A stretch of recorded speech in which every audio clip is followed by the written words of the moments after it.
Hello, today I'll be talking about Geodude, the first rock and rock-ground type Pokemon. If one wishes to consider Alolan Geodude as number 74, it's the first rock-electric Pokemon. Geodude is also the first Pokemon to be based on something that isn't a living organism. Its previous PYC dates are May 10th, 1996, March 1st, 1999, December 20th, 2001, October 10th, 2004, August 1st, 2007, May 22nd, 2010, March 12th, 2013, January 1st, 2016, October 22nd, 2018, and August 12th, 2021. I most remember Geodude as one of the Pokemon used by Brock. I like Alolan Geodude's design. I particularly like the eyebrows. Let's get into the Bulbapedia article. Hello.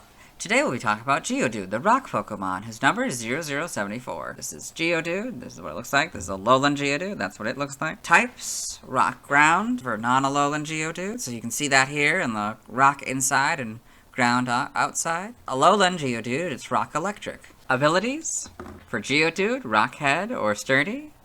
And for Alolan Geodude, it's magnet polar sturdy. Sandveil is Geodude's hidden ability. And Galvanize is Alolan Geodude's hidden ability. Gender ratio is 50-50, catch rate is 255 or 43.9%, breeding, egg group mineral, hatch time 15 cycles. Height for both versions is 1'4" or 0.4 meters. Its weight as Geodude is 44.1 pounds or 20 kilograms, and as Alolan Geodude is 44.8 pounds or 20.3 kilograms. Base experience yield in the first 3 gens was 86, Gen 4 was 73, 60, and 5+. Leveling rate is medium slow. EV yield is 1, and defense shape is that. No feet, so no footprint. Pokedex color is brown. Other forms may have other colors, and base friendship is 70. Geodude is a dual-type rock/ground Pokemon introduced in Gen 1. It evolves into Graveler, starting at level 25, which evolves into Golem when traded or when exposed to a linking cord. In Alola, Geodude has a dual-type rock/electric regional form. It evolves into Alolan Graveler, starting at level 25, which evolves into Alolan Golem when traded. These Geodude can also be found in the Blueberry Academy's Terrarium. Biology. Geodude is a brownish-gray boulder Pokemon. It has bulging rock eyebrows, trapezoidal eyes with round pupils, and a wide mouth. Its arms are muscular. With 5 fingered hands, Geodude uses its arms to climb steadily up steep mountain paths. As a result of their physical appearance, Rhyperior sometimes mistakes this Pokemon for actual boulders and fires them through their hands. Geodude is proud of its sturdy body and will bash against others of its kind in a contest of sorts to prove whose body is harder. It will even go as far as to compare itself with other species such as Roggenrola and Carbink. The longer it lives, the more chipped and worn its body becomes. Long-lived Geodude are completely smooth and round, and they have a calm demeanor. However, Geodude's heart remains rugged and tough no matter what. Geodude can be most often found on mountain trails and fields, with a scholar counting about 100 of them on just one route. It will sit still in those areas, which is why it is often mistaken for a rock. It is often stepped on and will sometimes swing its arms in anger when this occurs. Aww. When Geodude sleeps deeply, it buries itself halfway into the ground. Once buried, it will not awaken even if someone steps on it. In the morning, Geodude rolls downhill in search of food. Forms. Geodude has a regional form, Alolan Geodude. In the Alola region, Geodude is made from a magnetic rock with a more silvery appearance. There are areas on Alolan Geodude's body that are especially magnetic and attracts iron sand, creating the appearance of black eyebrows and strands of short black hair. Its fingers are fused together, leaving only the thumb and index finger free. Stepping on Alolan Geodude results in an electric shock and sometimes an angry headbutt. Like regular Geodude, it competes with others by bashing their bodies together. The iron sand sticks to the one with stronger magnetism. The Alolan Golem will fire these Geodude from its back if real rocks are absent. They can also be found in the canyon biome of Blueberry Academy's Terrarium, where Alola's island life is simulated. Alolan Geodude and its evolved forms are the only Pokemon that can have Galvanize as an ability. Evolution, Geodude evolves into Graveler, which evolves into Golem. You can see this here. Geodude, Graveler, Golem. Alolan Geodude has a dual-type rock-electric regional form. It evolves into Alolan Graveler, which evolves into Alolan Golem. So you can see that here. Alolan Geodude, Alolan Graveler, and Alolan Golem. Pokedex entries in red and blue. Found in fields and mountains. Mistaking them for boulders, people often step or trip on them. In yellow, commonly found near mountain trails, etc. If you step on one by accident, it gets angry. Stadium, when traveling uphill, if it encounters a raised step, it cleverly hoists itself up and over using its 2 arms. In Generation 2 in Gold, most people may not notice, but a closer look should reveal that there are many Geodude around. Silver uses its arms to steadily climb steep mountain paths. It swings its fists around if angered. Crystal, proud of their sturdy bodies, they bash against each other in a contest to prove whose is harder. Stadium 2 is just golds again. In Gen 3 in Ruby, the longer a Geodude lives, the more its edges are chipped and worn away, making it more rounded in appearance. However, this Pokemon's heart will remain hard, craggy, and rough, always. Sapphire, when Geodude sleeps deeply, it buries itself halfway into the ground. It will not awaken, even if hikers step on it unwittingly. In the morning, this Pokemon rolls downhill in search of food. An Emerald, it climbs mountain paths, using only the power of its arms. Because they look just like boulders, lining paths, hikers may step on them without noticing. Fire Red, its round form makes it easy to pick up. Sometimes people use them to hurl at each other in a snowball fight. Ooh. No, don't do that. Leaf Green is just red and blues again. In Gen 4, Diamond, many live on mountain trails and remain half-buried while keeping an eye on climbers. Pearl, it is impossible to distinguish from rocks. It slams against others in contests of hardness. Platinum, at rest, it looks just like a rock. Carelessly stepping on it will make it swing its fists angrily. Heart Gold and Soul Silver, their gold and silver counterparts. The Gen 5 Pokedex entries are Platinum's entry. X is Red, Blue, and Leaf Green's entry. Y's entry is Pearl's entry. Omega Ruby and Alpha Sapphire, their Ruby and Sapphire counterparts. In Gen 7, in Sun, its round body makes it easy to pick up, but it is hard and heavy. It's dangerous to play with them as if they were snowballs. Moon, there are plenty of them to be found along any road. A scholar with too much free time once counted 100 of them along a single route. Oh, this is non-Alolan Geodude, by the way. Ultra Sun, Geodude that have lived a long life have had all their edges smoothed out until they're totally round. They also have a calm and quiet disposition. Ultra Moon, it uses both hands to climb precipitous cliffs. People who see it in action have been known to take up bouldering. The Let's Go games are very similar to Yellow's, but slightly different, so I'll read it. Commonly found near mountain trails and the like. If you step on one by accident, it gets angry. Now for Alolan Geodude. In Sun, its body is a magnetic stone. Iron sand attaches firmly to the portions of its body that are particularly magnetic. Moon, if you accidentally step on a Geodude sleeping on the ground, you'll hear a crunching sound and feel a shock ripple through your entire body. Ultra Sun, if you mistake it for a rock and step on it, it will headbutt you in anger. In addition to the pain, it will also zap you with a shock. Ultra Moon, Geodude compete against each other with headbutts. The iron sand on their heads will stick to whichever one has stronger magnetism. In the Let's Go games, its stone head is imbued with electricity and magnetism. If you carelessly step on one, you'll be in for a painful shock. In Gen 8, Brilliant Diamond is basically diamonds, but half buried is now one word with a hyphen. Shining Pearl is its pearl counterpart. In Legends Arceus, makes its home in mountainous regions, using its arms to climb along harsh mountain roads. Can be troublesome, carelessly kicking one will cause it to fly into a rage and chase after you. In Gen 9, for non-Alolan Geodude, in Scarlet, that is just Platinum's in the Gen 5 entries. Violet's is Gold. Entry. For Alolan Geodude, Scarlet is Sun's entry. Violet's is very similar to Moon's, but slightly different, so I'll read it. If you step on a Geodude sleeping on the ground, you'll hear a zapping sound and feel a tingling shock throughout your entire body. So, we got Geodude in the Alola Pokedex, Alolan Geodude in the Alola Pokedex, these are Sun and Moons. Geodude in the Alola Pokedex, Alolan Geodude in the Alola Pokedex, these are Ultra Sun and Ultra Moons. Geodude in the Kitakami Pokedex, you can see them, you know, hopping down a mountain or something, you know, with a group, that's kind of cool. And then Alolan Geodude in the Blueberry Pokedex doing basically the same thing. I like that, it's in a group of another Alolan Geodudes, they're all excited and, you know, riled up and stuff. Game locations, side game locations, and events. Held items. For Geodude, Pokemon caught in Gen 1 must be traded to a Gen 2 game in order for held items to appear. So in Red, Blue, and Yellow, you get a Berry 100% of the time. Gold, Silver, and Crystal, you get an Everstone 2% of the time. Ruby, Sapphire, Emerald, Diamond, Pearl, Platinum, Heart Gold, Soul Silver, X, Y, Omega Ruby, Alpha Sapphire, Brilliant Diamond, and Shining Pearl, you get an Everstone 5% of the time. In Legends Arceus, for Normal, you get a Tumblestone 40% of the time, Ball of Mud 15% of the time, and Grid items by level. For an Alpha, you get an EXP Candy S 100% of the time, Seed of Mastery 10% of the time, and Grid items by level.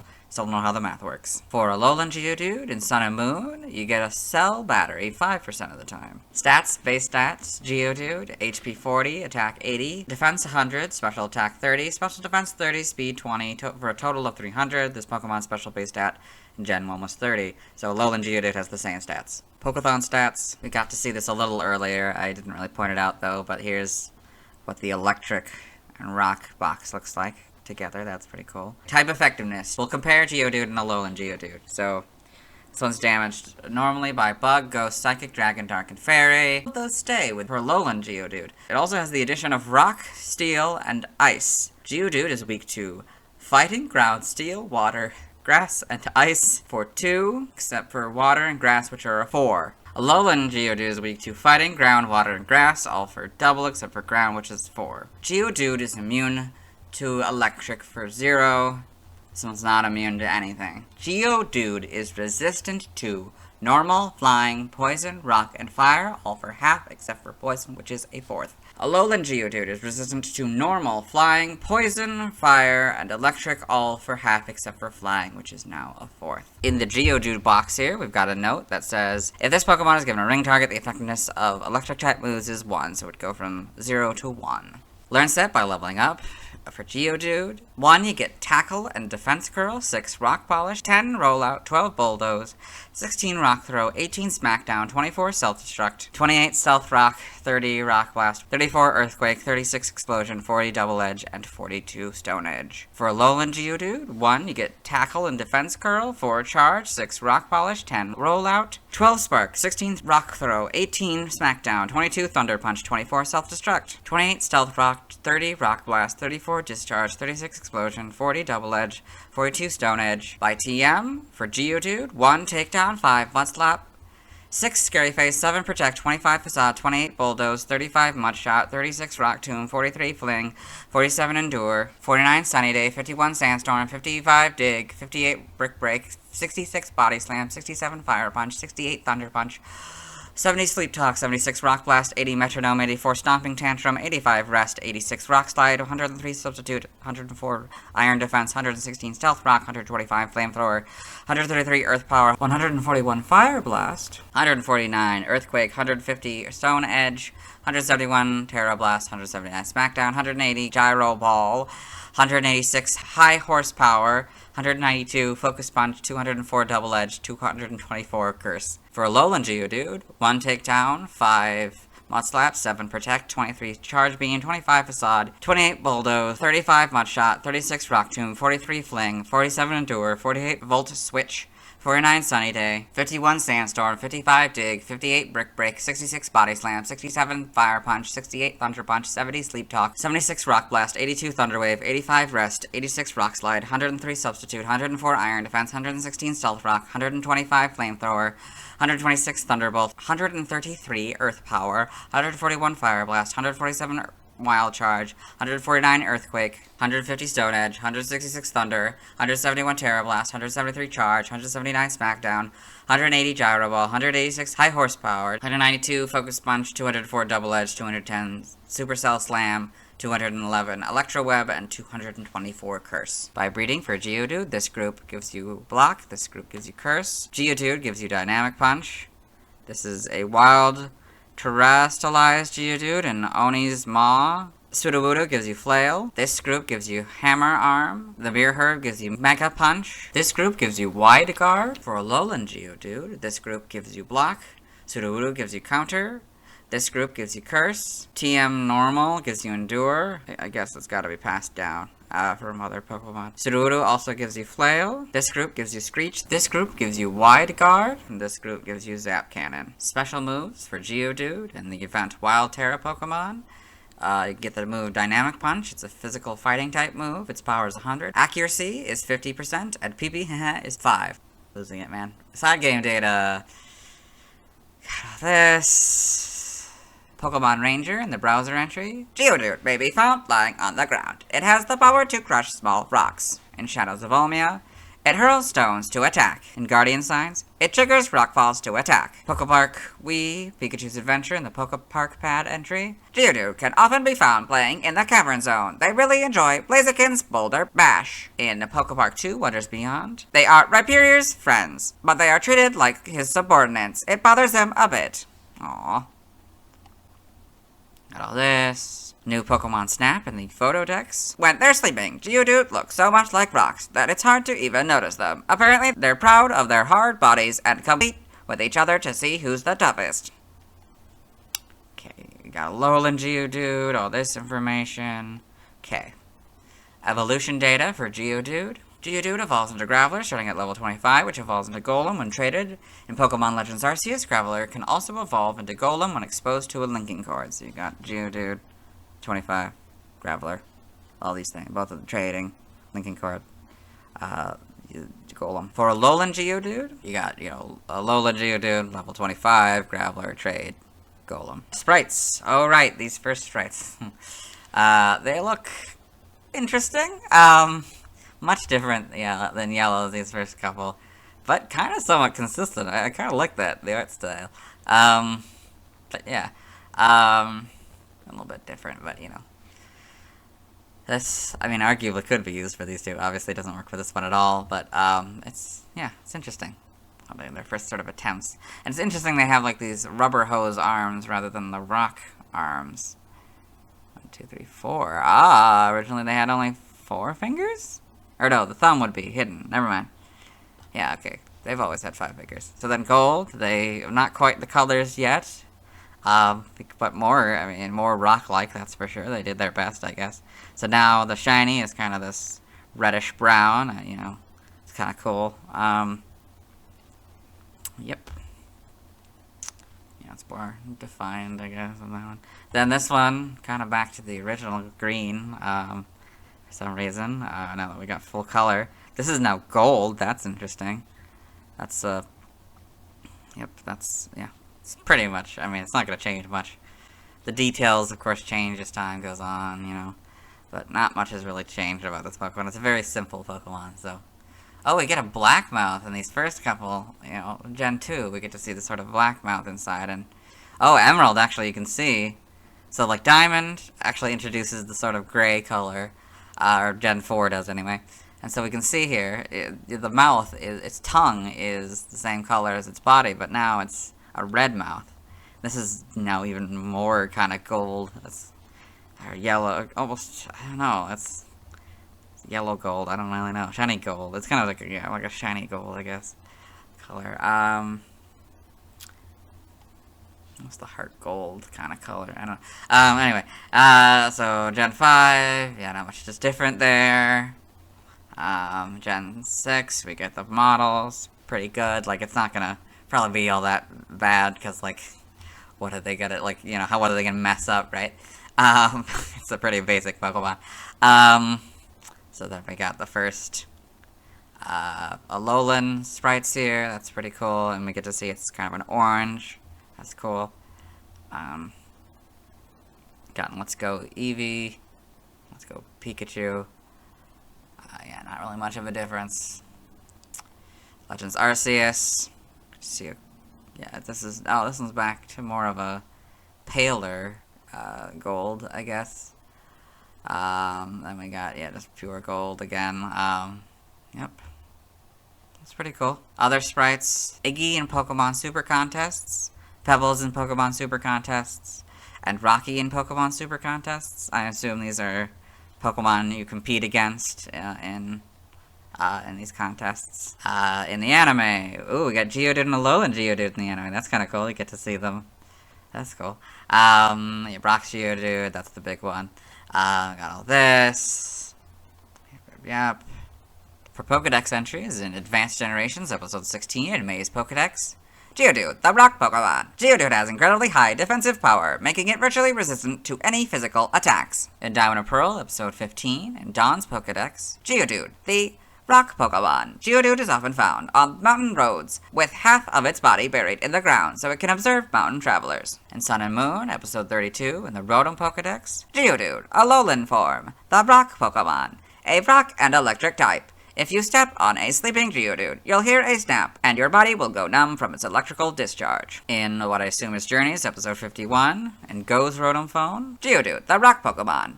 A rock and ground type, Geodude's habitat is mostly made up of mountain paths. It gets angry if stepped on, so it's good to be careful in those areas. In 76 of the same show, the same Pokedex, Geodude, a lowland form, the rock Pokemon, a rock and electric type. Most Geodude inhabit mountainous paths. Pokemon Origins, Geodude Pokemon Origins, the manga, Geodude Pokemon Adventures.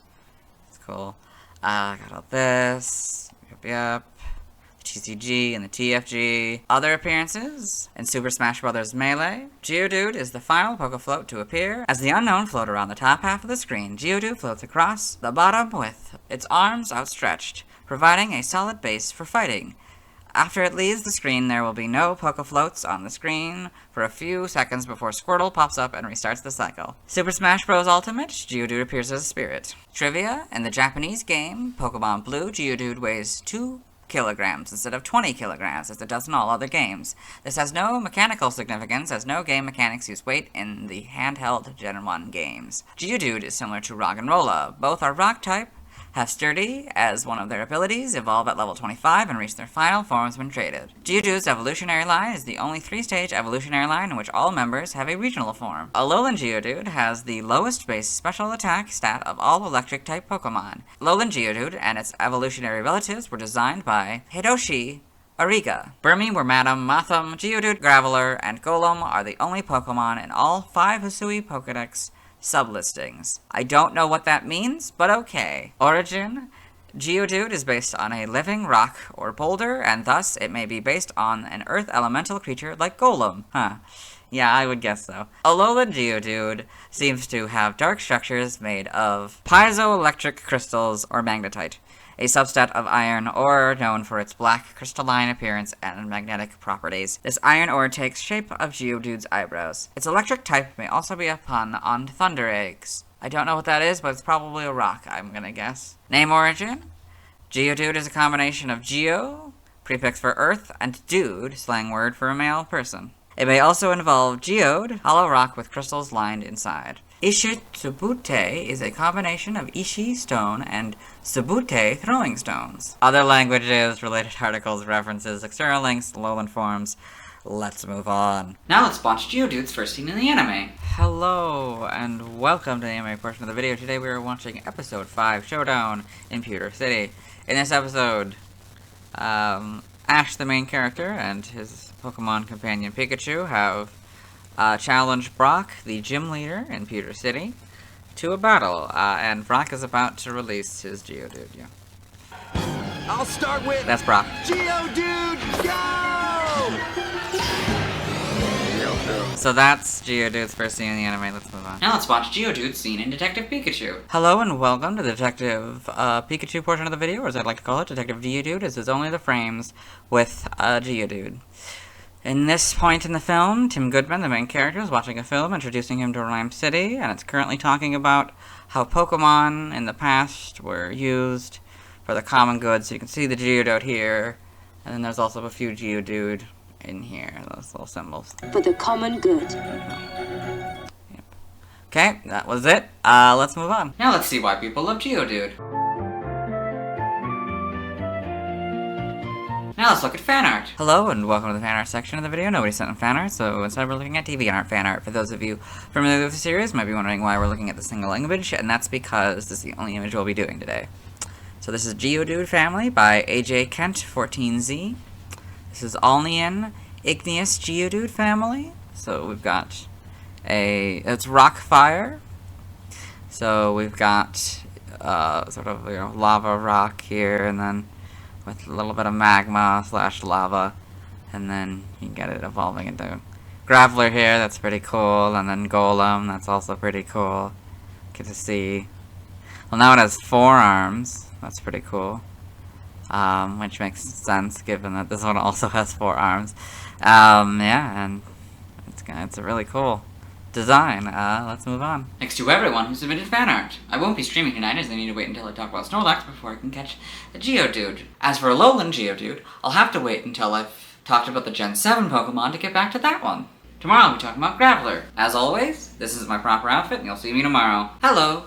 Today I'll be talking about Graveler, the evolution of Geodude, who evolved at level 25. Graveler's previous PYC dates are May 11th, 1996, March 2nd, 1999, December 21st, 2001, October 11th, 2004, August 2nd, 2007, May 23rd, 2010, March 13th, 2013, January 2nd, 2016, October 23rd, 2018, and August 13th, 2021. It wasn't until way after my first time playing Pokemon that I realized Geodude had an evolution. One reason is I suck at video games. Even Pokemon. Also, I was so familiar with Brock's Geodude that I was surprised it wasn't a one-stage Pokemon like Onix was at the time. I don't know if it was a later time playing that I learned that it evolves, or if it was the Pokemon Ultimate Handbook, which I got at a book fair. I'd show you the book, but I got rid of it because it was outdated. May have even been when I played Pokemon Pearl that I learned it evolved. As for its design, I like both the design of Alolan and non-Alolan Graveler. I think they're both a great evolution of their respective Geodude. I particularly like that Alolan Graveler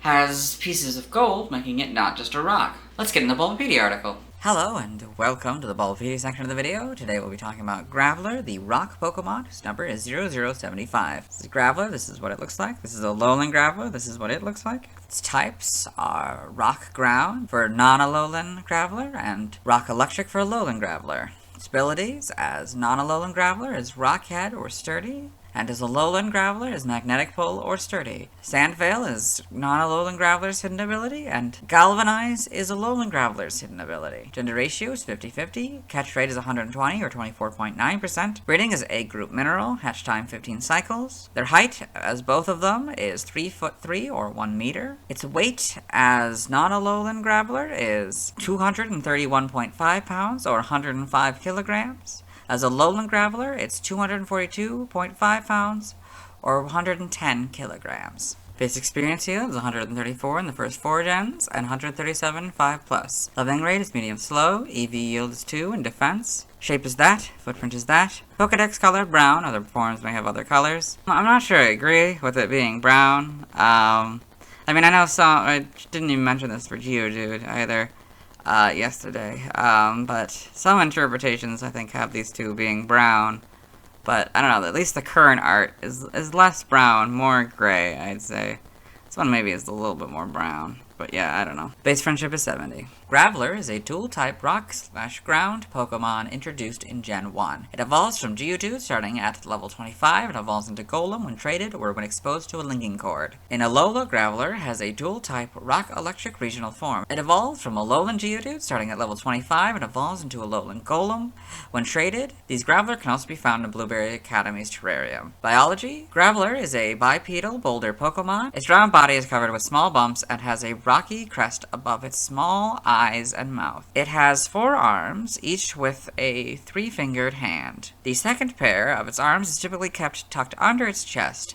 It was shown in Pokemon Snap that despite having legs, it can revert to a legless form. This grants it the ability to float. Graveler's preferred locomotion is rolling, specifically because it is a slow walker. It often rolls down mountain paths at high speeds exceeding 60 miles per hour, crushing objects in the way and stopping by running into huge rocks should it build up too much speed. However, it will explode if it rolls into a river instead. Graveler is known to be generally free and uncaring, not minding if pieces of itself break off, as it can restore itself over time. Graveler climbs a mountain from base to summit, feasting on rocks all the while. Graveler's favorite rock to eat is moss-covered rocks. It regularly consumes tons of moss-covered rocks and makes loud noises while eating. Upon reaching the peak, it rolls down to the bottom. Graveler live in horizontal holes that they gouge out in sheer cliff faces, and they are capable of withstanding volcanic temperatures, as mentioned in Pokemon Sleep. Graveler is known to rock back and forth while sleeping. It is believed that Graveler is dreaming about rolling down hilly paths. Forms: Graveler has a regional form, Alolan Graveler. In the Alola region, Graveler looks similar to its regular counterpart, but with a silvery sheen. It lacks defined digits on its upper limbs and has 2 toes on each foot rather than 3. There are several small yellowish crystals scattered across its body and iron sand attracted by magnetism. This black sand creates crystal-like formations above its eyes, across the top of its upper pair of arms, and on the sides of its face. Alolan Graveler has a very quick-tempered personality. Alolan Graveler feeds on Dravite, which creates the yellow crystals on its body and grants it electrical abilities. It often fights with others over food, and when two smash together, it creates a flash of light and a booming sound. For this reason, people refer to it as the fireworks of the earth.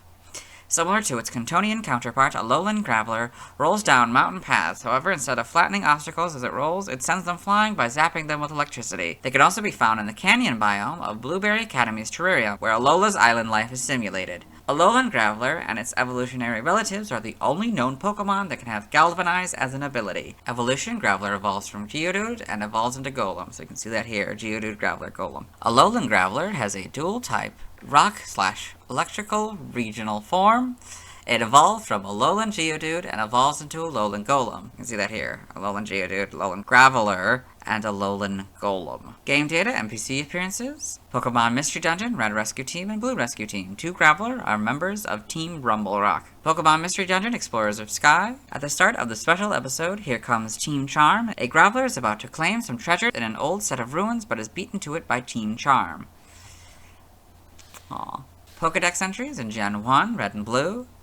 Rolls down slopes to move. It rolls over any obstacle without slowing or changing its direction. In Yellow, often seen rolling down mountain trails. Obstacles are just things to roll straight over, not avoid. Stadium, rolls on steep mountain trails. It plows through grass, trees, and anything else that gets in its way. In Gen 2 in Gold, with a free and uncaring nature, it doesn't mind if pieces break off while it rolls down mountains. Silver, a slow walker, it rolls to move. It pays no attention to any object that happens to be in its path. Crystal, it travels by rolling on mountain paths.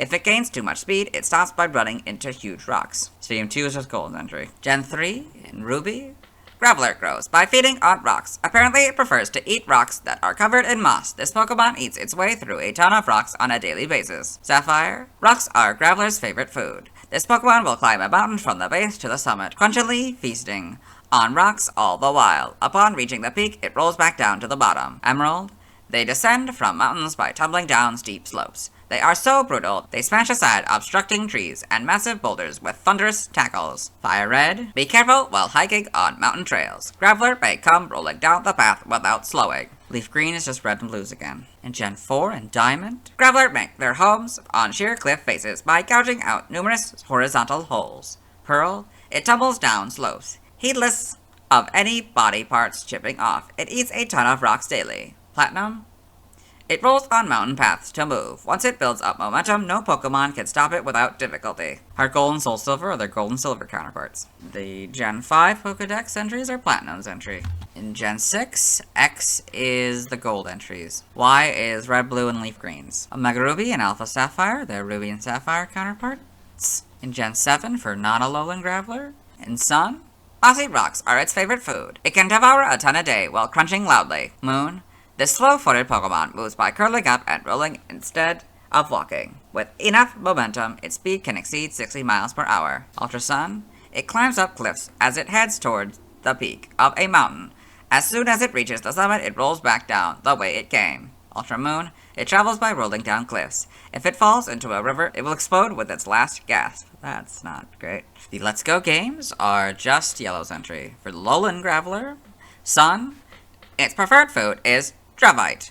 After it has eaten this mineral, crystals form inside the Pokemon, rising to the surface of parts of its body.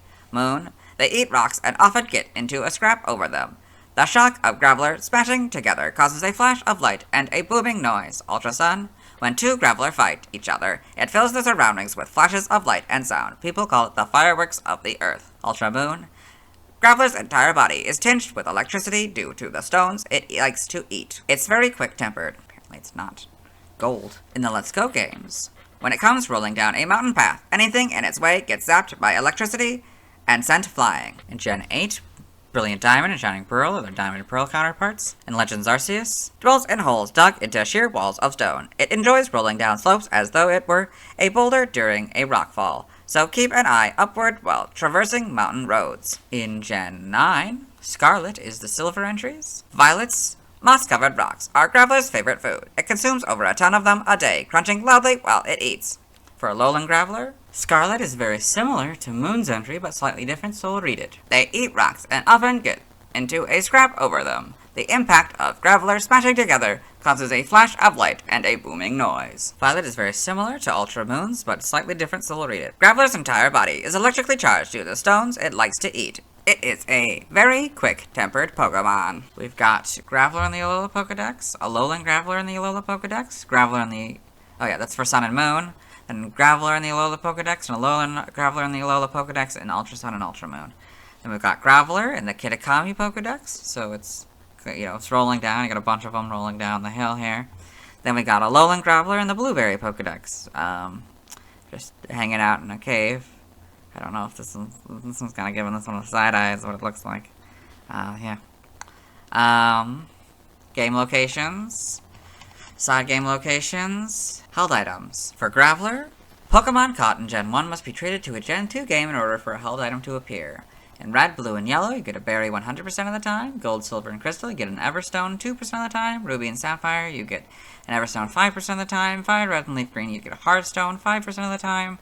In Emerald, Diamond, Pearl, Platinum, Heart Gold, Soul Silver, Black, White, X, Y, Omega Ruby, Alpha Sapphire, Brilliant Diamond, and Shining Pearl, you get an Everstone 5% of the time. In Legends Arceus, for Normal, you get a Tumblestone 40% of the time. Black, Augurite, 8% of the time. Grid items by level.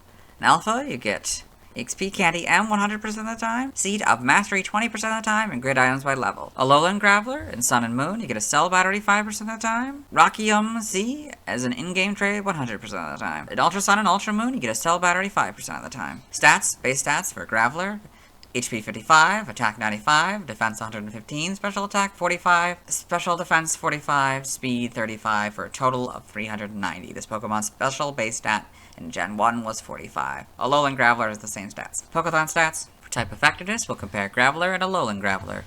So Graveler is damaged normally by Bug, Ghost, Psychic, Dragon, Dark, and Fairy.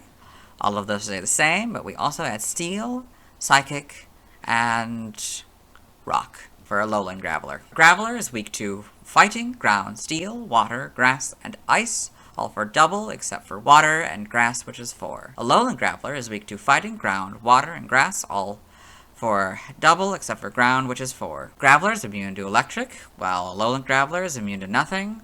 Graveler is resistant to Normal, Flying, Poison, Rock, and Fire, all for half except for Poison, which is a 4th.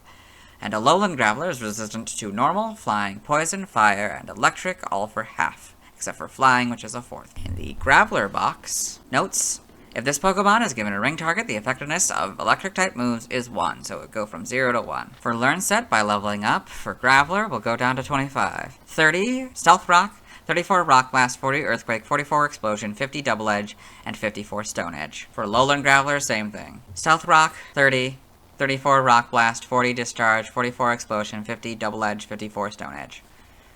Okay, by TM we're skipping. Yep.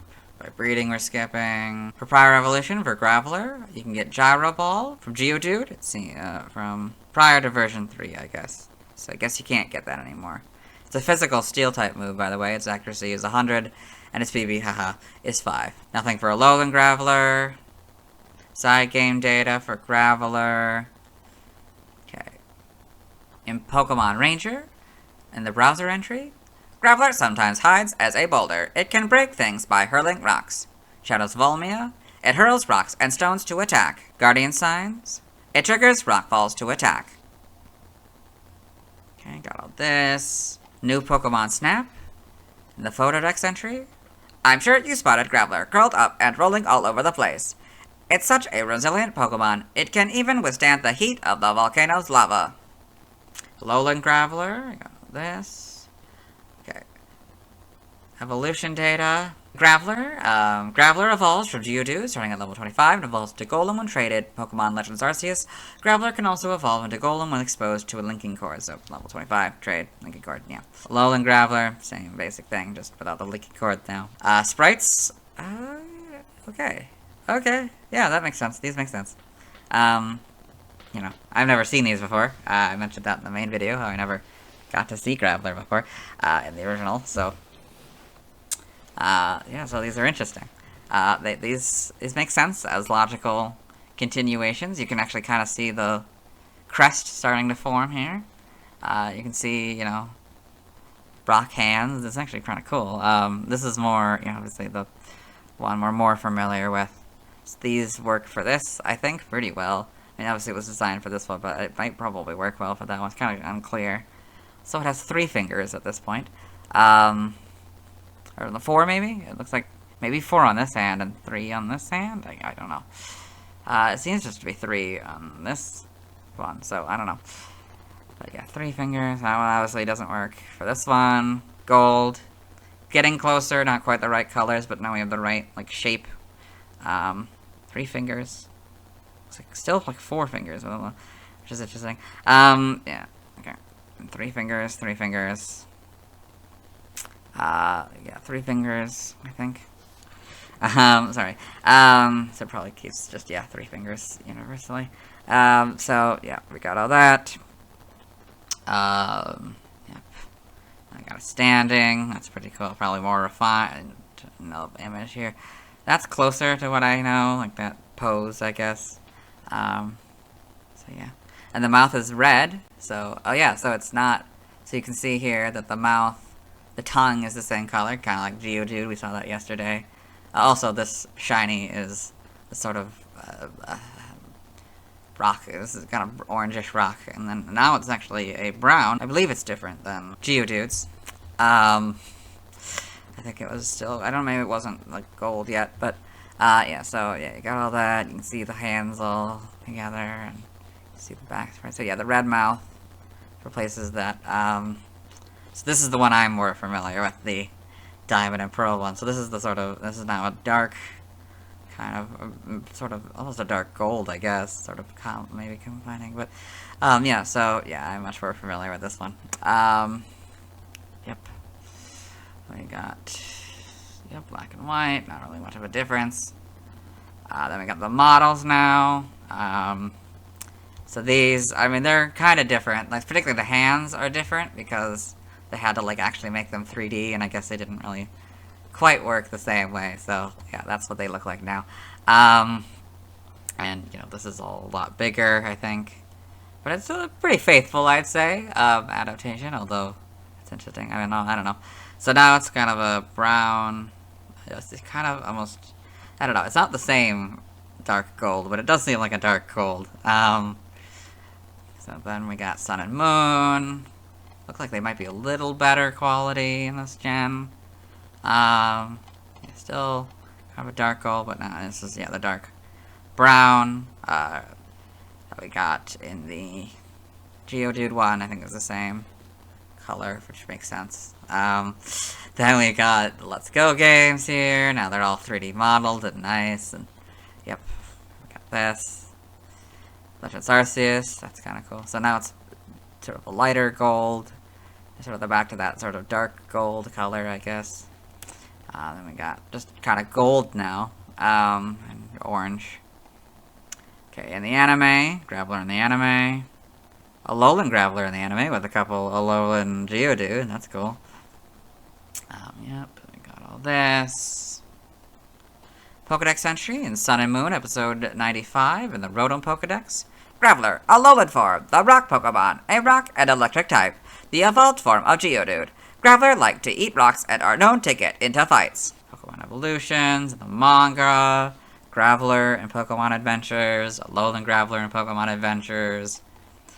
Yep. TCG. Other appearances, Pokemon Detective Pikachu, Graveler appears in Pokemon Detective Pikachu. We'll see that later. I think more than one appears. I mean, maybe, it's kind of hard to know. I think only one appears at any given time, so could be the same Graveler. I don't know. Trivia, Graveler's crystal sprite is different from that of Gold and Silver, making it one of the few Pokemon to have 3 distinctly different sprites in Gen 2. Graveler's red and blue sprite shows an incorrect number of limbs. Only 4 are visible. This was corrected in Pokemon Yellow. Mado's rendition of the Pokemon in Pokemon Adventures also depicts Yellow's Graveler with 4 limbs. Possibly for this reason, all other Graveler that have since appeared in Pokemon Adventures have been shown the right amount. Graveler is the only Pokemon unavailable for use in the Pika Cup, who can evolve despite the fact that Golem is available. Graveler is very similar to Boldore. Both are Rock-type Pokemon introduced in an odd-numbered generation with a base stat total of 390. Have Sturdy as one of their abilities. Evolve at level 25 and can evolve again by trading. We did the 5th point here yesterday. Same with the 6th point and the 7th point. In Gen 9, Cantonian Graveler cannot learn Gyro Ball via TM while its evolutionary relatives can. Origin. Graveler appears to be based on a living boulder and thus may be based on an earth elemental creature like Golem. Its 4 arms may be based on Hindu gods such as Shiva or Vishnu.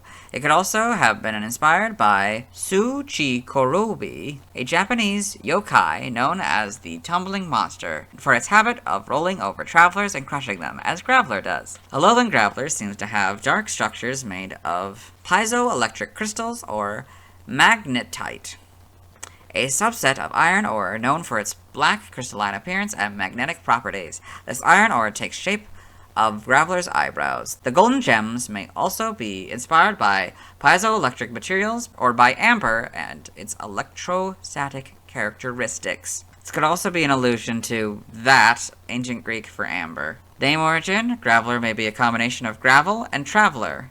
Oh, that makes sense. Golone may be a combination of Goron, onomatopoeia for rolling rocks and stone. That's what Goron means? Oh. Goron is also the name of a creature in the Legend of Zelda franchise. That's cool to know that's where that comes from. In other languages, related articles, references, and external links. Let's move on. Now let's watch Graveler's first scene in the anime. Hello and welcome to the anime portion of the video. Today we are watching episode 9, The School of Hard Knocks. In this episode, Ash, the main character, and his traveling companions, Brock and Misty, as well as his faithful Pokemon companion Pikachu, have come to Pokemon Tech. They've sort of wandered onto the campus here. They've met a student, Joe. This is Giselle. She's kind of bullying Joe, and Misty has come in to challenge her in a fight. Misty has sent out her Starmie, so Giselle here is gonna send out her Graveler. Graveler, go! There's the Graveler. Graveler? But rock Pokemon are weak against water Pokemon. But my Pokemon are at such an advanced level they can beat water Pokemon. Huh.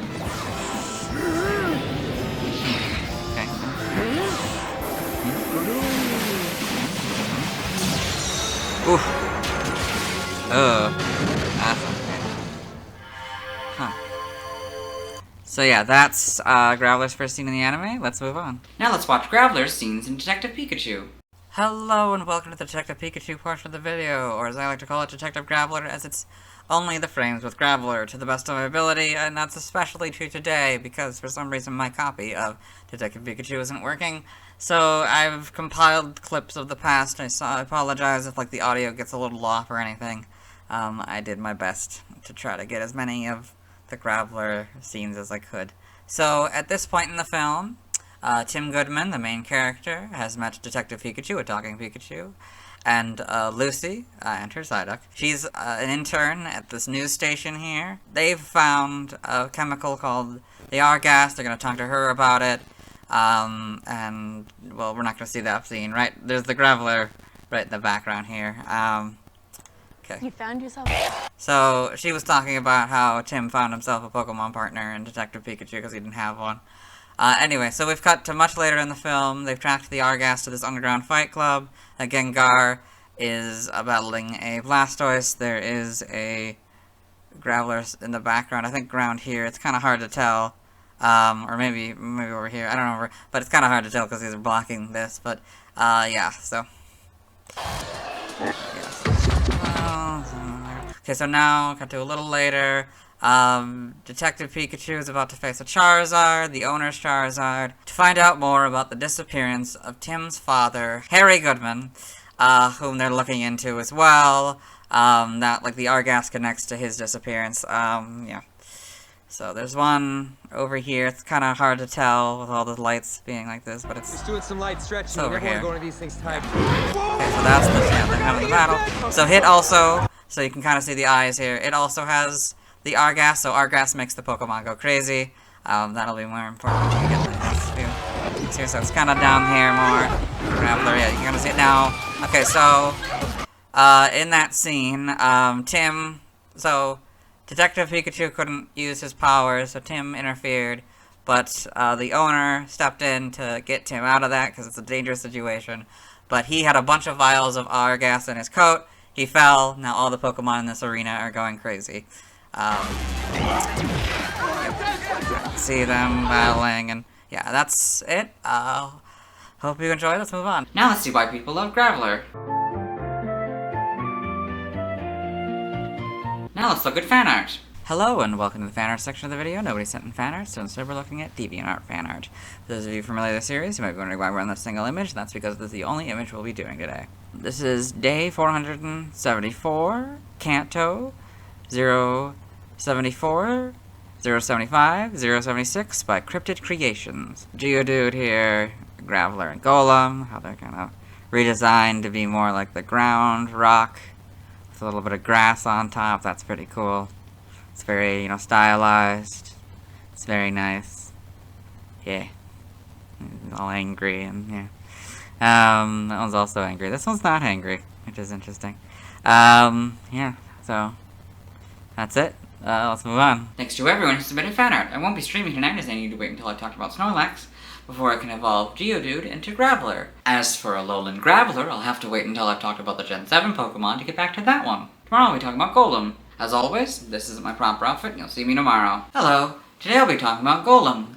The final evolution of Geodude evolves into Graveler, who evolves into Golem when traded or given a linking cord. The latter is not true for Alolan Golem. Golem's past PYC dates are May 12, 1996, March 3rd, 1999, December 22nd, 2001, October 12th, 2004, August 3rd, 2007, May 24th, 2010, March 14th, 2013, January 3rd, 2016, October 24th, 2018, and August 14th, 2021. As I mentioned yesterday, I didn't initially know that Geodude had evolutions. At least for this one, there's somewhat of an excuse, because it needs to be traded to get. Regarding its design, I find it very odd since it's a huge departure from its previous stages. Sure, some of the earlier Pokemon had differing final evolutions, but this is one of the most extreme ones, with Alolan Golem being closer to its previous stages. Speaking of Alolan Golem, I'm confused by the thing on its back. Does it shoot rocks or something? I'm not really sure.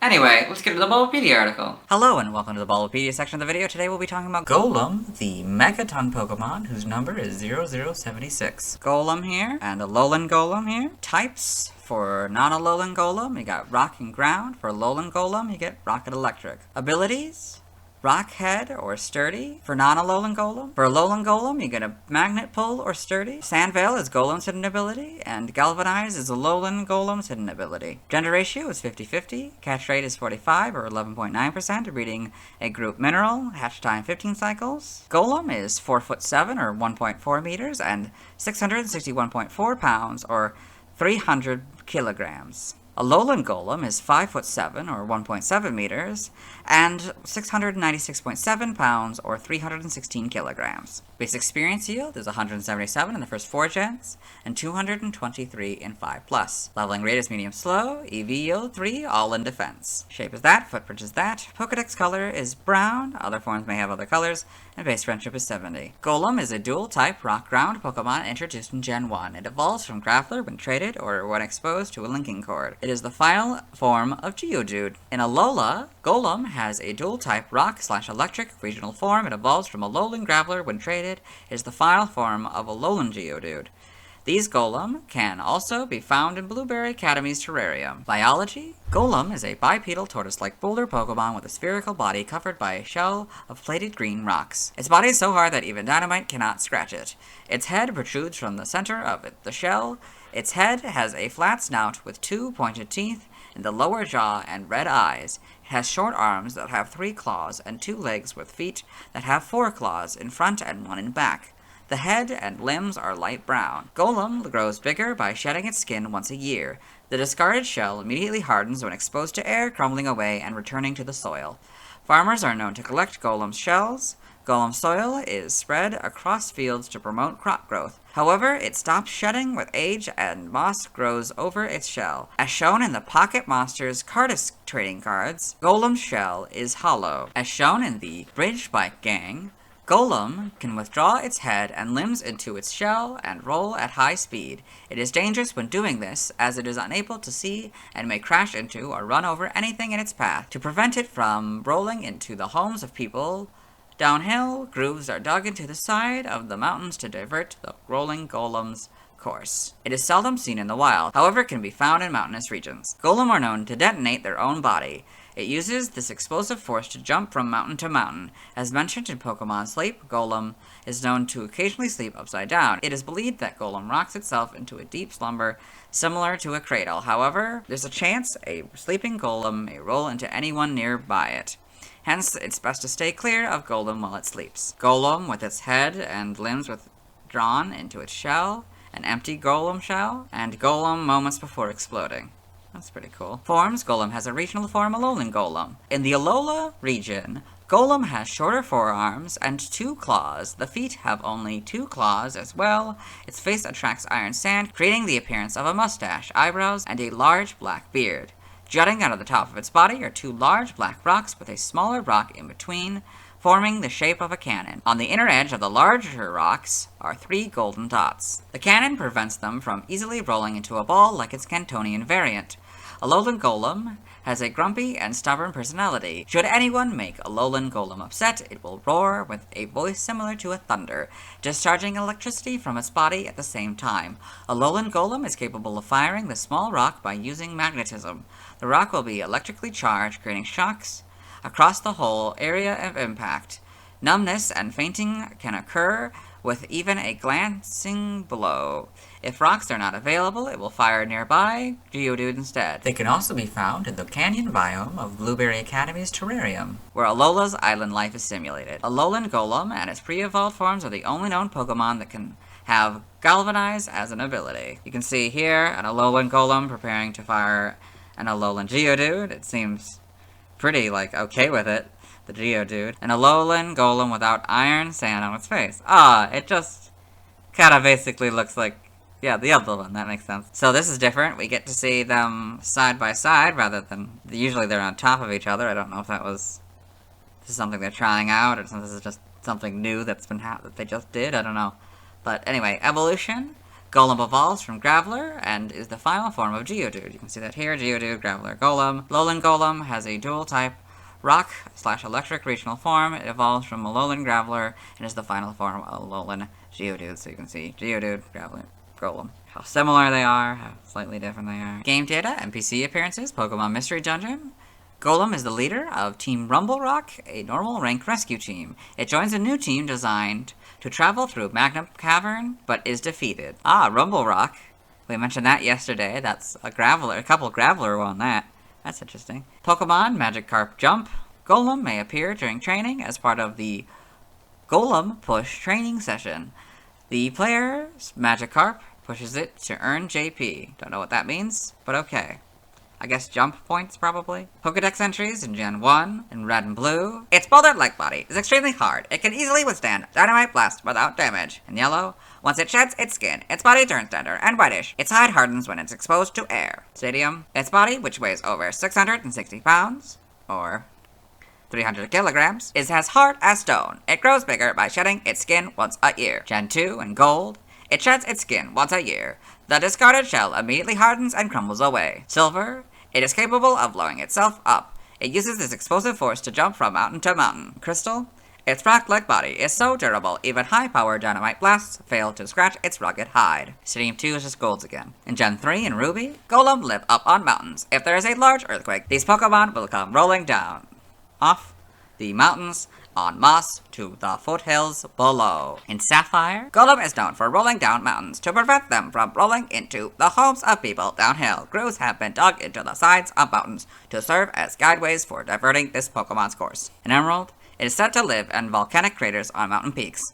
Once a year, it sheds its hide and grows larger. The shed hide crumbles and returns to the soil. Fire Red, it is enclosed in a hard shell that is as rugged as slabs of rock. It sheds skin once a year to grow larger. Leaf Greens is very similar to Red and Blues, but slightly different, so I'll read it.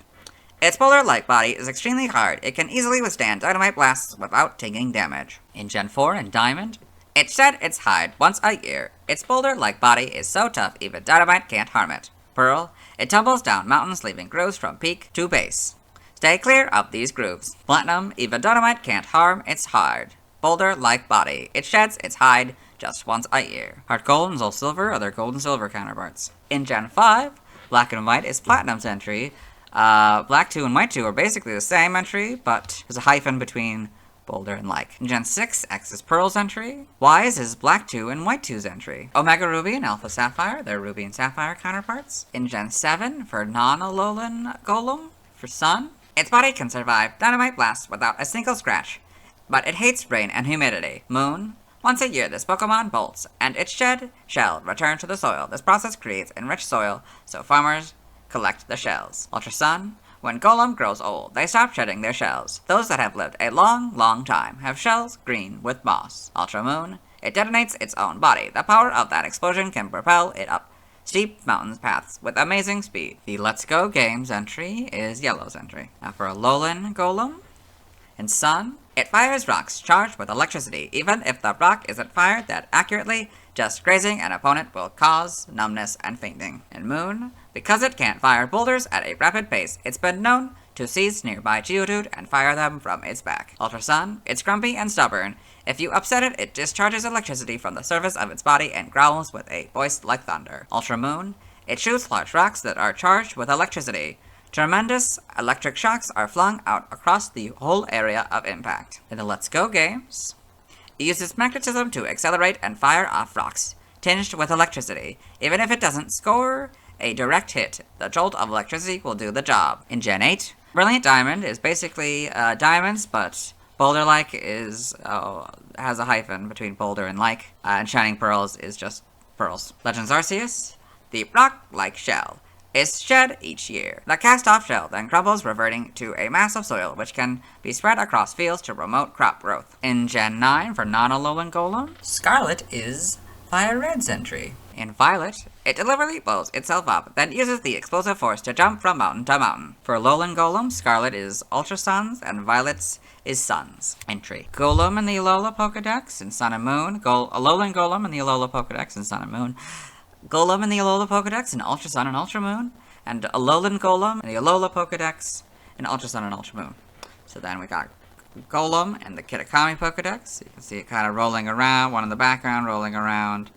These guys kind of roaring, I guess. Then Alolan Golem in the Blueberry Pokedex. So we've got a couple of them. One looks like it's about to shoot off this diamond here, and one is looking at that Alolan Geodude, very much like it probably wants to do the same thing. It has little stripes. That's cool. Anyway. Game locations. Side game locations. Events. Held items. Pokemon caught in Gen 1 must be traded to a Gen 2 game in order for a held item to appear. Pokemon Emerald Golem can only be found in the Battle Frontier. So this is just for Golem. I don't know why there isn't an Alolan Golem, but I guess you don't get any items for that one. I guess that makes sense, because, well, yeah, you have to evolve that one. Anyway, red, blue, and yellow, you get a Bitterberry 100% of the time. Emerald, you get an Everstone 5% of the time. Legends Arceus, normal, you get a Tumblestone 40% of the time. Black Augurite 8% of the time. Great items by level. Alpha, EXP Candy L 100% of the time. Seed of Mastery 40% of the time. And great items by level. Still don't know how the math works. For stats, base stats for Golem, we're going to compare Gen 1 through 5 and 6 onward. Alolan Golem is just the same as this one. HP 80, that stays the same. Attack 110, that goes up to 120. Defense 130, that stays the same. Special attack 55, that stays the same. Special defense 65, that stays the same. Speed 45, that stays the same. For a total of 485, and then for a total of 495. In the Gen 1 through 5 box here, we've got this Pokemon's special base stat in Gen 1 was 55. Pokethon stats. Type effectiveness. We'll compare Golem and Alolan Golems here. Golem is damaged normally by Bug, Ghost, Psychic, Dragon, Dark, and Fairy. All of those stay the same for Alolan Golem, but it also adds Rock, Steel, and Ice. Golem is weak to Fighting, Ground, Steel, Water, Grass, and Ice, all for double, except for Water and Grass, which is a 4. Alolan Golem is weak to Fighting, Ground, Water, and Grass, all for double, except for Ground, which is 4. Golem is immune to Electric, while Alolan Golem is immune to nothing. Golem is resistant to normal, flying, poison, rock, fire, all for half, except for poison, which is a fourth. And Alolan Golem is resistant to normal, flying, poison, fire, and electric. They are all for a half, except for flying, which is for a fourth. In the Golem box here, we got a note. If this Pokemon is given a ring target, the effectiveness of electric-type moves is 1. So it goes from 0 to 1. A learn set by leveling up for Golems, since you can have a level 25 Golem, will go down to 25. 30 Stealth Rock, 34 Rock Blast, 40 Earthquake, 44 Explosion, 50 Double Edge, and 54 Stone Edge. Same thing for Alolan Golem. 30 Stealth Rock, 34 Rock Blast, 40 Discharge, 44 Explosion, 50 Double Edge, and 54 Stone Edge. We'll skip by TM. Both. By breeding, we're skipping. By prior evolution, for non-Alolan Golem, you get a rollout by one of its previous stages, and that is a physical rock-type move. Its power is 30, its accuracy is 90, and its PP is 20. For Alolan Golem, from its pre-evolutions, you get rollout and high horsepower. Side game data. Pokemon Ranger in the browser entry. Golem can destroy even big boulders using its extraordinary strength. In Shadows of Almia, it hurls stones to attack. It also opens fissures in the ground. Guardian Signs, it triggers rock balls to attack. Got all this. Pokepark Wii, Pikachu's Adventure. In the Pokepark Pad entry, Golem sometimes lends a hand with Blaziken's Boulder Bash in the level zone. He likes to collect shiny things. Okay, you got all this. Yep, for Alolan Golem. Evolution data for Golem. Golem evolves from Graveler when traded in Pokemon Legends Arceus. Can also evolve from Graveler when exposed to a linking cord. So, you got this. Again, we've been through this before. Level 25 trade, linking cord, yeah. Alolan Golem, same thing without the linking cord. Level 25 trade, yeah. Sprites, yeah, it'll always be weird to me that this is the next stage of Geodude's line. But yeah, at least, I don't know. I can't say that it makes any more sense. It never did. But you can see a little bit more lizard-like, which I think is interesting. That kind of makes sense. It's shedding its boulder and stuff. So, yeah, you can see the eyes there. Oh, it's not as obvious. The hands, you know, 4 fingers. That's interesting. Oh, wait, they're fingers. Oh, that's interesting. Yeah, because they're claws, and starting in yellow. That's interesting. So, obviously this doesn't work with this back sprite. I guess this one works for both of those. In Gen 2, so we got distinct colors. We're actually not that far off from the final one. And now it's kind of an orange still. So yeah, got the very interesting back sprites. It's just an arm. I guess that kind of makes sense. I don't know, man. I don't know why that makes sense, but I guess somehow it gets cut off there, and I guess that makes sense for where everything is relative on other Pokemon, I guess. That's very interesting. It stays, the little claw still is the only thing we see. Okay, but we get a little bit more of the body, I guess. But anyway, we got the proper colors now. This is the sort of gold color, I guess. We get the red eyes. This is the correct green. That's still kind of just an orange. Different shade of orange, though. Yep. Okay, still just an arm in the back sprite. Slightly different color, I think, for the body here, particularly the face. Probably more pointed as well, I think. This is a lot different. It's more of a tan and a, I don't even know what that is. Just a different shade of brown, I guess. Then Gen 2, maybe slightly different colors, but otherwise basically the same. Yeah. Still, actually, but we get a full back sprite now. That's cool. That's good. That's the big change for this Gen 5. You can actually see what it looks like in full. Then, yes, Gen 6. Their first kind of attempt at a model here. It's good. It does the job, I guess. Yeah. It's different colors. Is that what its colors are now? I'm so used to this one that I'm not used to I guess these maybe are its new colors. Interesting.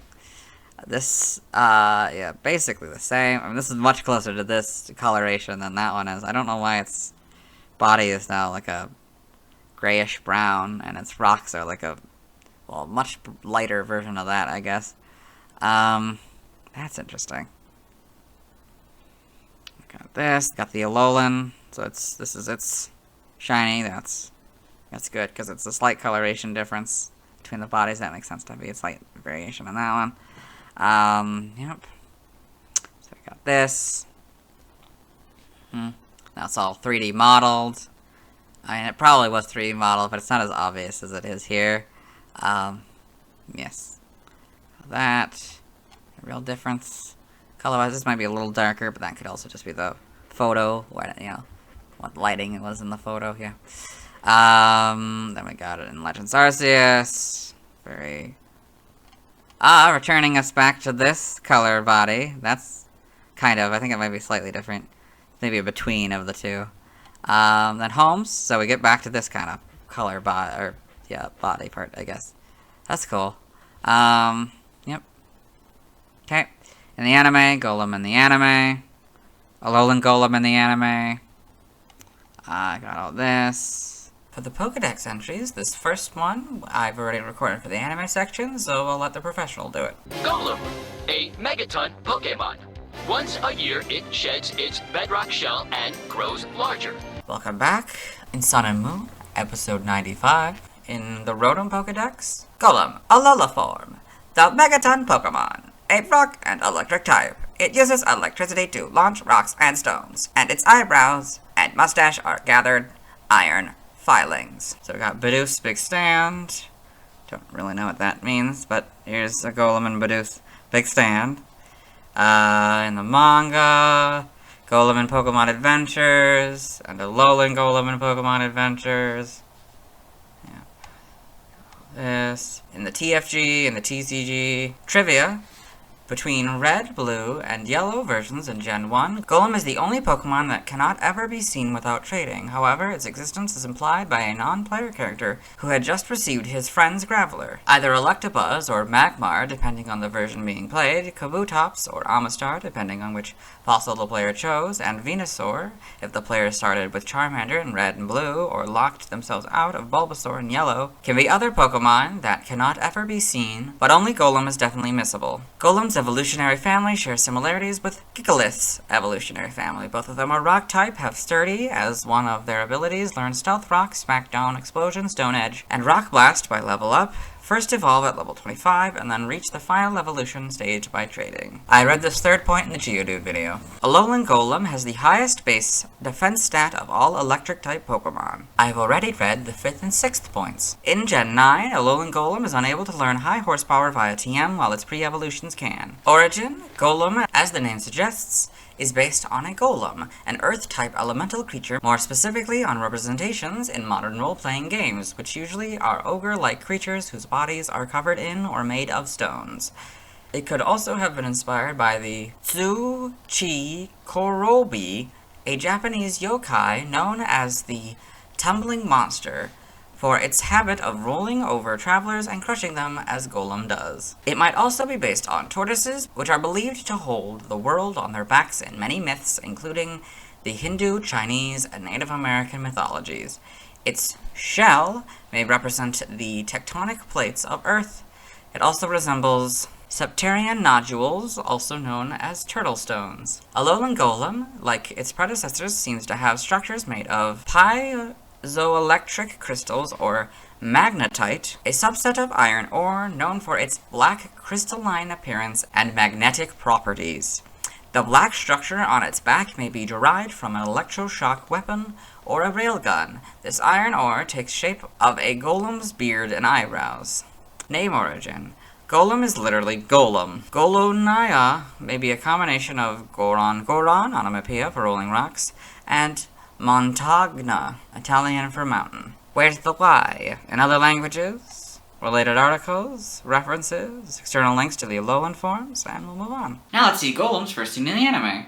Hello and welcome to the anime section of the video. Today we're watching episode 36, The Bridge Bike Gang. In this episode, Ash and his traveling companions, Brock, Misty, and Pikachu. We're crossing on this bridge to give a sick Pokemon some medicine, but we're stopped by this group of bicyclists, bicyclist gang, and one of them has challenged Ash to a battle.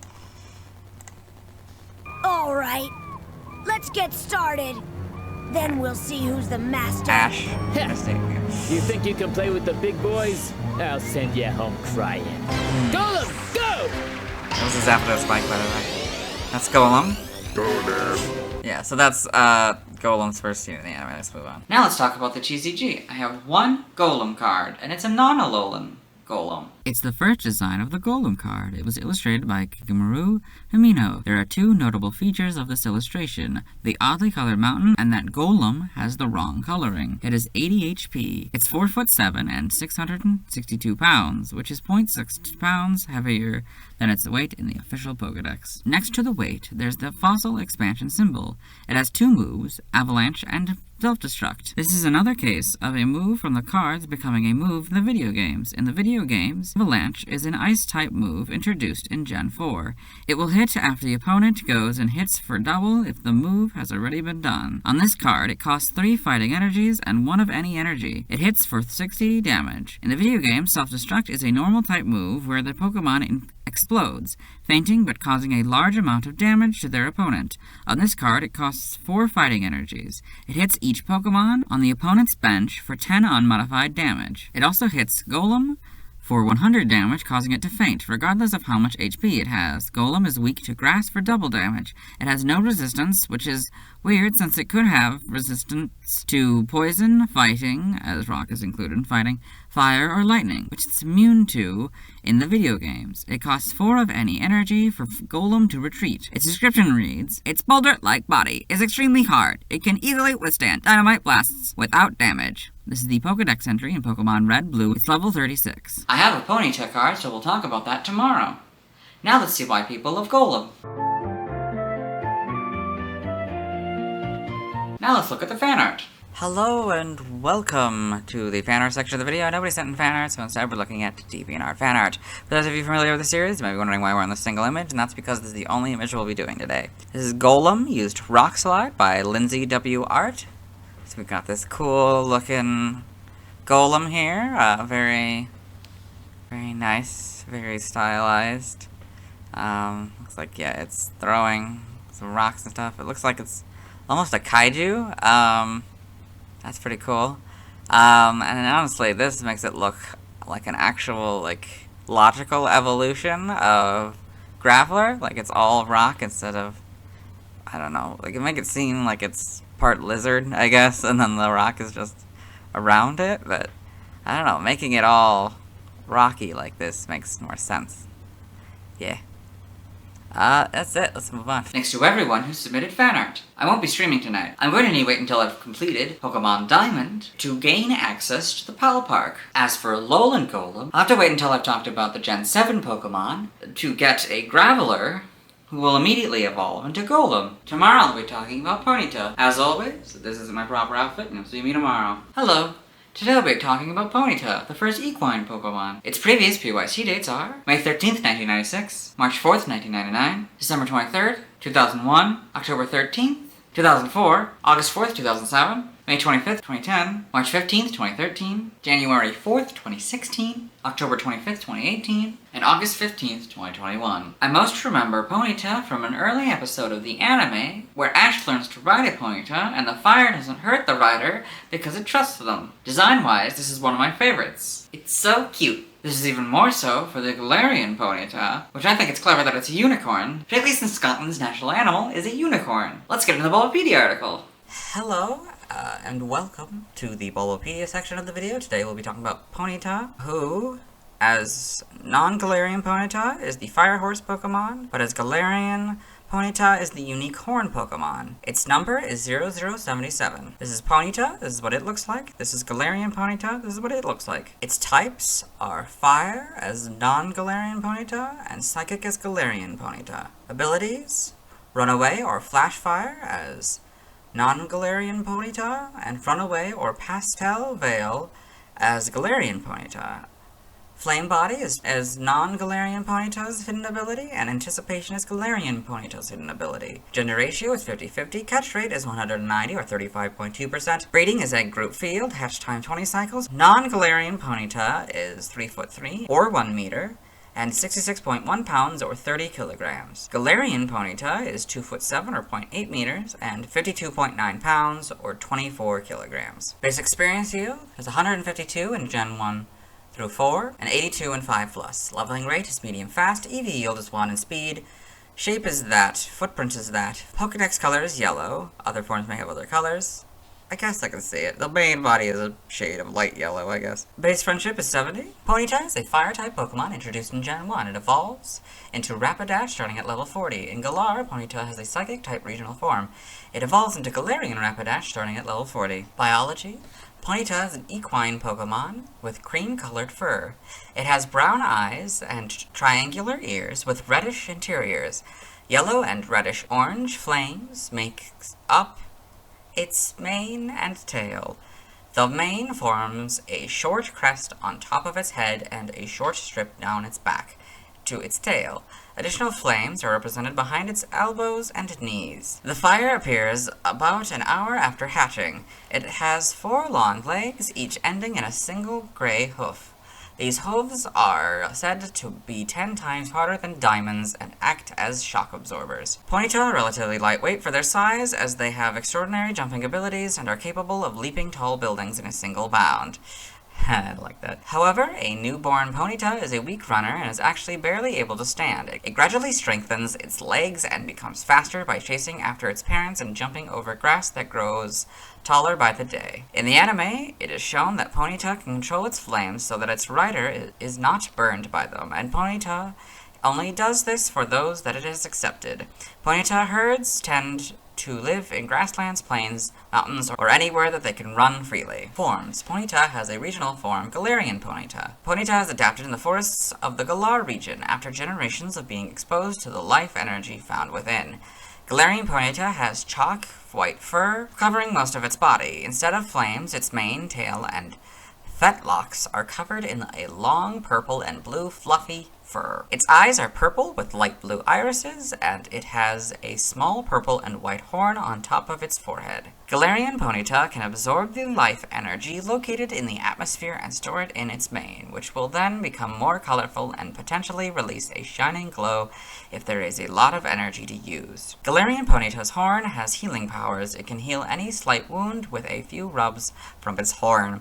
By looking into the eyes of a person, Galarian Ponyta can read the contents of their heart. Should it find any evil, it will promptly go into hiding. As shown in the anime, Galarian Ponyta can send pleas for help in the form of visions to people, even if they're from another region. Galarian Ponyta and its evolution are the only known Pokemon that can have Pastel Veil as an ability. So here we see Galarian Ponyta's mane and horn glowing.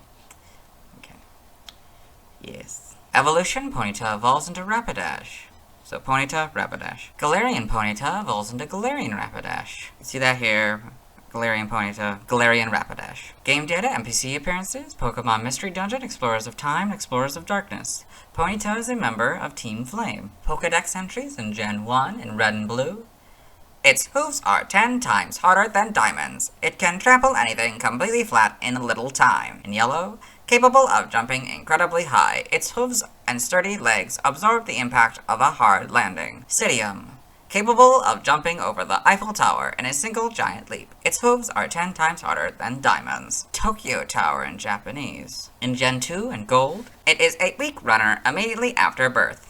It gradually becomes faster by chasing after its parents. Silver, its hind legs, which have harder than diamond hooves, kick back at any presence it senses behind it. Crystal, training by jumping over grass that grows longer every day, has made it a world-class jumper. Same 2 is just golds again. In Gen 3 and Ruby and Sapphire, Ponyta is very weak at birth. It can barely stand up. This Pokemon becomes stronger by stumbling and falling to keep up with its parent. In Emerald, a Ponyta is very weak at birth. It can barely stand up. Its legs become stronger as it stumbles and falls while trying to keep up with its parent. In Fire Red, its body is light and its legs are incredibly powerful. It can clear Ayer's Rock in one leap. Tokyo Tower in Japanese. Leaf green is very similar to red and blues, but slightly different, so we'll read it. Its hooves are 10 times harder than diamond. It can trample anything completely flat in little time. In Gen 4 in Diamond, about an hour after its birth, its fiery mane and tail grow out, giving it an impressive appearance. In Pearl, its legs grow strong while it chases after its parent. It runs in fields and mountains all day. In Platinum, as a newborn, it can barely stand. However, through galloping, its legs are made tougher and faster. Heart Gold's is gold. Soul Silver's is very similar to Silver's, but slightly different, so we'll read it. Its hind legs, which have hooves that are harder than diamond, kick back at any presence it senses behind it. The Gen 5 entries are Platinum's entry. In Gen 6, X is Platinum's and Gen 5's. Y's is Pearl's entry. Omega Ruby and Alpha Sapphire are the Ruby and Sapphire counterpart. In Gen 7, the Let's Go games are Yellow's entry. In Gen 8, for non-Galarian Ponyta, Sword, it can't run properly when it's newly born, as it races around with others of its kind. Its legs grow stronger. Shield, if you've been accepted by Ponyta, its burning mane is mysteriously no longer hot to the touch. They made that canon! Ah, that's nice! Brilliant Diamond is very similar to Diamonds, but slightly different, so I'll read it. About an hour after birth, Ponyta's fiery mane and tail grow out, giving the Pokemon an impressive appearance. Shining Pearl is its Pearl counterpart. Legends Arceus. These Pokemon live in herds out in the grassland. Newborn foals lack their fiery manes, which will develop about an hour after birth. For Galarian Ponyta, in Sword, its small horn hides a healing power, with a few rubs from this Pokemon's horn. Any slight wound you have will be healed. In Shield, this Pokemon will look into your eyes and read the contents of your heart. If it finds evil there, it promptly hides away. Aww. Okay. So game locations, side game locations, and events. Held items. Pokemon caught in Gen 1 must be traded to a Gen 2 game in order for a held item to appear. So red, blue, and yellow, you get a berry 100% of the time. Diamond, pearl, and platinum, you get a shucka berry 5% of the time. Ranch, you get a pesto berry 100% of the time. And Heart Gold and Soul Silver, you get a shucka berry 5% of the time. In Legends Arceus, for normal, you get the Rost Berry 35% of the time, Spoiled Apricot 15% of the time, Grid items by level. For Alpha, you get an EXP Candy S 100% of the time, Seed of Mastery 10% of the time, and Grid items by level. Don't know how the math works. Stats, base stats, Ponyta, HP 50, Attack 85, Defense 55, Special Attack 65, Special Defense 65, Speed 90 for a total of 410. This Pokemon's special base stat in Gen 1 was 65. For Galarian Ponyta, it's the same stats. Pokeathon stats, type effectiveness, we will compare Ponyta and Galarian Ponyta. Non-Galarian Ponyta is damaged normally by normal, fighting, flying, poison, ghost, electric, psychic, dragon, and dark.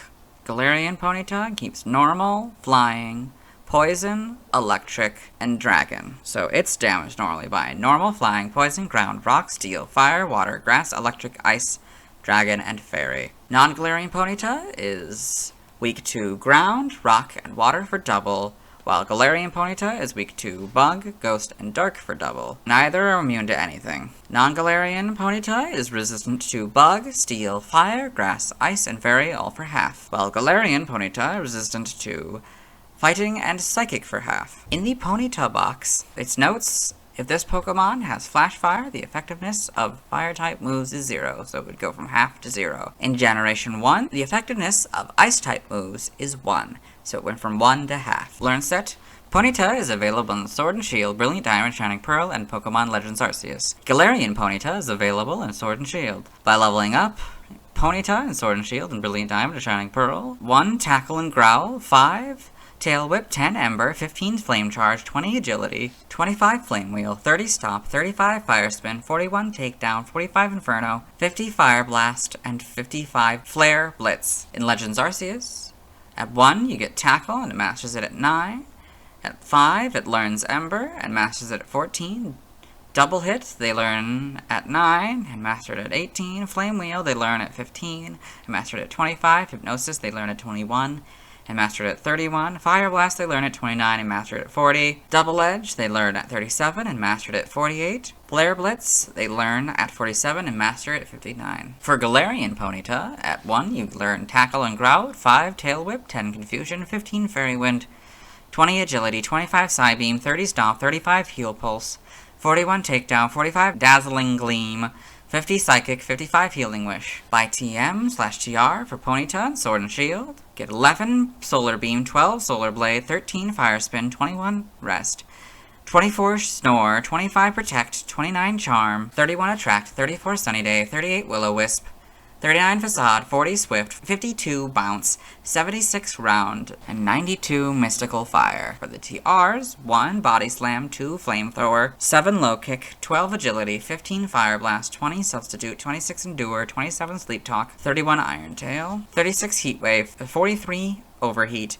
55 Flare Blitz, 83 Ally Switch, 86 Wild Charge, 90 Play Rough, and 94 High Horsepower. For Brilliant Diamond and Shining Pearl, 11 Sunny Day, 17 Protect, 22 Solar Beam, 23 Iron Tail, 32 Double Team, 35 Flamethrower, 38 Fire Blast, 42 Facade, 44 Rest, 45 Attract, 50 Overheat, 58 Endure, 61 Will-O-Wisp, 82 Sleep Talk, 87 Swagger, 90 Substitute, and 96 Strength. For Galarian Ponyta, 21 Rest, 24 Snore, 25 Protect, 29 Charm, 31 Attract, 39 Facade, 40 Swift, 44 Imprison, 52 Bounce, 76 Round, 92 Mystical Fire.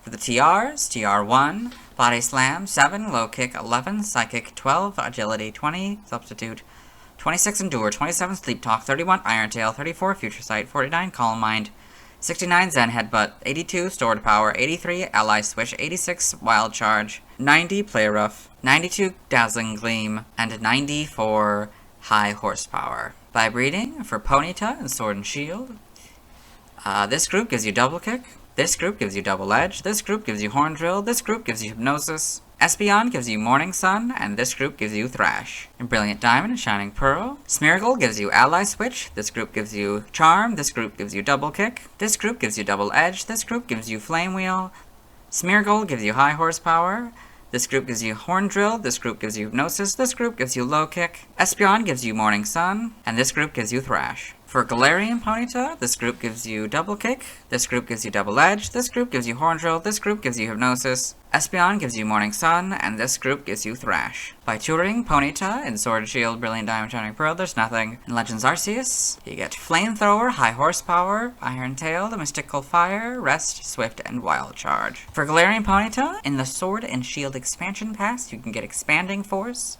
which is a special Psychic-type move with a power of 80, accuracy 100%, and PP 10. By transfer from another generation, 1 Buy, that doesn't work anymore, 4 through 7, you get Captivate, that doesn't work anymore, 6 and 7, you get Confide, 2, you get Curse, 1 through 7, you get Double Team, 5 through 7, you get Echoed Voice, 2 through 7, you get Frustration, that doesn't work anymore, 2, 4, and 7, you get Headbutt, 2 through 7, you get Hidden Power, that doesn't work anymore, 5 and 6, you get Incinerate, 1 and 3, you get Mimic, 4, you get Natural Gift, that doesn't work anymore.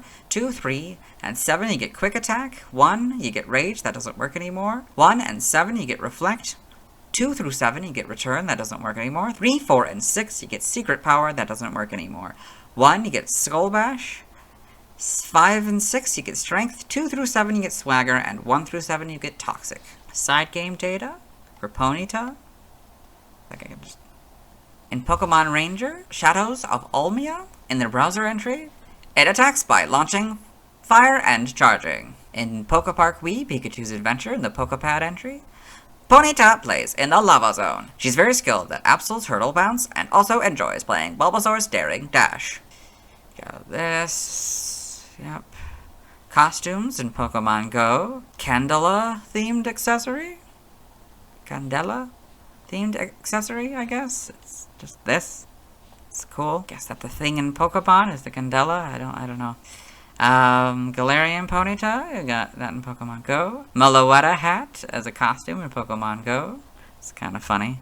It's wearing it on the side of its horn. Then evolution data, Ponyta. So Ponyta level 40, Rapidash. Galarian Ponyta, you've got Galarian Ponyta level 40, Galarian Rapidash. Sprites, so you can see these, how they're they're very similar to their modern, these are like very, almost toy-like horses, like this one in particular. This is more like monster-like, but that, yeah, and then these kind of gain more of this one kind of gains more, but see how the fire is, it's very basic, it's not very complicated. This is probably the least complicated fire. This is a little bit more complicated. You know, this one was made for this one. I guess it could technically work for this one. I don't know, but it probably couldn't really work. This is another one where it's kind of very similar to how it's designed here, so it could arguably work if the colors were corrected, but yeah. So then we've got gold, a little bit closer to the modern one, or much closer, I guess, but the flame's much more obvious what is flame and what isn't. You get this back sprite, it's much more complicated. You can see here it's sort of a almost sepia tone, I guess. That's interesting, the shiny. Yeah, okay, so Gen 3, it's got the more yellow body. Yeah, it's very, you know, you got all the basic stuff still already, so yeah. This is now paler, almost closer to modern Ponyta, with a blue flame, which, you know, makes sense. That's very clever. Yeah, and then this is a little bit more refined, closer to what we have now, I'd say. Then, yeah, this is a little lighter now in Gen 4, closer to the shinies is. This one, maybe even lighter, my goodness. Yep. Not really much changes, it probably gets more. Oh, it gets, like, blue hose, that's interesting, and black hose, that's, I don't know if that's a mistake or not in Gen 5, but interesting. So Gen 6, get the models for the first time. It's kind of that's interesting, the fire is almost closer to the pure orange of yellows, that's interesting. But there's still some gradients, which is nice. I get to see all that. It's kind of nice. Yep. Yeah, not much of a difference model-wise. Still kind of got blue feet for some reason. Yeah, it's kind of blue feet, which blue hooves, which is interesting. Yeah, still kind of a yellow. It's a little bit more gradients, much more fire-like, I'd say. This is much more simple again. Then we get to see Galarian Ponytas, so get to see it's more just blue and white. I think only really the purple turns to sort of this cream color, I guess. Yep. Legend Arceus. So now it's finally back to the blacker. I guess it looks kind of purple. I think these are darker than those. Although that might just be like the photo when it was taken or whatever. So that's interesting. Yeah, cross generation here. So we can see the Galarians and the non-Galarian. How they're different and stuff, yeah. There are other sprites, Blaze and Pokemon Super Contests, Flash and Pokemon Super Contests. So I think these are NPC Pokemon. Yeah. In the anime, the main series, Ponyta in the anime. We'll see this Ponyta later. Then we got a Galarian Ponyta in the anime. All this. Pokedex entries in episode 33 in Ash's Pokedex. Ponyta, a fire horse Pokemon. Its bane is made of intense flames. In what I assume is Journeys, episode 55, and goes Rotom form. Ponyta, Galarian form. The unique horn Pokemon. A psychic type. There's a healing power hidden within its small horn. Ponyta can also treat wounds by using Healing Pulse. Pokemon Twilight Wings, Galarian Ponyta, and Pokemon Twilight Wings. Interesting. In the manga, so we got Ponyta in Pokemon Adventures, with, looks to be Dawn, that's interesting. And Galarian Ponyta in Pokemon Adventures. Okay, yep. Pokedex entries in Pokemon Adventures. In whatever past 10 is, it peers into your eyes and reads your heart. If it finds wicked feelings, it will disappear at once. Okay, yep, got all this, and the TCG. Trivia. Employees of Game Freak put several Japanese Psyduck up on the global trade station for an American Ponyta. It's station, not system? Ponyta is one of the 14 Pokemon that the player can collect foreign Pokedex entries for in Pokemon Diamond and Pearl. Ponyta's Stadium and Fire Red Pokedex entries state that it can jump over the Eiffel Tower and Ayers Rock, which exist in the real world. Tokyo Tower is referenced in red and green, as well as the Japanese versions of Stadium and Fire Red. Galarian Ponyta's category, Unique Horn, sounds similar to Unicorn. Unicorn, oh yeah, it does. Origin, Ponyta and its evolved form may be based on fiery steeds in mythology such as those belonging to the Greek god Helios, Skinfaxi of Norse mythology, or the horses of the Ashvins in Hindu mythology. It may also be based on Qilin, a legendary Chinese hooved chimerical creature sometimes depicted with parts of their bodies on fire. The fire in its shiny coloration refers to blue fire, which generally indicates a higher temperature than orange fire, but it may also be caused by certain chemicals burning at a normal temperature. Galarian Ponyta may be based on a Shetland pony and modern depictions of a unicorn.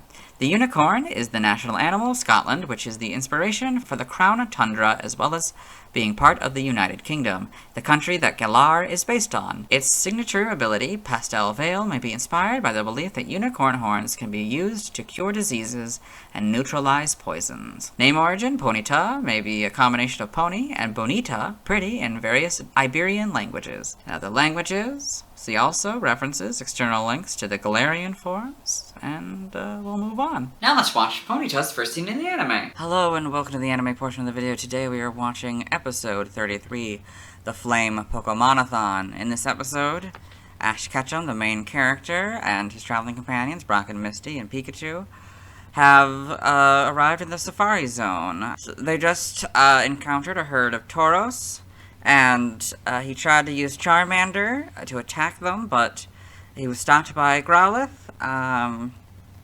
And I've just found out that Growlithe is also a fire type, so he's sending Charmander back into his ball. Maybe Squirtle. Hold it! So there's the Ponyta. Hey, what are you doing? You little sidewinder, don't tell me you don't know this whole area is a Pokémon reserve. A Pokémon reserve? Yes, What's that? it's a place where it's against the law to capture Pokémon so they can grow up here naturally. And that is Ponyta's first scene in the anime. Let's move on. Now let's talk about the TCG. I have two Ponyta cards and they're non-Galarian Ponyta. They're the first two versions of the Ponyta card, but since they're nearly identical, only talk about them like they're one card. They were illustrated by Ken Sugimori. It's definitely not the most interesting since it's just the official image from Pokemon Red and Green on a background. Ponyta has 40 HP. It's 3'3" and 66 pounds, which is 0.1 pounds less than its weight in the official Pokedex. It has two moves, Smash Kick and Flame Tail, neither of which are from the video games. Smash Kick costs 2 of any energy and causes 20 damage. Flame Tail costs 2 fire energies and causes 30 damage. Ponyta is weak to water. It has no resistance, which is weird since it's resistant to fire and grass in the video games. It costs 1 of any energy to retreat. Its description reads, its hooves are 10 times harder than diamonds. It can trample anything, flat in moments. This is very similar to the Pokedex entries in Pokemon Red, Blue, and Leaf Green. It's level 10. In the video games, it would be 30 levels away from evolving into Rapidash. Speaking of Rapidash, I have a card for it, so we'll talk about that tomorrow. Now let's see why other people love Ponyta. Now let's look at fan art. Hello and welcome to the fan art section of the video. Nobody sent in fan art, so instead we are looking at DeviantArt. For those of you who don't know how this works, what we do is we go through these images until we find an image that doesn't contain a Ponyta. This is Ponyta Blep by Otaku app. So this is Galarian Ponyta here, very cute. Doing a little blip. Looks to be in a forest, probably the forest that it lives in. There's glowing mushrooms and stuff, and it's very cute. And we've got Galarian Ponyta by Nevadoodle. We've got this Galarian Ponyta here. Pretty basic. I don't really know what these horns are. I don't know if that's, I don't think that's part of it. So yeah, I don't know. But yeah, I got this, but yeah, so it's slightly stylized, I guess. Yeah, it's very nice. Galarian Ponyta by Shinju Fury. So I got this, pretty basic Galarian Ponyta. Looks like it's walking around. It's very nice, very colorful. Almost slightly sepia tone, which is interesting. This is Galarian Ponyta by Lan Mana. I guess it's from 2019. You got this nice, Galarian Ponyta here. Pretty basic. We got Galarian Ponyta by Hiyoshiro Alter.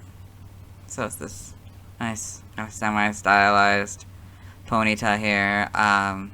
Stars in the background, so maybe floating in space or something, or maybe it's making the stars appear with its horn. I don't know. It's pretty cool. Yeah, very fluffy. Then we've got Galarian Ponyta by Soul Eve 99. So this pretty. I mean, it's a little bit stylized, particularly with the neck here, and general body looks maybe more horse-like than than Ponyta. Because we get to see all the mane and nice stuff. It's colorful, yeah. This is not a Ponyta, so we'll move on. Thanks to everyone who submitted fan art. I won't be streaming tonight as I need to wait until I've talked about Snorlax before I can catch a Ponyta. As for Galarian Ponyta, I'll have to wait until I've talked about the Gen 8 Pokemon to cover that. Tomorrow I'll be talking about Rapidash. As always, this isn't my proper outfit and you'll see me tomorrow. Hello! Today I'll be talking about Rapidash, the only evolution of Ponyta who evolves at level 40. If one wishes to consider Galarian Rapidash as number 78, it's also the first psychic fairy type Pokemon. Its previous PYC dates are May 14th, 1996, March 5th, 1999, December 24th, 2001, October 14th, 2004, August 5th, 2007, May 6th, 2010, March 16th, 2013, January 5th, 2016, October 26th, 2018, and August 16th, 2021. I must remember Rapidash from the early anime episode I mentioned yesterday. I like that the evolution of Ponyta, a horse, is a unicorn. I find Galarian Rapidash to look a little silly, considering how unnatural its horn looks compared to non-Galarian Rapidash. Let's get into the Bulbapedia article. Hello and welcome to the Bulbapedia section of the video. Today we'll be talking about Rapidash, who is the Fire Horse Pokemon as non-Galarian Rapidash, and the unique horn Pokemon as Galarian Rapidash. Its number is 0078. This is Rapidash, this is what it looks like. This is Galarian Rapidash, this is what it looks like. Types: Fire for non-Galarian Rapidash, and Psychic Fairy for Galarian Rapidash. Its abilities: Runaway or Flash Fire as Rapidash, and Runaway or Pastel Veil as Galarian Rapidash. Flame Body is Rapidash's hidden ability, and Anticipation is Galarian Rapidash's hidden ability. Gender ratio is 50-50. Catch rate is 60 or 14.8%. Breeding is a group field. Hatch time 20 cycles. Height for both versions is 5'7" or 1.7 meters. Its weight as non-Galarian Rapidash is 209.4 pounds or 95 kilograms. As Galarian Rapidash, it's 176.4 pounds or 80 kilograms. Base experience yield: 192 in the first 4 gens and 175 in Gen 5+.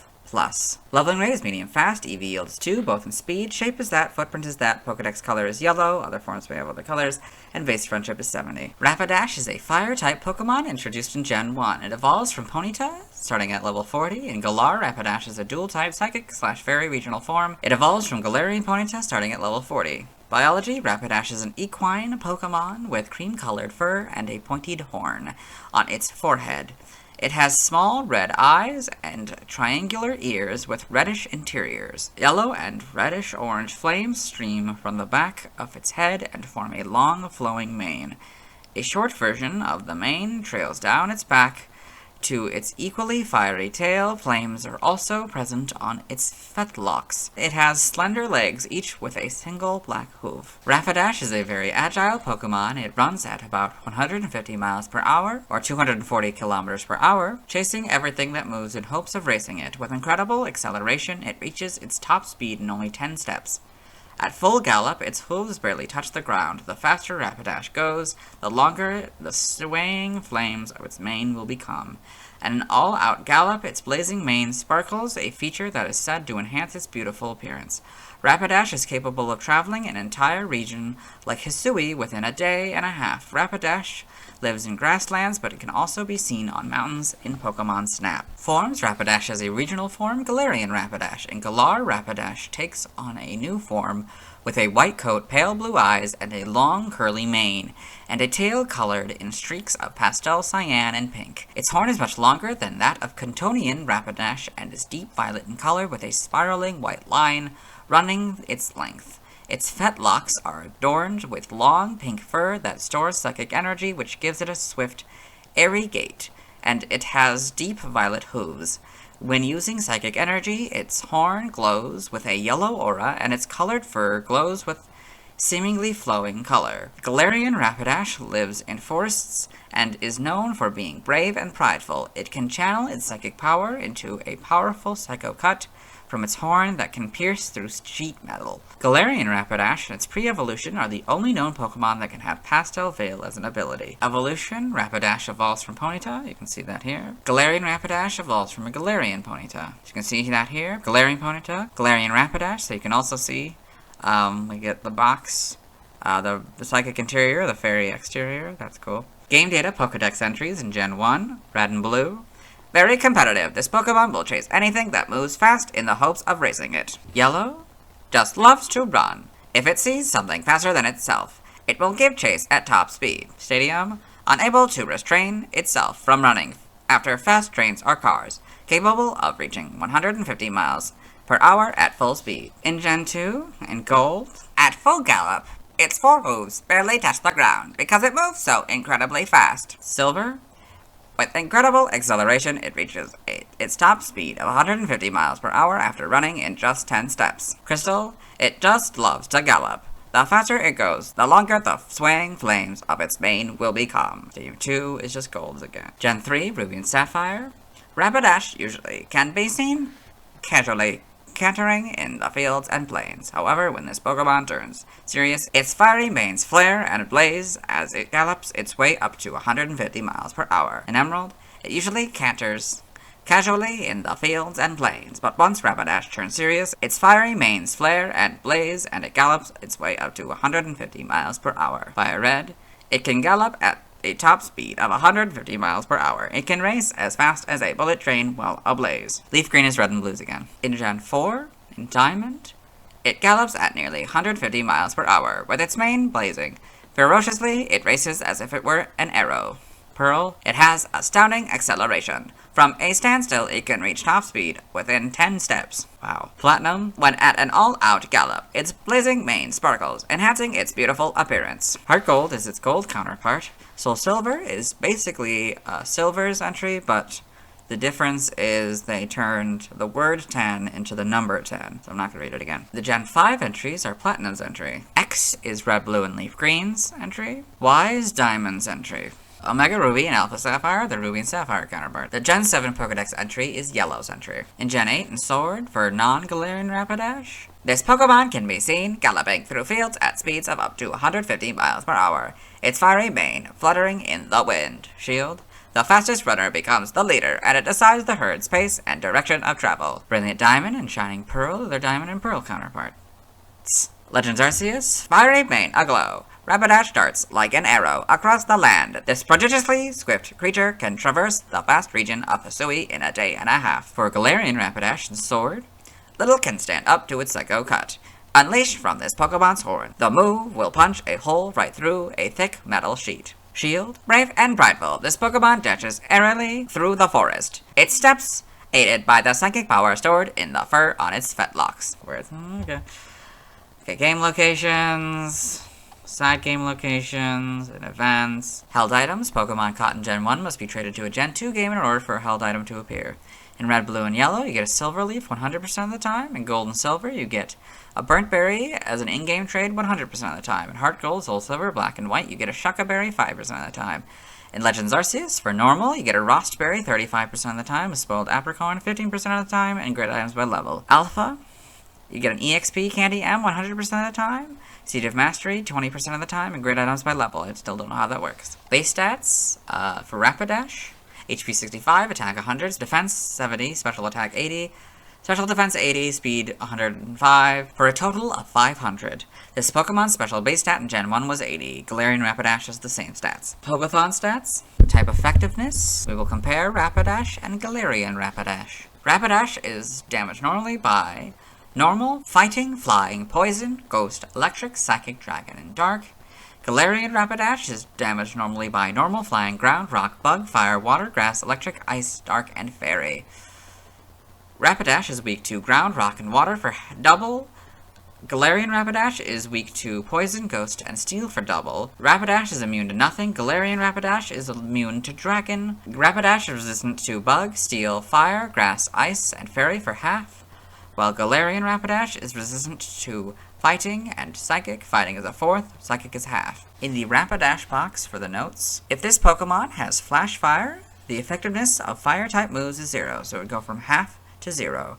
In Gen 1, the effectiveness of Ice-type moves is 1, so it went from 1 to half. In the Galarian Rapidash box, if this Pokemon is given a ring target, the effectiveness of Dragon-type moves is 1, so it would go from 0 to 1. For Learn Set, by leveling up, in Rapidash for Sword and Shield, Brilliant Diamond, Shining Pearl, we'll go down to 40. Actually, we'll start with its Evo, and then go down to Takedown. So, Evo is Smart Strike, 43 Takedown, 49 Inferno, 56 Fire Blast, 63 Flare Blitz. Okay, so for Legends Arceus, we will just do Flare Blitz. At level 47, it learns Flare Blitz and masters it at 59. It's a physical Fire-type move. Its base is 100. Power is a Strong Style is 120. And Agile Style is 80, whatever that means. Its base is 100% for its accuracy. And its Strong Style is also 100. Its PP is 5. For Galarian Rapidash, we'll start with this Evo here, and then go down to whatever 40s would be. Upon evolution, you get Psycho Cut, 43 Takedown, 49 Dazzling Gleam, 56 Psychic, and 63 Healing Wish. For skipping by TM/TR, both of them. By breeding, we're skipping. Yep. By tutoring, for Rapidash, in Sword and Shield, Brilliant Diamond, Shining Pearl. So you get in the Sword and Shield expansion pass, you get Scorching Sands. It's a special ground type move. Its power is 70, accuracy 100%, and its PP is 10. Legends Arceus, you get Flamethrower, Giga Impact, High Horsepower, Hyper Beam, Iron Tail, Mega Horn, Mystical Fire, Poison Jab, Rest Swift, and Wild Charge. For Galarian Rapidash, in the expansion pass of Sword and Shield, you get Expanding Force, which is a special Psychic type move. Its power is 80, accuracy is 100%, and PP is 10. By transfer from another generation, in 1 you get Bite, that doesn't work anymore. 4 through 7 you get Captivate, that doesn't work anymore. 6 and 7 you get Confide, 2 you get Curse, 1 through 7 you get Double Team, 5 through 7 you get Echoed Voice, 2 through 7 you get Frustration, 2 through 7 you get Fury Attack, 2, 4, and 7 you get Headbutt, 2 through 7 you get Hidden Power, that doesn't work anymore. 5 and 6 you get Incinerate, 1 and 3 you get Mimic, 4 you get Natural Gift, that doesn't work anymore. 1 you get Rage, that doesn't work anymore. 1 and 7 you get Reflect. 2 through 7 you get Return, that doesn't work anymore. 3, 4, and 6 you get Secret Power, that doesn't work anymore. 1 you get Skull Bash. 5 and 6 you get Strength. 2 through 7 you get Swagger, and 1 through 7 you get Toxic. Side game data. Okay. Ooh. Pokemon Ranger. The browser entry. Rapidash charges while cloaked in flames that can incinerate anything. Pokemon Ranger, Shadows of Almia. In the browser entry, it attacks by launching fire and charging. All this. Yep. Costumes of Pokemon Go, you get the Candela themed accessory. I don't know what that means. Galarian Rapidash. Okay. Evolution data. Rapidash. Yeah, Ponyta, 40, Rapidash. Galarian Rapidash, Galarian Ponyta, 40, Galarian Rapidash. Okay, sprites here, so... Got the basics still, the horn, that, yeah. Got all the flames. This almost looks like it's segmented, which would be very interesting if they reference this original sprite for the Galarian one. Yeah, you can see it's all one solid thing now. So you got, yeah, the flames everywhere. Yep. Gold, we got the yellow. This one, it's purple, and sort of shades of purple, I guess. And white. Yep. Black hooves throughout these, yep. Then we've got, Gen 3, we get the full kind of colors, the yellow, the red, I guess there's a little bit of the red eyes and stuff. Yeah, the second one, okay. This one's very much different than what I was expecting. Since Ponyta has sort of a blue flames, I was kind of expecting the same thing for Rapidash, but this seems to be sort of a bluish gray. It's interesting. And lighter as well, sort of more the modern color. Then we got the lighter one, Although maybe slightly different. This one's much more obviously different in its body color. It's sort of a yellower. Yep. Yep. Yeah, not much difference. Yep, and then sort of the darker flame. Oh, it's blue! The shinies... Okay, it's still that same kind of... Yeah, blue. I don't think I even noticed that the insides were kind of bluer. I think it changes. It seems to change blue. Like the eyes and like the highlights are all kind of blue. Like I didn't know the inside of the ear and the eyes. I don't think I noticed that for Ponyta. Yep, these flames, they're pretty good. Got all this. Yep. See, let's go Pikachu, let's go Eevee. That is Sword and Shield. Yep, I can see. Yep, sort of still blue hooves. Weirdly turns to blue hooves, which is interesting. And we get Galarian, same kind of idea, where the purple is turned into this sort of greenish cream color. Yes. Okay, for the shiny. Then Legends Arceus, not, okay, a little bit, like, I don't know, a little bulky. I don't know, like, yeah, count all those polygons. Okay. Homes, I can see that. It's sort of a lighter, well, I guess it is a lighter purple, I guess. And purple and blue, a different sort of an actual purple, light purple versus just pure purple. Okay, yep. In the anime, Rapidash in the anime, Galarian Rapidash in the anime. This. Okay. Pokedex entries in Sun and Moon, episode 42. In the Rotom Pokedex, Rapidash, the fire horse Pokemon, a fire type. Rapidash loves to gallop. Whenever it sees something moving fast, it gets the urge to race. In what I assume is Journeys, episode 55, and Go's Rotom Phone, Rapidash, Galarian form, the unique horned Pokemon, a psychic and fairy type. And Ponyta's evolved form, fearless and proud. Rapidash uses psychic power stored in the flowing fur above its hooves to dash through the forest with ease. Pokemon Origins, Rapidash and Pokemon Origins.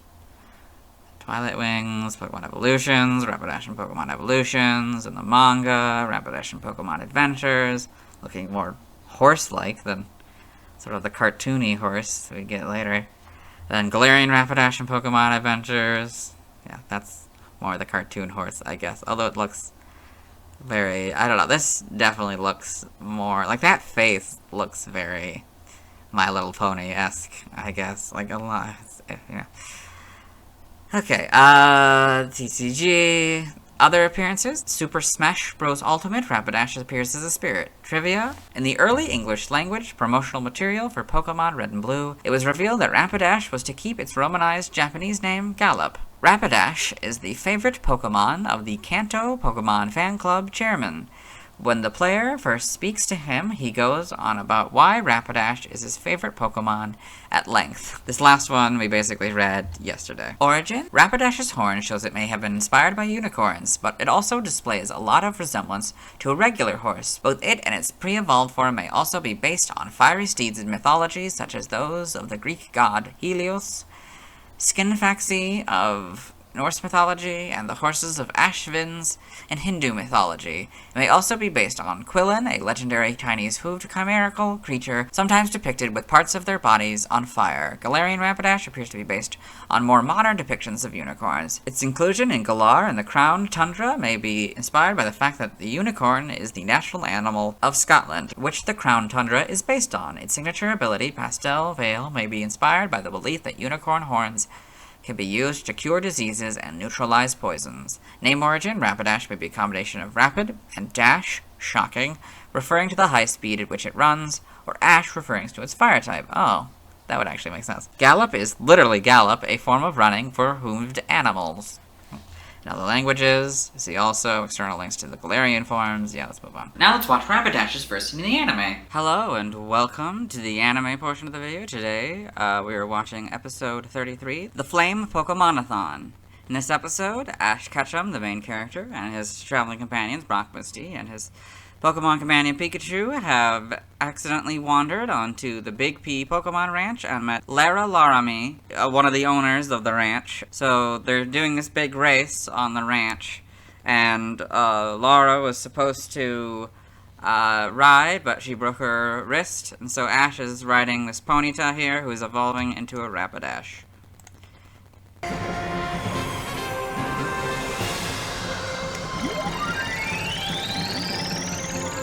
Hello. That's Ash. Ponyta just Evolved into Rapidash. That's Laura. Okay, yeah, that's Rapidash's first team in the anime. Let's move on. Now let's talk about the TCG. I have one Rapidash card, and it's a non-Galarian Rapidash. It's the first version of the Rapidash card. It was illustrated by Mitsuhiro Harita. It's a neat illustration. It's nothing much, but I guess it doesn't need to be for the first card. It has 70 HP, 30 more than its contemporary Ponyta. It's 5'7" and 209 pounds, which is 0.4 pounds less than its weight in the official Pokédex. Next to the weight, there's the symbol indicating that it's from the Jungle expansion. It has 2 moves, Stomp and Agility. In the video games, Stomp is a normal type move that causes damage and has a chance to cause the opponent to flinch. On this card, it costs 2 of any energy. If the player gets heads, the move hits for 30 damage, but if they get tails, it hits for 20 damage. In the video games, Agility is a psychic move that increases the user's speed. On this card, it costs 2 fire energy and 1 of any energy. Upon winning a coin flip, the opponent's attack automatically misses. It also hits for 30 damage. Like Ponyta, Rapidash is weak to water and has no resistance. Unlike Ponyta, it has no retreat cost, which is rather unusual as the evolutions often keep the same retreat cost or increase it. Rapidash's description reads, "Very competitive. This Pokemon will chase anything that moves fast, in the hopes of racing it." This is the Pokédex entry in Pokemon Red, Blue, Leaf Green, and X. It's level 33. In the video games, this would not be possible since Ponyta evolves into Rapidash at level 40. I don't have a Pokemon card for Slowpoke, so the next Pokemon with a card I'll be talking about is Magnemite. Now let's see why other people love Rapidash. Now let's look at fan art. Hello, and welcome to the fan art section of the video. Nobody sent in fan art, so instead we're looking at DeviantArt fan art. For those of you who are familiar with this series, you might be wondering why we're on this single image, and that's because this is the only image we'll be looking at today. So this is Rapidash, used Flare Blitz by Shade of Shinon. So you got this cool, realistic Rapidash here, and you get to see this horn here. It has the little slits. I don't know if that harkens back to one of the originals, or if that's just meant to be more like modern unicorns, I guess. You get to see like the mane. It goes from like fur to flame. That's pretty cool. And the tail as well. It seems to be from 2016, and this person has or had a Tumblr as well. It's a very nice image here. Very nice use of colors and perspective and painting. But yes, let's move on. Thanks to everyone who submitted fan art. I won't be streaming tonight, as I need to wait until I talk about Snorlax before I can evolve Ponyta into Rapidash. As for Galarian Rapidash, I'll have to wait until I've talked about the Gen 8 Pokemon to get back to that one. Tomorrow I'll be talking about Slowpoke. As always, this isn't my proper outfit, you'll see me tomorrow. Hello, today I'll be talking about Slowpoke, the first water psychic type Pokemon. Its previous PYC dates are May 15th, 1996, March 6th, 1999, December 25th, 2001, October 15th, 2004, August 6th, 2007, May 27th, 2010, March 17th, 2013, January 6th, 2016, October 27th, 2018, and August 17th, 2021. I most remember Slowpoke from an early episode of the anime where Ash and his friends go to a Pokemon researcher, and there's a Slowpoke outside of his lab who hangs out by a rock until a Shellder bites on his tail and evolves into a Slowbro. I like Slowpoke's design. It's unique but conveys what it is. I'm not a huge fan of Galarian Slowpoke's design, as I think it's a little lazy just to add yellow to Slowpoke's head and tail. Let's get into the Bulbapedia article. Hello, and welcome to the Bulbapedia section of the video. Today we'll be talking about Slowpoke, the dopey Pokemon, whose number is 0079. This is Slowpoke. This is what it looks like. This is Galarian Slowpoke. This is what it looks like. Types as non-Galarian Slowpoke is Water Psychic, and just Psychic as Galarian Slowpoke. So it being Water Psychic, you can see the water inside and Psychic outside. Its abilities: as non-Galarian Slowpoke, it's Oblivious or Own Tempo, and Gluttony or Own Tempo as Galarian Slowpoke.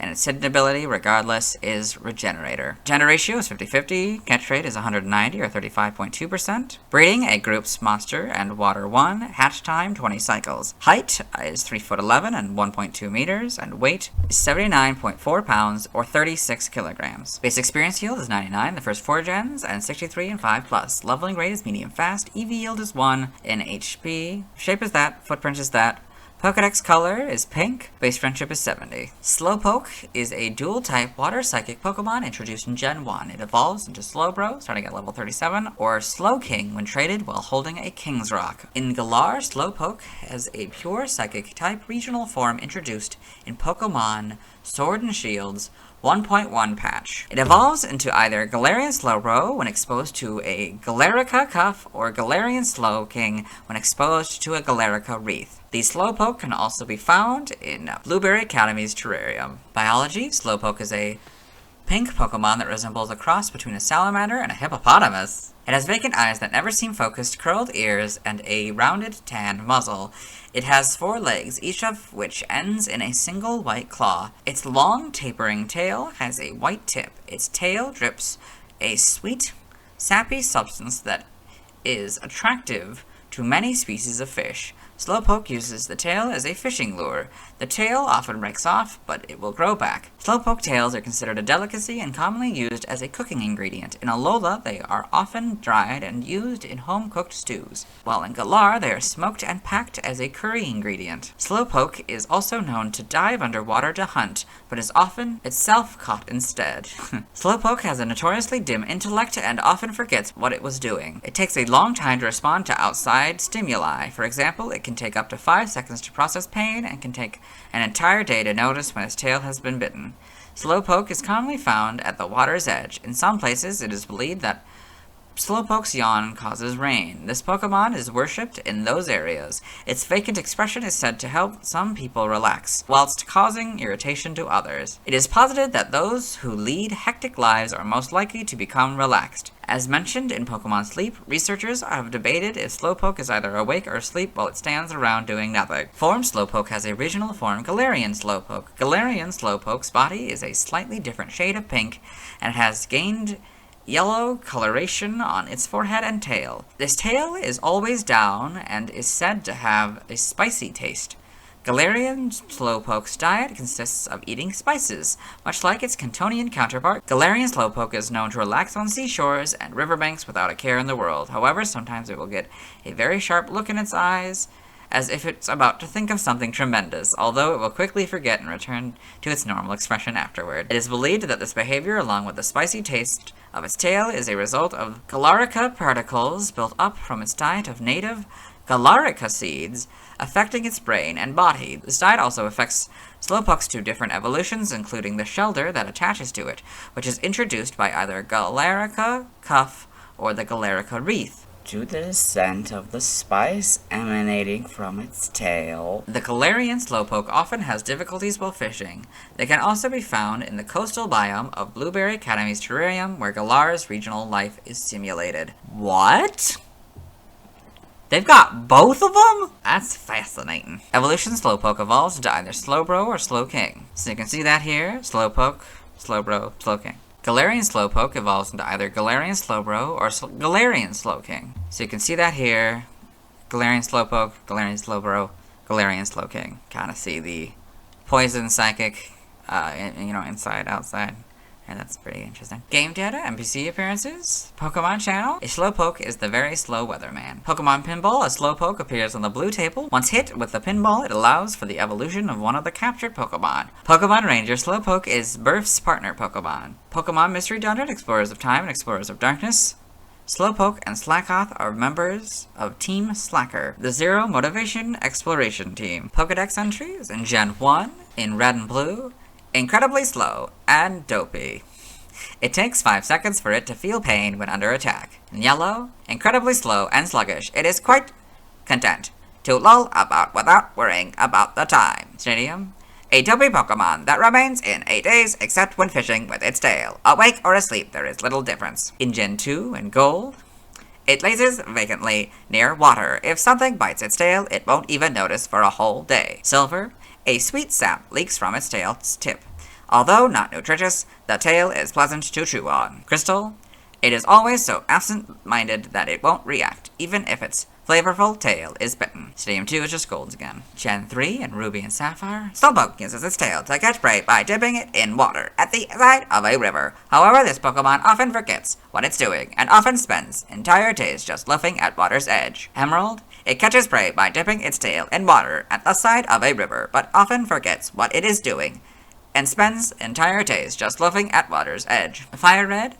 It is always vacantly lost in thought, but no one knows what it is thinking about. It is good at fishing with its tail. Leaf Green is red and blues again. Gen 4, Diamond, Pearl, and Platinum.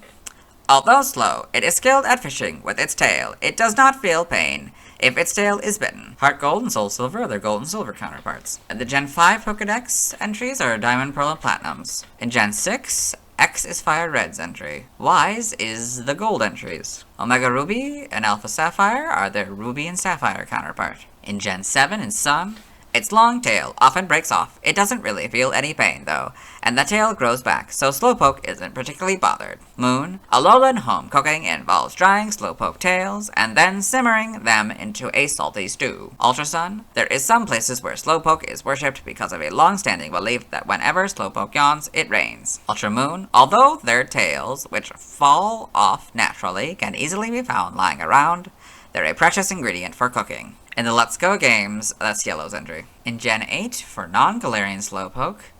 In Sword, slow-witted and oblivious, this Pokemon won't feel any pain if its tail gets eaten. It won't notice when its tail grows back either. Shield, when this Pokemon's tail is soaked in water, sweetness seeps from it. Slowpoke uses this trait to lure in and fish up other Pokemon. Brilliant Diamond and Shining Pearl are their Diamond and Pearl counterparts. For Galarian Slowpoke, in Sword, although this Pokemon is normally zoned out, its expression abruptly sharpens on occasion. The cause for this seems to lie in Slowpoke's diet. Shield. Because Galarian Slowpoke eat the seeds of a plant that grows only in Galar, their tails have developed a spicy flavor. So in Gen 9, Scarlet's is very similar to Red, Blue, and Leaf Green's, but slightly different, so we'll read it.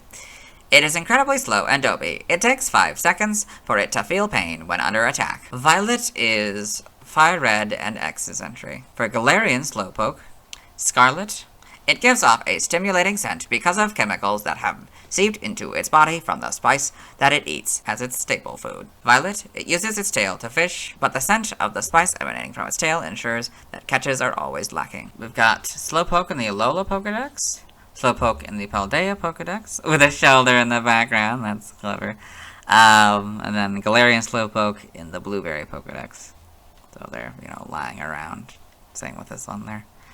That one actually is a little bit more awake. Is that the thing that it eats? I don't know. I got game locations, side game locations, events, held items for Slowpoke. Pokemon caught in Gen 1 must be traded to a Gen 2 game in order for a held item to appear. So in Red, Blue, and Yellow, you get a berry 100% of the time, and Gold, Silver, and Crystal, you get a King's Rock 2% of the time. Very clever, because it needs that to evolve. When traded, of course. Diamond, Pearl, Platinum, Heart Gold, Soul Silver, Black, White 2, White 2, X, Y, Omega Ruby, Alpha Sapphire, Sun, Moon, Ultra Sun, Ultra Moon, Sword, Shield, Brilliant Diamond, and Shining Pearl, you get a Lagging Tail 5% of the time. For Galarian Slowpoke does not have any held items that it can be caught with. This is interesting since most of the time these articles just don't feature that. Base stats, Slowpoke, 90 HP, attack 65, defense 65, special attack 40, special defense 40, speed 15, for a total 315. This Pokemon's special base stat in Gen 1 was 40, so Galarian Slowpoke is the same stats. Pokeathon stats, type effectiveness, will compare Slowpoke and Galarian Slowpoke. Slowpoke is damaged normally by normal, flying, poison, ground, rock, dragon, and fairy. Galarian Slowpoke keeps all of that, but also adds steel, fire, water, grass, electric, and ice. Slowpoke is weak to bug, ghost, grass, electric, and dark, all for double. Galarian Slowpoke is weak to bug, ghost, and dark for double. Neither are immune to anything. Slowpoke is resistant to fighting, steel, fire, water, psychic, and ice for half. And Galarian Slowpoke is just resistant to fighting and psychic for half. In the Slowpoke box, for notes, in Gen 1, the effectiveness of Ghost-type moves is 0, so we went from 0 to double. Learn set by level up.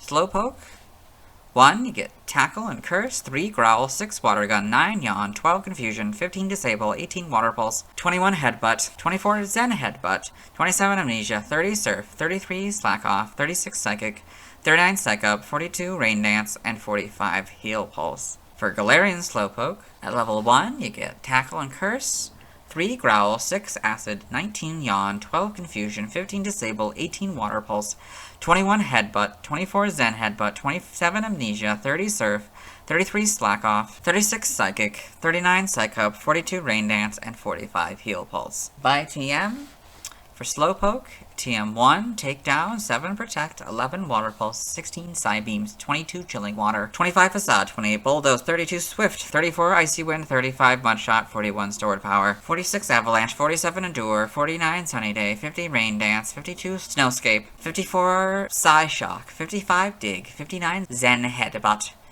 62 Foul Play, 66 Body Slam, 70 Sleep Talk, 75 Light Screen, 77 Waterfall, 81 Grass Knot, 82 Thunder Wave, 85 Rest, 92 Imprison, 98 Skull Swap, 103 Substitute, 109 Trick, 110 Liquidation, 114 Shadow Ball, 120 Psychic, 123 Surf, 125 Flamethrower, 128 Amnesia, 129 Calm Mind, 130 Helping Hand, 135 Ice Beam, 138 Psychic Terrain, 141 Fire Blast, 142 Hydro Pump, 143 Blizzard, 149 Earthquake, 161 Trick Room, 171 Terror Blast, 193 Weather Ball, 203 Psych Up, 208 Whirlpool, 218 Expanding Force, and 224 Curse. For Galarian Slowpoke, 1 Takedown, 7 Protect, 11 Water Pulse, 16 Psybeam, 22 Chilling Water, 25 Facade, 28 Bulldoze, 32 Swift, 34 Icy Wind, 35 Mudshot, 41 Stored Power, 46 Avalanche, 47 Endure, 49 Sunny Day, 50 Rain Dance, 52 Snowscape,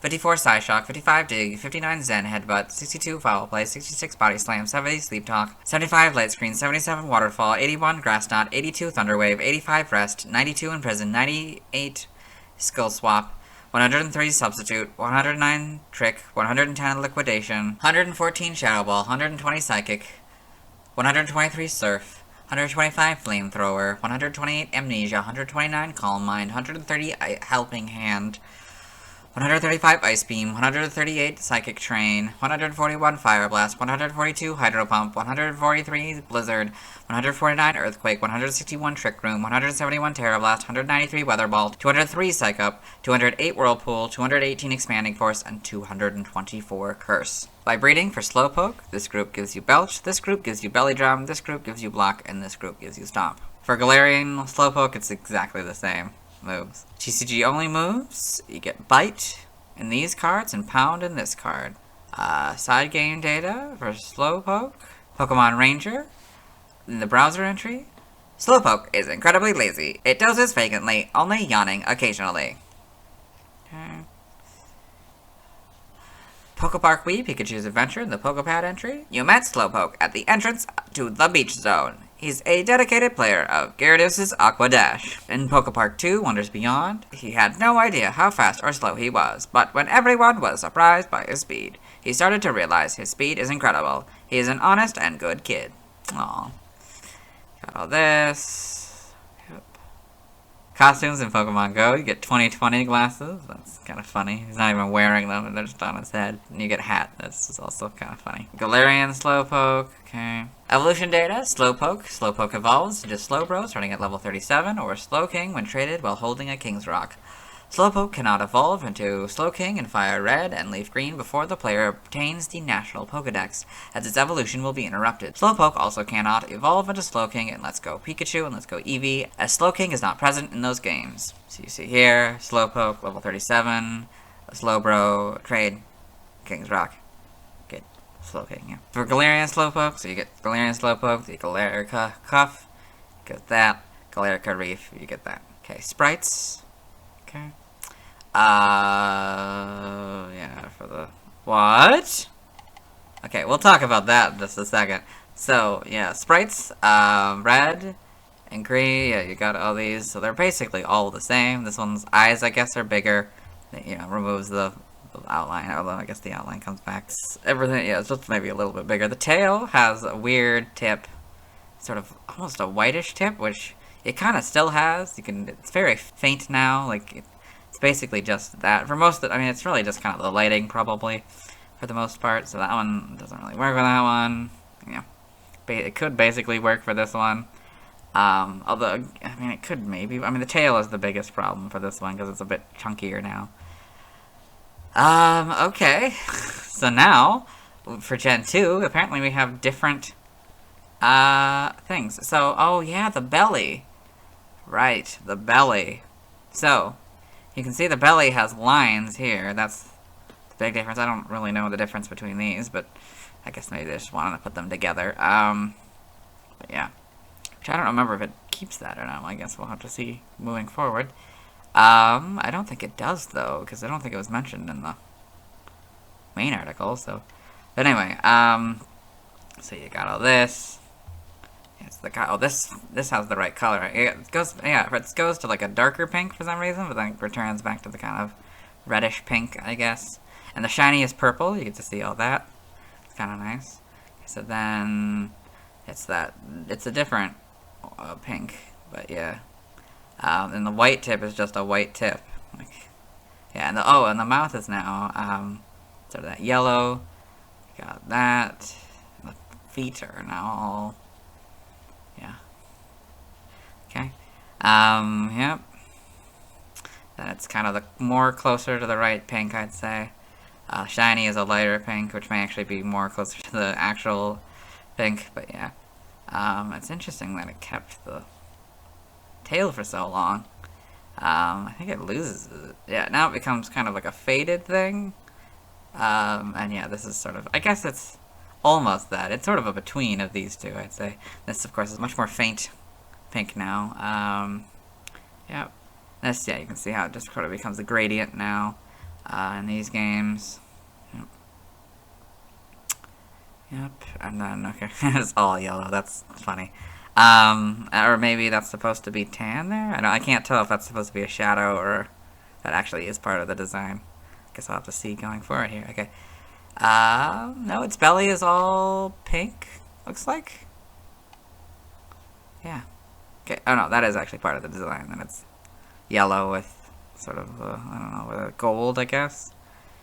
Things. Okay. In the anime, Slowpoke in the anime, Galarian Slowpoke in the anime, a Slowpoke egg in the anime. This. Pokedex entries in episode 66 in Ash's Pokedex. Slowpoke, the dopey Pokemon. No one can tell what a Slowpoke is thinking, if it ever does think.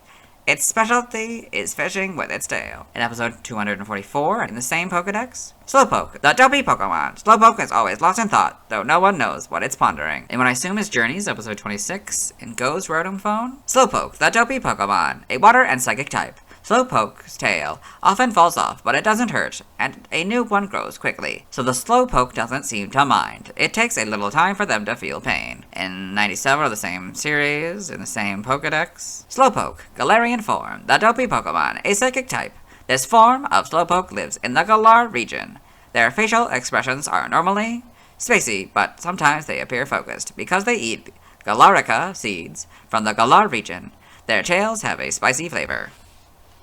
Twilight Wings, Galarian Slowpoke in Twilight Wings. Yep. Slowpoke in Paldean Winds. So you get to see a Wiglet, Gyarados, Wingull, and Finizen, or Palafin. It's kind of hard to tell. In the manga, Slowpoke in the Electric Tales of Pikachu. That's a very big Slowpoke. Slowpoke in Pokemon Adventures. Galarian Slowpoke in Pokemon Adventures.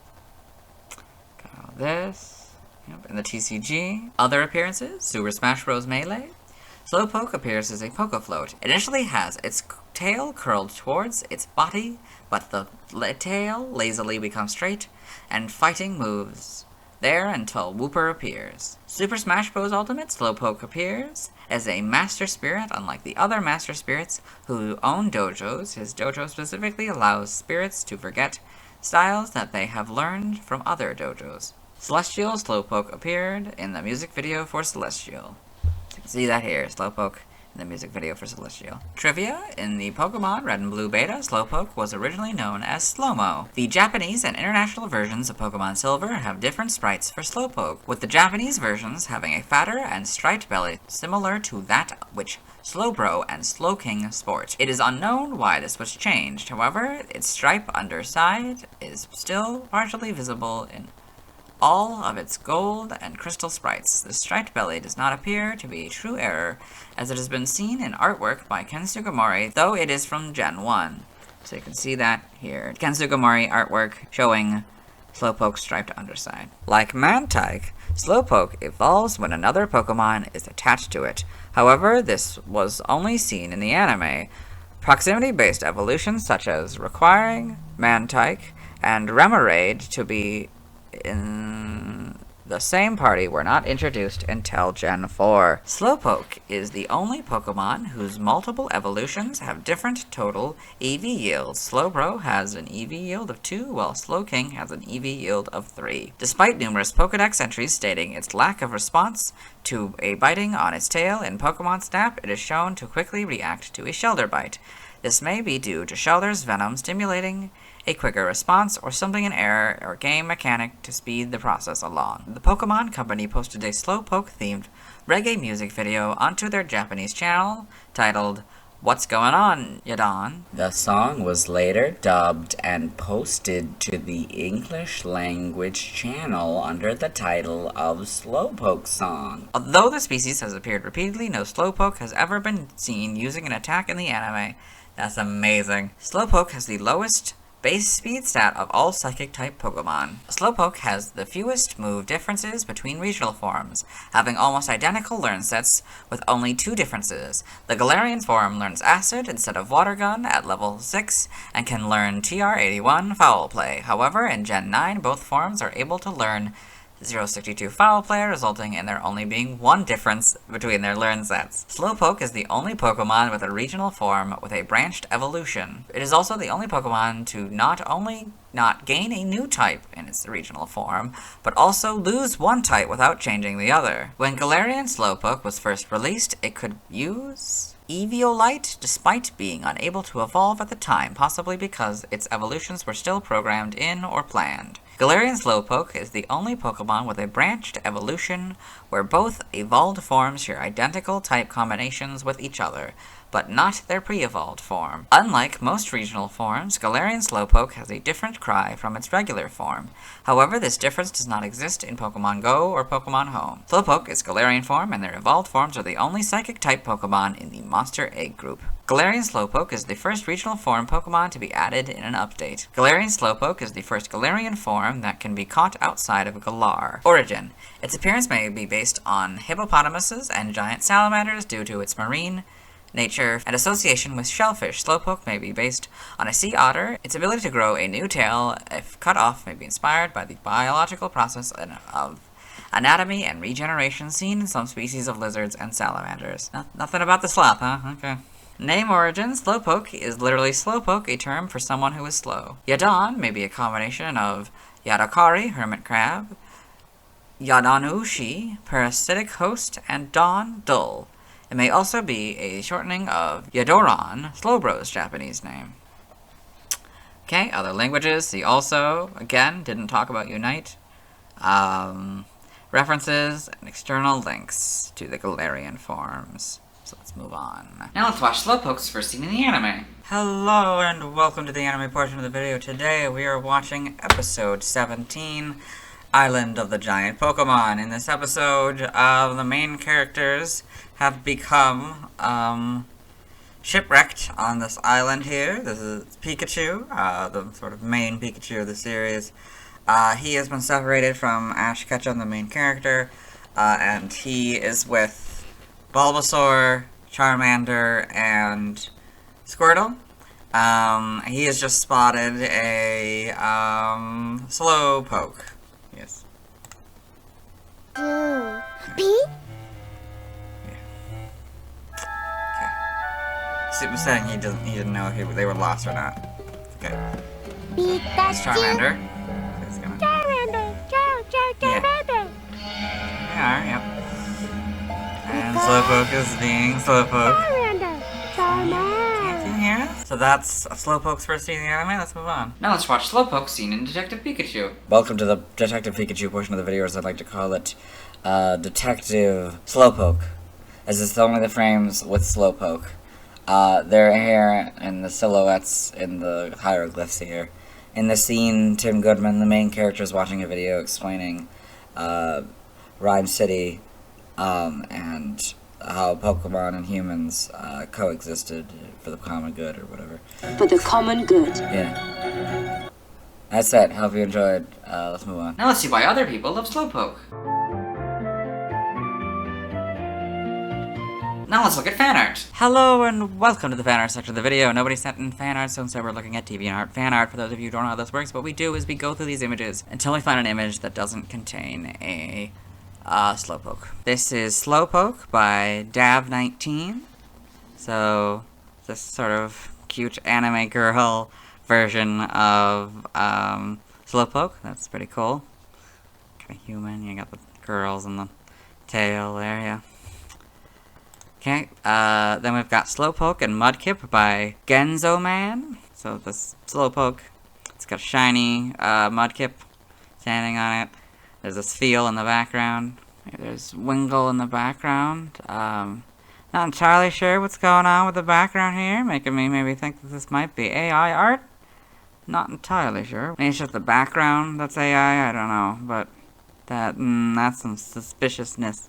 Although, I think it's from 2019. I don't think AI was this good in 2019, so I don't know. Then we've got Slowpoke Underwater by Joshua Dunlop. So this more realistic Slowpoke, I guess.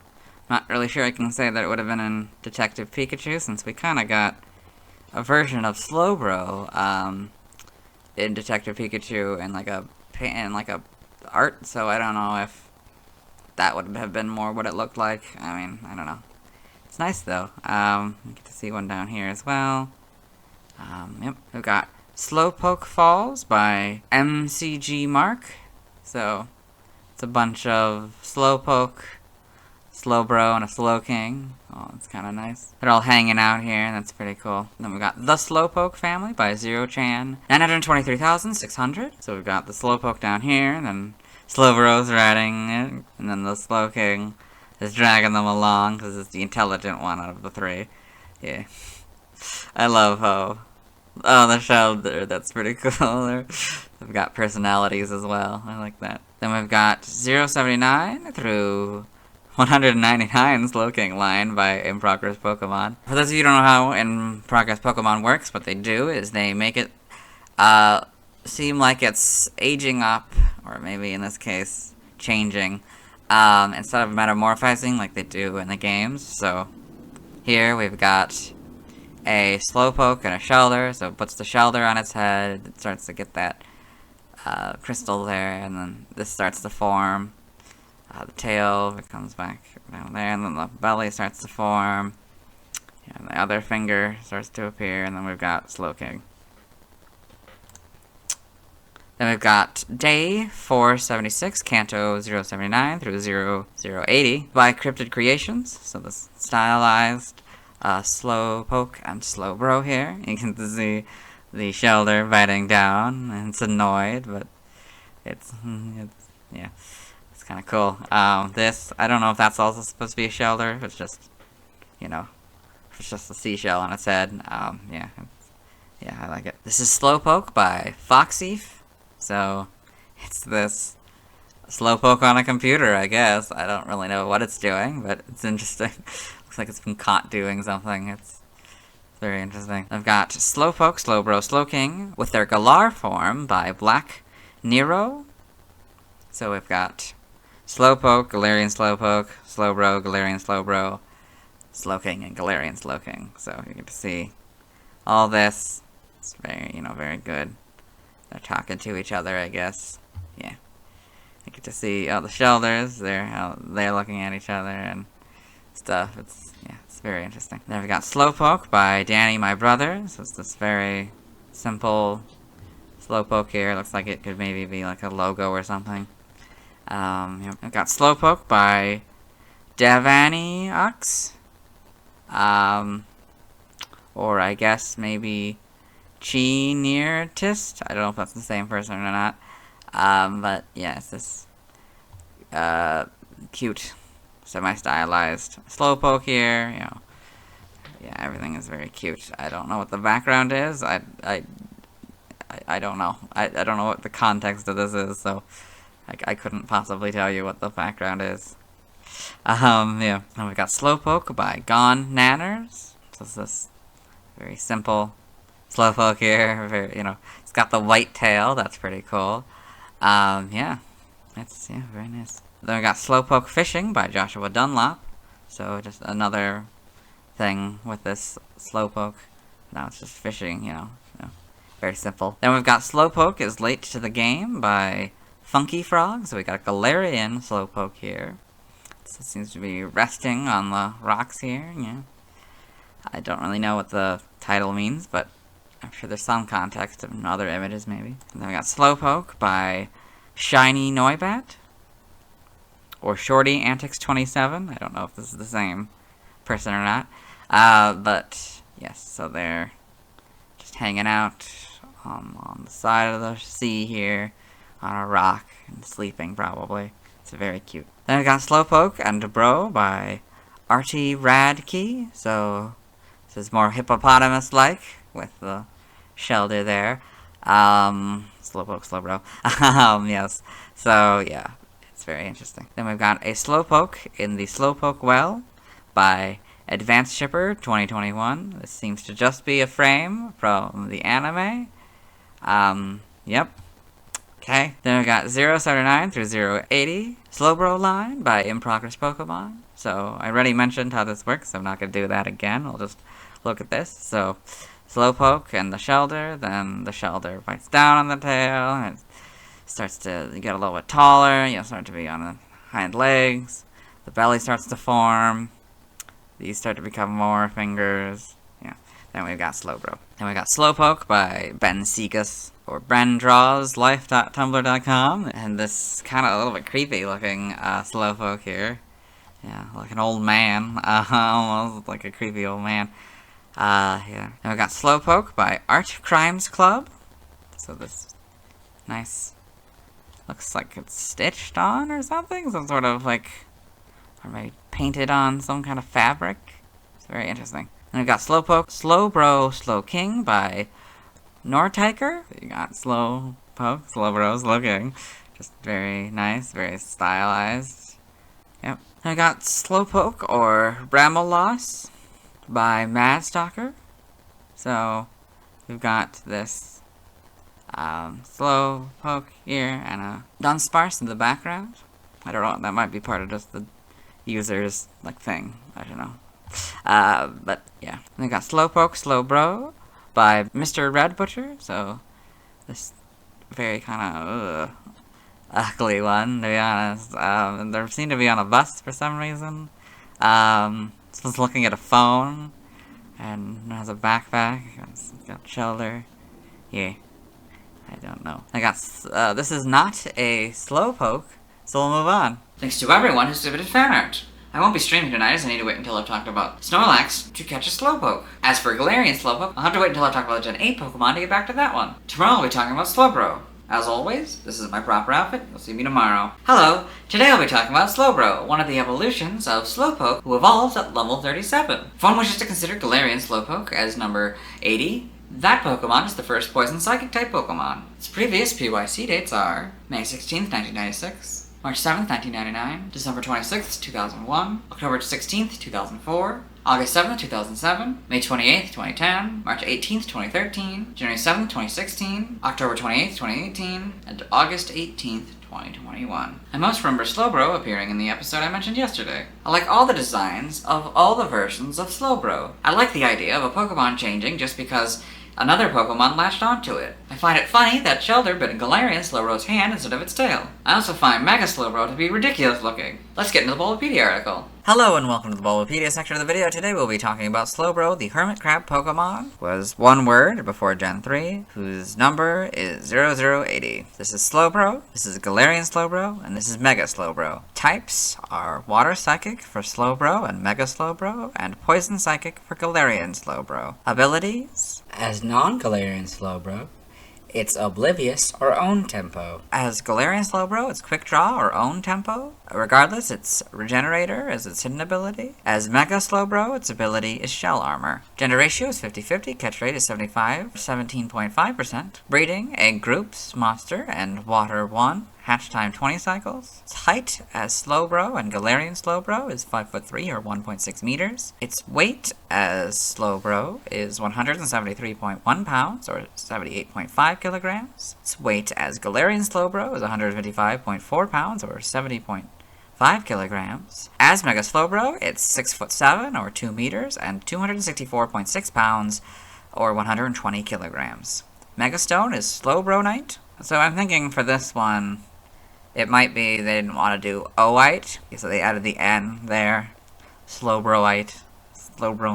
Base experience yield is 164 in the first 4 gens, and 172 in 5+. Leveling rate is medium fast. EV yield is 2.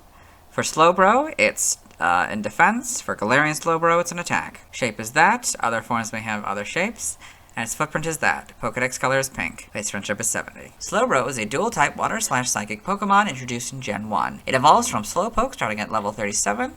It's one of Slowpoke's final forms, the other being Slowking. Slowbro can Mega Evolve into Mega Slowbro using Slowbronite. In Galar, Slowbro has a dual-type Poison/Psychic regional form introduced in Pokemon Sword and Shield's 1.2.0 patch. It evolves from Galarian Slowpoke when exposed to a Galarica Cuff. It is one of Galarian Slowpoke's final forms, the other being Galarian Slowking. The Slowbro can also be found in Blueberry Academy's terrarium. Biology: Slowbro is a bipedal pink Pokemon with a tan striped belly and a rounded tan muzzle. It has large vacant eyes, curled ears, and 2 small pointed teeth protruding from its upper jaw. It has 3 clawed fingers on its hands and 2 clawed toes on its feet. There is a Shellder attached to its tail. The Shellder has a gray spiral shell with a darker gray spots and smaller triangular eyes near the base. There are several spikes across the surface of the Shellder, and it holds onto Slowbro with many sharp teeth. Shellder developed its spiral form in an effort to suck more sweetness out of Slowbro's tail. If its tail or the Shellder attached to it is broken off, Slowbro revert to its unevolved form, Slowpoke. Slowbro has lost the capacity to feel pain due to Shellder's poison. While typically lazy and unintelligent, Slowbro apparently becomes inspired when the Shellder bites down on its tail. While it's capable of unleashing powerful psychic attacks, Slowbro is typically rather peaceful and usually prefers not to fight. Because it can no longer fish using its tail, instead swims to catch its prey and allows the Shellder to feed on its leftover scraps.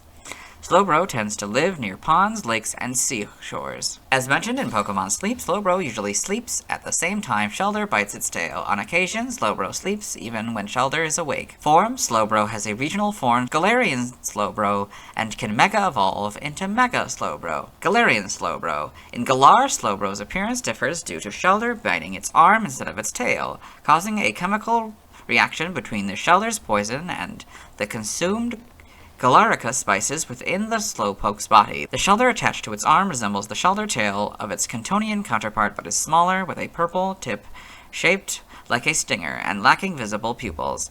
Galarian Slowbro itself has a slight color difference compared to its counterpart being pinker with purple accents on its head, arms, and tail. Galarian Slowbro is considered highly dangerous for its tendency to indiscriminately attack its surroundings, the reason for which is due to its Shellder sometimes unconsciously biting down hard on its arm. Another reason is that Shellder feels bliss when biting hard enough to absorb Galarian Slowbro's poison. However, Shellder will occasionally faint from the seeping poison, and Galarian Slowbro occasionally lashes out due to the itching caused by said poison. While normally zoned out, when facing a strong opponent, its body becomes stimulated and it will sport a sharper expression.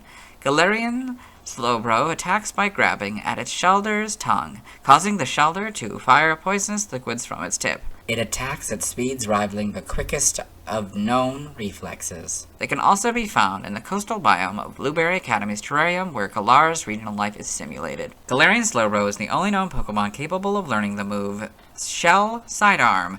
It is also the only known Pokemon that can have Quick Draw as an ability. Mega Slowbro. As Mega Slowbro, it becomes engulfed by the Shellder so that only its head, arms, and white-tipped tail are visible. Its head pokes out of the Shellder's mouth and is surrounded by the Shellder's enlarged teeth. The Shellder has holes on its side and an opening on the tip, allowing Mega Slowbro's arms and tail to stick out. Mega Slowbro balances on its tail due to legs being engulfed. It can move by bouncing using its tail as a spring. The spikes on the Shellder are now reduced to 4 on the bottom section of its body, and the dark, spare dots are only visible on its middle section. Mega Slowbro's energy has gathered into Shellder, which has increased its hardness. This allows it to act as an armor, so hard that nothing can scratch it. The Slowbro inside is virtually unchanged, but it gains some power and motivation from Shellder's digestive fluids. So you got Mega Slowbro here, yeah. Evolution? Slowbro evolves from Slowpoke and is one of its final forms, the other being Slowking. So you can see it here, Slowpoke, Slowbro. Galarian Slowbro evolves from Galarian Slowpoke. It is one of Galarian Slowpoke's final forms, the other being Galarian Slowking. So you can see that here, Galarian Slowpoke, Galarian Slowbro. Game data, Pokedex entries in Gen 1, red and blue. The Shellder that is latched onto Slowpoke's tail is sent to feed on the host's leftover scraps. Yellow lives lazily by the sea. If the Shellder on its tail comes off, it becomes a Slowpoke again. Stadium. If it is bitten by a Shellder, Slowpoke evolves into Slowbro. The Shellder seems to like its crunchy tail. Generation 2, Gold. If the tail-biting Shellder is thrown off in a harsh battle, it reverts to being an ordinary Slowpoke. Silver. Naturally dull to begin with, it's lost its ability to feel pain due to Shellder's seeping poison. Crystal. An attached Shellder won't let go because of the tasty flavor that oozes out of its tail. Stadium 2 is just golds again. In Gen 3, Ruby and Sapphire, Slowbro's tail has a Shellder firmly attached with a bite. As a result, the tail can't be used for fishing anymore. This causes Slowbro to grudgingly swim and catch prey instead. An Emerald. Its tail has a Shellder firmly attached with a bite. As a result, the tail can't be used for fishing anymore. This forces it to reluctantly swim and catch prey. Fire Red. When a Slowpoke went hunting in the sea, its tail was bitten by a Shellder that made it evolve into Slowbro. Leaf Greens is basically red and blues again, it's just leftover is now one word. In Gen 4, Diamond, Pearl, Platinum, though usually dim-witted, it seems to become inspired if the Shellder on its tail bites down. Heart Gold and Soul Silver are their Gold and Silver counterparts. The Gen 5 Pokedex entries are Diamond, Pearl, and Platinums. In Gen 6, X is Crystals entry, Y is Fire Red's entry. Omega Ruby and Alpha Sapphire, their Ruby and Sapphire counterparts. In Gen 7, for regular Slowbro, Sun, it spaces out while gazing at the sea. With Shellder's poison flowing through its body, it becomes even spacier. Moon. When Shellder bites down hard on its tail, it gives Slowbro a flash of inspiration, which it forgets a moment later. Ultra Sun.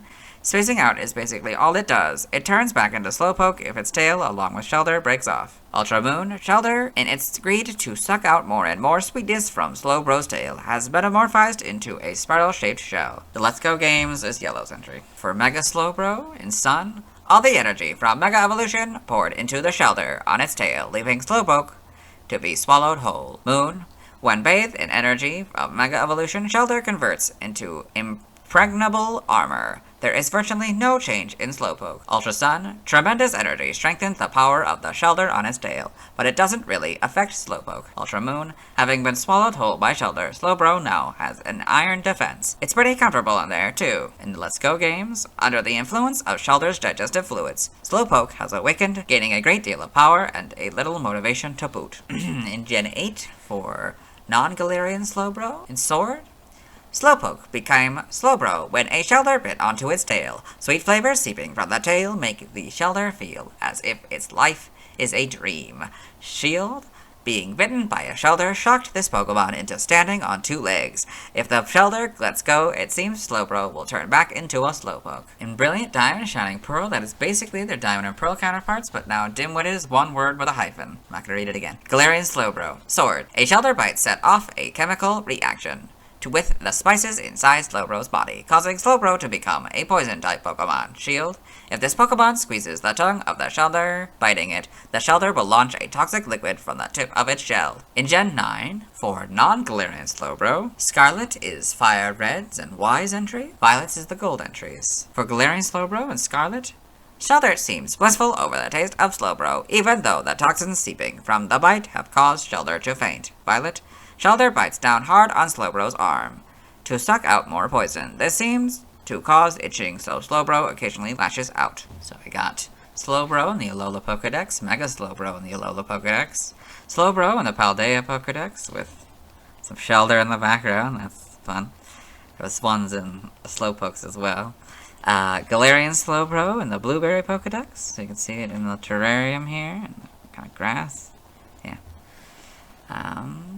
Game locations, side game locations, events, held items. Pokemon caught in Gen 1 must be traded to a Gen 2 game in order for a held item to appear. In red, blue, and yellow, you get a gold leaf 100% of the time. Gold, silver, and crystal, you get a King's Rock 2% of the time. Heart Gold, Soul Silver, Black, White, Sun, Moon, Ultra Sun, and Ultra Moon, you get a King's Rock 5% of the time. I mentioned this in the Poliwrath video, but it's kind of mean that they give the King's Rock to the Pokemon that doesn't evolve into it, but I understand you can move items, so this would be helpful if you had another Slowpoke. For stats, base stats, for Slowbro, Mega Slowbro, and Galarian Slowbro, we're just going to compare all of them.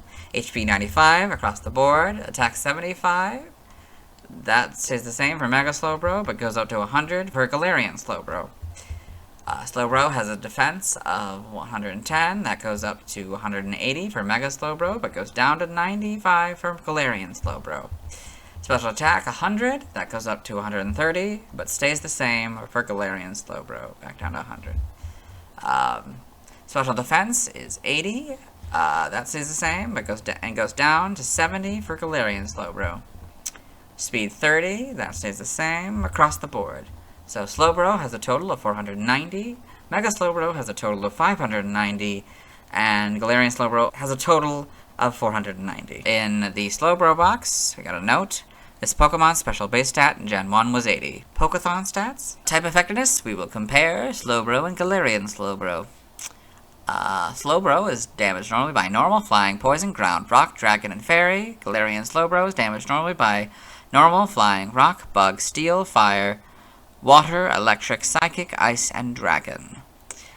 Slowbro is weak to bug, ghost, grass, electric, and dark for double, while Galarian Slowbro is weak to ground, ghost, and dark for double. Neither are immune to anything. Slowbro is resistant to fighting, steel, fire, water, psychic, and ice for half, while Galarian Slowbro is resistant to fighting, poison, grass, and fairy, all for half except for fighting, which is a fourth. In the Slowbro box, notes, in Gen 1, the effectiveness of Ghost-type moves is 0, so from 0 to double. For Learn Set, by leveling up, Slowbro, we'll start with this Rem move here, and then we'll go down to 37s. So, by the move reminder, you get Future Sight, 41 Psych Up, 46 Rain Dance, and 51 Heal Pulse. For Galarian Slowbro, since it's just an item that you give, hypothetically you could have a level 1 Galarian Slowbro, so we're just going to read all of the moves. So, level 1, Withdraw, Tackle, Curse, Growl, and Acid. Upon evolution, you get Shell, Sidearm, 9 Yawn, 12 Confusion, 15 Disable, 18 Water Pulse, 21 Headbutt, 24 Zen Headbutt, 27 Amnesia, 30 Surf, 33 Slack Off, 36 Psychic, 39 Psych Up, 42 Rain Dance, and 45 Heal Pulse. Skipping by TM, both of them. Skipping by breeding. By prior evolution, there's nothing for either of them. Special moves for Slowbro. In the event Wild Terra Pokemon, you get Grass Knot, which is a special grass-type move, with an accuracy of 100 and a BB of 20. Side game data is Slowbro. All these. Yep. Okay. Costumes in Pokemon Go, you get the 2021 glasses. That's kind of silly because you got the 2020 glasses in Slowpoke, so that's fun. Get the next one for the evolution. Mega Slowbro, you got these. Galarian Slowbro, you get this. And yeah, Pokemon Go. Okay. Form data, Mega Evolution. So Slowbro, Slowbronite, Mega Slowbro. Evolution data, Slowbro, so Slowpoke, 37, Slowbro. For Galarian Slowbro, So Galarian Slowpoke, the Galarica Cuff, and you get Galarian Slowbro. Sprites here. This is interesting. You can see that the Shellder is much larger in these first couple. And these kind of work. I guess I could type of, I mean, it's now in the front, so it doesn't really work, but like, I don't know if it moved it back, it could still, hypothetically, I mean, it's just holding it at the moment. These are a little bit more, look like they're connected. These look like they're not really connected. Or this one looks like it's from like a hole in it. So the Shellder is, of course, now more on the back. It's a lot smaller. Back sprite doesn't really work for that one because of the colors. Okay, Gen 2, you get these. Yeah, a little bit smaller Shellder now. The pink is now, I mean, whatever. This is now a color that isn't pink. This is gold and purple. That's interesting. Yep. Get a little bit closer. The colors, we got the yellow now. The Shellder is a little bit different. This is sort of a bluish purple, I guess. Still kind of a gold Shellder here. This is now a gray Shellder with a closer to the pink that we'll get. This is now more of a purple. Still kind of gold. Yeah. Not much really changed. I mean, it's back to being kind of big again, I guess. Really not much difference. You get the full back sprite now, which is a little bit ridiculous looking. So what? I guess it's supposed to be its lower jaw, but that kind of just looks like it's tapped like a tail. It's weird. Okay, then we get 30 models. So you get to see it's sort of a bluish gray. The Mega Slowbro here. Not really much. Oh no, this is the back sprite. Okay, yeah. No, okay, so it's a lighter purple on the gray, and then of course we get the shiny one, so it's basically the same concept. Yep, like lighter purple as well, the shiny. Set of moon, all these. Yep, let's go Pikachu, yep, stuff, yep. Okay, home. Wait, they're missing the... Okay, for some reason we don't have the Sword and Shields ones, so we can't really see what the original models were for Galarian Slowbro here, so we'll just have to look at them on here. So okay, so it changes to the sort of tanner body, I guess, or this lighter body. Interesting. That of course becomes yeah, because of the gold Shellder. It's a little purple. It looks like to be a little lighter purple, maybe. This is, for some reason, green. I don't know why. I think that was a change they eventually made, but it's certainly not at this point. Anyway, in the anime, Slowbro in the anime, Galarian Slowbro in the anime, Mega Slowbro in the anime. Pokedex entries in episode 244 in Ash's Pokedex. Slowbro, the hermit crab Pokemon. Slowbro are able to use powerful psychic attacks, but generally prefers to avoid conflict. In what I assume is Journeys, episode 97, Goes Rotom Phone. Slowbro, Galarian form, the hermit crab Pokemon, a poison and psychic type. When Slowbro squeezes the tongue of the Shellder binding its arm, the Shellder shoots poisonous liquid from the tip of its shell. Pokemon Omega Ruby and Alpha Sapphire animated trailer, so we get Mega Slowbro in the animated trailer there, that's kind of cool. In the manga here, so we got Slowbro in Pokemon Adventures and Mega Slowbro in Pokemon Adventures. TCG. Here we go. Other appearances. Pokemon Unite. Slowbro is playable through obtaining a Unite license. It is a ranged defender that starts as Slowpoke, which evolves into Slowbro at level 4. So you get Slowbro in Pokemon Unite here. Trivia. Despite it being a commonly known and accepted fact that Shellder triggers its evolution mentioned in most of its Pokedex entries, Slowbro's evolution from Slowpoke has nothing to do with Shellder in the core series, unlike how the evolution of Mantike requires in Remoraid. Mega Slowbro was first accidentally revealed on the official Korean Pokemon website on August 12, 2014, 2 days prior to its official release by Junichi Masuda. Mega Slowbro is tied with Cloyster for the highest base defense stat of all water-type Pokemon. Slowbro's tail has its Shellder, the pre-evolved form of Cloyster, which grows and engulfs it during Mega Evolution. This may have been an intended parallel. Mega Slowbro also has the highest base defense stat of all Psychic-type Pokemon. Slowbro's Pokedex entries state that if the Shellder is removed, it will revert to a Slowpoke. This is a rare example of devolution being mentioned in the games. Slowbro is the only Pokemon to have both a Mega Evolution and a regional form. In Pokemon Go, which features both, Galarian Slowbro cannot Mega Evolve. Makes sense, they didn't really create one. Okay, so I read this next point yesterday. Galarian Slowbro and its evolutionary relative Galarian Slowking are the only pink poison-type Pokemon. Origin. Its physical appearance may be based on hippopotamuses, giant otters, and giant salamanders. Slowbro's appearance may also be a reference to the mythical Sazeoni, a magical sea demon of Japanese folklore distinguished by its spiny, saze, or turban-shaped snail shell. Slowbro's shell and lifestyle may be based on a hermit crab, further supported by its category as the hermit crab Pokemon. Slowbro's relationship with Shellder may be inspired by leeches. Galarian Slowbro's poison type might draw inspiration from cone snails, which have cone-shaped shells and are highly venomous. The shell's position on Slowbro's arm and use for ranged attacks resembles depictions of arm cannons in fictional media. Name origin. Slowbro may be a combination of slow and bro, short for brother. Shocking, I know. Yadoran was named after the famous Yugoslavian singer-songwriter Jadranka Rožavić, who had worked for Konami during her residence in Japan. Aww. Her name is transliterated into Japanese as Yodaranka, which is dialectal for "wouldn't you reside?" A former colleague of hers who later joined Game Freak brought her name to mind while naming Slowbro. The name may also involve Yodokari, hermit crab, Yodonoshi, parasitic host, and Don Dull. In other languages, see also references, external links to the Galarian forms and the Mega Evolutions. The two sides of that, and yeah, let's move on. Now let's watch Slowbro's first scene in the anime. Hello, and welcome to the anime portion of the video. Today we're watching episode 17, Island of the Giant Pokemon. In this plot isn't relevant because this is another one where it just appears in the Who's That Pokemon section. Pokemon! Yeah. It's Slowbro! Okay. So that's it. Let's move on. Now let's watch Slowbro's scenes in Detective Pikachu.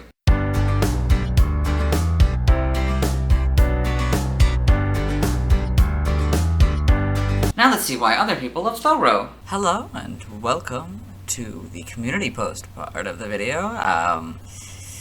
So someone has responded to another one of these.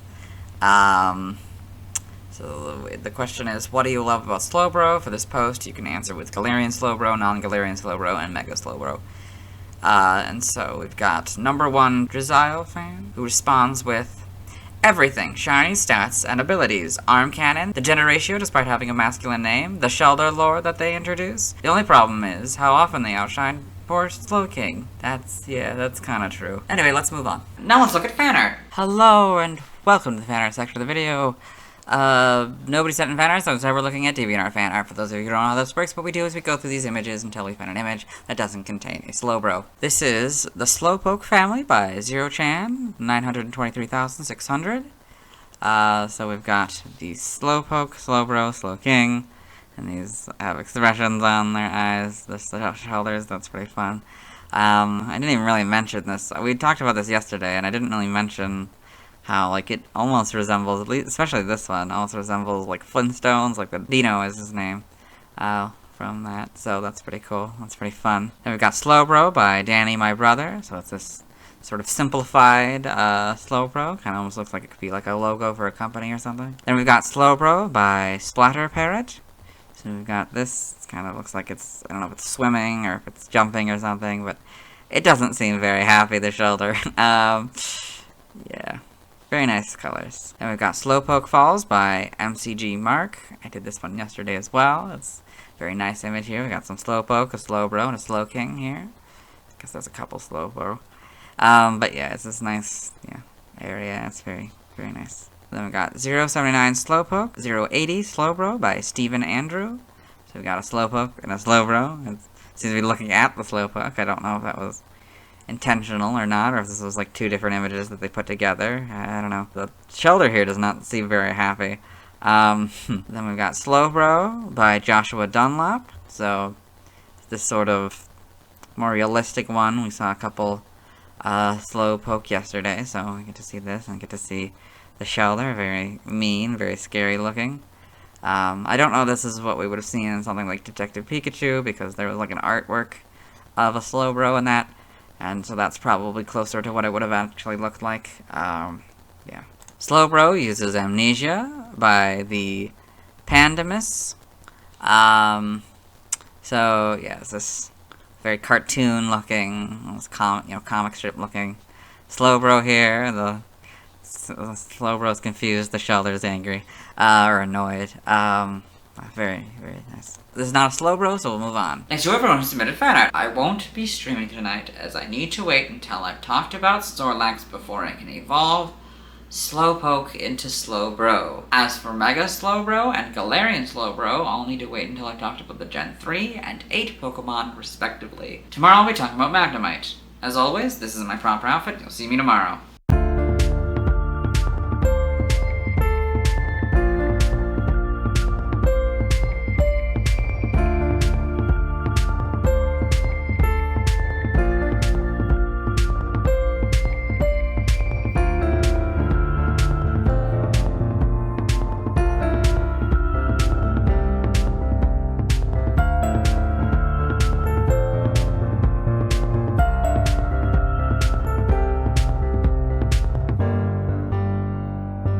Hello, today we'll be talking about Magnemite, the magnet Pokemon, whose number is 0081. This is what it looks like. Type is electric steel, so we can see that here in sort of the box. So you got the electric inside and the steel outside. Abilities, magnet pull or sturdy, and analytic is its hidden ability. Gender ratio, gender unknown, which I think this is our first Pokemon with an unknown gender, which is interesting. Catch rate is 190, or 35.2%. Breeding is egg group mineral, and hatch time 20 cycles. Height is 1 foot, or 0.3 meters. Weight is 13.2 pounds, or 6 kilograms. Base experience yield is 89 in the first 4 gens, and 65 in 5+. Leveling rate is medium fast. EV yield is 1 in special attack. Shape is that. Footprint is that. Oh, it counts the little things, his feet, the little screws. That's cute. Pokedex color is gray. I guess, I mean, it's probably all different shades of gray. It's quite a bit gray, I'll say. And base friendship is 70. Magnemite is a dual-type electric steel Pokemon introduced in Gen 1. Prior to Gen 2, it was a pure electric-type Pokemon. It evolves into Magneton, starting at level 30, which evolves into Magnezone when leveled up in a special magnetic field or when exposed to a Thunderstone. Biology, Magnemite is a seemingly robotic Pokemon that has a gray spherical metal body with blue and red-tipped horseshoe magnets on each side and a single large eye. It has 3 Phillip head screws on its body, 2 near the bottom of its body, and the one on the top of its head that looks similar to an antenna. The 2 bottom screws serve no noticeable purpose, although they may be its feet, as the Pokedex identifies a footprint similar to that of the screw's head. Even though Magnemite and its evolved forms are mechanical creatures, the anime has shown that it has emotions and a way of reproducing. It has even exhibited the need to eat, although its main form of nutrients is electrical currents. It is commonly found in locations such as power plants or caves with a strong magnetic field. Despite its modern, artificial appearance, Magnemite has been depicted in carvings discovered at the ruins of Alf.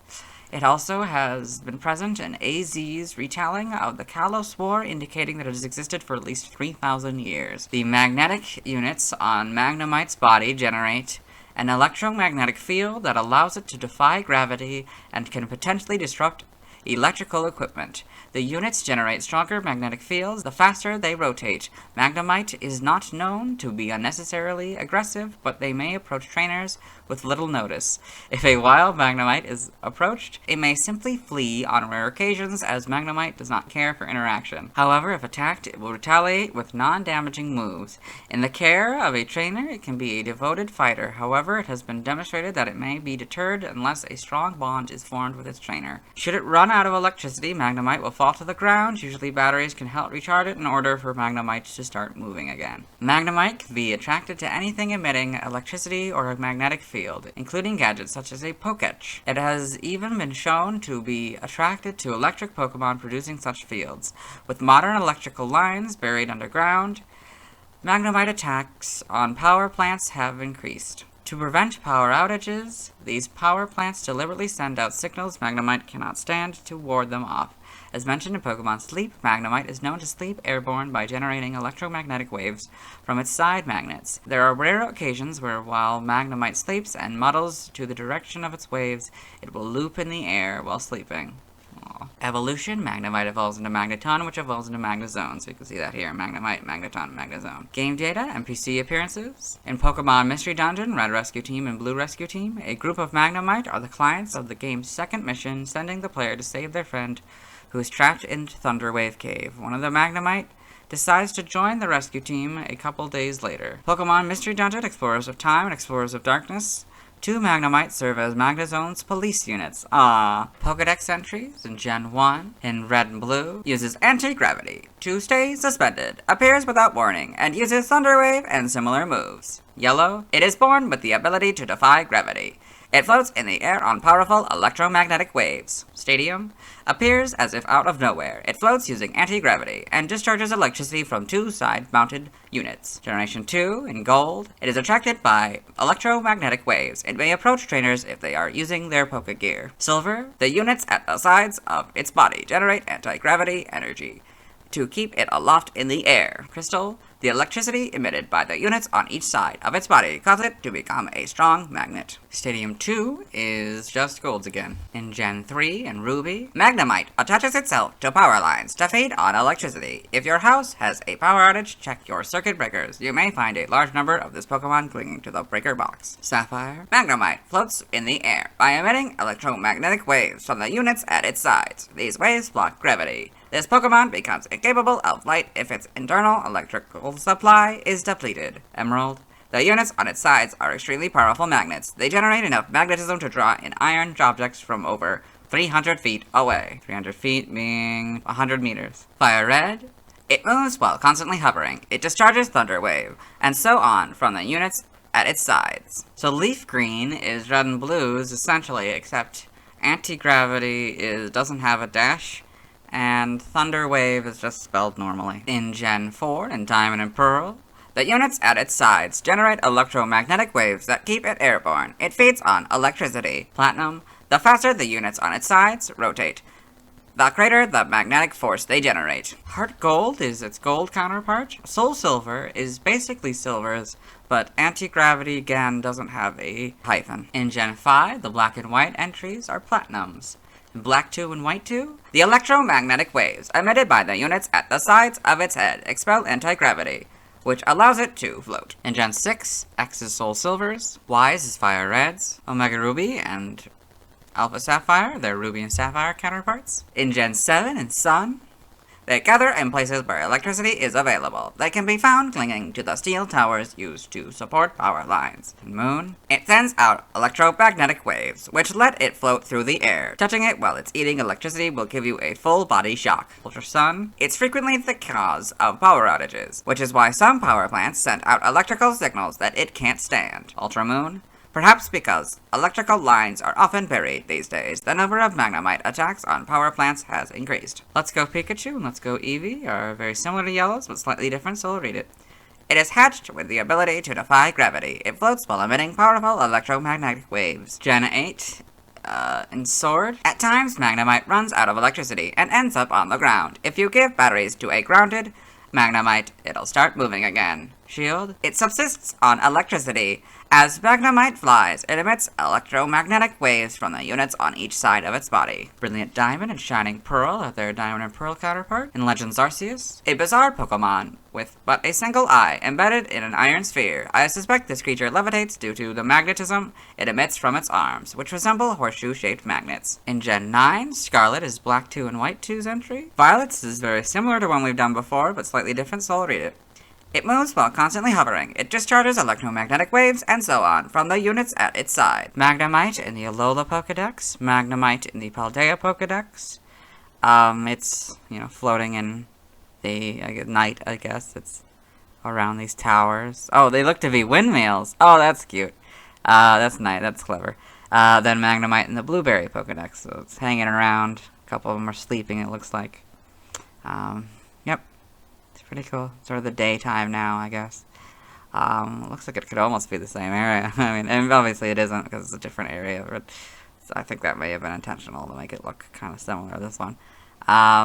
Also, I did want to mention, I don't know, there might be a trivia point about this later, but Magnemite was one of the first to be revealed for this Gen 9 games. So I always thought that was, I think this new, like, shinier version of it is very cool looking, you know. I just love the textures and how, you know, how much better the graphics have become in all these years, you know, like compared to the Alolan here, like it's so dull and now it's all shiny and nice. So it does go back to silver as well, so it was blue for a while, but it went back to silver.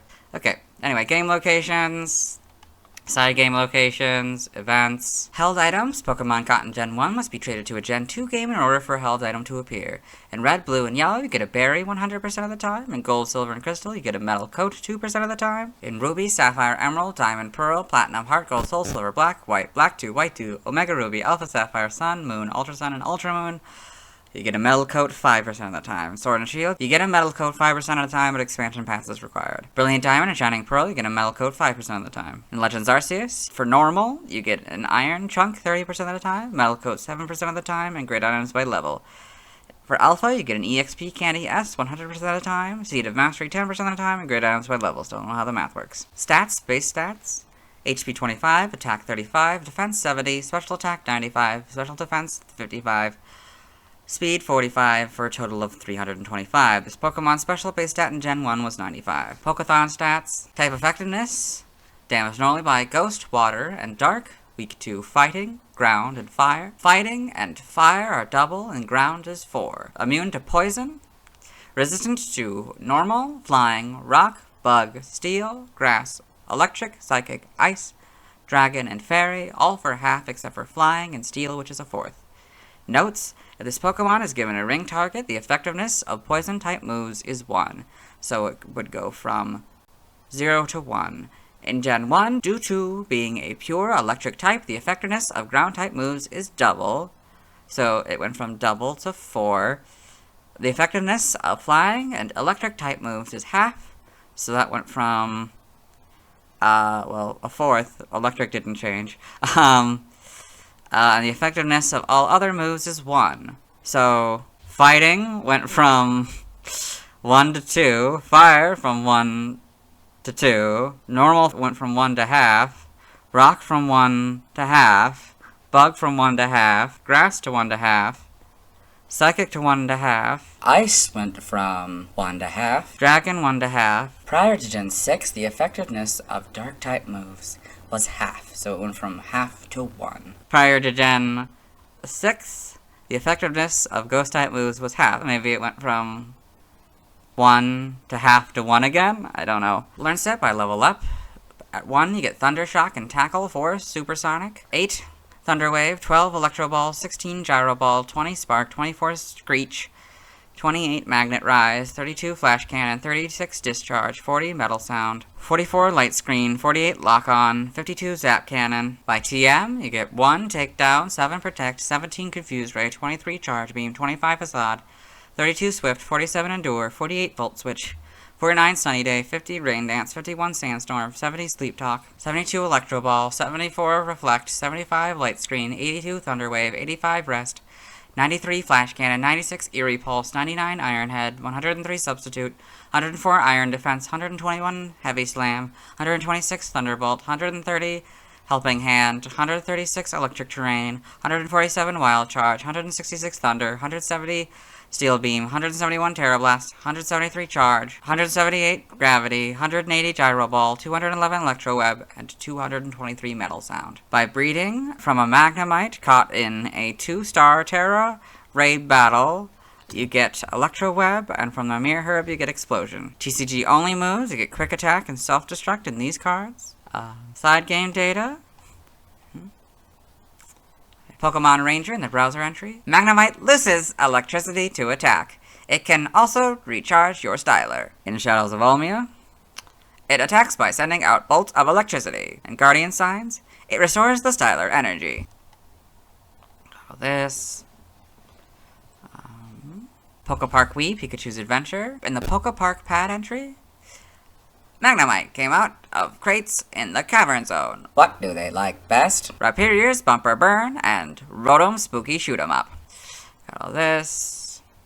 Evolution data, Magnemite evolves into Magneton starting at level 30, which, since Gen 4, evolves into Magnezone when leveled up in a special magnetic field. Magneton cannot evolve into Magnezone in Pokemon Heart Gold and Soul Silver, due to there being no area in Kanto or Johto with a special magnetic field. Magneton also cannot evolve in Pokemon Let's Go Pikachu and Let's Go Eevee, as Magnezone is not present in those games. There's also no special magnetic field in Pokemon Sword and Shield or Pokemon Scarlet and Violet, so from Gen 8 onwards, Magneton is also able to evolve into Magnezone when exposed to a Thunderstone. Magnemite, level 30, Magneton, so level up in areas with special magnetic field. You get that one, or Thunderstone, 8 onwards. Sprites. So, you know, not very different from modern. Like, it's a pretty basic Pokemon, so I don't think it's going to change a whole lot. Colors are obviously a little off. Oh, the screw's a little different. Interesting. It's very clearly screws. That one, I don't know. That more looks like a nail, I guess. It's kind of weird, because... Okay, and then that one, obviously that one doesn't really work for these last two because the colors for this one, but also it's a flatter screw there. Then of course we get the more shaped, I don't know, they're all basically the same, so but yeah, so then we get the full colors, more or less. In this one, it's sort of a blue and like a silver for its shiny. It's pretty cool. I like to see it moving, that's fun. I can move it. The screw up and down, that's fun. Then in Gen 3, it becomes sort of a bluish gray, or grayish blue, probably. These become black, I guess. They kind of always were, but I don't know. Then this is okay, it's sort of a, I don't know, almost kind of like a cream colored, with black magnets. It's interesting. That's even more cream colored. Yeah. Again, not much is gonna really change. The screw probably changes a little bit. These probably change a little bit. But yeah. Yep. Basically the same until we get here. Models goes to being more screw-like, I guess. Lighter blue. Kind of more of a light yellow, I'd say. We got this. I guess. Let's go Pikachu, and let's go Eevee. Get the first sort of shiny little thing here. I guess we got all the shininess and Gen 8 here and Legends Arceus. That's pretty fun. They don't have Sword and Shields, that's interesting. They also don't have Gen 9s, but that's pretty standard at this point. Cross generation, you can just see it's still blue at this point. It hadn't quite gone to the silver yet. Yeah, that's sort of a yellow still. Oh, it's gray now. Oh, when did they become gray? Oh. Yeah, the shiny. It became, so the same gray color, I guess. Maybe slightly different, but yeah, that's interesting. All the way back in Gen 6 when they became models. Interesting. Now they're kind of more white, I guess. These are also kind of white. Although that might just be, I don't know, how the models had to look with the lighting. In the anime, Magnemite in the anime.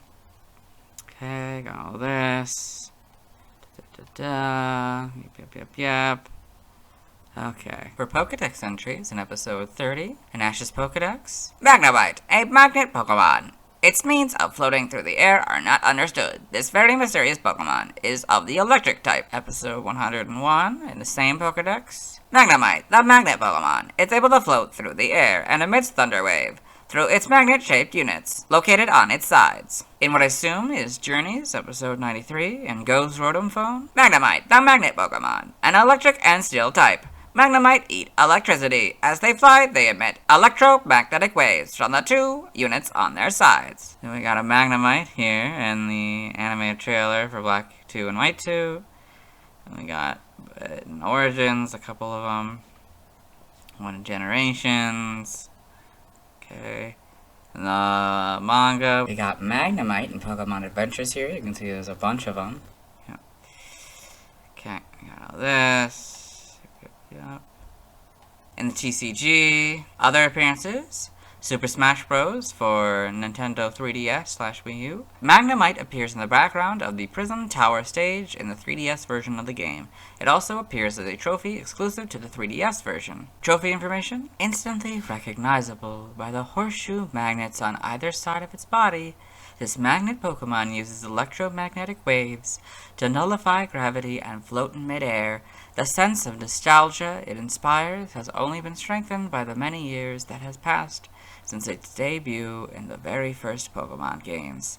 So you can see that here, Magnemite Trophy in Super Smash Bros. For 3DS. It says here that it's in Detective Pikachu. It is not in Detective Pikachu, at least not in any major role. We're definitely not going to watch it if it isn't it. It's probably a very small thing, like on a sign or something that I've missed, but there's not like a physical one. Trivia: in the Pokemon Red and Blue Beta, Magnemite was originally known as Coil, which was derived from its Japanese name. Magnemite in its evolved form were the first Pokemon to ever change typing with the progress of generations. Despite most of Magnemite's Pokedex entries saying they are able to float through the air by employing powerful electromagnetic waves or even anti-gravity, Magnemite does not have the ability to levitate, so is still affected by ground-type moves. However, Starting in Gen 4, Magnemite can learn Magnet Rise, which simulates levitate for 5 turns. Magnemite and Magneton are two of the few Pokemon that had their cry changed slightly in Gen 3.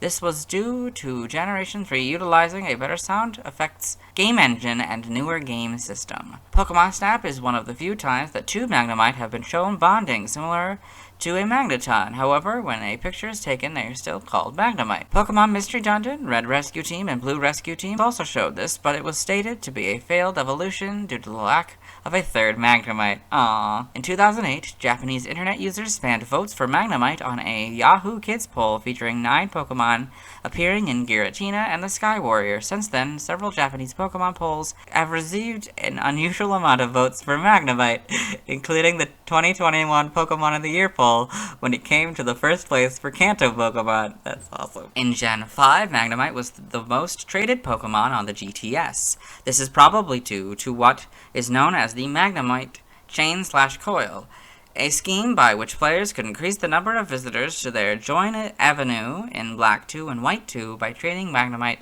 on the GTS.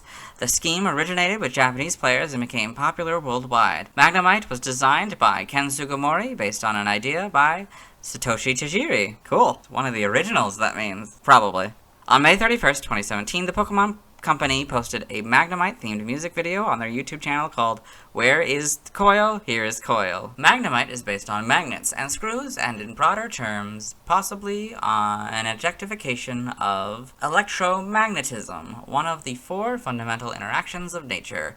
Magnemite's mysterious mechanical nature, ability to levitate, and appearance on Johto Route 39, where the Moo Moo farm is located, suggests the inspiration of UFOs and cattle kidnapping. Name origin: Magnemite may be derived from magnetite, a mineral with magnetic properties, or a combination of magnet and mite, minute object. Coil may refer to electromagnetic coil. That would make sense. In other languages, related articles, references, yeah, let's move on.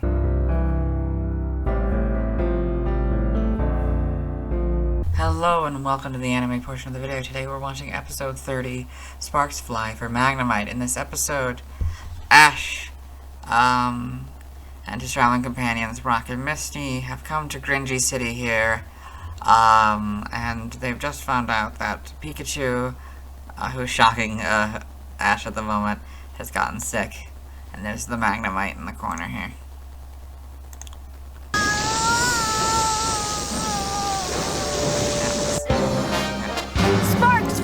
And that's Magnemite's first scene in the anime. Let's move on.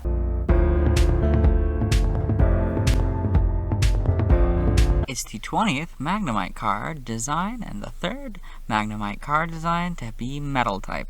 It was illustrated by Kaoki Sateo, a freelance illustrator for the TCG, as well as some manga and a few other pieces for the Pokemon franchise. He began working on the TCG in 2003 and has continued to this day as of May 2024. His TCG illustrations focus on unique perspectives, and this is no different. It's interesting to see Magnemite's bolts at that angle. It has 50 HP. It's 1 foot and 13.2 pounds. It has 2 moves, Metal Sound and Resonance. In the video games, Metal Sound is a Steel-type move that was introduced in Gen 3. The user releases a wave of sound that lowers the opponent's special attack stat. On this card, it costs 1 Metal Energy. Upon winning a coin flip, the opponent Pokemon is now confused. Resonance is not a move from the video games. On this card, it costs 1 Metal Energy and another of any energy. It does 20 damage or 40 damage if the opponent Pokemon is confused. Magnemite is weak to fire for plus 10 damage. It's resistant to Psychic for minus 20 damage. It costs 1 of any energy for Magnemite to retreat. In the bottom right corner of the card, there is the Diamond and Pearl expansion symbol. Magnemite's description reads, Units at its sides generate electromagnetic waves that keep it airborne. It feeds on electricity. This is the Pokedex entry in Pokemon Diamond, Pearl, Brilliant Diamond, and Shining Pearl. It's level 10. In the video games, it would be 20 levels from evolving into Magneton.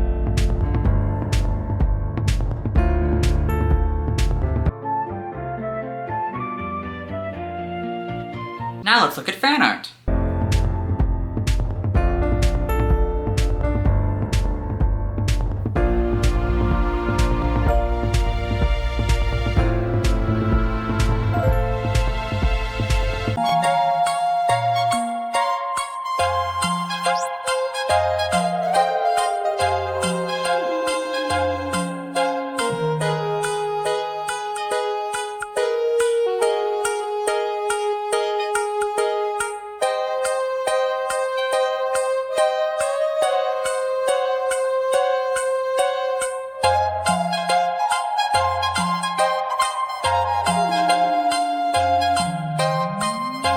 Hello, and welcome to the Bulbapedia section of the video. Today we'll be talking about Magneton, the magnet Pokemon, whose number is 0082. This is what it looks like. Its type is Electric Steel. Its abilities are Magnet Pull, or Sturdy, and Analytic is its hidden ability. Gender ratio, gender unknown. Catch rate, 60, or 14.8%. Breeding, a group mineral. Hatch time 20 cycles. Height, 3'3", or 1 meter. Weight, 132.3 pounds, or 60 kilograms. Base experience yield is 161 in the first 4 gens, and 163 in 5+. Leveling rate, medium fast. EV yield, 2, both in special attack. Shape is that.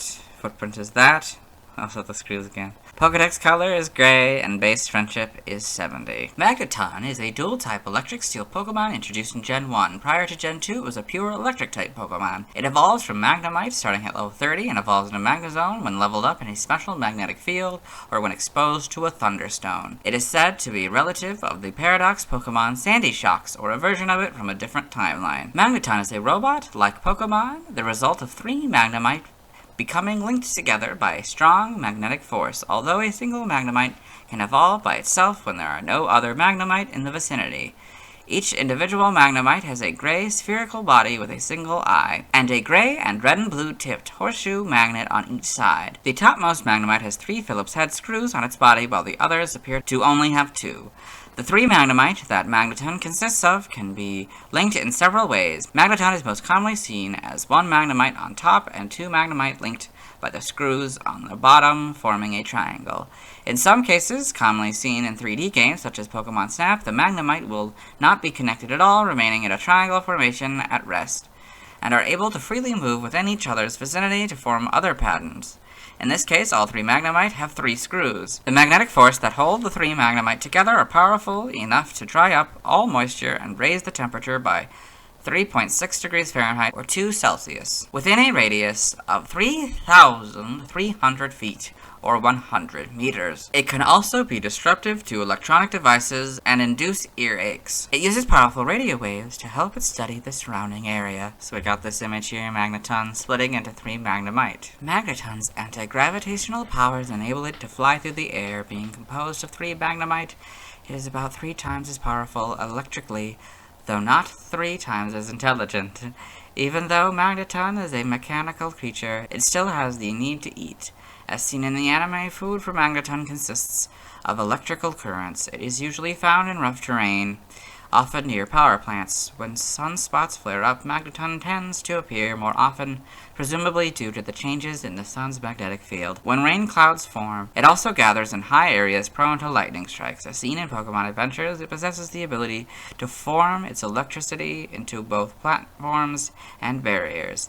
As seen in The Future I Choose, It can cause interference with phone and internet signals. Signals is spelled wrong. In an unexpected picnic, a herd of Magneton can produce an EMP that can destroy computer software. Computer is also spelled wrong. Despite its modern, artificial appearance, carvings depicting Magneton have been discovered at the ruins of Elf, and one was shown in a flashback to the Great War of Kalos, indicating it has existed for at least 3,000 years. Additionally, Sandy Shocks bears a strong resemblance to Magneton and is believed to be an ancient Magneton that was alive 10,000 years ago. As mentioned in Pokemon Sleep, Magneton is known to sleep with its 3 linked Magnemite either stuck together or drifting apart by a strong magnetic force. It is theorized that its magnetism is unstable while Magneton sleeps. Evolution: Magneton evolves from Magnemite and evolves into Magnezone.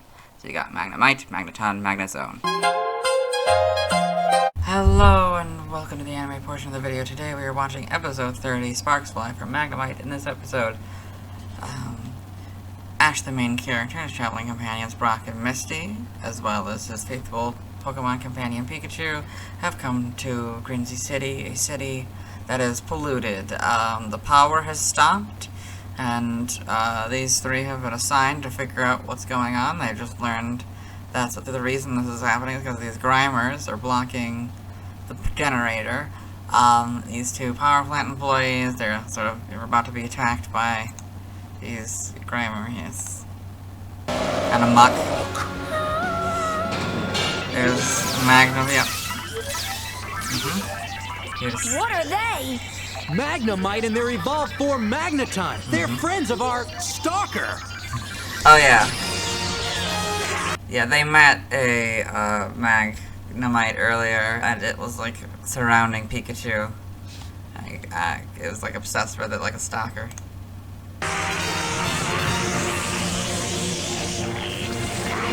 So they're running away. Lucky Shocks, yep. Clearing them out.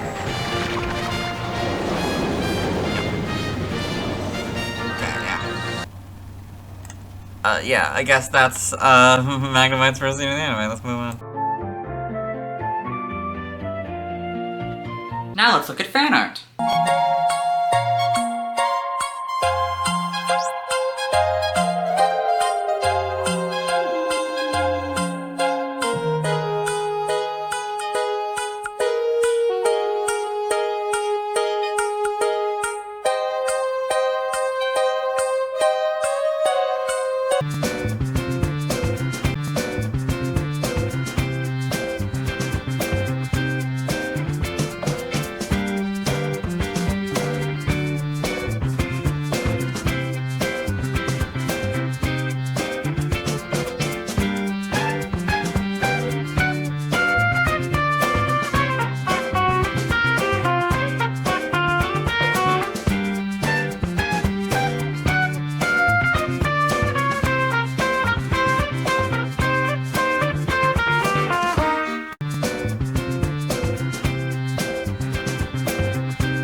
Welcome to the anime portion of the video. Today we're watching episode 49, So Near, Yet So Far Fetched. In this episode, which of course is fitting for this, anyway, for this episode, Ash, the main character, traveling companions Brock, Misty, Pikachu, Psyduck, and mysterious egg they found, are just in this forest here. He's looking at his Pokedex at the Farfetch'd entry, and I guess that's what we're doing today. Farfetch'd, a wild duck Pokemon. Farfetch'd makes a delicious meal, especially when So cooked weird. with leek. Because of this, Farfetch'd is nearly extinct. Whoa! Hey! If it's that... Oh, okay. Yeah, that's Farfetch'd first scene in the anime. Let's move on. Now let's look at fan art.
to the Bulbapedia section of the video. Today we'll be talking about Doduo, the twin bird Pokemon, whose number is 0084. This is what it looks like. Its type is normal flying. For some reason, I don't think it actually can fly, so I don't know why it was given the flying type. I guess because it's a bird, and I think all birds, at least in this gen, were just given the normal flying type. I don't know, it's weird. Abilities are Runaway or Early Bird. Tangled Feet is its hidden ability. Gender ratio is 50-50. Catch rate 190 or 35.2%.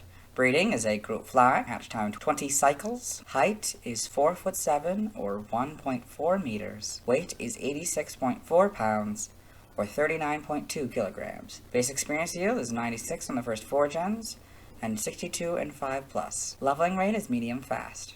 EV yield is 1 in attack. Its shape is that, its footprint is that. Pokedex color is brown, and base friendship is 70. Doduo is a dual-type normal flying Pokemon introduced in Gen 1. It evolves into Dodrio, starting at level 31. Biology: Doduo is a two-headed bipedal avian Pokemon. Each head has a long, sharp beak and 2 beady black eyes. It has a bristly down-like covering of brown feathers on its body and both heads. A male has black flexible necks, whereas a female has brown necks. Both genders have brown legs. Each foot has 4 digits ending in a sharp claw.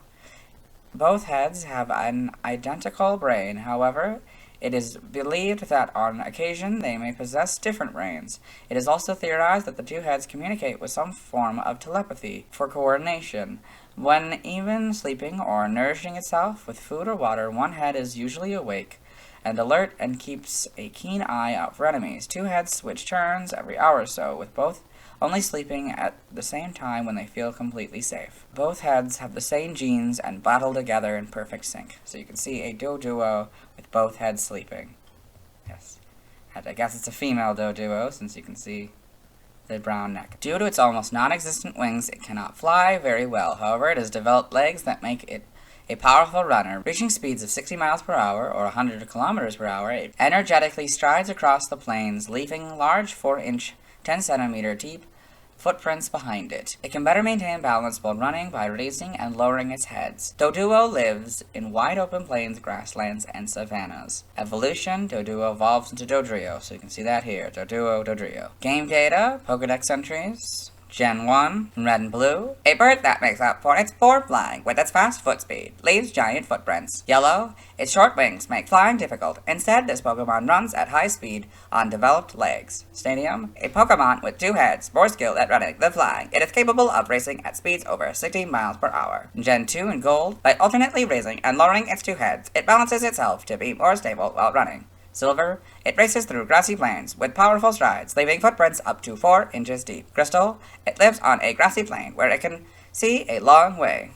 If it sees an enemy, it runs away at 60 miles per hour. Stadium 2 is golds again. In Gen 3 in Ruby, Doduo's 2 heads never sleep at the same time. Its 2 heads take turns sleeping, so one head can always keep watch for enemies while the other one sleeps. Sapphire, Doduo's 2 heads contain completely identical brains. A scientific study reported that on rare occasions there will be examples of this Pokemon possessing different sets of brains. In Emerald, even while eating or sleeping, one of the heads remains always vigilant for any sign of danger. When threatened, it flees over 60 miles per hour. Fire Red, a 2-headed Pokemon that was discovered as a sudden mutation. It runs at a pace of over 60 miles per hour. Leaf Green is just red and blues again. In Gen 4, in Diamond, Pearl, and Platinum, the brains in its 2 heads appear to communicate emotions to each other with telepathic powers. Heart Gold and Soul Silver are their Gold and Silver counterparts. Gen 5, those Pokedex entries are Diamond, Pearl, and Platinums. In Gen 6, X is Fire Reds. Y is Diamond, Pearl, Platinums, and Gen 5's entries. Omega Ruby and Alpha Sapphire, they're Ruby and Sapphire counterparts.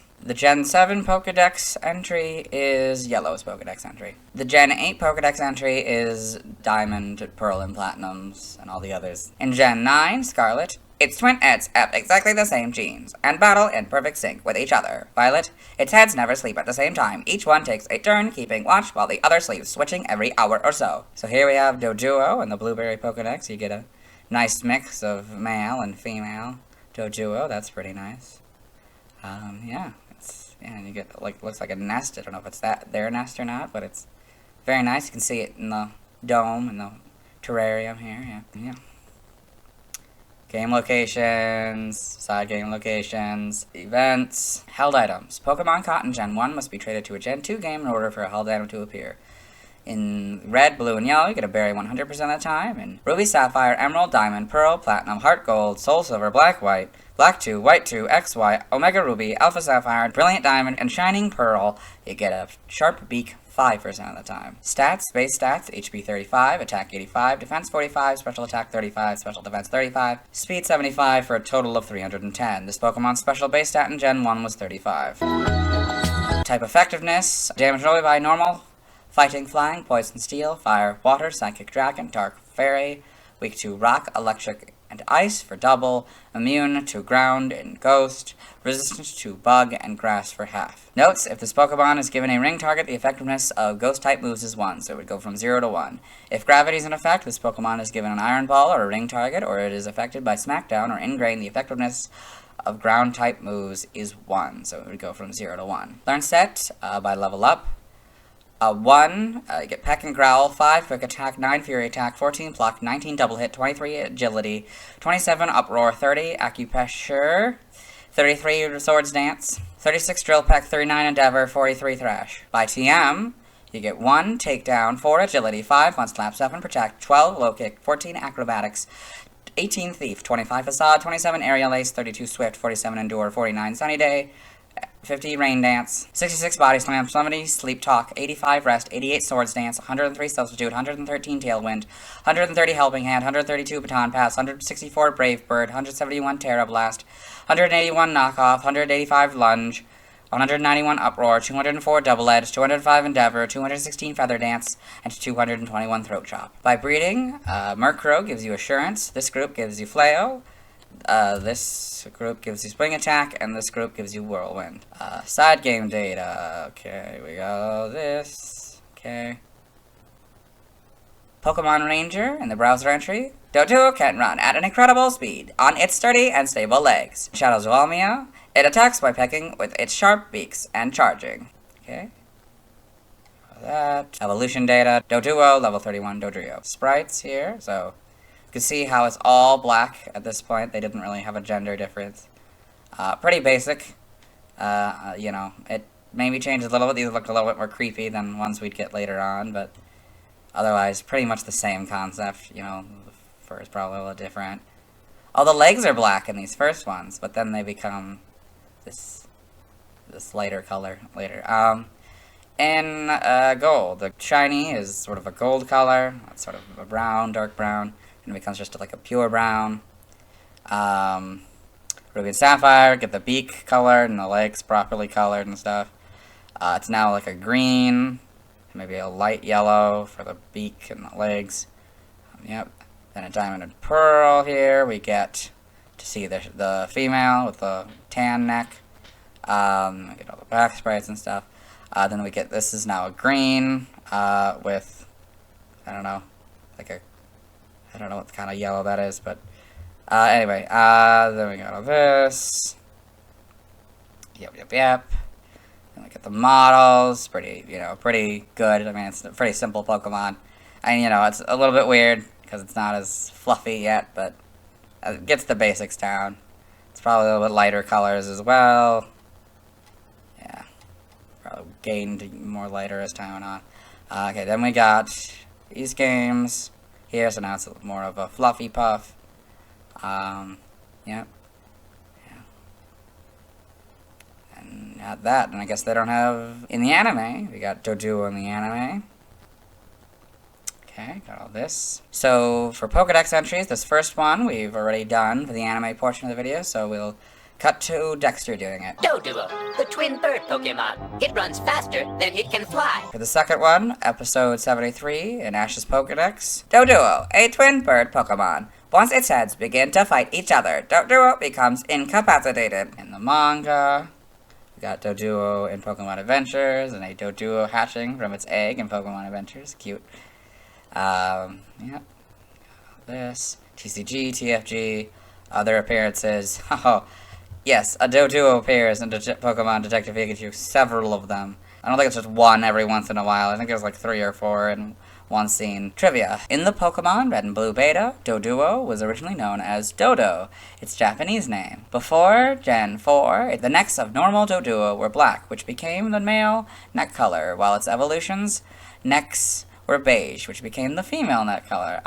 According to its Pokedex entries, Doduo can run at 60 miles per hour, 100 kilometers per hour, while Dodrio can run at nearly 40 miles per hour, or 60 kilometers per hour. However, Dodrio's base speed stat is higher. Doduo and Dodrio are the only flying type Pokemon consisting of a head and legs. Here we got Doduo flying in Pokemon Stadium. I guess it does sometimes fly, but yeah, it's weird. Origin, despite its name, Doduo seems like it has more in common with ostriches than dodos. It also shows some similarities to the moa, an extinct flightless bird indigenous to New Zealand, and the emu, another flightless bird. It also resembles the kiwi in some ways as well. According to Pocket Monsters Encyclopedia, Doduo was discovered 3 years prior to the original games and is believed that its double head is a recent mutation. Name origin, Doduo may be a combination of dodo, an extinct flightless bird, and duo, a pair. I'm pretty sure it is. And dodo is literally dodo.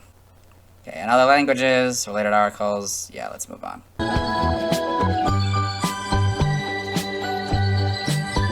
Hello and welcome to the anime portion of the video. Today we are watching episode 65, Showdown at the Poke Corral. In this episode, Ash Ketchum, the main character, and his Pokemon, Pikachu, and his traveling companions Brock and Misty, as well as his rival, Gary Oak, have returned to Pallet Town after getting the necessary badges to enter the Pokemon League. This is Professor Oak, Gary's grandfather, and the local Pokemon professor. He has talked about his day and how unique it is. The unique opportunity he has to research Pokemon. Yes. Pokemon. There's a Doduo. Hiya, Doduo. How's everything going today? Is that your Doduo? Doduo, the twin bird Pokemon. It runs faster than it can fly. Oh.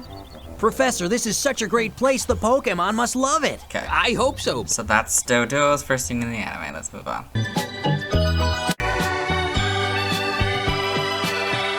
Hello and welcome to the Detective Pikachu portion of the video, as I like to call it, Detective Doduos. This is the frames with Doduo to the best of my ability, especially today since my DVD player isn't working, so I've had to compile old clips. So if I've missed anything, I'm sorry. So we are in an establishing shot of Tim Goodman's hometown. Tim is the main character, and so there's a few Doduo in this plane here, yeah. And that's a Pidgeot. Okay. Sorry if there's any stuttering or off-sync delay as well. So here, we're in Rhyme City, a city where Pokemon and humans can coexist. That's Tim Goodman in the background behind this woman. There's a few Doduo, you can kind of see them here in the background, yeah. So Tim has come to Rhyme City because he believes that his father died in a car crash, so he's like finishing his stuff here. Yeah. So this is, late in the night, you can see the Doduo in the background there. So now we've cut to later in the film. Tim Goodman has met Detective Pikachu, a talking Pikachu, and has been just attacked by Apom, which have taken something known as the R-gas. Tim also breathed in a little bit of the R-gas, which makes him think that that's why Detective Pikachu can talk. So there's a couple Doduo here, you can see them. So most of the Doduo in this film are going to be male. This one appears to be female, but or this might be a Dodrio, to be honest. The Doduo is in the background. So yeah, they do make it a little bit ambiguous with the neck, but yeah. Run! Not like that. No, it was a gas. Did no one else hear him? Gas. Can you hear him talking? You can hear him saying words. And why were you in that apartment? So yeah. It's my father's place. That's why I was there. So that's where they met with Because I could use a coffee. I mean, that's... So now it's just been revealed that Detective Pikachu was Harry Goodman, his father's detective partner. Yeah, let's get a coffee. Mm-hmm. Yeah. I'm going to go get a coffee to talk about this. Yeah, there's a Doduo in the background. So you can see here that they sort of changed the eyes of the Doduo. You can kind of see that. So instead of just the black voids with white spots. They made it sort of more human-like eyes. So you can see a Doduo here. So we've cut to later in the film. Tim and Detective Pikachu have tracked the Argas to this underground club. They believe that Harry is still alive, and so they're trying to connect him through this Argas, because that was the case that Harry was working on before he died. So, yeah. So here, we've got to a little bit later in the scene here. You can see the eyes much better here, but Tim and Detective Pikachu have met the owner of this underground fight club, which is underground because Pokemon fighting is illegal in Rhyme City. So the owners challenged Pikachu to fight his Charizard for the information about his father. So we'll see a little bit of that scene here. And so in this bit of the scene, Pikachu, because he has amnesia, has forgotten how to use his powers. So Tim is going to go in and help Pikachu. So you can see that here. The breaking news! So okay, now we've got to much later in the film. So this is them setting up parade people for the 10th anniversary of Rhyme City. And so what's happened? So that was Lucy Stevens talking. That's an intern at the news. So Tim and Pikachu saw who they believe to be Roger Clifford, the owner of the news, capture a Pokemon called Mewtwo, and so that they're gonna. So she's trying to figure out a way to report that information. So there's a Doduo in the background here.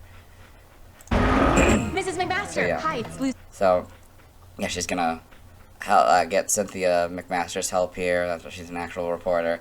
So there's a couple Doduo in the background here, and they're gonna weirdly go around the scene, which is interesting. Yeah. See Steven, the intern. Yeah, I have a story that's real clever. Yeah, so Cynthia just asked her to get her coffee order, and so she's given her a jacket because she just finished the interview, and I guess just handed her the jacket just unconsciously. And so she's gonna use the jacket to try to talk to the mayor about what's going on. You got it. Cynthia? More than happy with the turnout So today. now, yeah, we've cut, so that's the mayor, and what I presume is his Doduo, since it's with him throughout the scene. And so, yeah, so he's giving interviews with other news reporters. So, Menki, so... Mr. Mayor, I need to speak with you, please. It's urgent. A little later on interview then. Humanity! So now, we've cut to later in the film. This is Mewtwo with a Neuralink, a device used by Howard Clifford to connect his mind into Mewtwo. Howard being the founder of Rhyme City. His whole thing is that he wants the ultimate partnership between Pokemon and humans by merging them. So the Argas makes the Pokemon go crazy, and Mewtwo can use its powers to merge humans and Pokemon. So the Argas is in the balloons. He's about to release them. There's a bunch of Doduo in the crowd here. Can't really see it very well, but they're here. Breathe the purple gas! So yeah, that was Lucy telling people not to let their Pokemon breathe the gas. You can see the Doduo here going crazy among the other Pokemon. So now, so Detective Pikachu, earlier in the film, was given a vision by Mewtwo where it seemed like he betrayed Harry, so he and Tim split up, and so now they're back. Now he's back after finding something at the crash site, and so he's just learning that Mewtwo is Howard and stuff, yeah. Stop him. So now, we've got to after all the big action fighting stuff is over, and Howard has been separated from Mewtwo. Mewtwo has undone all the merging. So there's a couple Doduo in the background here. And that's Lucy's side up there, talking about how they don't want to do that again because she was inside the Cyber's body. Yeah.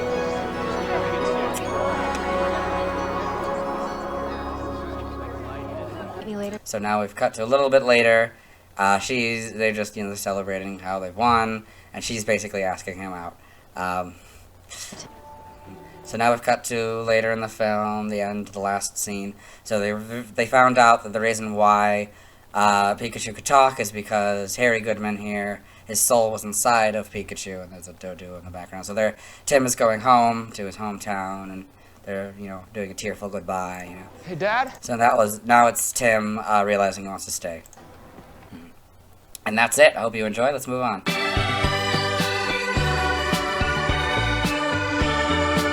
the second version of the Doduo card, having the second edition symbol next to the weight. It was illustrated by Mitsuhiro Arita. I love this illustration. It reminds me of the Roadrunner from Looney Tunes running through the desert. It has 50 HP. It's 4'7" and 86 pounds, which is 0.4 pounds lighter than its weight in the official Pokédex. It has one move, Fury Attack. In the video games, it's a normal type move that hits between 2 and 5 times. On this card, it can do 0, 10, or 20 damage depending on how many successful coin flips of 2 the player does. Doduo is weak to lightning for double damage. It's resistant to fighting for minus 30 damage. It's interesting that since Doduo isn't resistant or immune to fighting in the video games. It is possible that because fighting type encapsulates ground type Pokemon, this was the best they could do. Given that Doduo is immune to ground type moves, it has no retreat cost. Its description reads, a bird that makes up for its spores flying, with its fast foot speed, leaves giant footprints. This is the Pokédex entry in Pokemon Red, Blue, and Leaf Green. It's level 10. In the video games, it would be 21 levels from evolving into Dodrio.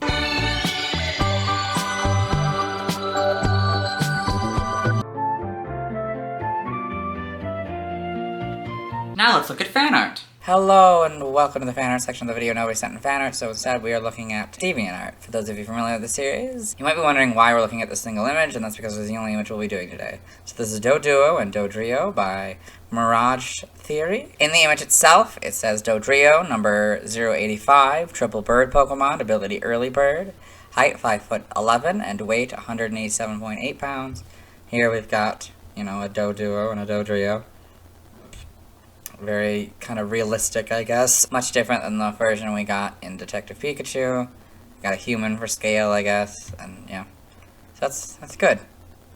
Yeah, it looks very nice. Let's move on.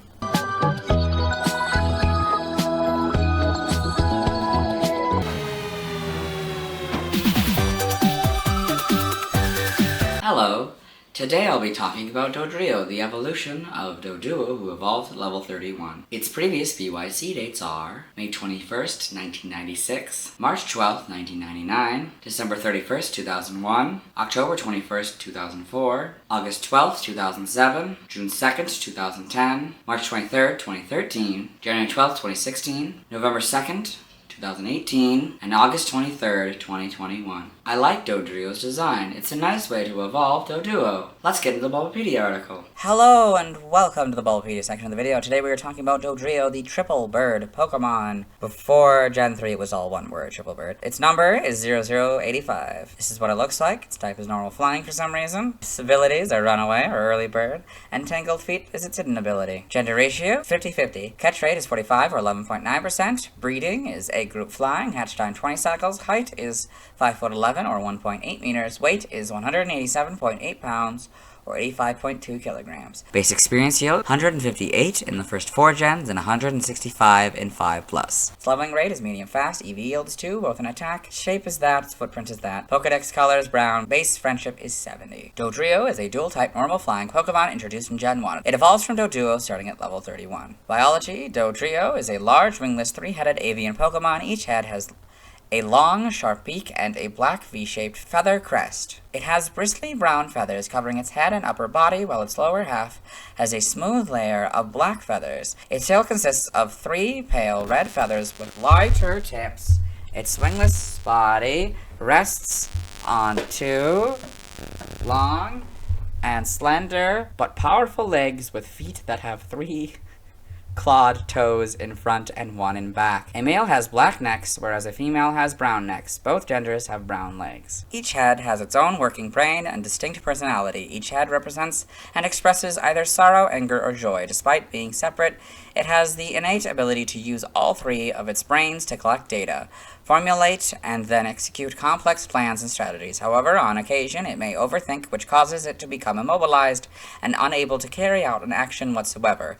Being separate individuals on the same body, the 3 heads will continue to bicker until they, or at least one of them, gets to eat. This satisfies the other 2 heads, quelling them and temporarily ending their infighting. The strongest of Dodrio's heads and the thickest neck will become the leader and gain primary control of the body. Another form of adaptation it has acquired is the ability to have at least one head alert at all times. Extreme caution is advised when all 3 heads are facing separate.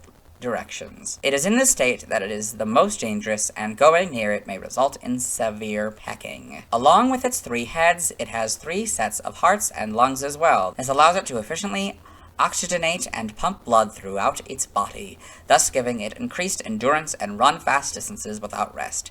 It is especially prone to race vigorously across grassy plains, even in arid seasons with little rainfall. As a result, despite being slower than Doduo, Dodrio can keep running for an even longer time. As mentioned in Pokemon Sleep, Dodrio is known to usually sleep standing up, each of the 3 heads taking turns sleeping while one head stays awake. However, should Dodrio become very tired, even the head that remains awake may start to doze off. Aww. Evolution. Dodrio evolves from Doduo, so you can see that here, Doduo, Dodrio. Game data, NPC appearances, and Pokemon Ranger. Dodrio is Joel's partner Pokemon. Pokedex entries in Gen 1, Red and Blue, uses its 3 brains to execute complex plans. While 2 heads sleep, 1 head stays awake. Yellow, one of Doduo's 2 heads splits to form a unique species. It runs close to 40 miles per hour in prairies. Stadium, the 3 heads express joy, sorrow, and anger as they plan strategy together. When it sleeps, 1 head remains awake. In Gen 2,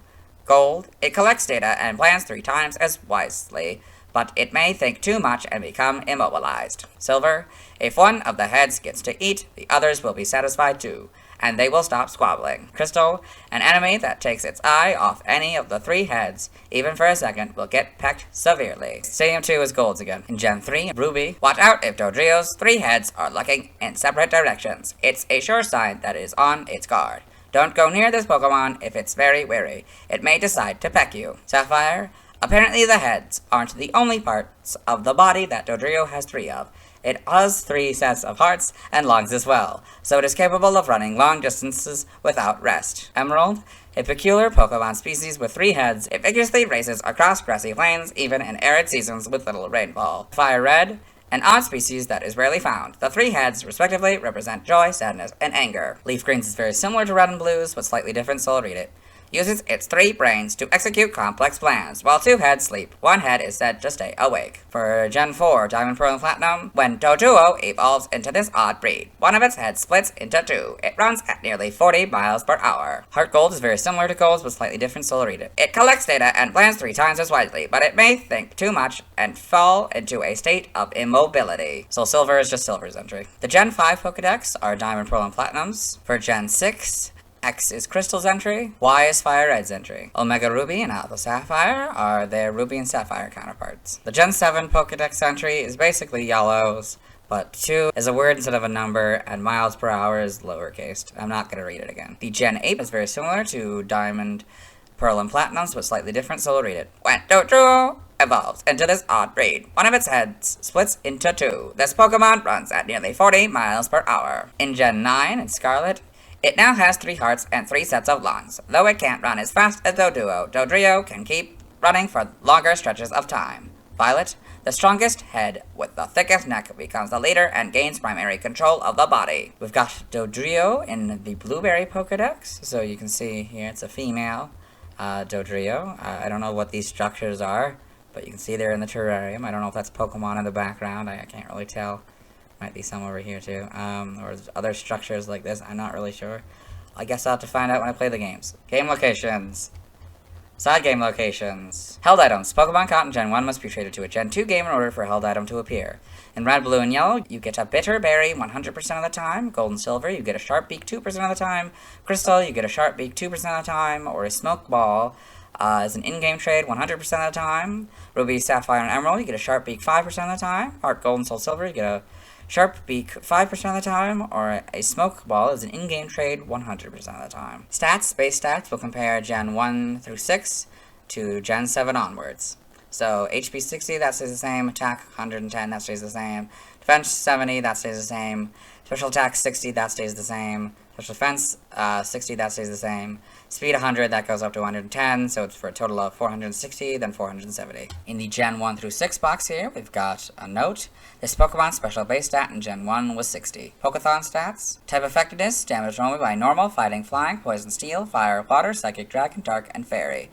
Weak to rock, electric, and ice for double, immune to ground and ghost, resistant to bug and grass for half, Notes, if this Pokemon is given a ring target, the effectiveness of Ghost-type moves is 1. Ghost would go from 0 to 1. If Gravity is in effect, this Pokemon is given an Iron Ball or a ring target, or it is affected by Smackdown or Ingrain, the effectiveness of Ground-type moves is 1. So it would go from 0 to 1. For Learn Set, by level up, we will do this Evo here, and then go down to Swords Dance. Upon evolution, you get Tri-Attack, level 34, Swords Dance, 38, Drill Peck, 43 Endeavor, and 50 Thrash. By TM we're skipping, by Breeding we're skipping, nothing by prior evolution, side game data, got all this, okay.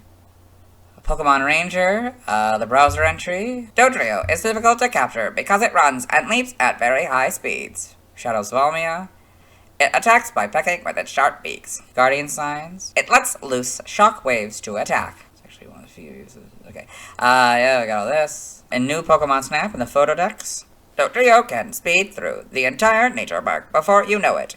It can jump so high with its powerful legs, it may as well be flying. Got evolution data, Doduo, level 31 Dodrio. Sprites here, so get the basics, you know.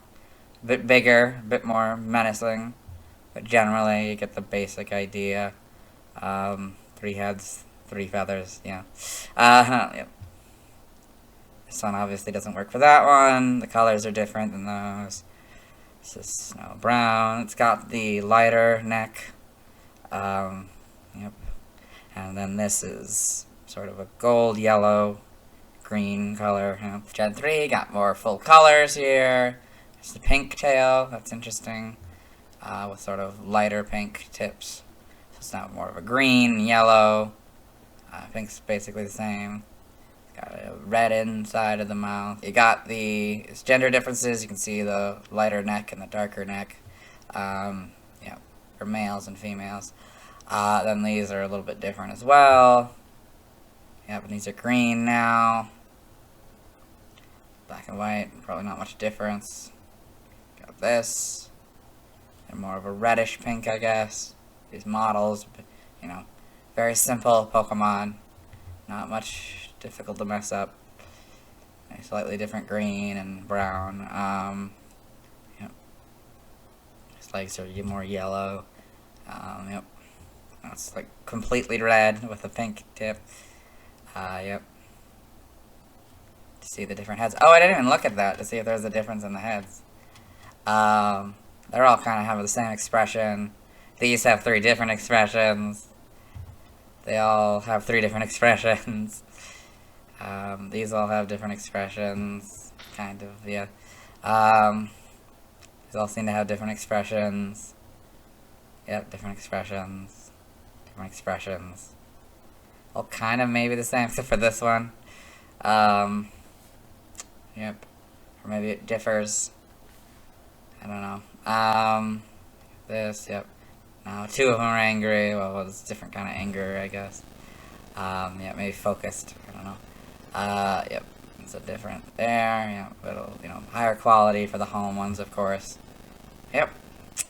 In the anime, Dodrio in the anime, that's cute. It's the one in Pallet Town. It was, yeah. It acts as sort of a rooster. Yep. Got this. Pokedex entries in episode 33 in Ash's Pokedex. Dodrio, a 3-headed bird Pokemon that can run faster than it can fly. Its 3 heads represent joy, sorrow, and anger. Episode 47 in Dr. Proctor's medical chart. I don't really know why that counts as a Pokedex, but okay. Dodrio, a triple bird Pokemon. Its 3 heads represent joy, sorrow, and anger. Pokemon Origins, Dodrio and Pokemon Origins. Having the pink tail. The manga, Dodrio and Pokemon Adventures. Yep. In the TCG. Other appearances. Pokemon Detective Pikachu, 3 Dodrio appear. We'll see those later. Pokemon Unite. Dodrio is playable through obtaining a Unite license. It is a melee speedster that starts as a Doduo, which evolves into Dodrios at level 5. So you can see Dodrio and Pokemon Unite. Trivia, well, one of its head is saying something in Pokemon Mystery Dungeon, the others say me too or mine too, but its pre-evolved form's other head will not. Dodrio is the only Pokemon whose national Pokedex number is the whole number portion of its weight in kilograms. Aww. Not including the opening, Dodrio was the first Pokemon to appear in the Flesh In the anime, all others before were either dreamt of by Ash or else shown on TV in his room. We did this one yesterday. Dodrio is featured in the Gen 3 wireless minigame, where it is required that the players own a Dodrio to be able to play. We did these next 2 points yesterday. So we got Dodrio flying in Pokemon Stadium against a Metapod, it looks like. Origin, despite its name, Dodrio seems like it has more in common with ostriches than dodos. It also seems to show some similarities to the moa, an extinct flightless bird, and the emu, another flightless bird. It also resembles the kiwi in some ways as well. Its crest also indicates it was based on cassowaries. The triple head might be a biological mutation. It may also draw inspiration from the Buddhist Asuras, three-headed demigods whose faces are sometimes said to each embody one of the three emotions, joy, anger, and sorrow. This connection was alluded to in its Pokédex entry in the anime and in Pokemon Stadium. Should say this connection was. Name origin, Dodrio may be a combination of Dodo, an extinct flightless bird, and Trio, group of three. I think so, yeah. Dodorio may be a combination of Dodo, tree, bird, and Trio. In other languages, related articles, external links. Yeah, let's move on. Now let's watch Dodrio's first scene in the anime. Hello and welcome to the anime portion of the video. Today we're watching episode 1, Pokemon, I Choose You. The context of the episode isn't really all that important. All you really need to know is that we're in the town of Pallet. Yep. Yeah, there's the Dodrio. Acting like a rooster to wake up the townspeople. Okay, that's Ash Ketchum, but yeah, that's it. Let's move on. Let's watch Dodrio's scenes in Detective Pikachu. Hello and welcome to the Detective Pikachu portion of the video, or as I like to call it, Detective Dodrio, as it's only the frames with Dodrio to the best of my ability. This is particularly true today. My DVD player is broken, so I've had to compile old clips from videos. I'm sorry if I missed a few frames. I'm also sorry if the audio gets delayed at any point or if there's stuttering or anything like that, so let's get into it. So this is the establishing shot of the main character, Tim Goodman's hometown. There's a Dodrio that's going to be in this field. There might be a couple of them. There's one here that's going to be coming above, but yeah,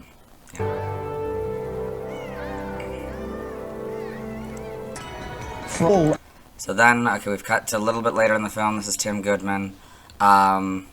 This is Rhyme City. That was Howard Clifford, the founder of Rhyme City.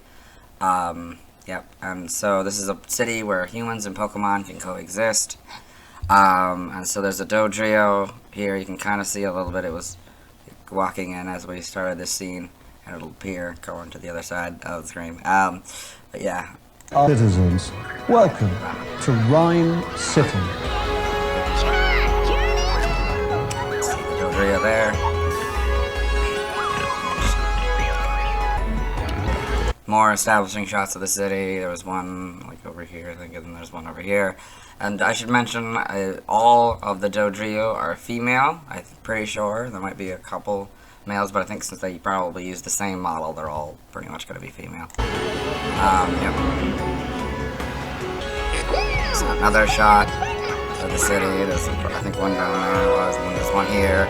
So yeah, okay, so Tim has come to this Rhyme City to go to the police station, which he's walking to right now, because his father was a police detective. He just found out that he died in a car crash, so he's, you know, finishing business and stuff, so, yeah. So now, yeah, that's more, that was just more kind of establishing shot. It was like night now, and yeah. And so this is now a little bit later in the film. Tim has met Detective Pikachu, a talking Pikachu. He's also accidentally taken in something called the R-gas, which makes Pokemon go crazy. And he just dealt with some crazy Apom. And so he believes that Detective Pikachu is some sort of hallucination or something because of the gas. Yeah, and so the Dodrio's here. One-way ticket to Who Scout. Let's move. No one else can hear him. Well, this is a first for me too, kid. He's saying worse. Can no one else hear him? Can you hear him talking? You can hear him saying words. And why were you in that apartment? It's my father's place. That's why I was. They met in his dad's apartment. So yeah, it's just been revealed that Pikachu, Detective Pikachu here was the partner of Harry Goodman, his father. Yeah. And so now they're gonna go get coffee, and we're not gonna see him. Because I could use a coffee. I mean, that's a... Yeah, let's get a coffee. Yeah. Come on.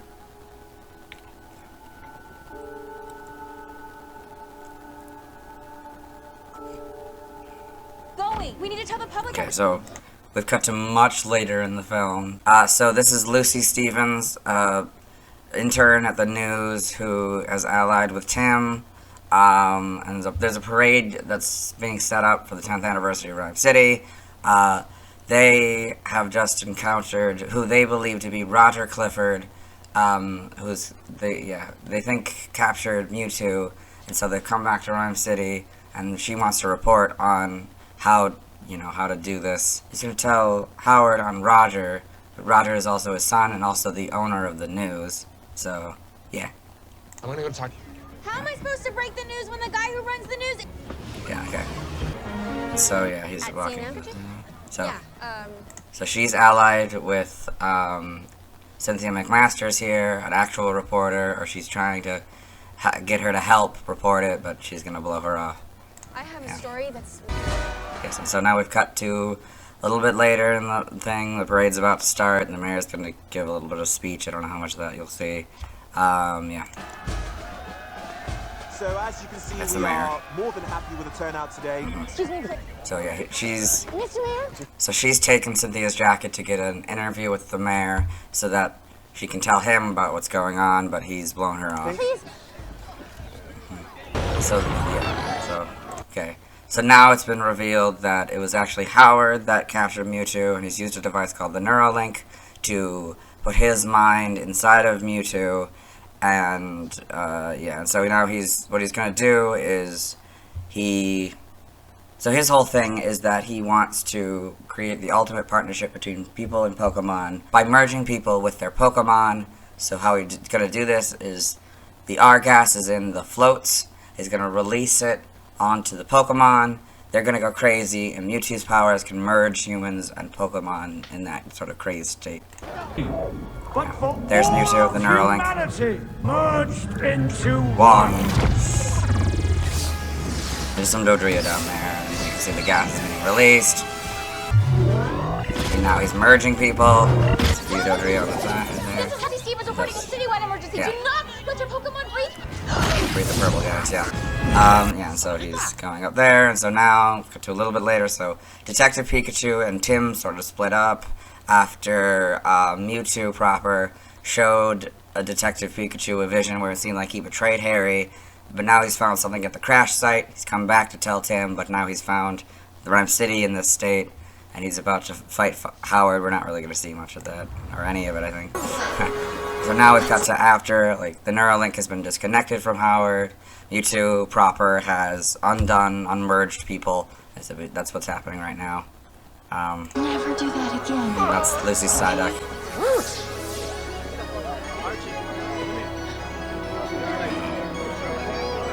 This is Dodrio here. Probably a few others. Okay. So now, yeah, Howard's being arrested. Is that so that's no matter what is. So that's Roger, and so the person they saw earlier was a Ditto, and now this is Roger proper. Flaws. Deep down, I blame myself for not being there for him. Had a lead on it before anyone else even knew. And that's it. Hope you enjoyed. Let's move on. Now let's see why other people love Dodrio. Now let's look at fan art. Hello and welcome to the fan art section of the video. Nobody sent in fan art, so instead we're looking at DeviantArt fan art. For those of you familiar with the series, might be wondering why we're on a single image, and that's because this is the only image we'll be doing today. This is Doduo and Dodrio by Miraged Theory. We did this one yesterday as well as the only image, but we could do it again, I guess. So the text here says Dodrio, number 085, triple bird Pokemon, ability early bird, height 5 foot 11 inches, weight 187.8 pounds. So we've got the Doduo and then the big Dodrio here. How different it is. Yep. I guess I don't know if this is from before Gen 4, but if it not, I didn't really notice this yesterday. It's basically it could be a female and a male. Yep. That's interesting. So yeah, and then we got a person, probably for scale. Yeah, it looks really nice, more realistic, but not quite the same realism that we got in Detective Pikachu. So yeah, it's good. Let's move on. Thanks to everyone who submitted fan art. I won't be streaming tonight as I need to wait until I've talked about Snorlax to evolve Doduo into Dodrio. Tomorrow I'll be talking about Seel. As always, this isn't my proper outfit and you'll see me tomorrow. Hello, today I'll be talking about Seel. Its previous BYC dates are May 22nd, 1996, March 13th, 1999, January 1st, 2002, October 22nd, 2004, August 13th, 2007, June 3rd, 2010, March 24th, 2013, January 13th, 2016, November 3rd, 2018, and August 24th, 2021. There's not much to say about its design. It's just a seal with 2 E's and a horn. It sure is cute like a seal. Anyway, let's get into the Bulbapedia article. Hello and welcome to the Bulbapedia section of the video. Today we are talking about Seel, the sea lion Pokemon whose number is 0086. This is what it looks like. Its type is water. Abilities, thick fat or hydration in Gen 4+. Ice body is its hidden ability. Gender ratio is 50-50. Catch rate 190 or 35.2%. Breeding, egg groups water 1 in field. Hatch time 20 cycles. Height 3'7" or 1.1 meters. Weight is 198.4 pounds or 90 kilograms. Base experience Seel is 100 in first 4 gens and 65 in 5+. Leveling rate is medium fast. EV yield is 1. Special defense. Shape is that. Has no footprint because I guess it doesn't count as feet. I don't know. I guess these don't count as feet. Pokedex color is white and base friendship is 70. Seel is a water type Pokemon introduced in Gen 1. It evolves into Dewgong starting at level 34. Biology. Seel is a pinniped Pokemon with a thick hide covered in bluish white fur.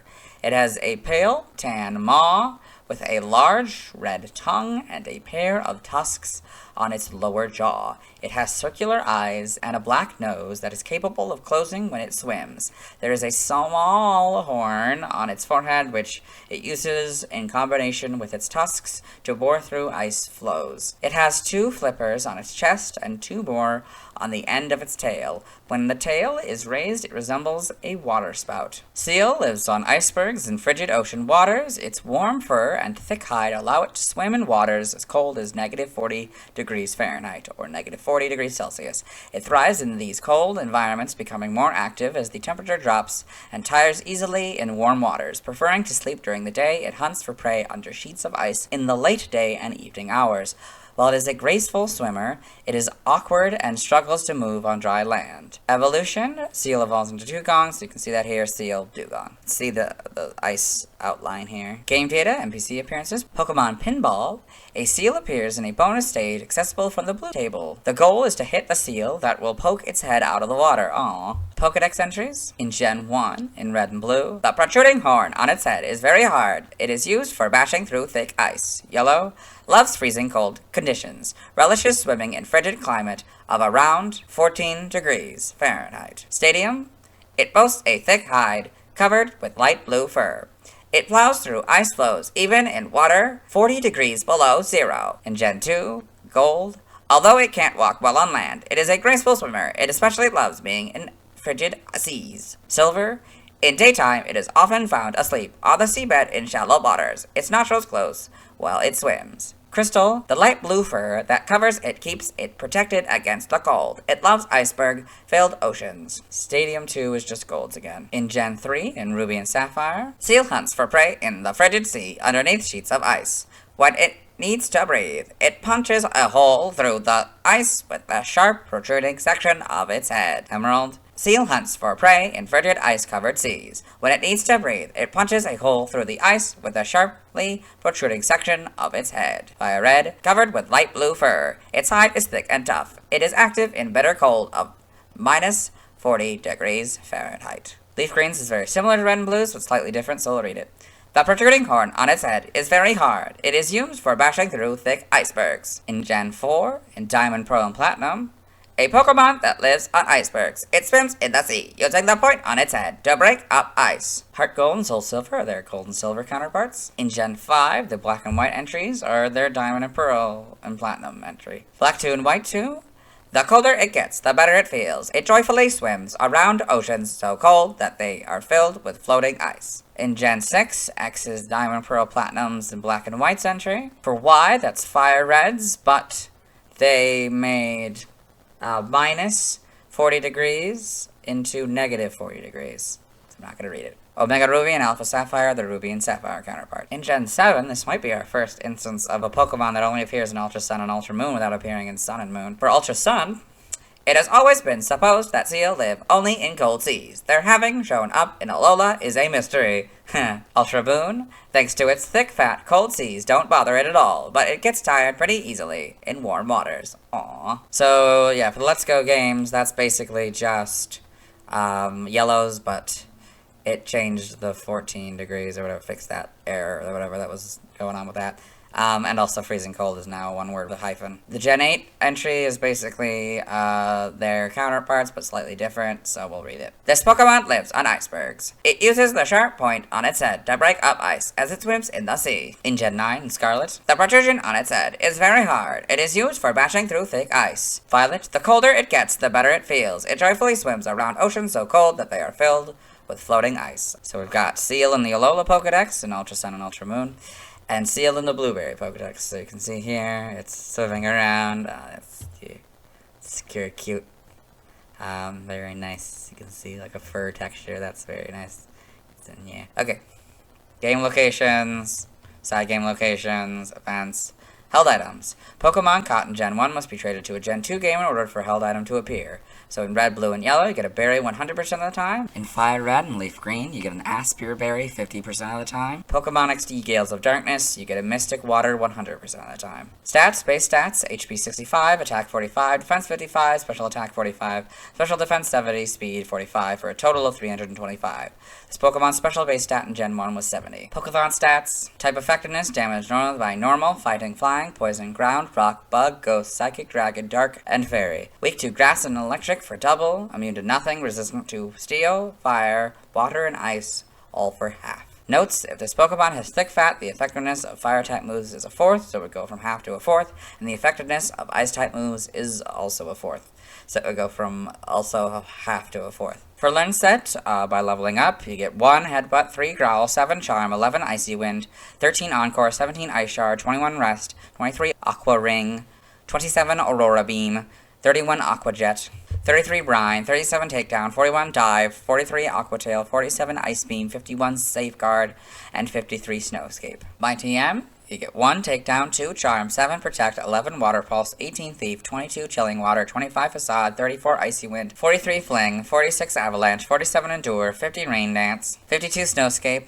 53 Smart Strike, 66 Body Slam, 70 Sleep Talk, 77 Waterfall, 85 Rest, 103 Substitute, 106 Jill Run, 122 Encore, 123 Surf, 124 Ice Spinner, 130 Helping Hand, 135 Ice Beam, 142 Hydro Pump, 143 Blizzard, 171 Terra Blast, 174 Haze, 187 Icicle Spear, 191 Uproar, 193 Weather Ball, 196 Flip Turn, 204 Double Edge, 208 Whirlpool, 209 Muddy Water, 212 Triple Axle, and 224 Curse. By breeding, this group gives you Belch, this group gives you Disable, this group gives you Entrainment, this group gives you Fake Out, this group gives you Horn Drill, this group gives you Lick, this group gives you Perish Song, and this group gives you Spit Up, Stockpile, and Swallow. TCG only moves, you get the move Pound in this card. Inside game data, you got all this.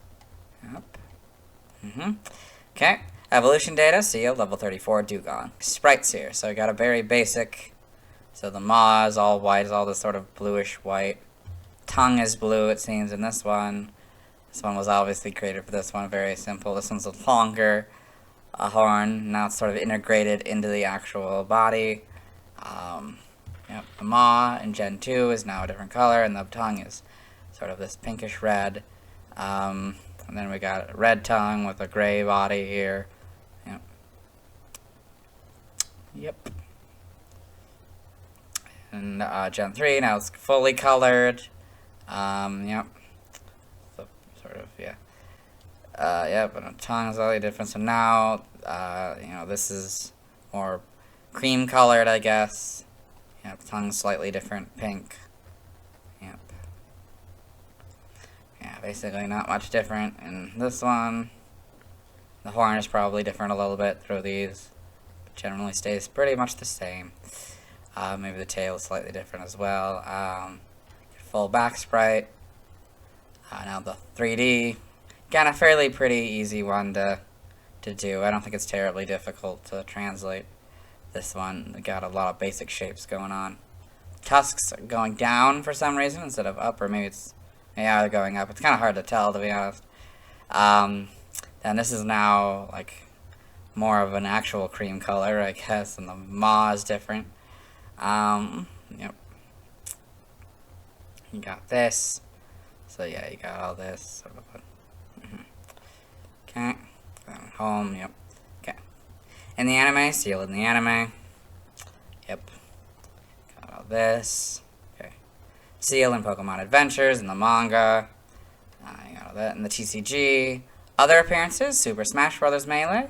Seel is a Poke-Float. After the second half of Venusaur is revealed, the screen moves continually to the right without stopping, and so fighting does not stay on Seel for very long. Trivia, Seel shares its category with Dewgong and Poplio. They are known as the Sea Line Pokemon. Seel is the only non-Ice-type Pokemon that can have Ice Body as its ability. Consequently, Seel is the only Pokemon with Ice Body to benefit from its Hail immunity, since all other Pokemon with the ability are naturally immune to hail damage due to their typing. Origin, Seel may be based on an earless seal, particularly a harp seal pup, due to its white fur and icy habitat. It also shares characteristics with other aquatic mammals that live in the Arctic Ocean. Its long white body is similar to a beluga whale.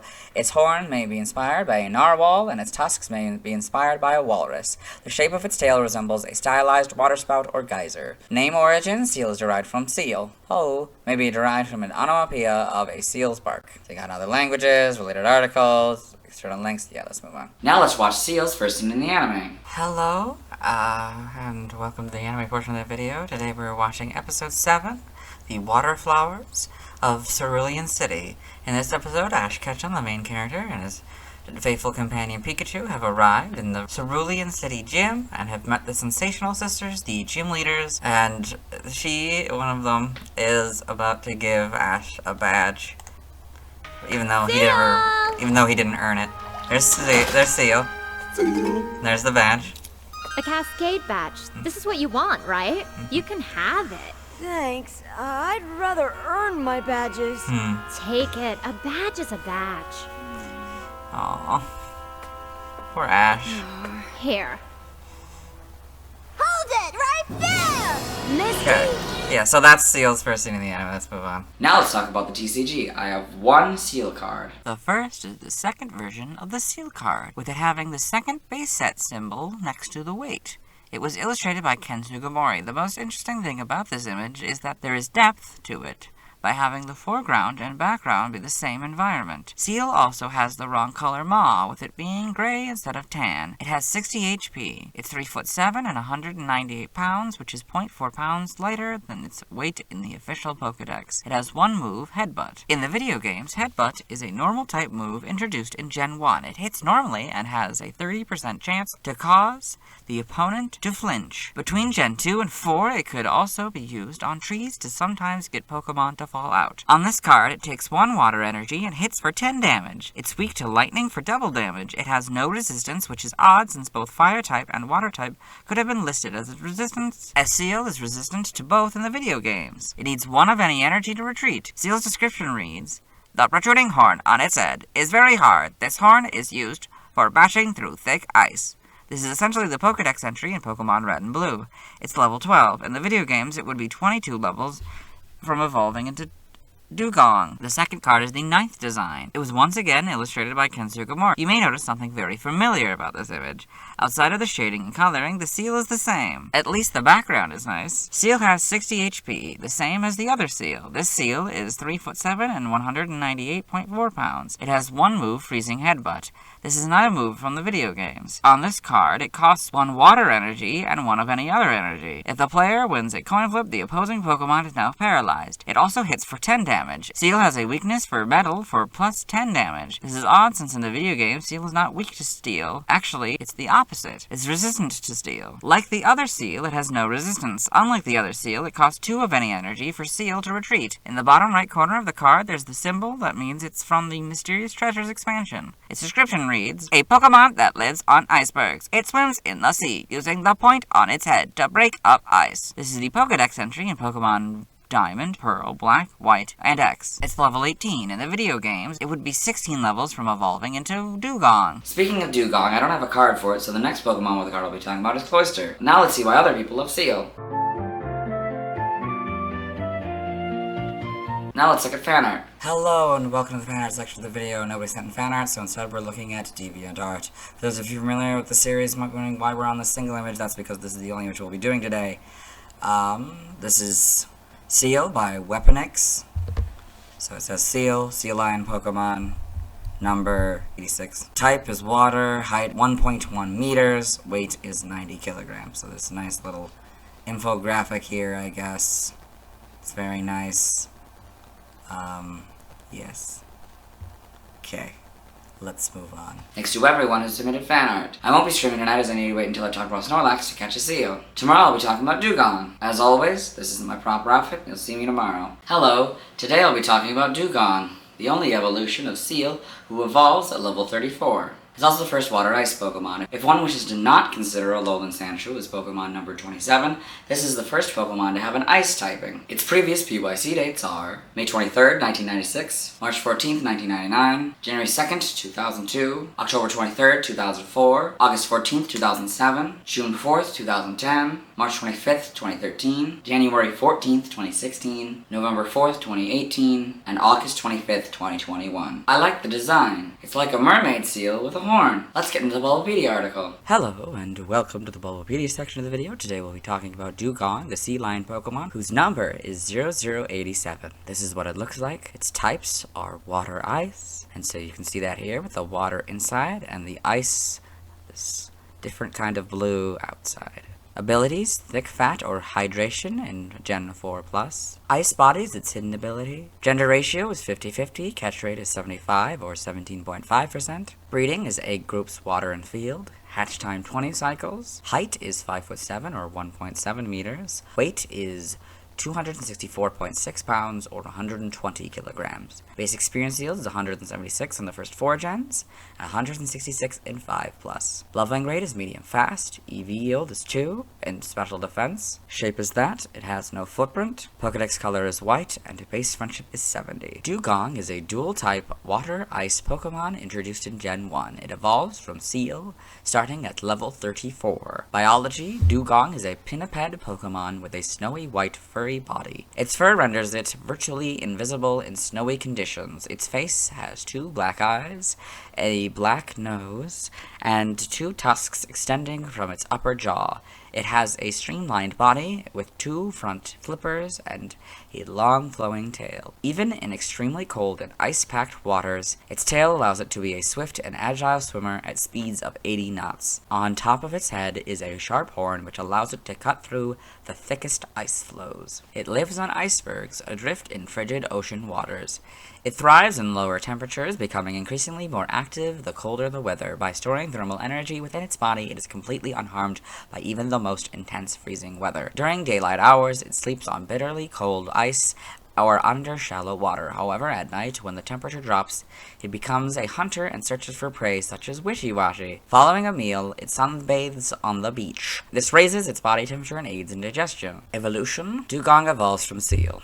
So Seel, Dewgong. Game data, Pokedex entries. In Gen 1, in red and blue, stores thermal energy in its body, swims at a steady 8 knots, even in intensely cold waters. Yellow, its entire body is a snowy white, unharmed by even intense cold. It swims powerfully in icy waters. Stadium, it stores thermal energy inside its pure white, fur-covered body. It swims in frigid water at 8 knots. In Gen 2, in gold, its streamlined body has little drag in water. The colder the temperature, the friskier it gets. Silver, it loves frigid seas with ice flows. It uses its long tail to change swimming direction quickly. Crystal, it sleeps under shallow ocean waters during the day, then looks for food at night when it's cold. Stadium 2 is just golds again. In Gen 3, in Ruby and Sapphire, Dewgong loves to snooze on bitterly cold ice. The sight of this Pokemon sleeping on a glacier was mistakenly thought to be a mermaid by a mariner long ago. Emerald, it loves to snooze on bitterly cold ice. The sight of this Pokemon sleeping on a glacier was mistakenly thought to be a mermaid by a mariner long ago. Fire Red, its body is covered with a pure white fur. The colder the weather, the more active it becomes. Leaf Green is very similar to Red and Blues, but slightly different, so we'll read it. It stores thermal energy in the body. It swims at a steady 8 knots, even in intensely cold waters. In Gen 4, in Diamond, Pearl, and Platinum, In snow, the pure white coat covering its body obscures it from predators. A heart gold and soul silver, their gold and silver counterparts. In Gen 5, black and whites is diamond, pearl, and platinums. Black 2 and white 2. Its streamlined body has low resistance, and it swims around cold oceans at a speed of 8 knots. In Gen 6, X is Fire Red's entry, and Y's is the gold entries. The Omega Ruby and Alpha Sapphire entry is its Ruby and Sapphire counterpart. In Gen 7, in Ultra Sun, it swims through the ocean at a speed of 8 knots, searching for Pokemon that will become its prey. It's especially fond of wishy-washy. Ultra Moon, it sunbathes on the beach after meals. The rise in its body temperature helps its digestion. The Let's Go games, that entry is basically yellows, but Snowy White is 2 words. For Gen 8, that entry is its Diamond and Pearl counterpart. In Gen 9, Scarlet, it sleeps under shallow ocean waters during the day, then looks for food at night when it's colder. That was basically crystals, but cold is now colder. Violet's is very similar to one we've done before, but not exactly, so I'll read it. It stores thermal energy in its body to fend off the cold. It swims at 8 knots even in frigid waters. So here we've got Dewgong in the Alola Pokedex in Ultra Sun and Ultra Moon. Then Dewgong in the Blueberry Pokedex, so you clearly see they're swimming. It's quite nice under the ice and stuff. It's very, yeah.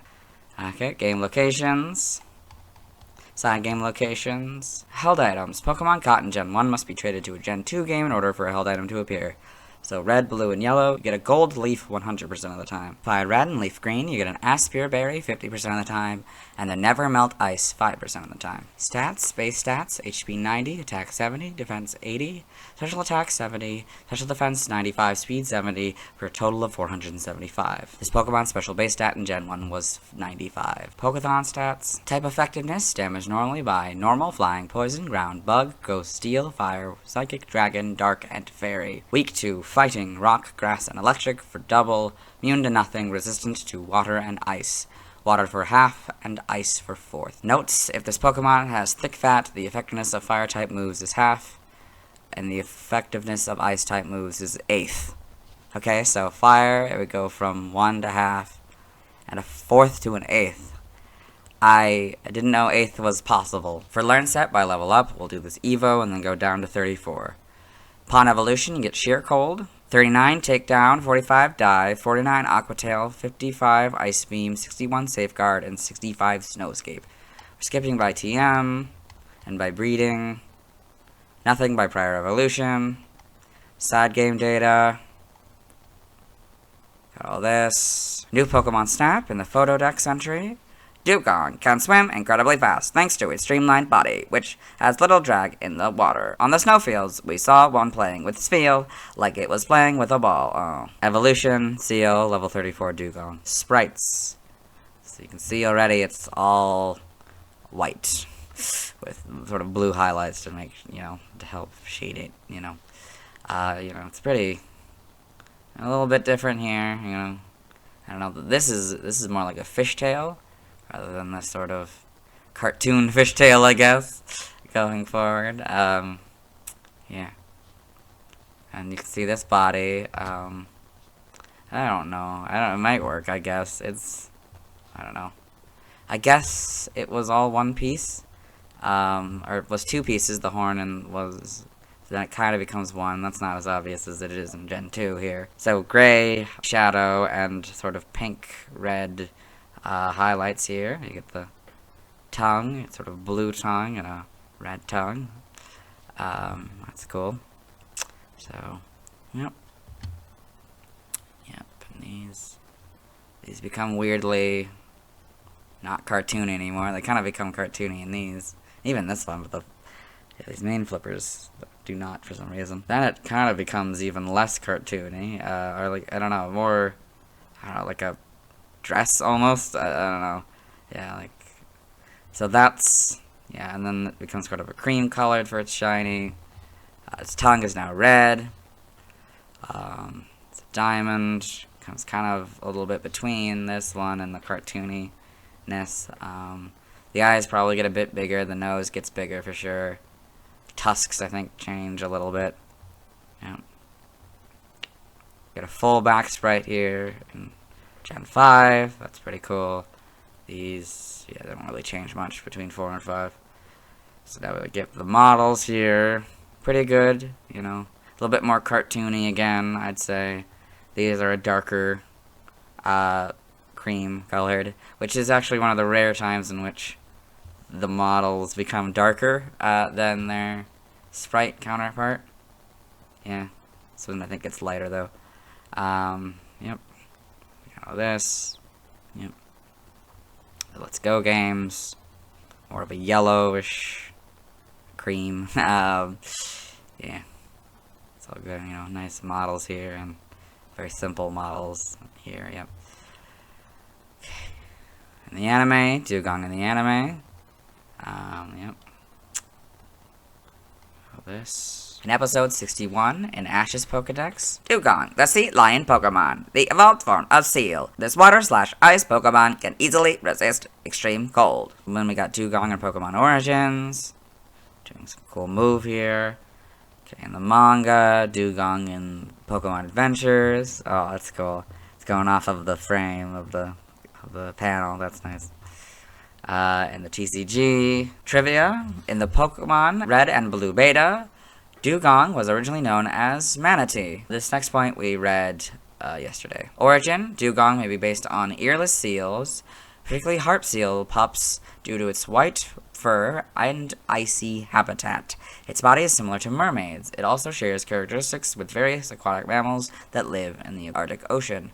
Its long white body is similar to a beluga whale. Its horn may be inspired by a narwhal, and its tusks may be inspired by a walrus. Name origin, Dewgong, may be a combination of dew and Dewgong. Apparently a Dewgong is an animal that I've never heard about. Dewgong may be derived from Dewgong, Dewgong.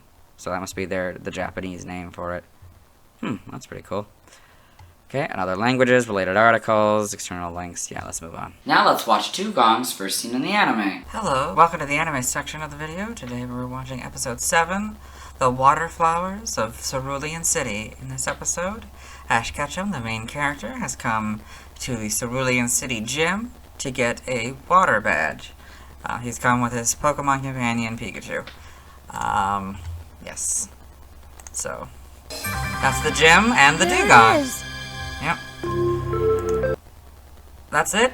Let's move on. Now let's watch Dewgong's scenes in Detective Pikachu. Hello and welcome to the Detective Pikachu portion of the video, or as I like to call it, Detective Dewgong, as this is only the frames, with Dewgong to the best of my ability. So you can see here, it's in this sign here, and that's how it will appear throughout, so I apologize if I've accidentally called a sign that wasn't, or accidentally forgot a sign with Dewgong, but yeah.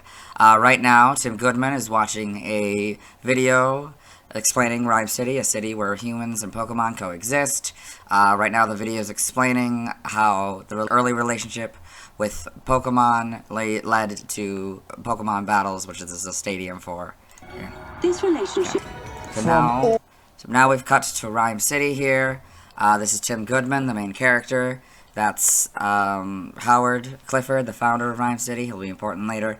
The Dewgong signs appear throughout the city here. All are sent to Rhyme City. So, another version over there.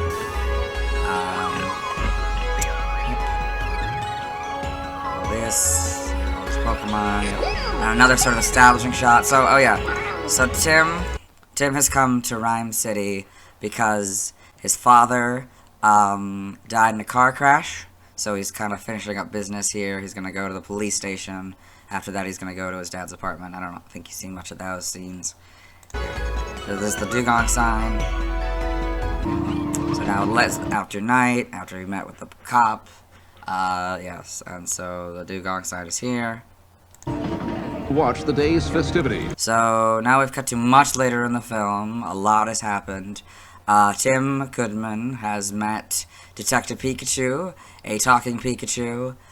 They've come to the idea that Harry isn't actually dead, so they met Mewtwo, who showed them a vision where it seemed like Pikachu betrayed Harry. Tim and Pikachu split up, and so now Tim and an ally of his, Lucy Stevens, is coming to Rhyme City here.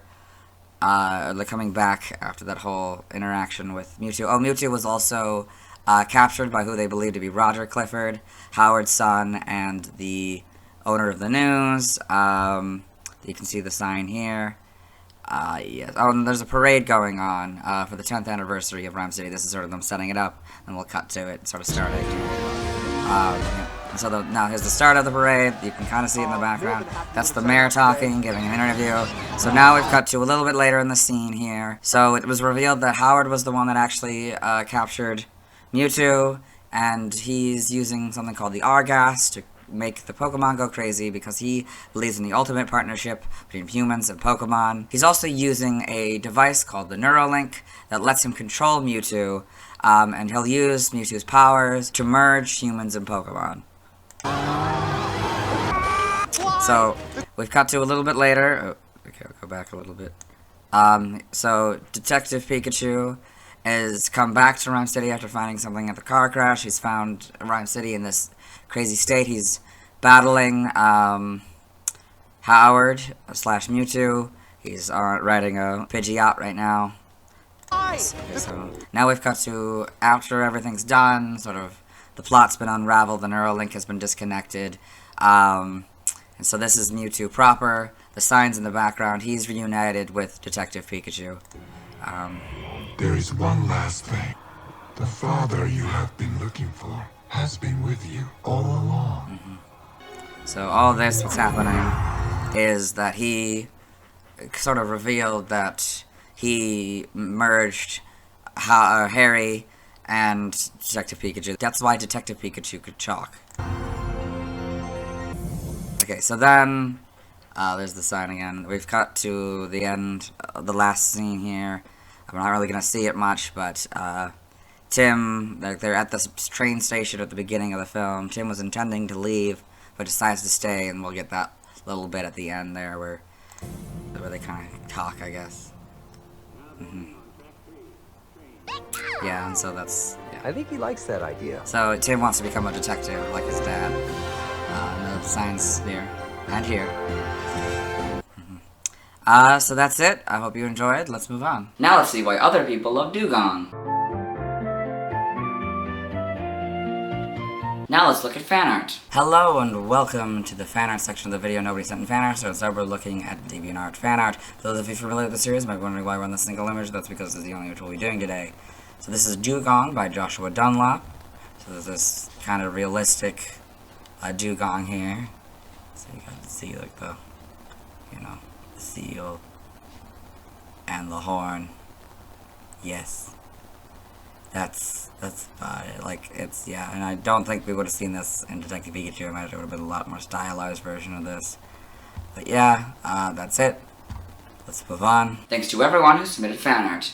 I won't be streaming tonight as I need to wait until I've talked about Snorlax before I can evolve Seel into Dewgong. Tomorrow I'll be talking about Grimer. As always, this isn't my proper outfit, and you'll see me tomorrow. Hello, today we'll be talking about Grimer. If one wishes to consider Alolan Grimer as Pokemon number 88. That version is the first Poison Dark Pokemon. Its past BYC dates are May 24th, 1996, March 15th, 1999, January 3rd, 2002, October 24th, 2004, August 15th, 2007, June 5th, 2010, March 26th, 2013, January 15th, 2016, November 5th, 2018, and August 26th, 2021. It wasn't until I rewatched the early seasons of the anime that I realized Grimer was from the first generation. Always thought it was a pre-evolution of Muck that was introduced in a later generation. I'm not sure if I like Grimer's design, but I definitely like it better than Alolan Grimer's design. Let's get into the Bulbapedia article. Hello and welcome to the Bulbapedia section of the video. Today we're talking about Grimer, the sludge Pokemon, whose number is 0088. This is Grimer, this is what it looks like, and this is Alolan Grimer, and this is what it looks like. I have a feeling this gray tongue will be important later,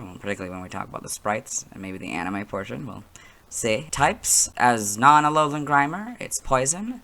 As Alolan Grimer, it's Poison and Dark. Abilities, Stench or Sticky Hold as Grimer, and Poison Touch or Gluttony as Alolan Grimer. Non-Alolan Grimer's hidden ability is Poison Touch, and Alolan Grimer's hidden ability is Power of Alchemy. Gender ratio is 50-50, catch rate is 190 or 35.2%. Breeding, egg group Amorphous. Hatch time 20 cycles. Non-Alolan Grimer is 2'11", or 0.9 meters, and 66.1 pounds, or 30 kilograms. Alolan Grimer is 2 foot 4, or 0.7 meters, and 92.6 pounds, or 42 kilograms. Base experience yield is 90 in the first 4 gens, and 65 in 5+. Leveling rate is medium fast, EV yield is 1, and HP. Shape is that, footprint is nothing, it doesn't have feet. Pokedex color is purple, other forms may have other colors, and base friendship is 70. Grimer is a poison-type Pokemon introduced in Gen 1. It evolves into Muck starting at level 38. In Alola, Grimer has a dual-type poison-dark regional form. It evolves into Alolan Muck starting at level 38. These Grimer can also be found in Blueberry Academy's Terrarium. Biology: Grimer is a slimy, amorphous Pokemon born from sludge in dirty streams or seabeds that are exposed to lunar radiation. It has 2 large eyes with beady pupils and a gaping mouth with a gray tongue. While it lacks any visible legs, it does have 2 arms with 3 digits on each hand. Its purple sludge body contains a variety of pungent bacteria which are so potent that it renders soil barren and incapable of supporting plant life. It is constantly oozing a bacteria-rich fluid from all parts of its body. Should it run out of internal germs, Grimer will die. Pieces of it often break off during travel and go on to become new Grimer. When combined with another Grimer, it produces new poisonous compounds. Due to its lack of a solid form, Grimer is capable of squeezing into any space or crevices with relative ease. It uses this to penetrate sewage pipes and feed off the filthy wastewater inside. Its population fluctuates based on the availability of waste, which is Grimer's main diet. It can be found in polluted lakes and streams, as well as within cities and factories where trash and industrial waste can be found. In recent years, thanks to efforts in environmental improvements and a decrease in their food source of waste, Grimer is now facing extinction. Prior to Gen 4, Grimer and its evolved form Muck were the only known Pokemon that could have Stench as an ability. Forms: Grimer has a regional form, Alolan Grimer. Grimer was brought to Alola to deal with the excess waste generated by the region's increased population. Alolan Grimer eats solid garbage instead of sludge. This new diet has caused its body composition and form to change. Alolan Grimer's body is green with a line of yellow sludge along its lower lip that extends around behind its head, a bright blue tongue, and small black crescent-shaped spaces behind its eyes. It also has 2 blunt teeth in its upper jaw, which are actually crystallized toxins formed by its diet. It is not known how to break down these toxic crystals, but direct contact with them is known to be dangerous. Lethal poisons leak out of Alolan Grimer's body when these crystals fall out. Because it produces and stores toxins within its body, Alolan Grimer does not produce a foul stench like Cantonian Grimer. There are usually about 100 Alolan Grimer found living near waste disposal sites in Alola, assisting people in dealing with garbage. Alolan Grimer is widely used and a very popular Pokemon used in garbage disposal facilities around the world. Alolan Grimer is perpetually hungry and must constantly eat trash. If no trash is readily available, it will eat other manufactured products instead. In addition to garbage, Alolan Grimer preys on Trubbish and Garbodor. Its introduction to Alola caused their populations to decrease in the region. They can be found in the coastal biome of Blueberry Academy's Terrarium, where Alola's island life is simulated. Alolan Grimer and its evolved form Alolan Muck are the only known Pokemon that can have power of alchemy as an ability. Evolution: Grimer evolves into Muck, so you can see that here, Grimer Muck. Alolan Grimer evolves into Alolan Muck, so you can see that here, Alolan Grimer, Alolan Muck. Game data, Pokedex entries. In Gen 1, Red and Blue, appears in filthy areas, thrives by sucking up polluted sludge that is pumped out of factories. Yellow, made of hardened sludge, it smells too putrid to touch. Even weeds won't grow in its path. Stadium, sludge that was transformed when exposed to X-rays from the moon. Loves sludge, industrial waste, and other refuse. Gen 2, Cold. As it moves, it loses bits of its body, from which new Grimer emerge. This worsens the stench around it. Silver, wherever Grimer has passed, so many germs are left behind that no plants will ever grow again. Crystal, when 2 of these Pokemon's bodies are combined together, new poisons are created. Stadium 2 is Gold's entry. Gen 3 and Ruby. Grimer's sludgy and rubbery body can be forced through any opening, however small it may be. This Pokemon enters sewer pipes to drink filthy wastewater. Sapphire. Grimer emerged from the sludge that settled on a polluted seabed. This Pokemon loves anything filthy. It constantly leaks a horrible germ-infested fluid from all over its body. Emerald, born from polluted sludge in the area. Grimer's favorite food is anything filthy. They feed on wastewater pumped out from factories. Fire Red, sludge exposed to X-rays from the moon transformed into Grimer. It loves feeding on filthy things. Leaf Green is very similar to Red and Blues, but slightly different, so I'll read it. Appears in filthy areas. It thrives by sucking up polluted sludge that is pumped out of factories. In Gen 4, in Diamond, Pearl, and Platinum, it was born when sludge in a dirty stream was exposed to the moon's X-rays. It appears among filth. Heart Gold and Soul Silver are their gold and silver counterparts. Gen 5, Black and White are Diamond, Pearl, and Platinums, Black 2 and White 2.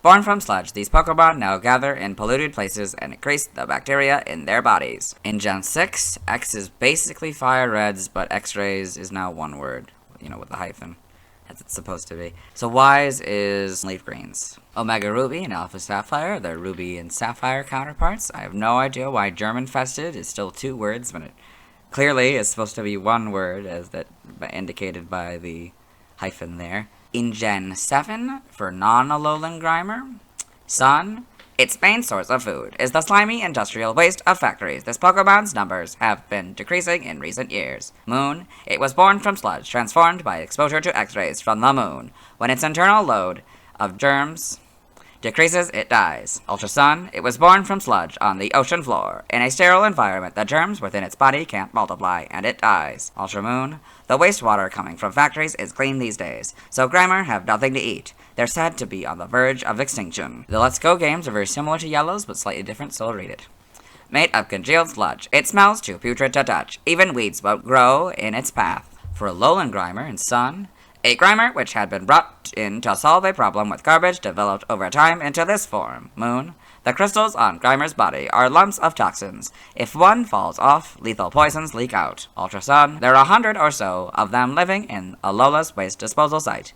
They're all hard workers who eat a lot of trash. Ultra Moon, brought to Alola to solve the garbage problem. Grimer seems to relish any and all kinds of trash. In the Let's Go games, it has a passion for trash above all else, speedily digesting it and creating brilliant crystals of sparkling poison. The Gen 8 Pokedex is the Diamond and Pearl counterpart. In Gen 9, Scarlet is Black 2 and White 2's entry. Violet is Crystal's entry. For Alolan Grimer, Scarlet, they store their toxins inside their bodies, so unlike Grimer from other regions, they don't smell bad, even up close. Violet, Alolan Grimer, will gladly gobble up any kind of trash, making it a widely used and popular Pokemon at garbage disposal facilities. So we got Grimer in the Alola Pokedex, Alolan Grimer in the Alola Pokedex, Grimer in the Paldea Pokedex. It seems to be around this area, I don't know. It seems to be screaming, I don't know. They all look like they're screaming, but maybe they're not, I don't know. Then we got Alolan Grimer in the Blueberry Pokedex. It's on a beach here for some reason. Yeah. It's in the terrarium. You can see that in the background. Yeah. Very nice. Okay. Yeah. Game locations. Side game locations. Events. Held items. Grimer. Pokemon caught in Gen 1 must be traded to a Gen 2 game in order for held item to appear. Red, blue, and yellow, you get a berry 100% of the time. Gold, silver, and crystal, you get a nugget 2% of the time. Ruby, sapphire, emerald, diamond, pearl, platinum, heart gold, and soul silver, you get a nugget 5% of the time. Black 2, White 2, Omega Ruby, Alpha Sapphire, Brilliant Diamond, and Shining Pearl, you get Black Sludge 5% of the time. For Alolan Grimer, in Sun, Moon, Ultra Sun, and Ultra Moon, you get Black Sludge 5% of the time. Before I continue on to the stats here, I did want to point out the box. I didn't mention this earlier, the dark outside, and the poison inside. Okay, for Alolan Grimer, yep. Stats, base stats, Grimer, HP 80, attack 80, defense 50, special attack 40, special defense 50, speed 25, for a total of 325. This Pokemon's special base stat in Gen 1 was 40. Alolan Grimer has the same base stats. Pokethon stats. Type effectiveness will compare Grimer and Alolan Grimer. So Grimer is damaged normally by normal, flying, rock, ghost, steel, fire, water, electric, ice, dragon, and dark, while Alolan Grimer is damaged normally by normal, fighting, flying, rock, bug, steel, fire, water, electric, ice, dragon, and fairy. Grimer is weak to ground and psychic for double, while Alolan Grimer's just weak to ground for double. Grimer is immune to nothing. Alolan Grimer is immune to psychic. Non-Alolan Grimer is resistant to fighting, poison, bug, grass, and fairy for half, while Alolan Grimer is resistant to poison, ghost, grass, and dark, all for half. In the Grimer box here, the notes. In Gen 1, the effectiveness of bug-type moves is 2, so it went from 2 to half. For Alolan Grimer, the notes. If Miracle Eye is used by an opponent or this Pokemon is given a ring target, the effectiveness of Psychic-type moves is 2. So it would go from 0 to 2. Learn Set by leveling up. Grimer, 1, you get Pound and Poison Gas, 4 Harden, 7 Mud Slap, 12 Disable, 15 Sludge, 18 Mud Shot, 21 Minimize, 26 Toxic, 29 Sludge Bomb, 32 Sludge Wave, 37 Screech, 40 Gunk Shot, 43 Acid Armor, 46 Belch, and 48 Memento. For Alolan Grimer here, 1, you get Pound and Poison Gas, 4, you get Harden, 7 Bite, 12 Disable, 15 Acid Spray, 18 Poison Fang, 21 Minimize, 26 Toxic, 29 Knockoff, 32 Crunch, 37 Screech, 40 Gunk Shot, 43 Acid Armor, 46 Belch, and 48 Memento. By TM, for Grimer, 1 Takedown, 5 Mud Slap, 6 Scary Face, 7 Protect, 13 Acid Spray, 17 Confuse Ray, 18 Thief, 25 Azad, 29 Hex, 35 Mud Shot, 36 Rock Tomb, 43 Fling, 45 Venoshock, 47 Endure, 49 Sunny Day, 50 Rain Dance, 51 Sandstorm, 55 Dig, 59 Zen Headbutt, 66 Body Slam, 67 Fire Punch, 68 Thunder Punch, 69 Ice Punch, 70 Sleep Talk, 73 Drain Punch, 80 Metronome, 83 Poison Jab,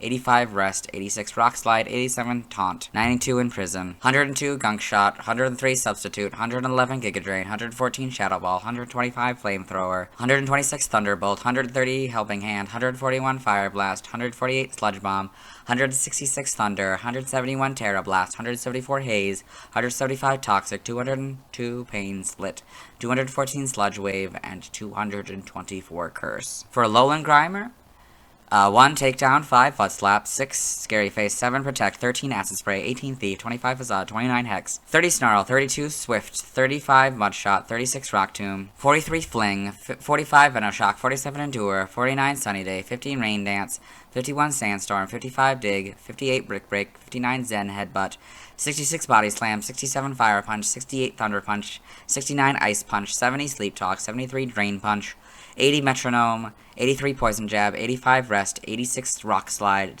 87 Taunt, 92 Imprison, 94 Dark Pulse, 102 Gunk Shot, 103 Substitute, 108 Crunch, 111 Giga Drain, 114 Shadow Ball, 125 Flamethrower, 126 Thunderbolt, 130 Helping Hand, 141 Fire Blast, 148 Sludge Bomb, 150 Stone Edge, 152 Giga Impact, 163 Hyper Beam, 166 Thunder, 171 Terra Blast, 175 Toxic, 177 Spite, 181 Knockoff, 202 Pain Split, 214 Sludge Wave, and 224 Curse. By breeding, for Grimer, this group gives you Acid Spray, this group gives you Curse, this group gives you Haze, this group gives you Mean Look, this group gives you Shadow Punch, this group gives you Shadow Sneak, and this group gives you Spit Up, Stockpile, and Swallow. Alolan Grimer did not have any egg moves prior to version 2.0.1. Assurance from this group gives you Clear Smog, this group gives you Curse, this group gives you Mean Look, Mere Herb gives you Recycle, this group gives you Shadow Sneak, this group gives you Spit Up, this group gives you Spite,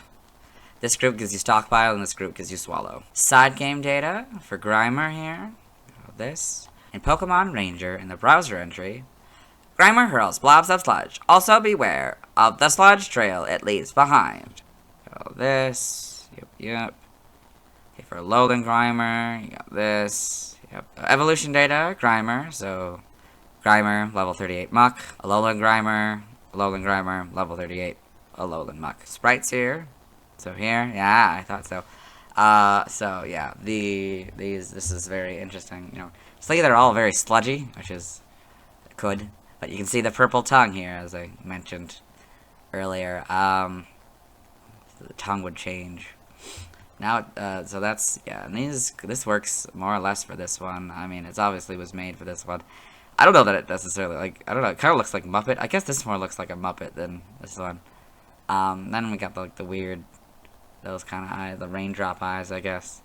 That one obviously doesn't work because of colors. This is sort of a pink for some reason. And that's sort of a green and gray. Yep. The tongue is also matches still. So it's Gen 3 that we get the gray tongue here.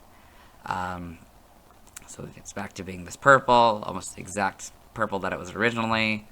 Slightly different though. And this is still green, which is nice. Yep. Diamond Pearl, you know, Gen 4 here. Not really much changes design-wise. I mean, obviously it'll... Sludges, things, everything sludgy will change probably as we go on. Like, don't think it'll ever be really consistent. This is full body sprite, back sprites for Gen 5. So, yep. And models, not really hard to mess up this. It's just make it vaguely sludgy. This is sort of a darker green now. Yep. A different shade of purple. Okay, then we got this. Oh, okay. I get why it's green. Okay, and that's, yeah, okay, so it's green because the shiny is green. And so then this, of course, is a purple because that's the non-shiny is purple, so it's shiny is, that's clever. Yep. So then we got the Let's Go games here. You can see these models. Very sludgy. Home. A different shade of purple for some reason. It's, yeah, I don't know. That's about. This also seems to be a different shade of green. Yep. In the anime, Grimer in the anime, it's a little bit more of a purple gray here. And a Alolan Grimer in the anime. Pokedex entries in episode 30 in Ash's Pokedex. Grimer, a sludge Pokemon, born from sludge. These Pokemon specialize in sludge attacks. In Diamond and Pearl, episode 88, Dawn's Pokedex. Grimer, the sludge Pokemon. It was born when sludge in a dirty stream was exposed to X-rays from the moon. Pokemon Generations. So Grimer and Pokemon Generations with a Magnemite and Eradicate. In the manga, Grimer in Pokemon Adventures. Quite large, comparatively. That's interesting. Then a Alolan Grimer in Pokemon Adventures. The TCG. Trivia. In Sparks 5 for Magnemite, Grimer's anime debut, Grimer had a very strong odor that made most people around the Grimer cover their nose from the smell. However, in later episodes, Grimer's smell has seemingly ceased to exist. This is most obvious in Camping It Up, where Dawn is given a Grimer to train and immediately hugs her, but no one complains about any smell. Okay, Sparks Fly for Magnemite is not Grimer's anime debut. We will be watching the actual anime debut in Pokemon Sensation, although I wouldn't be surprised if it appears in, like, posters or something else earlier than even that. A lot of Pokemon tend to do that. But yeah, it's definitely not Sparks Fly for Magnemite. Grimer shares similar traits to Coughing and Trubbish. All three Pokemon are pure Poison-type Pokemon, with a single evolved form, roughly the same base stat totals, and evolution levels, and appear to be based on different kinds of pollution, Grimer being water pollution. Alolan Grimer and its Alolan evolution were designed by Hitoshi Ariga. Alolan Grimer had no egg moves in Pokemon Scarlet and Violet prior to version 2.0.1. This is presumably unintentional, as it regained them in said version. The same situation occurred with Luvdisc and Cacnea. Origin, Grimer appears to be a pile of living sludge, and it may be based upon the general concept of living slime in popular culture. It may also be based on the imagined fear that heavy pollution, caused by the leakage and or improper disposal of toxic/radioactive waste, may result in the creation of new and undesirable life. It may also be based on Dorotabo, a one-eyed, three-fingered yokai that rises from the mud of neglected, overgrown rice fields. Alolan Grimer may be based on an oil slick, particularly the rainbow colors that are produced when a thin layer of oil floats on top of water. This is due to a phenomenon called thin film interference. In the real world, oil spills are a major threat to ecosystems in the world's oceans, and particularly in Hawaii, which Alola is based on. Its reduced size may reference insular dwarfism, or since its Alolan form was brought about by human interference dwarfing. Name origin, Grimer may be derived from grime, dirt or filth, I have a feeling, but no reference to the other one. Okay. So, I always thought it was maybe based on Slimer, which is a ghost in Ghostbusters, who, well, not necessarily the same concept, is sort of this slimy creature. It's slimy, so, like, Grimer, Slimer, like, it makes sense, so I don't know why someone didn't make this connection in this article, but whatever. Bet Better may be derived from Beto, and Beta Beta, both meaning sticky. Other languages, related articles, references, external links to the Alolan forums. Now let's move on. Now let's watch Grimer's first scene in the anime. Hello and welcome to the anime portion of the video. Today we are watching episode 26, Pokemon Sensation. So this is the Celadon City gym leader Erica and her Gloom. She is telling the main characters about how she met Gloom. Time ago.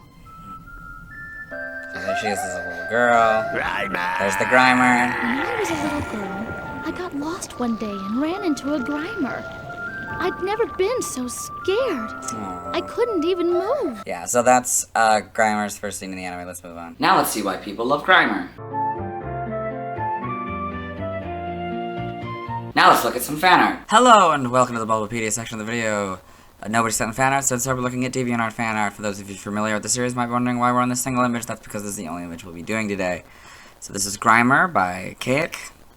So it's from 2016, I guess. So it's this nice looking Grimer here next to some barrels. It's very interesting to see the cartoony character next to this like very nice painting, you know. Yeah. It's very good.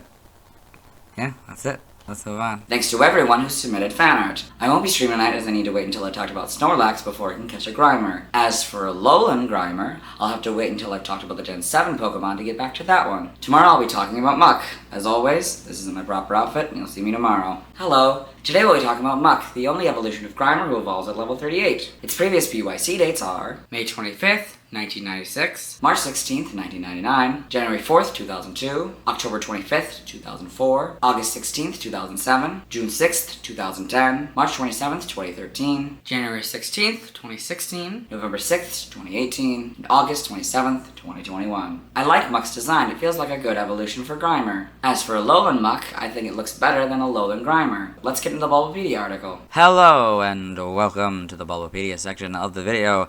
Today we are talking about Muck, the sludge Pokemon, whose number is 0089. This is Muck, this is what it looks like, this is Alolan Muck, this is what it looks like. Types, non-Alolan Muck is Poison, while Alolan Muck is Poison Dark. Abilities, as non-Alolan Muck, it's Stench or Sticky Hold, while Alolan Muck has Poison Touch or Gluttony. Non-Alolan Muck's hidden ability is Poison Touch, while Alolan Muck's hidden ability is Power of Alchemy. Gender ratio is 50-50, catch rate is 75 or 17.5%, breeding a group Amorphous, hatch time 20 cycles. Muck is 3'11" or 1.2 meters, 66.1 pounds, or 30 kilograms. Alolan Muck is 3'3" or 1 meter, and 114.6 pounds or 52 kilograms. Base experience yield is 157 in the first 4 gens and 175 in 5+. Leveling rate is medium fast. EV yield is 2,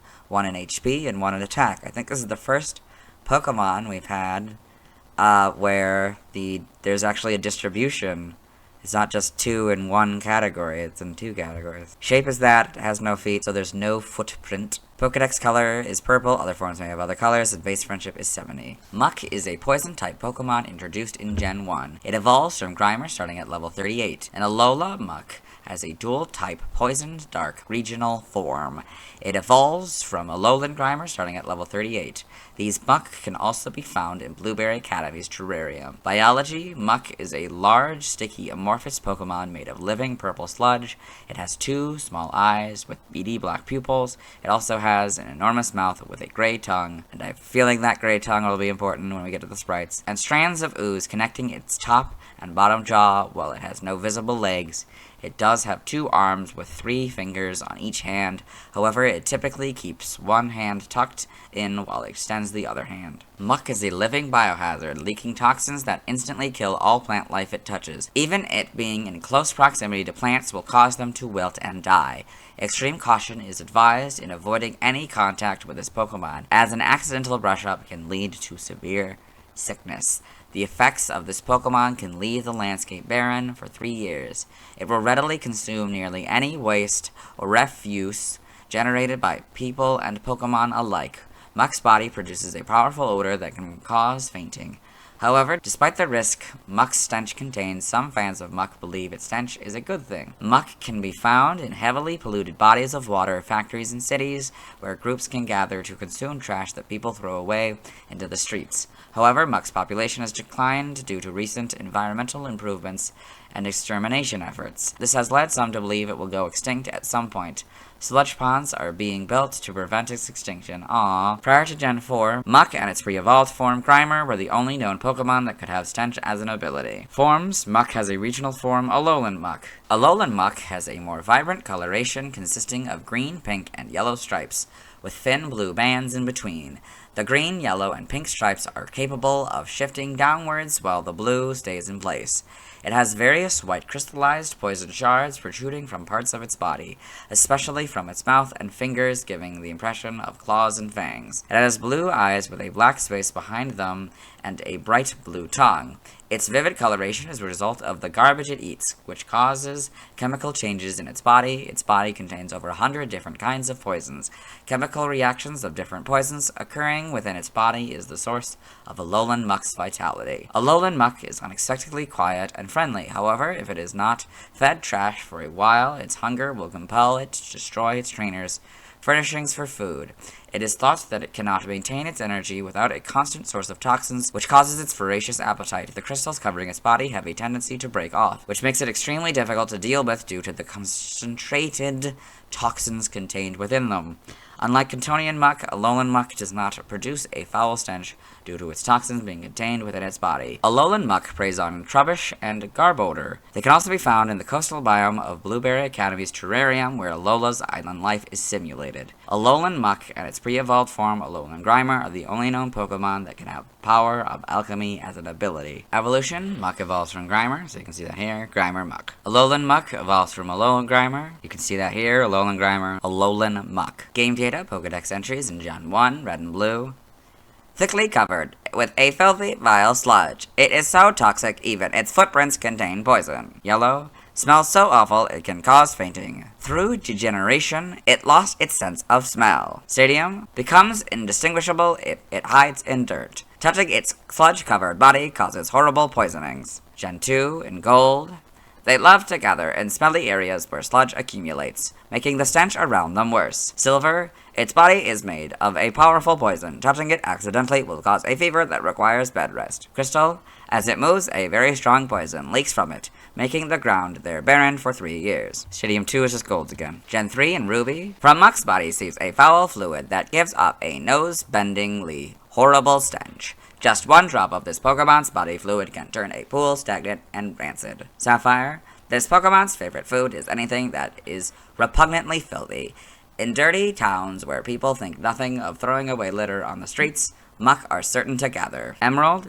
It prefers warm and humid habitats. In the summertime, the toxic substances in its body intensify, making Muck reek like putrid kitchen garbage. Fire Red. It is usually undetectable because it blends in with the ground. Touching it can cause terrible poisoning. Leaf Green is Red and Blue's, but I just realized it has footprints in the Pokedex entry, but it doesn't have a footprint. It has no feet. That's really weird. In Gen 4, Diamond, Pearl, and Platinum, a toxic fluid seeps from its body. The fluid instantly kills plants and trees on contact. Heart Gold and Soul Silver are their Gold and Silver counterparts. In Gen 5, Black and White is Diamond, Pearl, and Platinum's entry. Black 2 and White 2, it's so stinky. Muck's body contains toxic elements, and any plant will wilt when it passes by. In Gen 6, X is the gold entries, and Y is Diamond, Pearl, Platinums, and Black and Whites. The Omega Ruby and Alpha Sapphire entries are their Ruby and Sapphire counterparts. In Gen 7 and Sun, for non-Alolan Muck, the stench it gives off will make your nose scrunch up. Still, there are Muck fans who think that's a good thing. Moon. After recent environmental improvements, this Pokemon is now hardly seen at all. People speculate that it may go extinct at some point. Ultra Sun. Their food sources have decreased, and their numbers have declined sharply. Sludge ponds are being built to prevent their extinction. Ultra Moon. Because they scatter germs everywhere, they've long been targeted for extermination, leading to a steep decline in their population. The Let's Go games are very similar to Yellow's entry, but slightly different, so we'll read it. Smells so awful it can cause fainting. Through degeneration of its nose, it lost its sense of smell. For Alolan Muck. Sun. The garbage it eats causes continuous chemical changes in its body, which produce its exceedingly vivid coloration. Moon. While it's unexpectedly quiet and friendly, if it's not fed any trash for a while, it will smash its trainers, furnishings, and eat up their fragments. Ooh. Ultra Sun. There are over 100 kinds of poison inside its body. Chemical reactions between different poisons are the source of its vitality. Ultra Moon. What looks like fangs and claws are actually crystallized poison that will afflict you at a mere touch, so don't get too close. In the Let's Go games, Buck's coloration becomes increasingly vivid the more it feasts on its favorite dish, trash. The Gen 8 Pokedex is very similar to the Diamond and Pearl Pokedex entry, but slightly different, so I'll read it. A toxic fluid seeps from its body. The fluid kills plants and trees immediately upon contact. In Gen 9, Scarlet's is very similar to Red, Blue, and Leaf Greens, but slightly different, so I'll read it. It's thickly covered with a filthy, vile sludge. It is so toxic, even its footprints contain poison. Violet's is Black 2 and White 2's entry. For Alolan Muck, Scarlet is Ultra Sun's entry. Violet's is Ultra Moon's entry. So here we've got Muck in the Alola Pokedex, Alolan Muck in the Alola Pokedex. We got Muck in the Paldea Pokedex with a couple of Grimer, that's nice. And Alolan Muck in the Blueberry Pokedex with a Alolan Grimer, that's also nice. So these are both full evolution line images. So I like that. Game locations, side game locations. Held items, Muck. Pokemon caught in Gen 1 must be traded to a Gen 2 game in order for a held item to appear. So games, red, blue, and yellow, you get a gold leaf 100% of the time. Gold, silver, and crystal, you get a nugget 2% of the time. Heart gold and soul silver, you get a nugget 5% of the time. Black 2 and white 2, you get a black sludge 50% of the time. Or a toxic orb, dark grass only 1% of the time. X and Y, you get a black sludge 5% of the time. Alolan Muck. Alolan Muck does not have any items that it can be caught with. Stats, base stats, Muck. HP 105, attack 105, defense 75, special attack 65, special defense 100, speed 50, for a total of 500. This Pokemon's special base stat in Gen 1 was 65. Alolan Muck has the same base stats. Pokéthon stats. Type effectiveness, we'll compare Muck and Alolan Muck here. So, Muck damaged normally by normal, flying, rock, ghost, steel, fire, water, electric, ice, dragon, and dark. Alolan Muck is damaged normally by normal, fighting, flying, rock, bug, steel, fire, water, electric, ice, dragon, and fairy. Non-Alolan Muck is weak to ground and psychic for double, while Alolan Muck is just weak to ground for double. Muck is immune to nothing. Alolan Muck is immune to psychic. Muck is resistant to fighting, poison, bug, grass, and fairy, all for half, while Alolan Muck is resistant to poison, ghost, grass, and dark, all for half. In the Muck box here, we've got notes. In Gen 1, the effectiveness of bug-type moves is 2, so from 2 to half. For Alolan Muck, notes. If Miracle Eye is used by an opponent, or this Pokemon is given a ring target, the effectiveness of Psychic-type moves is 2, so it goes from 0 to 2. For Learn Step, by leveling up, Muck will go down to 38. 40 Gunk Shot, 46 Acid Armor, 52 Belch, and 57 Memento. For Alolan Muck, same thing, so 40 Gunk Shot, 46 Acid Armor, 52 Belch, and 57 Memento. Skipping by TM. Yep, for both of them. Skipping by Breeding for both of them. Nothing for Prior Evolution for either of them. Side game data for Muck. Got Pokemon Ranger in their browser entry. Muck heads right for the capture disc. It hurls big globs of sludge. Shadows of Volmia. It attacks by spitting poison and letting loose poisonous fog. This, yep. For Alolan Muck. That, okay. Evolution data, Muck, Grimer, level 38. Muck. Alolan Muck, Alolan Grimer, level 38. Alolan Muck. Sprites here, yep. Okay. So, yep. Very gooey. Yep, you can see the purple tongue here. Yeah, all just purple. It's just a bigger version of Grimer, let's be honest. It has 4 fingers here. It has 3 fingers there. I didn't even pay attention to that yesterday. How many fingers it actually has. It seems to keep 3 fingers, I think, going forward, though. Yep, it's sort of pink for some reason. Green, shiny. Gen 3 introduces the gray tongue here. Then we've got the... Yeah, okay, yep, 3, maybe even 4 fingers. I can't really tell here. Looks like 3 fingers back here, though. So, yeah, it's all sludgy. Purple again. It's a different shade of green. Yep. Not really much changes. It's a different shade of purple, I think. That might be even a different shade of green. I can't really tell, though. Yep. They get full back sprites. Yep. We go to this darker purple, darker green. Don't look great in this image. Then we got, yep, okay, so for Lowland Grimer, yeah, you can see it's a little bit bigger. All these other things, yep. This is, so it just replaces the green with the purple, that makes sense, since it's, yeah, the green from the shiny here. Okay, yep, we got, yep, Let's Go games. Maybe a little bit more colorful, but yeah, pretty good, yeah. A different shade of purple for some reason. Yep. Very much angrier than this one is, or it looks like it is anyway. And this one can be pretty angry looking, but I don't know, it's just the image here. Yeah, anyway. In the anime, Muck and a Alolan Muck in the anime, so see them, that's nice. Yep, got all this. Okay. So for this first Pokedex entry, I've already recorded it for the anime section, so we'll let Dexter read it. Muck.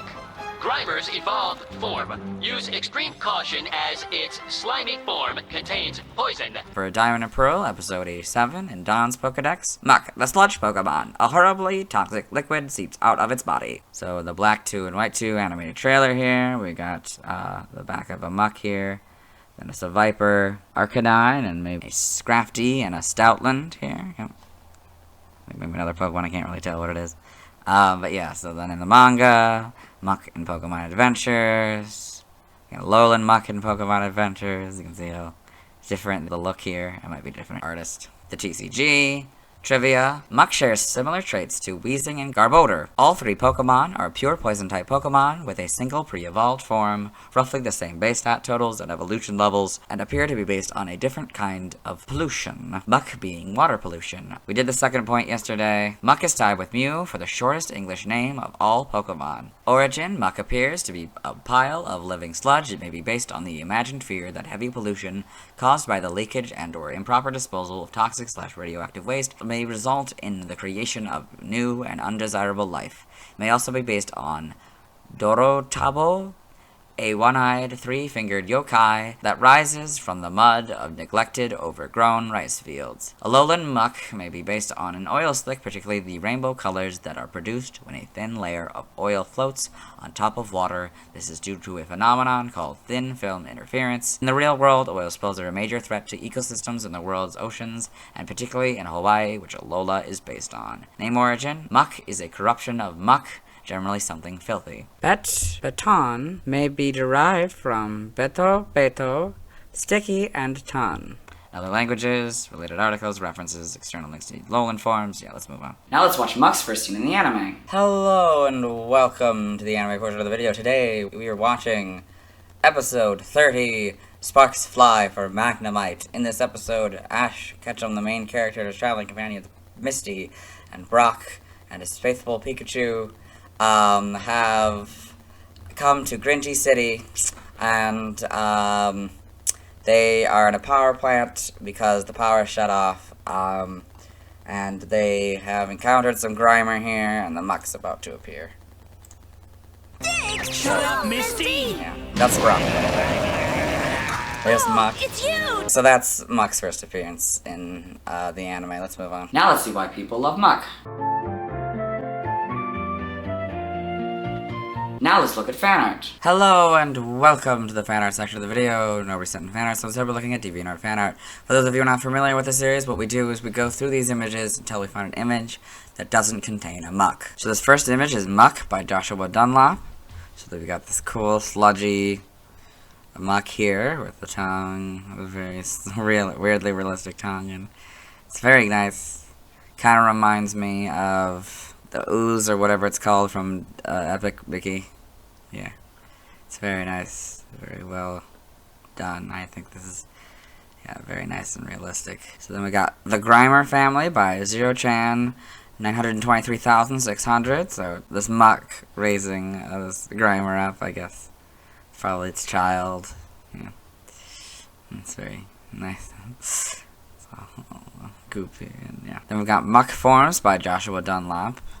It's been a while since we've done like a 2D Joshua Dunlop, but here are many different form. So we got the Kanto Muck Poison, Alolan Muck Poison Dark. We got Muck Beach form, Water Ground. So it's this, beach elements here. We got Muck Volcanic form, Fire Ground. So obviously made of magma and rock. Yep.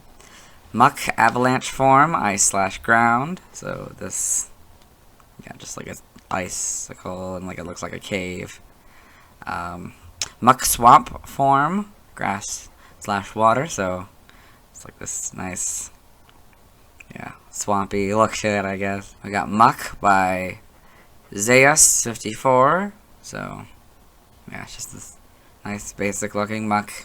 It's very good. And we got Goopy Hugs by Sugar Kills. So this, muck probably hugging their trainer, who's in a hazmat suit to be able to hug. This is not a muck image, so let's move on. Thanks to everyone who submitted fan art. I won't be streaming tonight as I need to wait until I've talked about Snorlax before I can evolve Grimer into Muck. As for Alolan Muck, I'll have to wait to get back to that one when I've talked about the Gen 7 Pokemon. Tomorrow I'll be talking about Shellder. As always, this is my Bra Prophet, and you'll see me tomorrow. Hello, today we'll be talking about Shellder. Its previous PYC dates are May 26th, 1996, March 17th, 1999, January 5th, 2002, August 26th, 2004, August 17th, 2007, June 7th, 2010, March 28th, 2013, January 17th, 2016, November 7th, 2018, and August 28th, 2021. I found it interesting that Shellder is after Slowbro in the Pokédex, considering that within the lore, it is necessary to evolve Slowpoke into Slowbro. However, I guess it's not entirely illogical, as it isn't actually required in the games, which I imagine is due to a technical limitation within the original games. I find it odd, however, that this wasn't reworked when adding 2 Pokémon to a party to make one evolve was implemented. As for its design, I like it. It's a nice clam creature. Although it is more prominent in its evolution, Cloyster, the middle part looks like Gastly, which is interesting. Although I suppose it isn't entirely surprising, as Gastly is 2 Pokemon from this one. Not that that's any indicator of when they were designed, though. Let's get into the Bulbapedia article. Hello, and welcome to the Bulbapedia section of the video. Today we are talking about Shellder, the bivalve Pokemon, whose number is 0090. This is what it looks like. Type is Water. Abilities, Shell Armor, or Skill Link in Gen 4+. Overcoat is its hidden ability. Gender ratio is 50-50. Catch rate is 190 or 35.2%. Its breeding is Egg Group Water 3.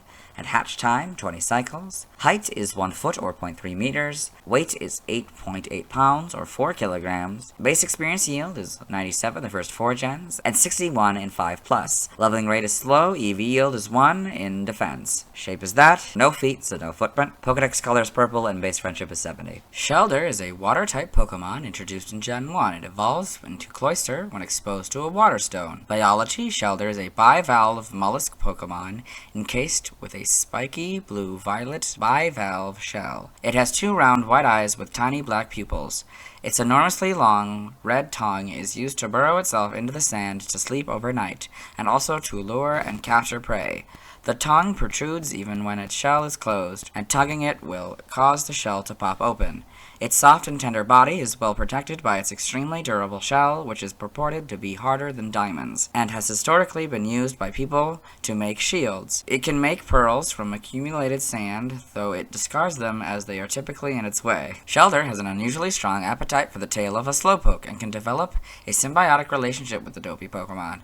After attaching itself to the Slowpoke's tail, the two undergo a metamorphosis and evolve into Slowbro together. Alternatively, if it attaches to the head of a Slowpoke in possession of a King's Rock, the two will instead evolve into Slowking. These relationships allow it to travel onto land and begin a new stage of its life cycle. In Galar, Shellder attaches to the forearms and heads of Galarian Slowpoke wearing Galarica cuffs or Galarica wreaths, causing the evolutions into Galarian Slowbro and Galarian Slowking, respectively. Regardless of which form the 2 Pokemon evolve into, Shellder's shell transforms into a spiny, spiraled cone with several tiers. Sharp teeth developed around the rim of the shell to anchor it securely to the evolved Slowpoke, and its eyes now peek out from the bottom rim of the shell. In its crown form, Shellder will have a red jewel on its underside and a large horn on either side of its shell. While in its crown form, Shellder will periodically release its venom into Slowking's brain. This is actually beneficial to Slowking as it causes the regal Pokemon's intelligence to increase. Higher quantities of venom intensify this effect, and Shellder is easily provoked into releasing more whenever Slowking yawns. However, Shellder's poison makes Slowbro more sluggish as it continues to drain nutrients from its host's body. As seen in Slowking's crowning and an evolution in taste, the crown form of Shellder can take control of humans who wear it and speak through its hoist. I think that's supposed to say host. The control of Shellder wears off the moment the crown is removed. Despite its hard shell, clamping on to an opponent will reveal its vulnerable parts. Because of this, it will only clamp itself to a foe as a last resort. It swims around its seafloor home by rapidly opening and closing its shell while facing backward. Despite its appearance, Shellder is surprisingly fast. Prehistoric Shellder were apparently preyed on by Amistar, whose powerful bites were capable of breaking through its shell. Shellder and its evolved form, Cloyster, are related to Shellos and Gastrodon. Kingler, Rufflet, and Bruxish are modern predators of Shellder. Prior to Gen 3, Clamp was its signature move. Prior to Gen 5, Icicle Spear was also its signature move, but other Pokemon could still inherit it via breeding. Additionally, prior to Gen 5, Shellder and its evolved form Cloyster were the only known Pokemon that could have Skill Link as an ability. So here we have the Shellder attached to a Slowbro, the Shellder attached to Mega Slowbro, Shellder attached to Galarian Slowbro, Shellder attached to Slowking, and the Shellder attached to Galarian Slowking. Evolution, Shellder evolves into Cloyster, so you can see that here, Shellder, Cloyster. Game data, NPC appearances, Pokemon Pinball. 3 Shellder appear on the red table and give the player points when hit. When Catch-em mode is activated, they also reveal the silhouette of the Pokemon attempting to be captured upon being hit. Pokedex entries in Gen 1 in red and blue. Its hard shell repels any kind of attack. It is vulnerable only when its shell is open. Yellow, the shell can withstand any attack. However, when it is open, the tender body is exposed. Stadium, its shell is harder than diamond.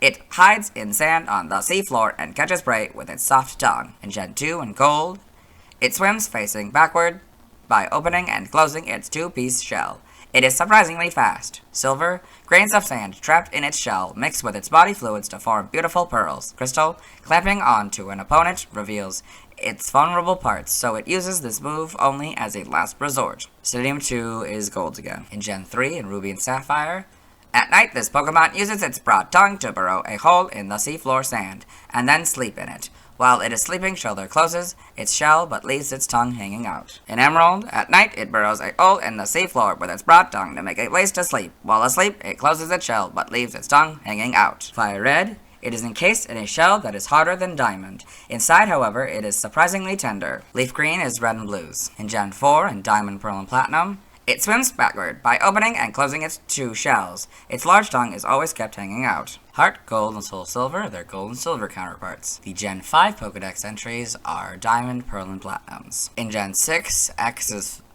Red, Blue, and Leaf Greens. Y is his Crystals entry. Omega Ruby and Alpha Sapphire are their Ruby and Sapphire counterpart. In Gen 7, it's Sun. The hardness of its shell surpasses the hardness of a diamond. In days gone by, people used the shells to make shields. Moon, this Pokemon's tongue is always hanging out. It uses its tongue with great dexterity to dig up sand for the seabed in its search for food. Ultra Sun, the sand that accumulates inside its shell eventually becomes a pearl, but the pearl gets in the way, so it spits it out and discards it. Ultra Moon, when its shell is closed, its tongue still hangs out. If you give its tongue a good yank, the shock will cause Shellder to open its shell. The Let's Go Games entry is Yellow's entry. In Gen 8, Sword is the gold entries. Shields is Red, Blue, Leaf Green, and X's entry. Brilliant Diamond and Shining Pearl are the Diamond and Pearl counterpart. In Gen 9, Scarlet is Fire Red's entry. Violet is Crystal and Y's entry. So you can see Shellder in the Alola Pokedex and Shellder in the Paldea Pokedex. You know, just kind of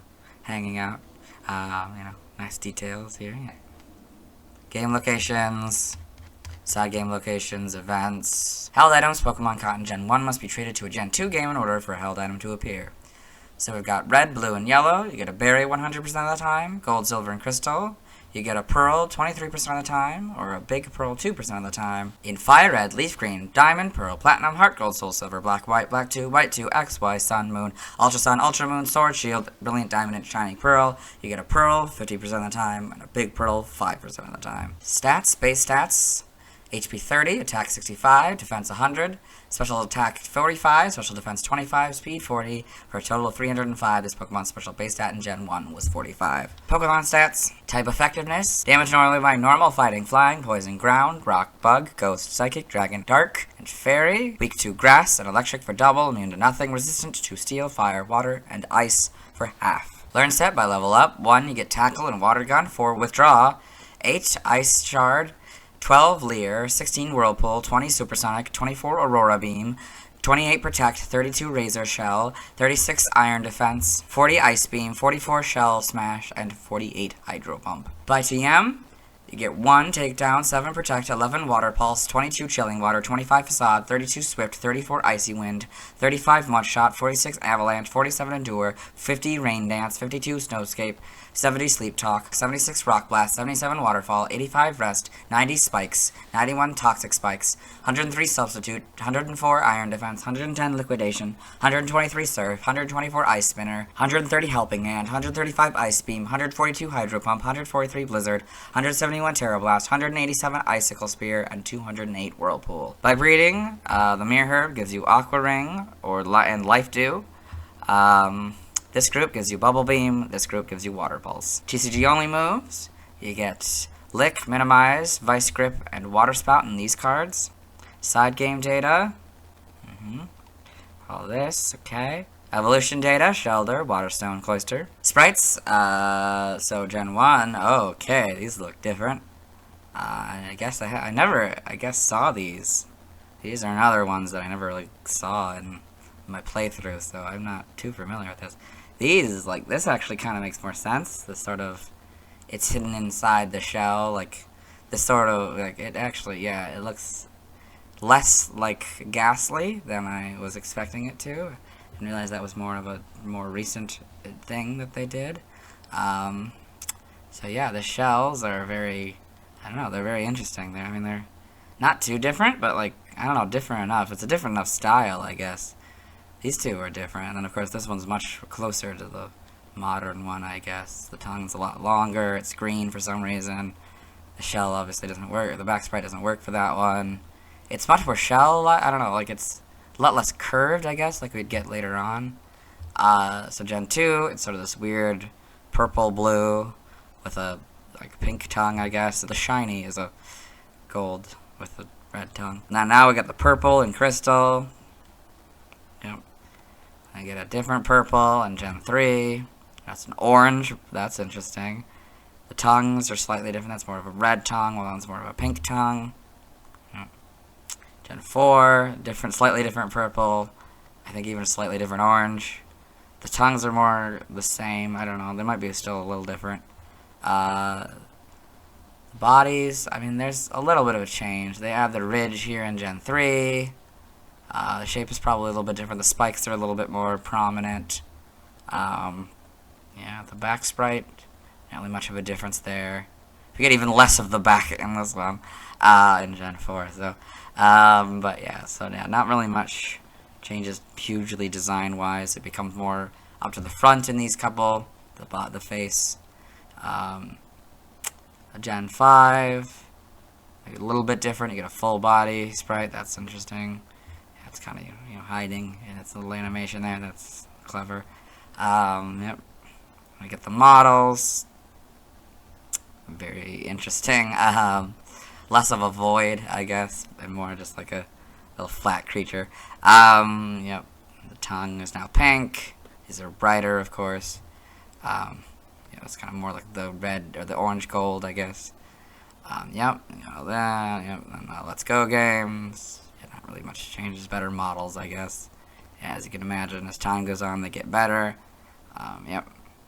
And this is Homes. Back to kind of the gold, I guess. The dark gold. Yeah, kind of a little bit. And that's the darker purple as well. Yep. Ooh. Ooh, this is, okay. Shellder forms. For the remainder of Shellder sprites, as part of Slowbro or Slowking, see the sprite sections of Slowbro and Slowking. So you got Slowbro form here, so you can see that as sprites. You got, yeah, the Slowking one, sort of a pink body, that's interesting. And yeah, the back sprites, Slowbro, Slowking. So you can see the eyes are on the back for the Slowking, and they're in the front for Slowbro. In the anime, for a comprehensive list of Shellder's appearance in the anime as part of Slowbro or Slowking, see the anime sections of Slowbro and Slowking. So Shellder in the anime here. They've got Spiral Shellder in the anime as part of Slowbro's tail here, yeah. And Crown Shellder in the anime as part of Slowking here, yeah. For Pokédex entries, for Shellder's Pokédex entries as part of Slowbro or Slowking, see the Pokédex entries sections of Slowbro and Slowking. I guess it never got its own. That's interesting. In the manga, for a list of Shellder's appearances in the manga as part of Slowbro or Slowking, see the manga sections of Slowbro and Slowking. Got Shellder in Pokemon Adventures. There's a lot of them all around this building, and there's a Cloyster. I don't know. Are they huge, or is this like an underwater city? I don't know. I don't know. There's probably some reason why this is like this. Maybe it's a fantasy or something. I don't know. Okay.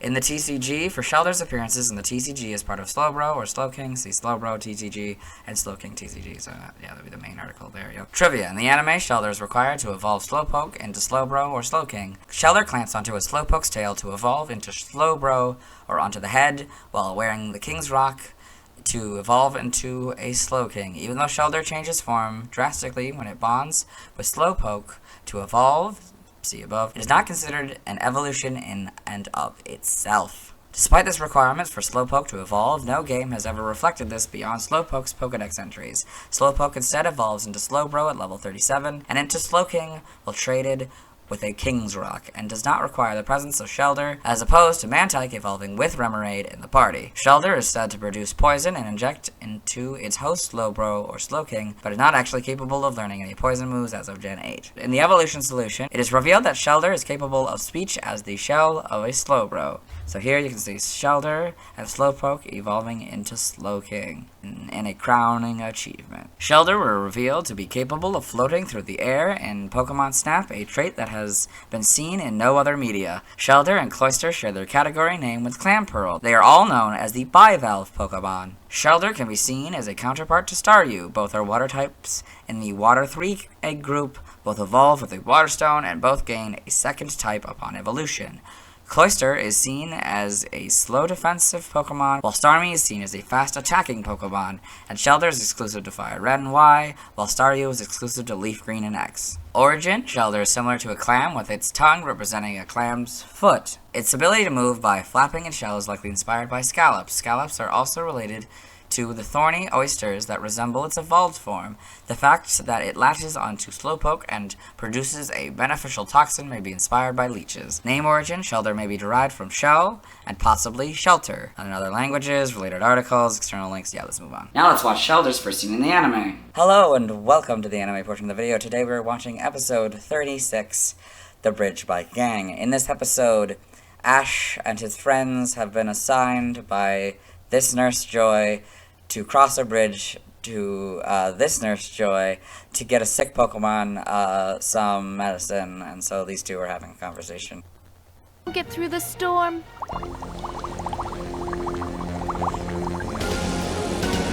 Okay. And that was Shellder's first appearance. It was the sick Pokemon. Yep. You probably knew that already though. Let's move on. Now let's see why other people love Shellder. Now let's look at fan art. Hello and welcome to the Bulbapedia section of the video. Nobody sent in fan art, so today we're looking at DeviantArt fan art. For those of you familiar with this series, you might be wondering why we're on this single image, and that's because this is the only image we'll be doing today. So this is Shellder and Cloyster commission by Peregrine Jasmine. So, or maybe by Retkikosmos.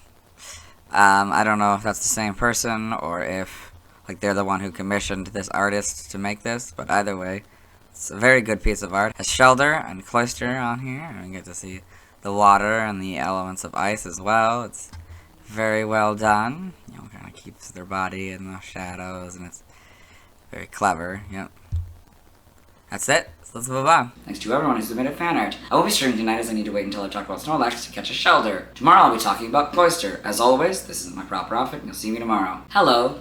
Today we'll be talking about Cloyster, the only evolution of Shellder who evolves when given a Water Stone. Its previous PYC dates are May 27th, 1996, March 18th, 1999, January 6th, 2002, October 27th, 2004, August 18th, 2007, June 8th, 2010, March 29th, 2013, January 18th, 2016, November 8th, 2018, and August 29th, 2021. I like its design. It's like a clam, but sideways, and spikier. As mentioned yesterday, the middle part looks like Gastly, which is interesting, although not terribly surprising since that's the next Pokemon in the Pokedex.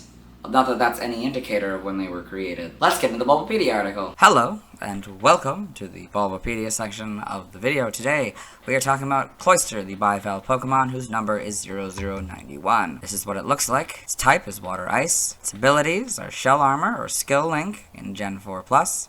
Overcoat is its hidden ability. Gender ratio is 50-50. Catch rate is 60 or 14.8%. Breeding at group Water 3. Hatch time 20 cycles. Height is 4'11" or 1.5 meters. Weight is 292.1 pounds or 132.5 kilograms. Base experience yield is 203 in the first 4 gens and 184 in 5+. Leveling rate is slow. EV yield is 2. In defense, shape is that. Has no feet, so there's no footprint. Pokedex color is purple, and base friendship is 70. Cloyster is a dual-type Water-Ice Pokemon introduced in Gen 1. It evolves from Shellder when exposed to a Water Stone. Biology, Cloyster is a black bivalve mollusk Pokemon.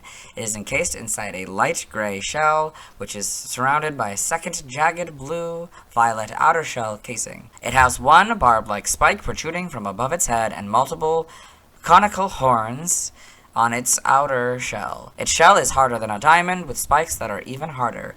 Harsh tidal currents will affect the size and sharpness of these spikes. On its pearl-like face, it has 2 white eyes and a mouth.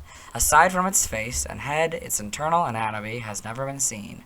Once it has shut itself in, it is impossible to open the shell from the outside. This impressive defense allows it to withstand anything from a bomb blast to even a missile strike. Cloyster typically only opens its shell to attack an opponent. However, it is fully capable of retaliating against any enemy with its shell tightly closed. With rapid succession, it launches its spikes at the foes, keeping them repelled. The same projectile system it uses to launch its spikes is also used for swimming. It swallows seawater, then ejects it towards the rear, pushing it through with siphon jet propulsion. Being the result of Shellder evolving through an evolution stone, Cloyster is rarely found in the wild, though they can be found on the seafloor, nestled among the rocks and coral.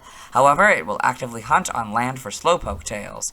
Cloyster and its pre-evolved form Shellder are relatives of Gastrodon. Kingler is a natural predator of Cloyster. In Gen 1, Clamp was its signature move. Additionally, prior to Gen 5, Cloyster and its pre-evolved form Shellder were the only known Pokemon that could have Skill Link as an ability. Evolution, Cloyster evolves from Shellder. So you can see that here, Shellder, Cloyster. Game data, NPC appearances, Pokemon Pinball. A Cloyster appears on the blue table. When the pinball can be shot into the Cloyster, Catch-up mode is activated, allowing for the capture of a Pokemon. Pokedex entries in Gen 1 in red and blue. When attacked, it launches its horns in quick volleys. Its innards have never been seen. Yellow, for protection, it uses its harder than diamond's shell. It also shoots spikes from the shell. Stadium, its shell is so hard it can even withstand a bomb. No one has ever seen what's inside its shell. In Gen 2, Gold, once it slams its shell shut, it is impossible to open, even by those with superior strength. Silver, Cloyster that live in seas with harsh tidal currents grow large,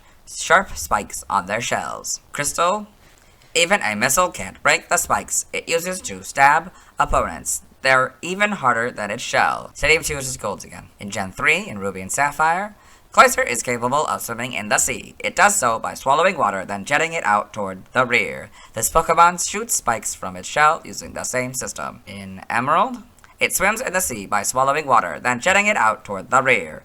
The Cloyster shoots spikes from its shell using the same system. Fire Red, the shell is extremely hard. It cannot be shattered, even with a bomb. The shell opens only when it is attacking. Leaf Green is just red and blues again. In Gen 4, in Diamond, Pearl, and Platinum, it fights by keeping its shell tightly shut for protection and by shooting spikes to repel foes. Heart Gold and Soul Silver, their Gold and Silver counterparts. The Gen 5 Pokedex entries are Diamond, Pearl, and Platinums. In Gen 6, X is the Silver entries. Y is this Fire Red's entry. Omega Ruby and Alpha Sapphire, their Ruby and Sapphire counterpart. In Gen 7 in Sun, Its hard shell cannot be shattered, not even by a bomb. The contents of the shell remain unknown. Moon. Excavation of the tombs of ancient hunting tribes has turned up many spears, tipped with spikes that had fallen off this Pokemon shell. Ultra Sun. If areas of Cloyster's very hard shell get damaged, those areas swell, gradually growing into large, sharp spikes. Ultra Moon. Slowpoke tails are its favorite food. It has even been known to come up on land to look for Slowpoke from time to time. The Let's Go Games Pokedex is yellows. For Gen 8, Swords is Fire Red and Wise entry. Shield is the gold entries. The Brilliant Diamond and Shining Pearl entry is its Diamond and Pearl counterpart. In Gen 9, Scarlet is Silver and X's entry. Violets is Red, Blue, and Leaf Greens. So this is Cloyster in the Alola Pokedex, and Cloyster and the Paldea Pokedex. Looking very, foggy, the area's all dark and stuff.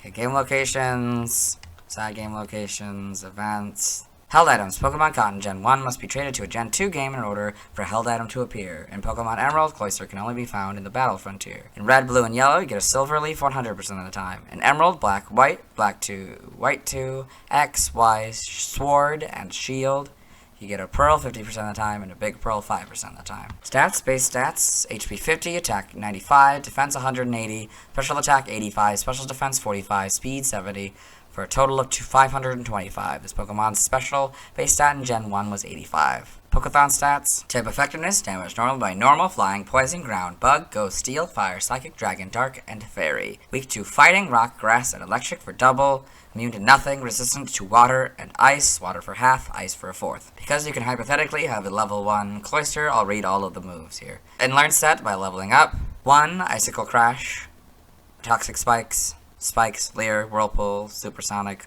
Aurora Beam, Protect, Iron Defense, Ice Beam, Shell Smash, Hydro Pump, Tackle, Water Gun, Withdraw, Ice Shard. Upon evolution, you get Icicle Spear, and at level 5, you get Razor Shell. By TM, we're skipping. By Breeding, we're skipping. Nothing by Prior Evolution. TCG only moves. Lick in that card. Side game data. This. Yep. Evolution data, Shellder, Waterstone, Cloyster. Sprite Seer, okay.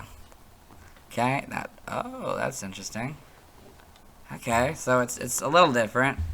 It's interesting because it's this way. It's almost never horizontal. It's almost always vertical. That's so interesting. It's so and like how different it looks. Like the big spike is now on here. I guess it's kind of the same, but there's no. Yeah, its head is in the wrong direction, I guess. I don't know. This, technically, I mean, I don't know. It could work with that one. Just depending on the sides, I guess. It's very interesting, though. I mean, it's got the very basics down. That's pretty good. This one, it's obviously the right way, but it's an interesting angle. Obviously, it doesn't work for that because of the colors. Yes, and this is green for some reason. And I get a purple. And Gen 2, and this is a slightly different purple. It's kind of just a purple with blue highlights instead of with black highlights, I guess. Yep. Yeah. Got all the basics down. It's pretty simple. Gen 3, you get sort of a separation of colors here. So it's purple on the outside, gray on the inside, white kind of horn, and then black on the inside there. This is now blue for the shiny. This is a darker gray for some reason. Yep, and it's actually gray. I guess it's not really white, it's just a shade of gray, I guess. There's sort of a darker gray here, yep. Diamond Pearl. Go back to the sort of the lighter gray. Sort of whitish gray there, yep. Good to see. Wait. Oh, that's interesting. When it closes all the way, which it can do now, it has like a purple inside, and that's true for this one as well. That's okay. That's interesting. Yeah, Gen 5, you get the full back sprite. Okay, models, pretty good. Got the basics down, I guess. These are more nubs than little points. That's interesting. It's kind of more gray here, and a lighter purple and blue. Sort of actually a darker shade of blue. That's interesting. Yep, darker purple. Oh, I guess that, wait, when did it go from black? So, in Gen 3 it went from black, but in Gen 4 it became a purple face, which is interesting. And then it kind of becomes a dark purple face there. Yep. Let's go games. Yeah, not really much changes. It's a little bit more detailed, I guess. Yeah. Then we got the Sword and Shield. Yep. Just keeps everything. Gets a little better, of course. Homes. Yep. Okay. In the anime, Cloyster in the anime here. So yeah, you got all that. Yep. For the Pokedex entries, I've already recorded it for the anime, so I'll let Dexter read it. Cloyster, a bivalve Pokemon. Its shell is incredibly strong and resistant to a bomb. Its shell only opens when it attacks. Okay, in the manga, Cloyster and Pokemon Adventures. Yep, got all this. In the TCG trivia, Cloyster is tied with Mega Slowbro for the highest defense base stat of all water-type Pokemon. Slowbro's tail has a detached Shellder, which grows to engulf it during Mega Evolution. This may have been an intended parallel. The second point I've already read yesterday. Origin, Cloyster appears to be based on a bivalve of the genus Spondylus, with a black pearl as its head. Name origin, Cloyster may be a combination of clam and oyster, as well as a play on cloister to seclude or shelter oneself. Partian may be a combination of pearl and shell. In other languages, related articles. Yeah, let's move on. Now let's watch Cloyster's first scene in the anime. Hello and welcome to the anime portion of the video. Today we are watching episode 36, The Bridge Bike Gang. In this episode, Ash, the main character, and his traveling companions Brock and Misty, as well as his faithful Pokemon Pikachu, have run into this bicycle gang, including her. She's a member, and she's about to battle Ash. He currently has a Charmander out. You. I choose you, Cloyster. Crush this wimp! There's the Cloyster. Yeah, so that's Cloyster's first scene in the anime. Let's move on. Now let's talk about the TCG. I have one Cloyster card. It's the first Cloyster card design. It was illustrated by Kagamaru Himino. It's pretty cool. I don't know what's going on in the background, but it's pretty cool. Cloyster has 50 HP. It's 4'11" and 292 pounds, which is 0.1 pounds lighter than its weight in the official Pokedex. It has two moves, Clamp and Spike Cannon. In the video games, Clamp is a water-type move introduced in Gen 1. It can hit for 2 to 5 turns. In Gen 1, the opponent also couldn't attack during their turn. This was taken out in Gen 2. On this card, Clamp takes 2 water energy. If the player wins a coin flip, the opponent Pokemon is paralyzed, and the move does 30 damage. However, if they lose the coin flip, nothing happens, not even the damage. In the video game, Spike Cannon is a normal type move introduced in Gen 1. It is very similar to Clamp, although not visually. However, it hits multiple times in one turn instead of 2 to 5 turns. It never had the ability to disable moves, and in Gen 2 onward, each hit was independent of the original hit. On this card, it costs 2 water energy. It can hit for 0, 30, or 60 damage depending on the result of 2 coin flips. Cloyster is weak to electric for double damage. It has no resistance, which is odd since it's resistant to water type in the video games. It costs 2 of any energy to retreat. Its description reads, an attract, it launches its horns in quick volleys. Its innards have never been seen. This is the Pokedex entry for Pokemon Red, Blue, Leaf Green, and Violet. It's level 25. I have a card for Gastly, so we'll talk about it tomorrow. Now let's see why people love Cloyster. Now let's look at fan art. Hello, and welcome to the fan art section of the video. No, we're on fan art, so instead we're looking at DeviantArt fan art. For those of you not familiar with the series, what we do is we go through these images until we find an image that doesn't contain a Cloyster. This first image is Cloyster by Siege Evans. So it's this cool Cloyster image here. It's doing this water move, or maybe that's just a highlight. That's the water type. Yeah, it's very cool. We've got Cloyster by J.R. Coffin III. So this is a very nice piece of art. It looks like it's a movie poster or something. It says Cloyster, a collaboration by J.R. Coffin and Chris Borse, I guess. That's pretty cool. Let's see a few other creatures down here. I don't know if these are all supposed to be Pokemon or if they're just fish. Generic fish. But it's a very cool image. Then we've got Cloyster by Amarel So we've got a bunch of Cloyster. There's the one brownie one, but a bunch in the back here. It's pretty good. And I think maybe also some Shellder as well. That's pretty cool. Yeah, so it's very nice. It's dark and light. Yep, it's very good. And we've got 090 Shellder and 091 Cloyster by Stephen Andrew. So these cool images here. And that one's sort of swimming, I guess. That one's, you know, I don't know.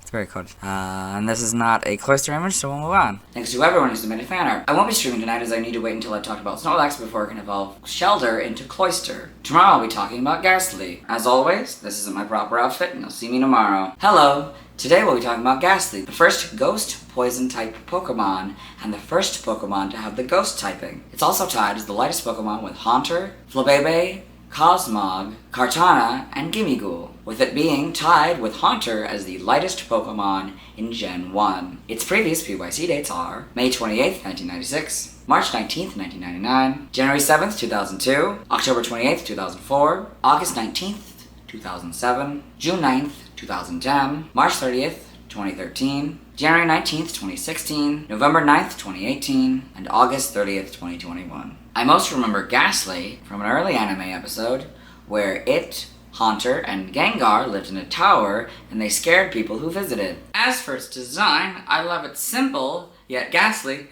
appearance. Let's get into the Bulbapedia article. Hello and welcome to the Bulbapedia section of the video. Today we are talking about Gastly, the Ghast Pokemon, who is number 0092. This is what it looks like. Type is Ghost Poison, so you can see the ghost inside here, sort of darker purple, and the poison outside, a different kind of shade of purple. Ability, Levitate. Gender ratio, 50-50. Catch rate, 190 or 35.2%. Breeding is egg group amorphous. Hatch time, 20 cycles. Height is 4'3" or 1.3 meters. Weight is 0.2 pounds or 0.1 kilograms. Base experience yield is 95 in the first 4 gens. And 62 and 5+. Loving rate is medium slow. EV yield is 1 and special attack. Shape is that. Footprint, it's nothing because it doesn't have feet. Pokedex color is purple and base friendship is 70. Gastly is a dual type ghost poison Pokemon introduced in Gen 1. It evolves into Haunter starting at level 25, which evolves into Gengar when traded or when exposed to a linking cord. Biology. Gastly has no true form due to 95% of its body being poisonous gas, with the other 5% believed to be made up of the souls of those who died from the gas. However, it consistently appears as a black spherical Pokemon surrounded by a purple haze. Gastly has a wide pink mouth with 2 visible fangs. Though its eyes seem to extend past its round body, visible eyelids surround them. It produces a faint, sweet smell. The toxic gas surrounding the main body can induce fainting and suffocation, and it is capable of enshrouding an enemy of any size. Gastly's gaseous form makes it one of the lightest Pokemon in existence. The Pokemon the Series episode, The Tower of Terror, suggests that Gastly has a playful personality, often frightening and playing pranks on people for fun. However, it has shown a willingness to preserve or pass on the memories of departed humans. It is also shown in the Ghost of Maiden's Peak, changing form and creating illusions, and it is capable of phasing through solid objects and forming tangible hands out of its gases. Gastly can be found within caves and old, dilapidated buildings, but may also be seen outdoors during nighttime. Its gaseous body will dwindle away when exposed to strong winds, so they huddle together in decent-sized groups under house eaves to avoid the wind. May also cause flickering lights in abandoned houses, as mentioned in Pokemon Sleep. Gastly is known to sleep while floating. A sleeping Gastly is said to give a sudden surprise should someone approach it. So you can see here Gastly's hands. In Gen 1, Nightshade was its signature move. Evolution. Gastly evolves into Haunter, which evolves into Gengar. So you can see that here. Gastly, Haunter, Gengar. Game data, NPC appearances, Pokemon Pinball. 3 Gastly appear in opponent stage accessible from the red table. Once the player knocks them out, they must then proceed to defeat the subsequent pair of Haunter and the Gengar that appears. Pokedex entries. In Gen 1, in red and blue, almost invisible. This gaseous Pokemon cloaks the target and puts it to sleep without notice. Yellow, said to appear in decrepit, deserted buildings. It has no real shape, as it appears to be made of a gas. Stadium, made of a thin, gas-like substance that induces fainting if you get enshrouded in it. Will not appear if it is very windy. In Gen 2 in Gold, with its gas-like body, it can sneak into any place it desires. However, it can be blown away by wind. Silver, Its thin body is made of gas. It can envelop an opponent of any size and cause suffocation. Crystal, it wraps its opponents in its gas-like body, slowly weakening its prey by poisoning it through the skin. Stadium 2 is just golds again. In Gen 3, Ruby and Sapphire, Gastly is largely composed of gaseous matter. When exposed to a strong wind, the gaseous body quickly dwindles away. Groups of this Pokemon cluster under the eaves of houses to escape the ravages of wind. In Emerald, when exposed to a strong wind, a Gastly's gaseous body quickly dwindles away. They cluster under the eaves of houses to escape the ravages of wind. In Fire Red, a being that exists as a thin gas. It can topple an Indian elephant by enveloping the prey in 2 seconds. Leaf Green is Red and Blue's entry. In Gen 4 Diamond, this Pokemon's body is 95% made up of gases, which are blown away by strong gusts of wind. Pearl, a Pokemon born of poison gases. It defeats even the largest foes by enveloping them in gas. Platinum, born from gases, anyone would faint if engulfed by its gaseous body, which contains poison. Heart Gold is its gold counterpart. Soul Silver is very similar to Silver's, but slightly different, so I'll read it. Its thin body is made of gas. Despite lacking substance, it can envelop an opponent of any size and cause suffocation. The Gen 5 Pokedex entries are Platinum's entry. In Gen 6, X is very similar to Soul Silver's entry, but slightly different, so I'll read it.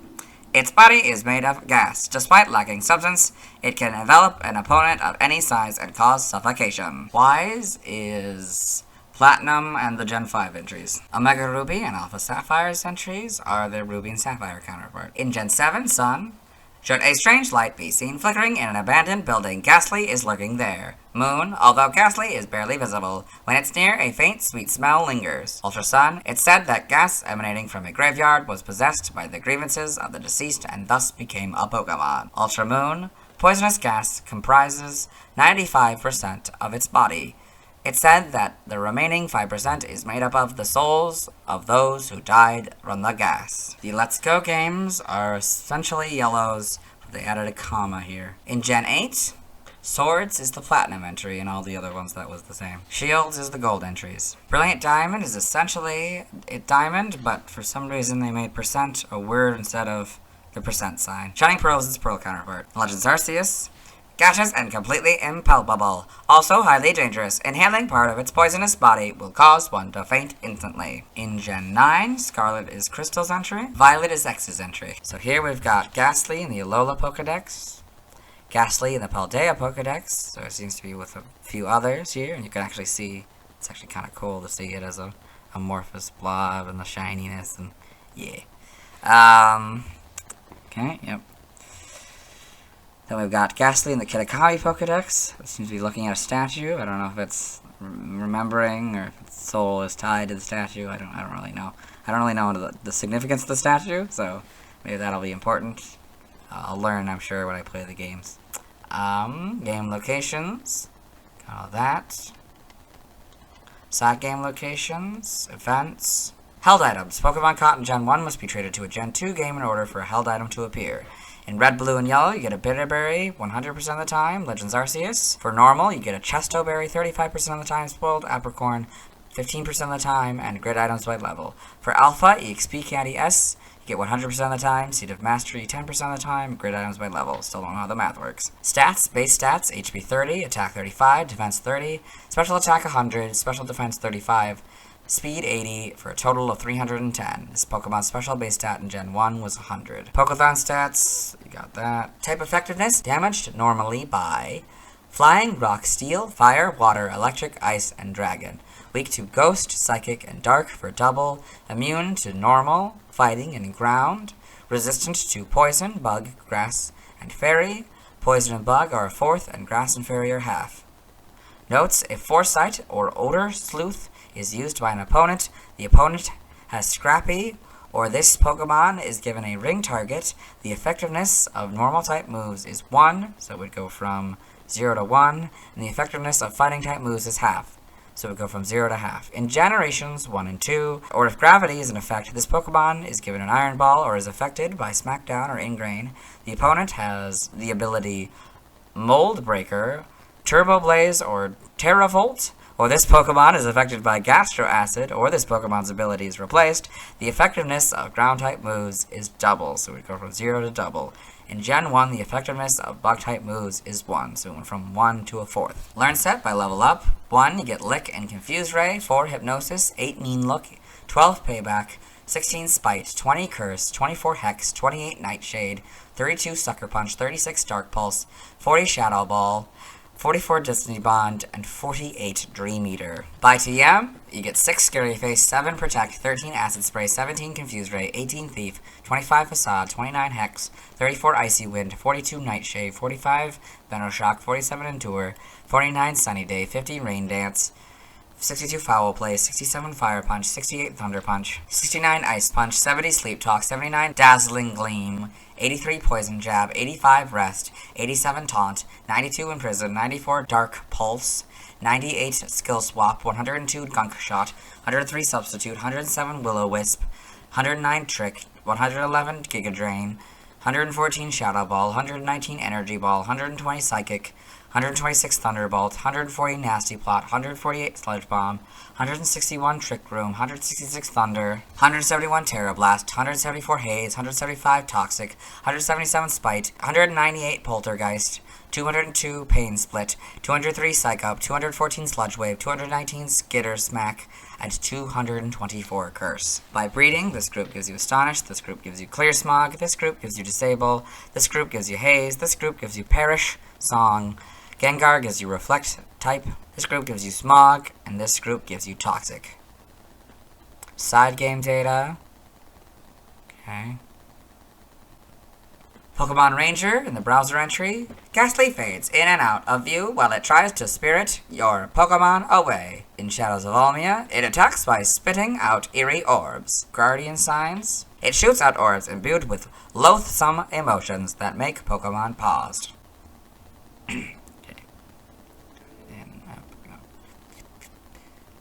Pokepark Wii, Pikachu's Adventure, Pokepad entry. Gastly live in the Haunted Zone. They're much kinder than they may appear. They like to have fun at Dusknoir's Speed Slam. All this. In Pokemon Go, Gastly can be obtained by completing 1/4 of the ticketed research, The Great Gastly. Evolution data. Gastly evolves into Haunter starting at level 25, which evolves into Gengar when traded in Pokemon Legends Arceus. Haunter can also evolve into Gengar when exposed to a linking cord. And get Gastly. Level 25, Haunter, Trade, or Linking Cord, Legends Arceus only, Gengar. Sprites. I remember these quite well. So, it's, yeah, because they're these sort of amorphous blobs. They weren't, they weren't the sphere yet. So, yeah. That's pretty cool. You can see the face, and yeah.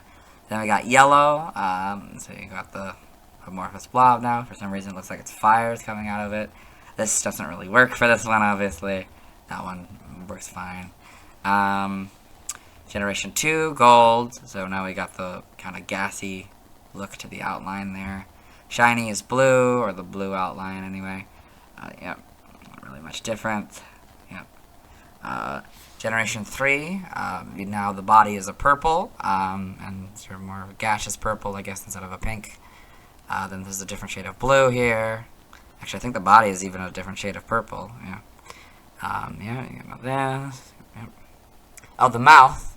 It's black here, purple there, then the color, and then yeah, pink and blue, and it's red now. Diamond Pearl.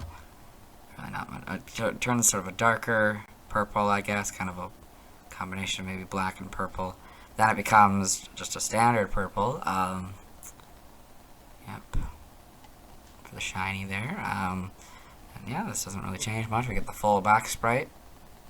I guess technically again, since... Huh. Oh, no, okay. Yeah, I didn't realize these were cut off like this. It's just slowly get more and more of the body as it goes on. Yep. Okay, then we get the model, so it's a sort of a black body now with the purple. It's kind of existing. Yes, and it's a purple body now, a different shade of purple, with sort of a dark blue aura. Yep. Yep. That. Sword and Shield, a little bit different. The aura is a little bit different. Now in Legends Arceus here, you can see it's sort of a blob, more than, I don't know, whatever this is. Yep, and they're pretty much the same though. Yeah, that doesn't really change. Yep, okay. Other sprites, Boo in Pokemon Super Contests, and Spooky in Pokemon Super Contests. So I think these are NPC Pokemon you probably battle in these Super Contests. Okay, in the anime, Gastly in Pokemon the series. Gastly Egg-Right in Pokemon the series, so here. I know I pointed to the... Okay, yep, we got this. Yep. Pokedex entries in episode 20 in Ash's Pokedex. Gastly, a ghost Pokemon. It is usually invisible. Its specialty is hypnosis. So it actually should say, gas Pokemon. Yep. Episode 95 of the same Pokedex. Gastly, the gas Pokemon. Some researchers believe this Pokemon is a multi-dimensional being. In Diamond and Pearl, episode 28 in Dawn's Pokedex. Gastly, the gas Pokemon. Although it can sneak in anywhere with its gaseous body, it can also be blown away by wind. In X and Y, episode 72 in Ash's Pokedex. Gastly, the gas Pokemon. By enveloping larger opponents with gas, Gastly is able to defeat them. So we got Pokemon Twilight Wings here, okay, in the manga. Gastly in Pokemon Adventures. Yep. TCG. Other appearances in Super Smash Bros. For Nintendo 3DS/Wii U. Gastly appears in the 3DS version as an enemy in Smash Run mode. It's immune to melee attacks.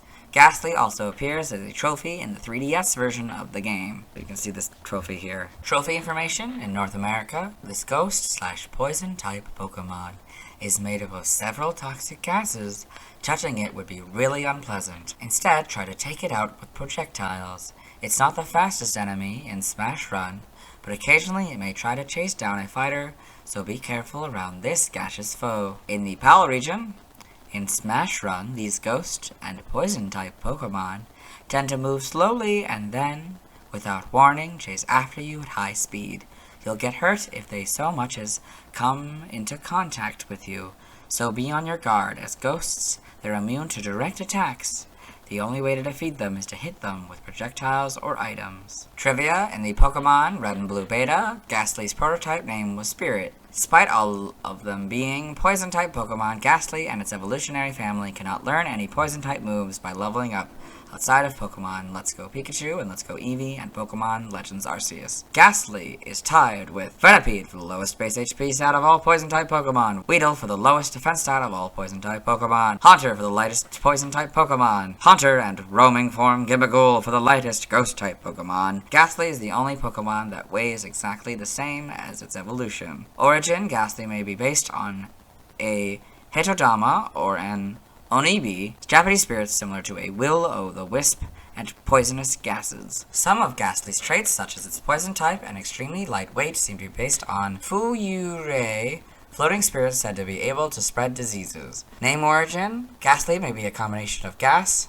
ghost, and ghastly, frightful. Ghosts may be derived from ghost and gas. On other languages, related articles, references, external links. Let's move on. Now let's watch Gastly's first scene in the anime. Hello and welcome to the anime portion of the video. Today we're watching episode 20, The Ghost of Maiden's Peak. This is the very beginning of the episode, so we'll let it play.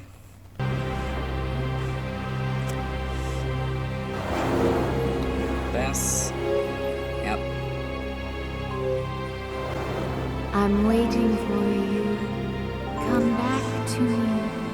Return to your beloved. I'm waiting for you! Ah, there's the Gastly. And it can talk for some reason. I don't know why, but it can. Let's move on. Now let's talk about the TCG. I have one Gastly card. It's the third Gastly card design. It was illustrated by the late Kaiji Kinabuchi. It's interesting to see Gastly in CGI before it was ever done in the games. It's fascinating how similar it is to most iterations of CGI Gastly. The main difference is that this version has eyelids, which pretty much every CGI version omits. Even though all non-CGI sprites either do or it's so ambiguous you could say they do. The gas effect is also interesting since the main games, from Gen 6 to Sword and Shield, as well as Pokemon Stadium, Pokepark Wii, Pikachu's Adventure, and its trophy in Super Smash Bros. 4, seem to have a layer for the gas, not unlike how it appears on this card, while games like Pokemon Legends Arceus have it in a ball of gas. Gastly has 30 HP, it's 4'3" and 0.2 pounds. The second base set, 2 is next to the weight. Gastly has 2 moves, Sleeping Gas and Destiny Bond. Sleeping Gas is not a move in the video games. On this card, it costs 1 Psychic. If the player wins a coin flip, the opposing Pokemon is now asleep. In the video games, Destiny Bond is a Ghost-type move introduced in Gen 2. Since this card, and more importantly, the original version of this card, were released before the release of Gen 2, this is a move that was taken from the TCG and added into the video games. In those games, if the user faints, the opposing Pokemon does as well, although in Gen 2, if the user doesn't faint on the immediate next turn, the effect ends. On this card, it takes 1 Psychic Energy and another of any energy. It does essentially the same thing, but costs 1 Psychic Energy to do so. Gastly has no weakness, which is odd since Ground, Psychic, and Ghost are all weaknesses of Gastly, meaning it could have been weak to Fighting or Psychic, although I suppose it wouldn't make much sense for it to be weak to Fighting since it's resistant to Fighting for minus 30 damage, reflecting Gastly's immunity to Fighting in the video games. Its description reads, almost invisible. This gaseous Pokemon cloaks the target and puts it to sleep without notice. This is the Pokedex entry in Pokemon Red, Blue, and Leaf Green. It's level 8. In the video games, it would be 17 levels from evolving into Haunter. Speaking of Haunter, I have a card for it, so we'll talk about that tomorrow. Now let's see why people love Gastly. Now let's look at fan art. Hello and welcome to the fan art section of the video. Nobody sent fan art, so instead we're looking at DeviantArt fan art. For those of you not familiar with the series, what we do is we go through these images until we find an image that doesn't contain a Gastly. So this is Gastly by Spook8. So this is very creepy looking Gastly here. Yep. Yeah, very, very scary. You know, very accurate, I guess. And we've got Gastly by Han Rupi. So a very different one from the last one. A little bit stylized. Very, very nice looking. And this is not a Gastly image, so we'll move on. Thanks to everyone who submitted fan art. I won't be streaming tonight as I need to wait until I talked about Snorlax before I can catch a Gastly. Tomorrow I'll be talking about Haunter. As always, this is my proper outfit and you'll see me tomorrow.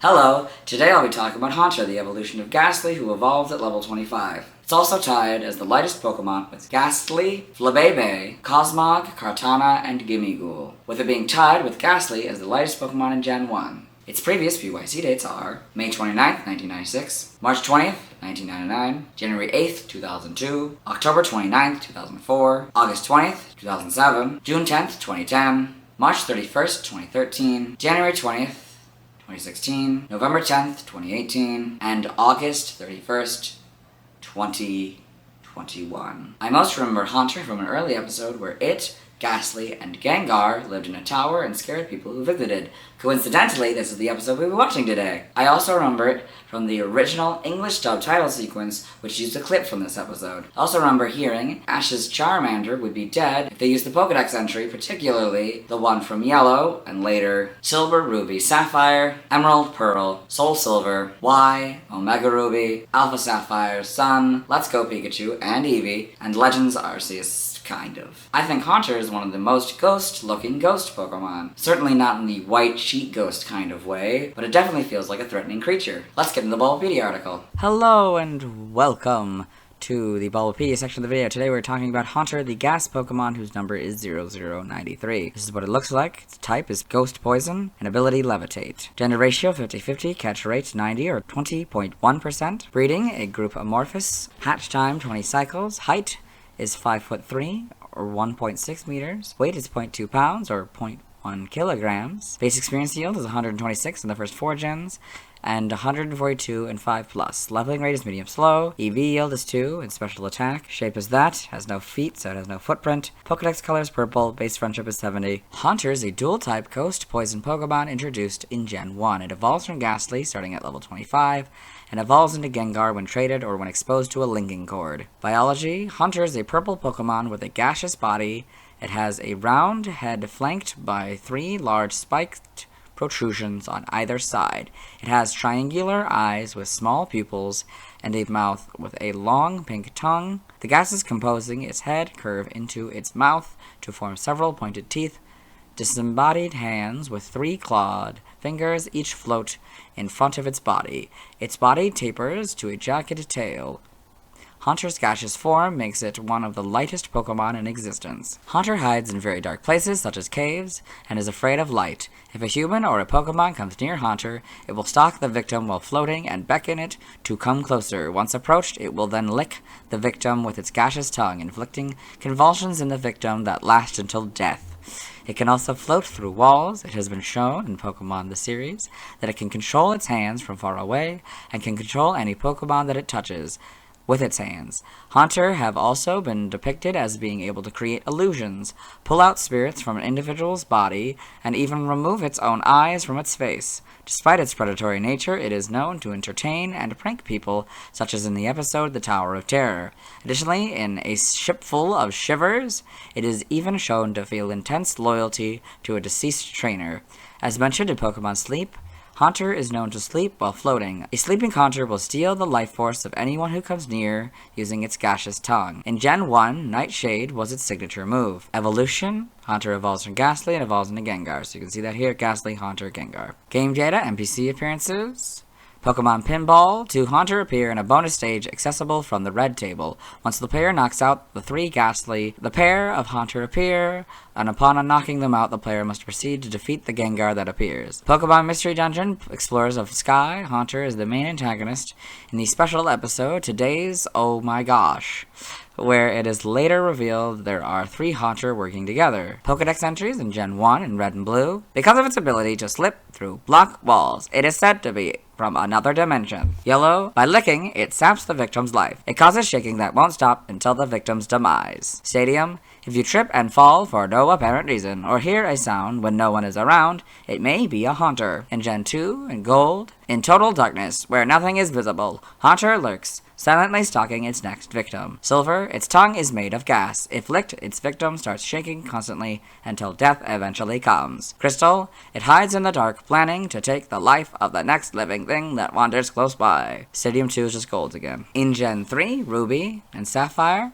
Haunter is a dangerous Pokemon. If one beckons you while floating in darkness, you must never approach it. This Pokemon will try to lick you with its tongue and steal your life away. Emerald, if a Haunter beckons you while it is floating in darkness, don't approach it. This Pokemon will try to lick you with its tongue and steal your life away. Fire Red, if you get the feeling of being watched in darkness when nobody is around, Haunter is there. Leaf Green is just red and blues again. In Gen 4, in Diamond, it can slip through any obstacle. It lurks inside walls to keep an eye on its foes. It licks with its gaseous tongue to steal the victim's life force. It lurks in darkness for prey. Platinum, it likes to lurk in the dark and tap shoulders with a gaseous hand. Its touch causes endless shuddering. Heart Gold and Soul Silver are their gold and silver counterparts. The Gen 5 Pokedex entries are Platinums. In Gen 6, X is Fire Red's entry. Y is Pearl's entry. Omega Ruby and Alpha Sapphire, their Ruby and Sapphire counterpart. In Gen 7, in Sun, it strikes at humans from total darkness. Those licked by its cold tongue grow weaker with each passing day until they die. Moon, it fears the light and revels in the dark. It may be on the verge of extinction in cities that stay brightly lit at night. Ultra Sun,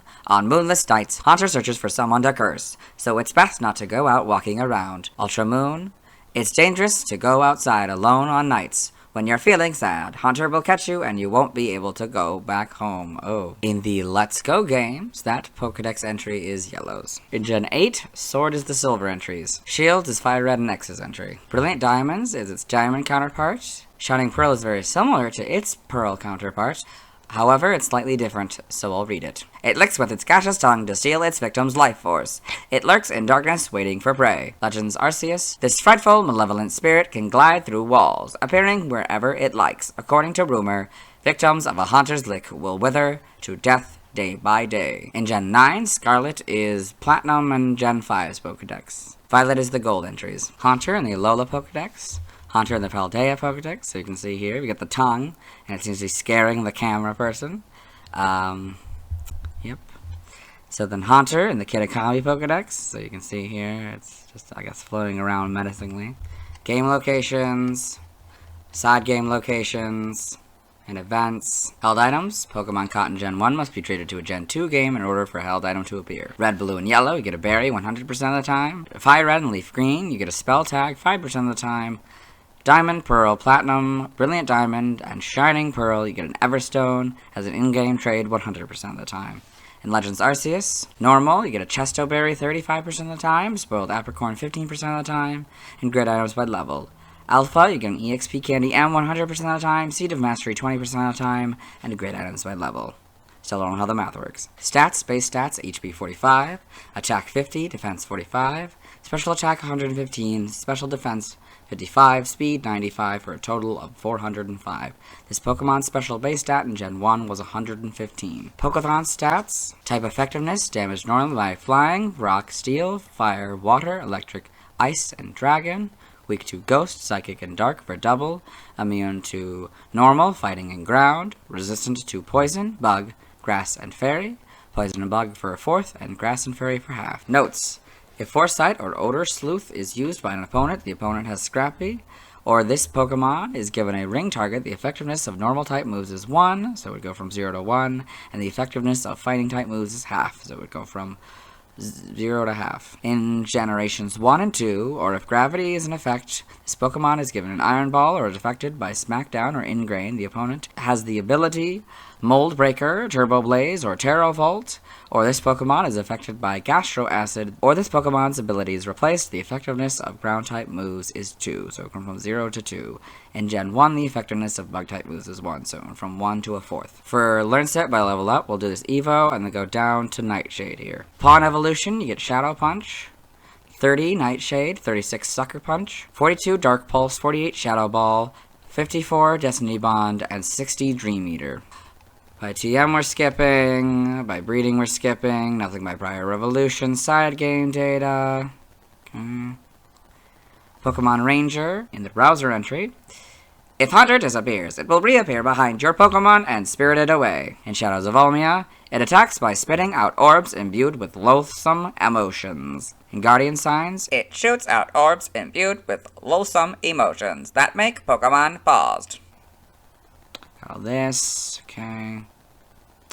Pokepark Wii, Pikachu's Adventure. In the Pokepark Pad entry, Hunter often play in the Haunted Zone. When it comes to Rotom Spooky Shoot 'em Up, Hunter are hard to beat. Got all this. Evolution data, Haunter evolves from Gastly starting at level 25 and evolves into Gengar when traded. In Pokemon Legends Arceus, Haunter can also evolve into Gengar when exposed to a linking cord. So you got Gastly, level 25, Haunter, trade, linking cord, Gengar, yeah. Sprites. In Gen 1, you get these creepy ones. I mean, they're all gonna be kind of creepy, but these ones are especially creepy. Especially Red's, like, that's so unnecessarily creepy. The back is very interesting, because it's not the jagged line, the point or whatever. It's all jaggedy, and I guess you can't really see it, because it's so dark. That's the idea, I guess. Here we got the more, you know, the sort of the purple highlights.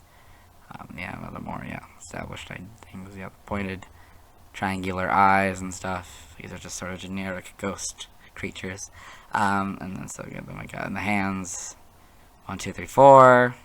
1, 2, 3, 4. 1, 2, 3. Okay, so it goes down to 3 when we go to yellow.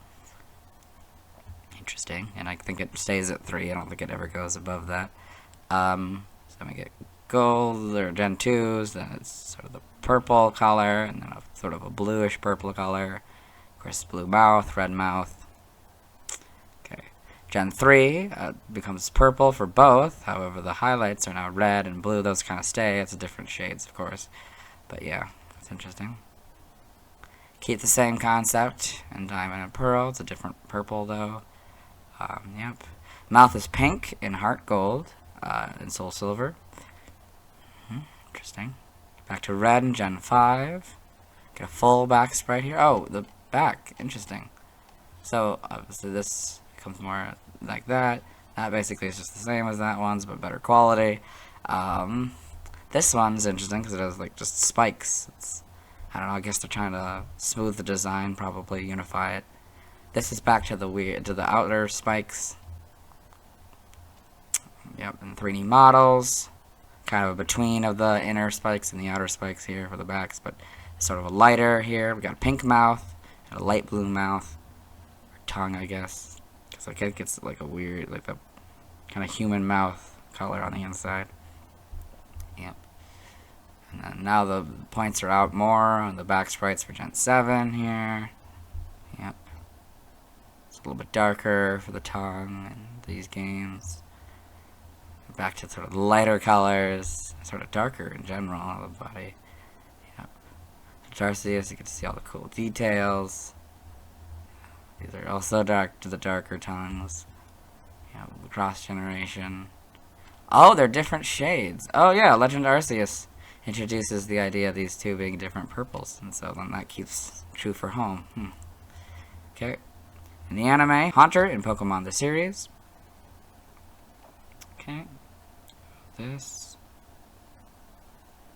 For Pokedex entries in episode 23 in Ash's Pokedex, Haunter, a gaseous Pokemon. No further information. Though this should actually say gas Pokemon. Yeah. In episode 95 in the same Pokedex, Haunter, the gas Pokemon. After evolving from Gastly, this Haunter can learn the Dream Eater and Psychic attacks. In X and Y, episode 72 in Serena's Pokedex, Haunter, the gas Pokemon, and the evolved form of Gastly. Haunter can watch opponents by hiding in walls and slips through anything in its way. Pokemon Origins, we got Haunter in Pokemon Origins, slashing this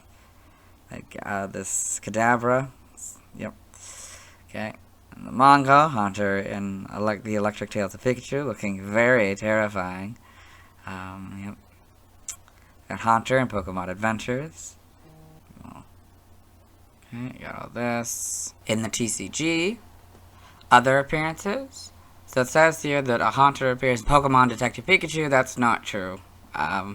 At least not in any way that I could see watching this many, many times.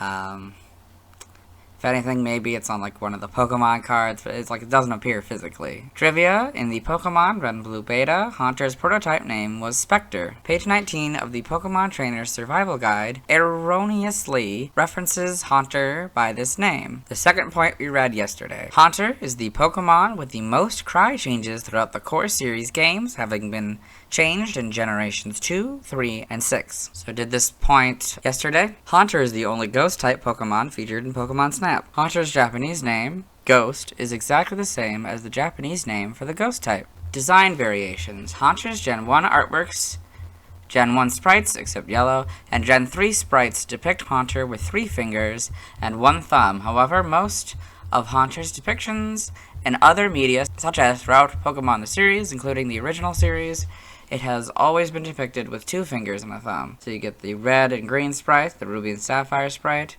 the red and green art, the key art, and the original series art. Origin: Haunter appears to be based on a ghost. It shares many similarities with the yokai Akaguchi, a creature with a wide mouth and a long tongue whose body is covered by dark clouds, making only its head and clawed hands visible. While Haunter's long tongue is a recurring theme among many yokai, its vampiric licking might have come from the Dilla, a Philippine spirit that licked the life energy of sick people until they died, or some variants of the Aknami. Some of Haunter's traits, such as its poison type and extremely lightweight, seem to be based on Fuirii, floating spirits said to be able to spread diseases. Name origin: Haunter may be derived from haunt and the adjunctive suffix or possibly hunter. Ghost is literally ghost.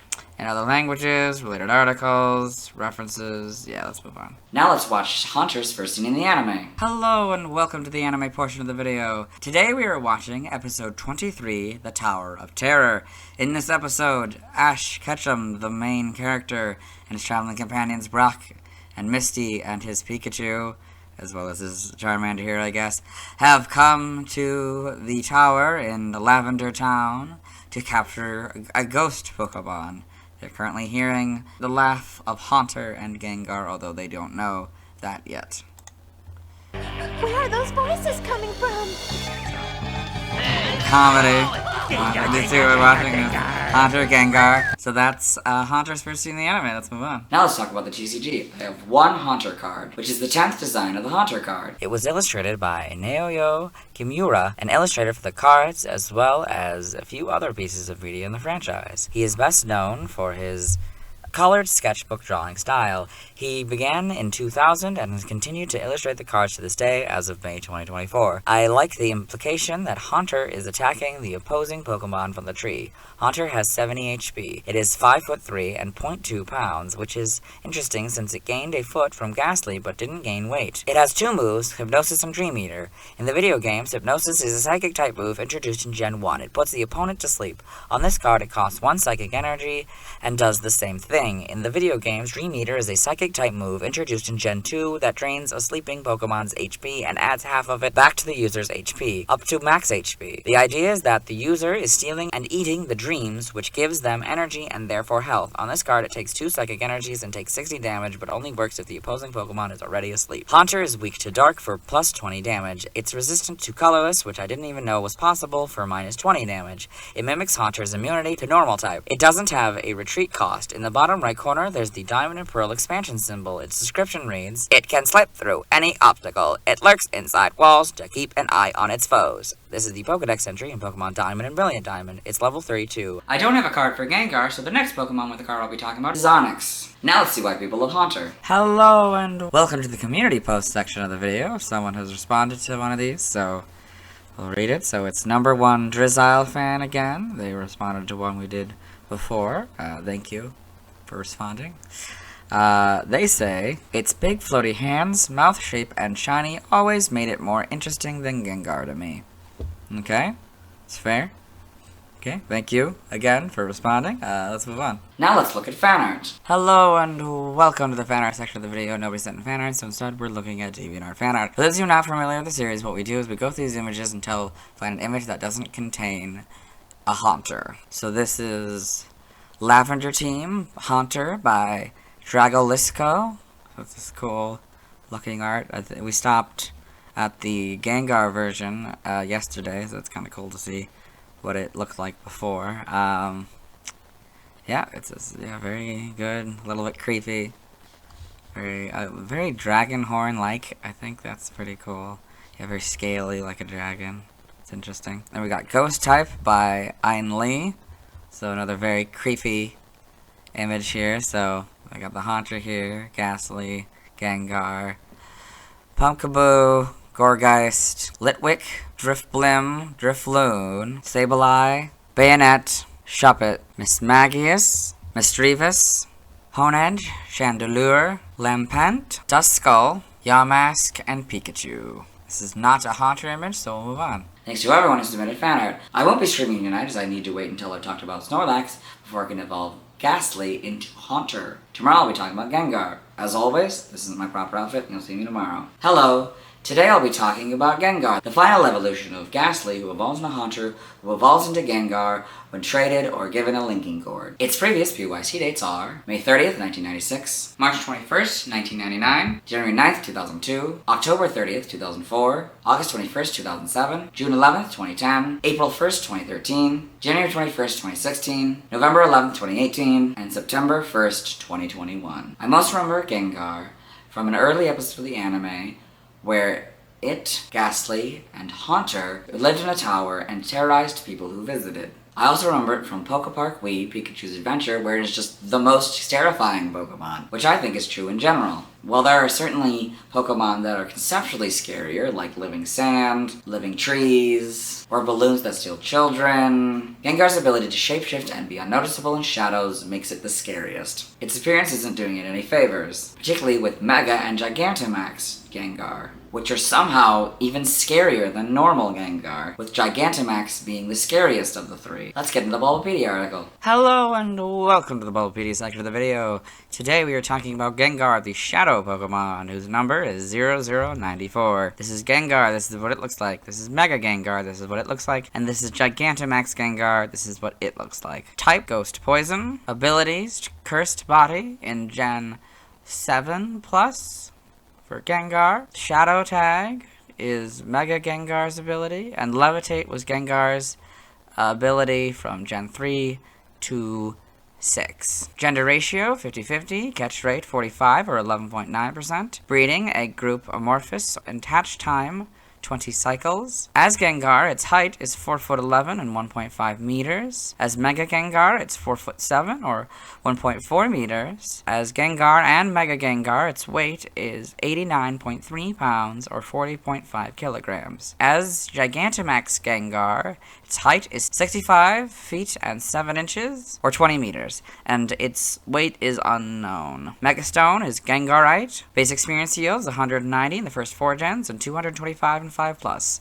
Leveling rate is medium slow. EV yield is 3 in special attack. Shape is that. Footprint is that. Pokedex color is purple, and base friendship is 70. Gengar is a dual-type ghost poison Pokemon introduced in Gen 1. It evolves from Haunter when traded or when exposed to a linking cord.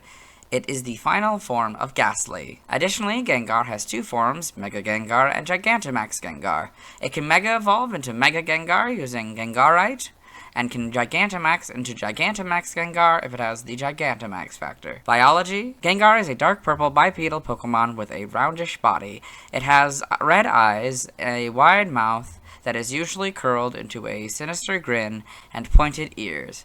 On its back are numerous spikes, and it has smaller spikes on top of its head similar to tufty fur. Its arms and legs are short, with 3 digits on both its hands and feet. It also has a stubby tail. Here's Gengar extending its tongue. Gengar has the ability to hide perfectly in the shadow of any object, granting it exceptional stealth. However, Gengar's body acts as a heat sink. Its presence cools the temperature of the surrounding area by nearly 10 degrees Fahrenheit or 5 degrees Celsius because it absorbs the warmth. It is shown in Pokemon the series that Gengar can fly, possess people, and other Pokemon create illusions and extend its tongue by several meters. In Gen 1, Nightshade was its signature move. Gengar is very mischievous and at times malicious, enjoys playing practical jokes and casting curses such as pretending to be one's shadow, then behaving erratically. When the quarry notices, the Gengar takes delight in its victim's terror. However, Gengar has been known to be loyal to a trainer who treats it well. Being the result of an evolution via trading, Gengar is rarely found in the wild, though they can be found in caves and dark places where shadows form. It is especially fond of urban areas such as cities and back alleys, but only during the night. As mentioned in Pokemon Sleep, Gengar is known to sleep deeply while hiding in the shadow of a target it plans to curse. Ooh. Here we've got Gengar floating in the air, and Gengar and Ash's shadow. Forms: Gengar has 2 forms, Mega Gengar and Gigantamax Gengar. As Mega Gengar, a portion of its body sinks into the ground, and its arms and tail lengthen. The lower portion turns a more reddish purple, and a third eye appears on its forehead. This new unblinking eye is oval, yellow, and allows it to see into other dimensions. The spikes on Mega Gengar's back are more numerous and pointed, and additional spikes appear on its hands and tail. Its ears are now considerably longer and tilt backward. Mega Gengar has the ability to access other dimensions and has a vicious nature. Mega Gengar has no interest in opponents unless perceived as prey. Its relationships are warped due to Mega Evolution. It now desires to take and curse the life of anyone or anything in its path. It may even curse its own trainer. Mega Gengar sinks into another dimension to wait for a chance to attack. You can see the Mega Gengar down here. As Gigantamax Gengar, it becomes larger with portions of its body sinking into the ground, and only the head, tail, and arms remain. Its body changes from a dark purple to light purple, and its eyes become white with yellow sclera. The inside of its mouth changes to resemble a tunnel with a long purple tongue sticking out. 3 red clouds surround the top of Gengar's head. Gigantamax Gengar's mouth is rumored to not lead into its body due to the cursed energy. It is believed to instead lead into the afterlife. By laying a trap, it attempts to steal the lives of those it captures. Should someone stand near its mouth, they can hear the voices of their loved ones calling out to them. Oh. Gigantamax Gengar is the only known Pokemon capable of using the G-Max move, G-Max Terror. So you've got Gigantamax Gengar here. Evolution, Gengar evolves from Haunter and is the final form of Gastly. So you can see this here, Gastly, Haunter, Gengar. Game data, NBC appearances, Pokemon Pinball. A Gengar appears at a bonus stage accessible from the red table. Once the player has knocked out the 3 Gastly and the pair of Haunter, a Gengar then appears and must be defeated to win. Pokemon Mystery Dungeon, Red Rescue Team and Blue Rescue Team.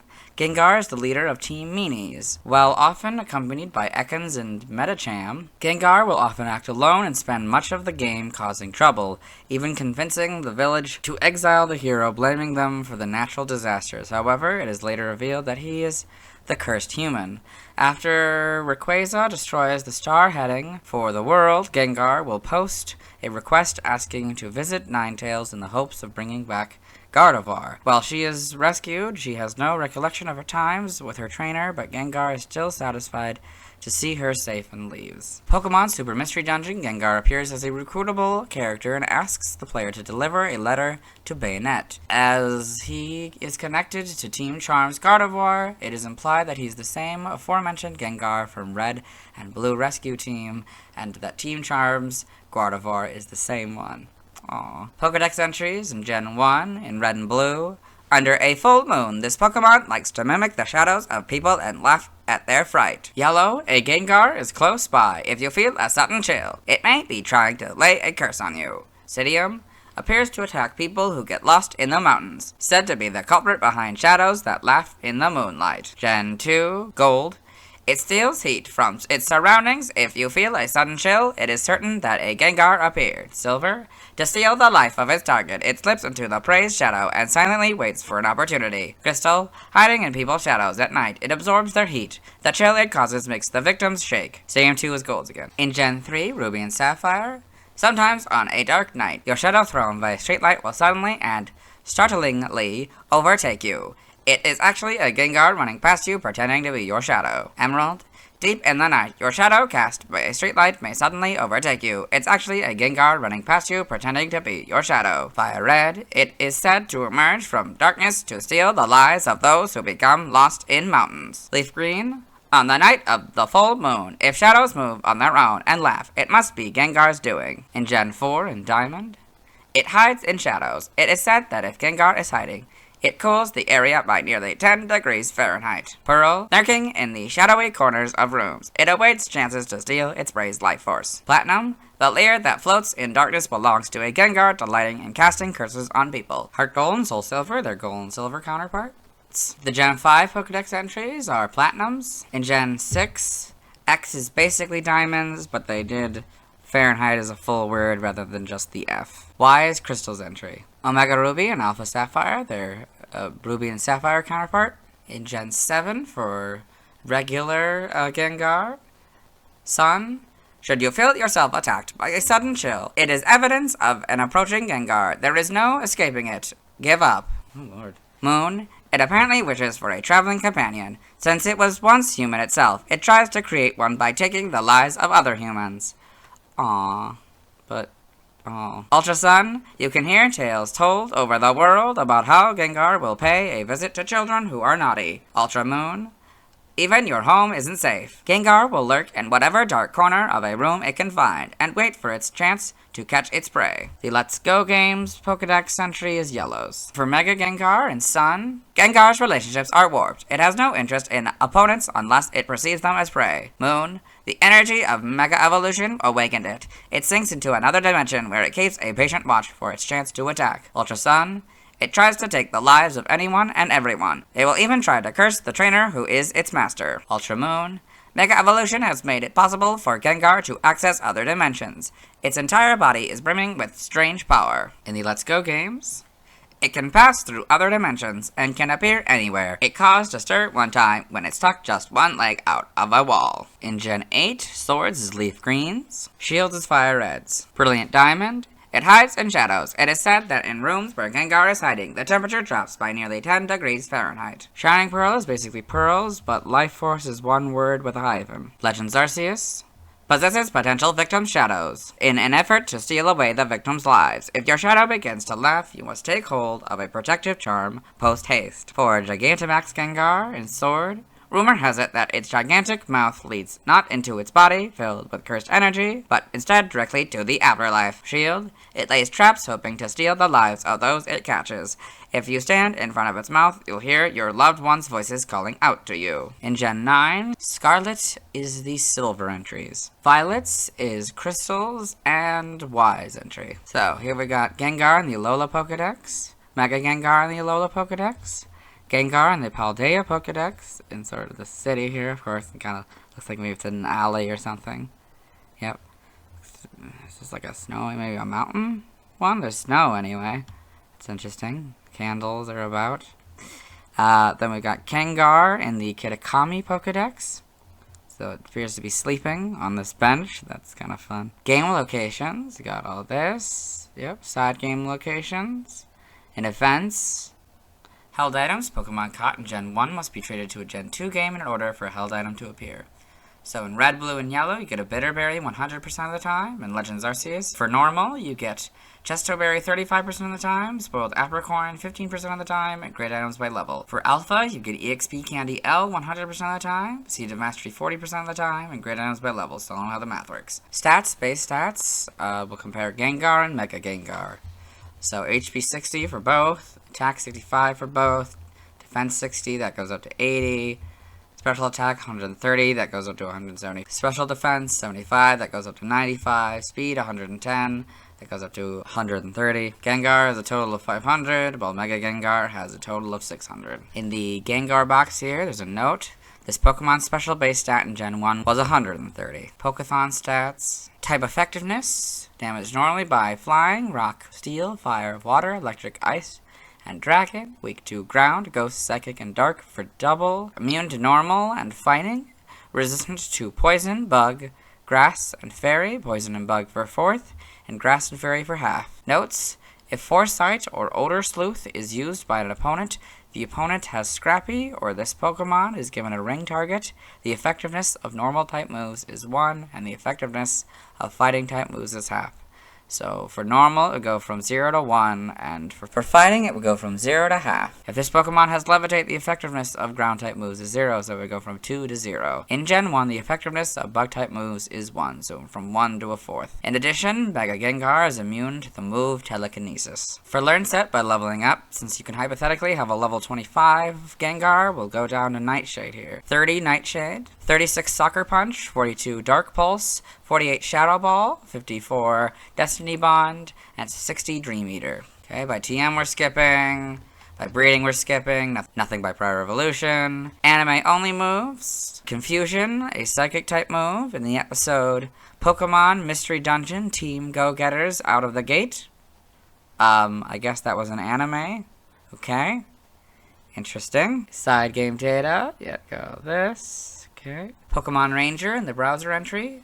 Beware, Gengar abducts your Pokemon. It makes copies of itself to attack. Shadows of Volmia. It attacks by spitting out eerie orbs and sinister ones imbued with loathing. Guardian Signs. It shoots out orbs imbued with loathsome emotions that make Pokemon paused. Okay, got this. Yep. Pokepark Wii, Pikachu's Adventure. In the Pokepark pad entry, Gengar appeared out of the painting in the Haunted Zone. Watch him take the lead at Dusknoir's Speed Slam and Rotom Spooky Shoot 'em Up. In Pokepark 2, Wonders Beyond, he says spiteful things, but he came to the tech area to look for his missing friends. He cherishes his friendships. Aww. All this. Yep. Yep. New Pokemon Snap in the Photodex.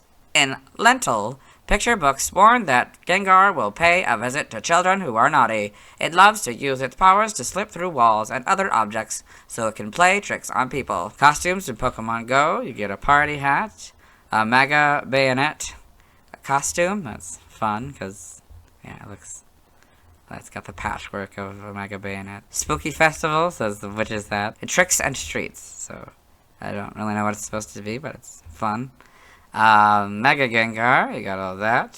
Form data, Mega Evolution, so Gengar, Gengarite, and Mega Gengar. Gigantamax, Gigantamax Factor, Dynamax Band, and Gigantamax Gengar. Yep. Evolution data, Gengar evolves from Haunter when traded. In Pokemon Legends Arceus, Gengar can also evolve from Haunter when exposed to a linking cord. So you've got Gastly, level 25, Haunter, Trade, or Linking Cord. Legend Drowzee is only, and Gengar. Sprites, yes, I remember this one. It starts off pretty, yeah, it's like black with purple highlights. That's a very interesting one. It looks, I don't know, it's very, like, jagged, I guess? I don't know, it's very interesting. It looks not so much like the one we'd get later on. Yeah, this one's closer to the modern one. This is more basically the modern one, barring a few changes, of course. Yeah, it's pretty interesting. This one, this back sprite doesn't really work for it. It's also kind of a weird back sprite since it's not really looking backwards. It's kind of looking to the side, I guess. That's interesting. Yeah. Kind of work. I guess it works with that one. I don't know. It's a little bit better. Anyway, so Gen 2, gold, that introduces the red eyes. Gives the more Cheshire cat smile there. So there's pink eyes on the shiny here. So it's more purple and black, I guess. And this is a different purple and black, kind of more the modern purple, I'd even say. Yeah. That's more of a back sprite, I guess. Okay. And we've got purple here. And then the sort of a dark bluish purple, I guess. Pink eyes still, that's a nice detail. This is a slightly different shade of purple, yep. Okay, then diamond and pearl, not really much different, just maybe a little bit different with the spikes, I guess, probably changed between the generations as well. This is back to sort of this sort of purple, or kind of between the two, I'd say. This one's now the darker purple, with sort of the orange eyes, I guess, yeah, it kind of becomes, the time goes on, it becomes less red and more orange. So kind of the faded purple. So with the kind of, so it has red eyes now, sort of pink. Okay, now it goes back to red eyes, and sort of a different shade of red. Yep. Spikes are, yeah, it's full body. We get to see how the spikes are shown, and then we got the models here. So we've got, yeah, the sort of that lighter purple, kind of going back to sort of the orangish red eyes, sort of the faded purple. Got the Mega Gengars here with the red eyes. This is very like fluffy, kind of like almost like the original, yeah, keeping the big face. Then this is white and black eyes. That's interesting. Sort of a gray gradient. That's very interesting. Got Gen 7s, yep. Yeah, not much different. The Let's Go games. It's a lot darker. Yeah, I think they're a little bit darker. Sort of the reddish eyes. And yeah, that becomes almost more pure white. Dark gray. Yep. This. Sword and Shield, yep. Then the Gigantamax here, so sort of that faded.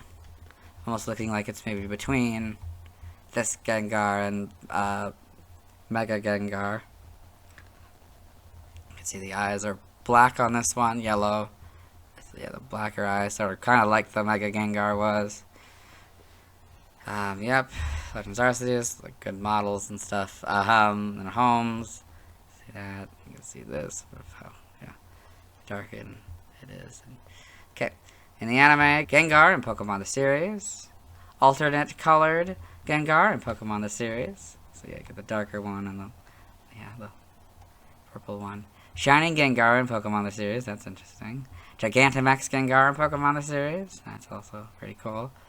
Minor appearances of Mega Gengar in Pokemon the series with Mega Heracross, Mega Aggron, Mega Magnetic, I guess. Shiny Mega Gengar in Pokemon the series. Okay.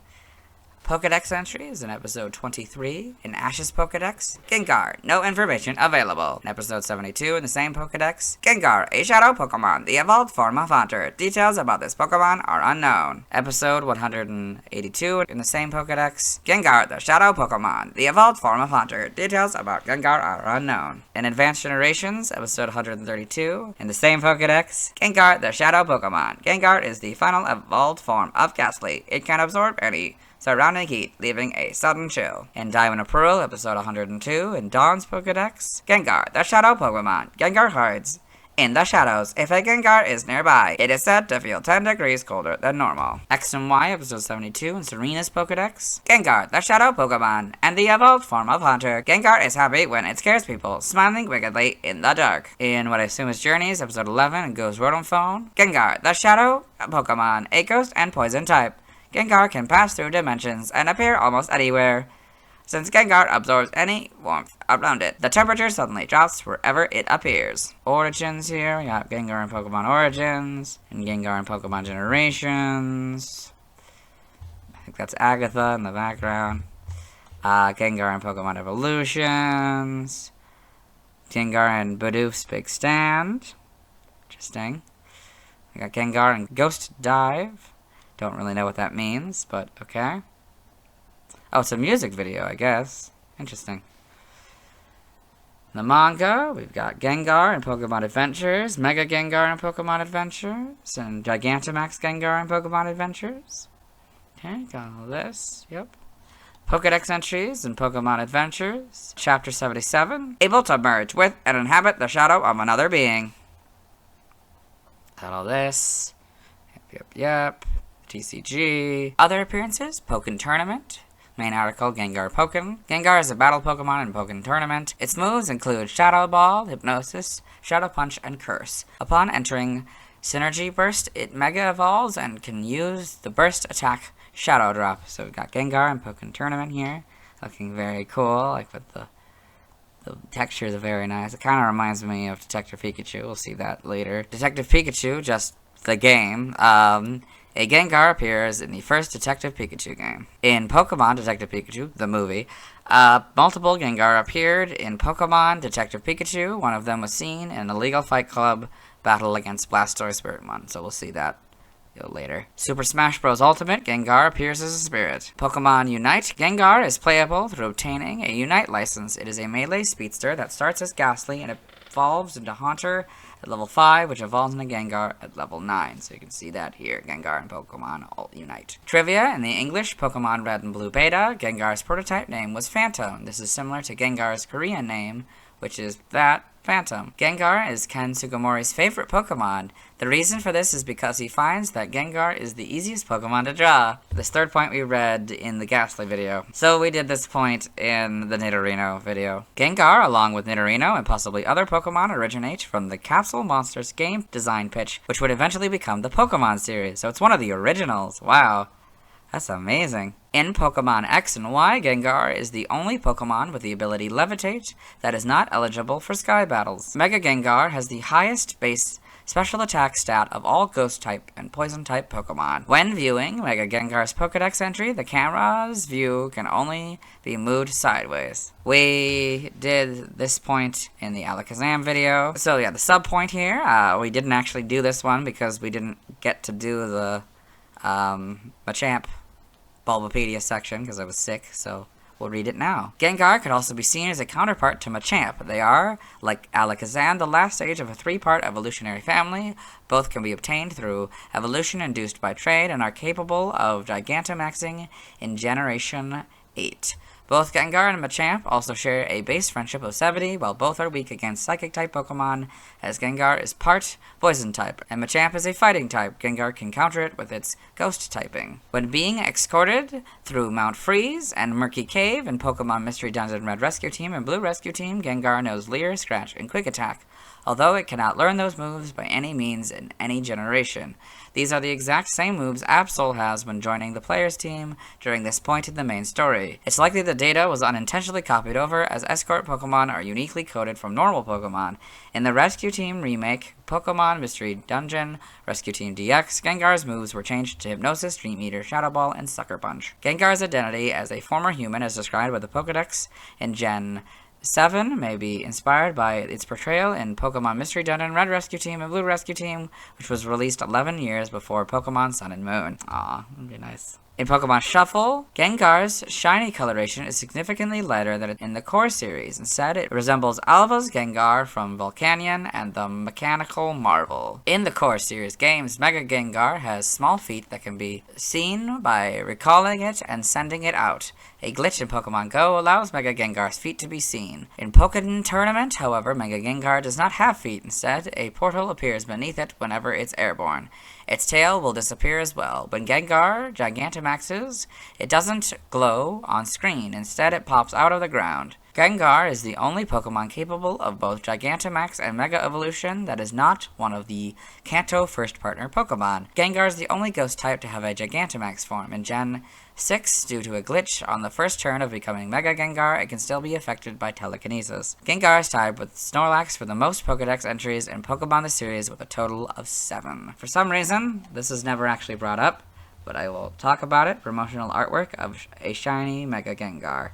That's interesting. I wish there was some sort of trivia point that talked about this, but there wasn't. Concept and development, Gigantamax Gengar and its shiny form were designed by James Turner. Origin, Gengar appears to be based on a ghost. It may also be loosely inspired by the Cheshire Cat, as it possesses pointed ears, a large toothy grin, and the ability to vanish. Gengar's many abilities revolving around shadows, as well as its Pokemon category, may also suggest that it's partially based on shadow people. Some of Gengar's traits, such as its poison type and extremely lightweight, seem to be based on Fu-Yu-Ri, floating spirits said to be able to spread diseases. Due to its horn-like ears, teeth, ability to float in the air, and dark nature, Gengar may also be based on the Oni. Oni sometimes have a third eye in the center of their forehead, which could be the basis for Mega Gengar. Name origin, Gengar, and Gengar may be derived from doppelganger, ghostly double for a living person. It may also involve Gen, phantasm. Okay, in other languages, see also references, external links to the Mega Evolutions. Yep. And the Gigantamax forms, and yeah, let's move on. Now let's watch Gengar's first scene in the anime. Hello and welcome to the animated portion of the video. Today we are watching episode 1, Pokemon I Choose You. Now, for some of you, this may be a bit familiar. That's because we are finishing, or trying to finish at least, the first scene featuring Gengar. We started it in the Nidorino video all those days ago. So this is the opening of the episode. They recreated the opening of Pokemon Red, and so these are the two, or Nidorino versus Gengar at this point. Yes, let's continue. And Nidorino begins the battle with a horn attack. Oh, but Gengar bounces right back. Yeah, okay, so that's it. That's Gengar's first scene in the anime. Let's move on. Now let's watch Gengar's scenes in Detective Pikachu. Hello and welcome to the Detective Pikachu portion of the video, or as I like to call it, Detective Gengar is only the frames with Gengar to the best of my ability. At this point in the film, Tim Goodman has come to Rhyme City, a city where humans and Pokemon can coexist. He has come here because his father, he just found out, died in a car crash, and he's sort of wrapping it up. He's going to his father's apartment in this scene, and he sees this Psyduck here. This Psyduck will be important later. The Gengars in this poster for the 10th anniversary parade of Rhyme City. So, yeah. Okay, so now we've got to later in the film. Tim has met Detective Pikachu, a talking Pikachu, and found out that he was his father, Harry Goodman's partner, detective partner. Yep, and they're at this cafe sort of talking about that. The Gengars in this poster again. So there I was. So Detective Pikachu's talking about how he has amnesia. So now we've got to a little bit later. Detective Pikachu doesn't believe that Harry is dead, so he's about to agree to have Detective Pikachu's help to find his dad. So yeah. So now we've got to much later in the film. Detective Pikachu have found a vial of something called Argas that makes Pokemon go crazy. And that was in Harry's last case before he disappeared. And so they've tracked it down to this underground fight club, as Pokemon fighting is illegal in Rhyme City. And so here we see this battle between a Gengar and a Blastoise. So I'm going to count the little haze that it leaves off. So yeah, and this thing is very creepy looking, as it should be. It is a ghost type. So here you maybe saw a little bit. One of these DJs here, he's the owner of the club here. Really important. So yeah, Detective Pikachu here and Tim. You can see the fighting. Yep. DJ, yep. Yep. So he's doing the multiplying thing. It's pretty cool. Yep. So that's Miss Norman. She is the assistant of Howard Clifford, the founder of Rhyme City. She'll be important later. Yep. Okay, kid. Yeah. So here's what we know. I'm his, So, the owner of the club has confronted him since he was here last with Harry. They were here before. And last time he was here, he scratched up Charizard, the owner's Charizard, and the owner's coat. And so he's going to challenge them to a battle when the Gengar and Blastoise fight is done. We won't see any of that scene. So you can see the scar there. Yep, and so there's the winning. Gengar's won. Okay, so now we've got to much later in the film. The parade's about to start.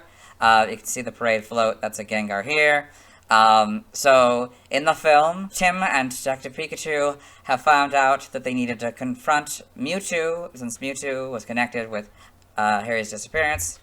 And so they did that, and Mewtwo showed them a vision that made it seem like Pikachu had betrayed Harry. So Tim and Detective Pikachu split up. Tim has allied with a intern at the news, Lucy Stevens. That's who owns the Psyduck we saw earlier. And so they're going to come in with a car here, and they're going to talk about this. So what they also saw was Mewtwo being kidnapped by who they believe to be Roger Clifford, Howard's son, and the owner of the news. Yep. Afternoon. The whole city is converging on downtown to today's festivities. Okay, there's that more better quality. There's Lucy, there's Tim. I don't know what happened. There's the Psyduck. Wait, how am I supposed to break the news when the guy who runs the news... There it is in the poster there. So he's going to tell Howard what he knows about Roger, and she has to figure out a way to report. So that's an actual reporter for the news, and you can see the float in the background. So she's going to try to get her help, but she's going to blow her off, and so she's going to accidentally give her coat, and she's going to take the coat. Yeah, I have a story that's really important that the people need to hear, and I was really hoping you could help me tell. You got it. Cynthia? So now we've got to a little later. It's at the parade. It's about to start. The mayor's giving an interview. Yep, before he takes his seat. So that's the mayor. There's the mayor. And there's the blimp in the background as well. Okay, so that's who they believe to be Roger Clifford. And so she doesn't want him to know. So what she did was she took the coat and tried to get the mayor so, they could deal with this. Also, fun little note here. So you may have seen, there's, technically it looks like there's two Gengar floats. So one here and then one behind them, and like would be in the foreground or whatever. But actually, there's only one float, and we'll see that particular float later, which is interesting that they didn't bring in this second one at any point. But yeah.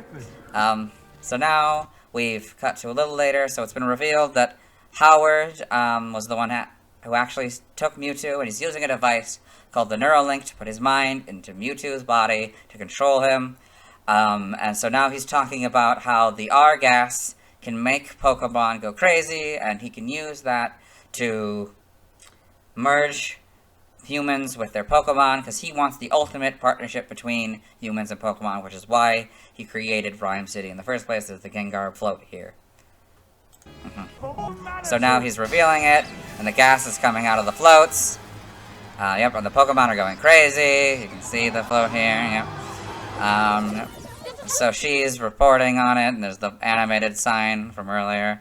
Yep. Come on, breathe the gas, yeah. So then Pikachu is returning after finding something at the crash site. She's going to talk to Lucy's Psyduck. Now that Lucy's in the Psyduck. There's the important float there. So he's going to find out that Howard and Mewtwo have been merged. Then he's going to confront Howard, I guess. Yeah, so now he's climbing up on here, and so before I continue, so his amnesia prevented him from being able to use his powers, but now he's got his powers back, since he remembers a little bit more about what happened at the crash. Your powers are in there somewhere. Just need a little spark to get this party started. Let's do this. Yep.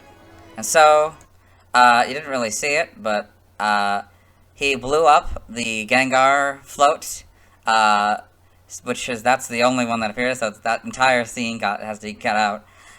So now what's happened is that Tim has disconnected the neural link from Howard, so now Mewtwo proper is undoing the merging. Yep, and so you can see the Gengar there. Yep.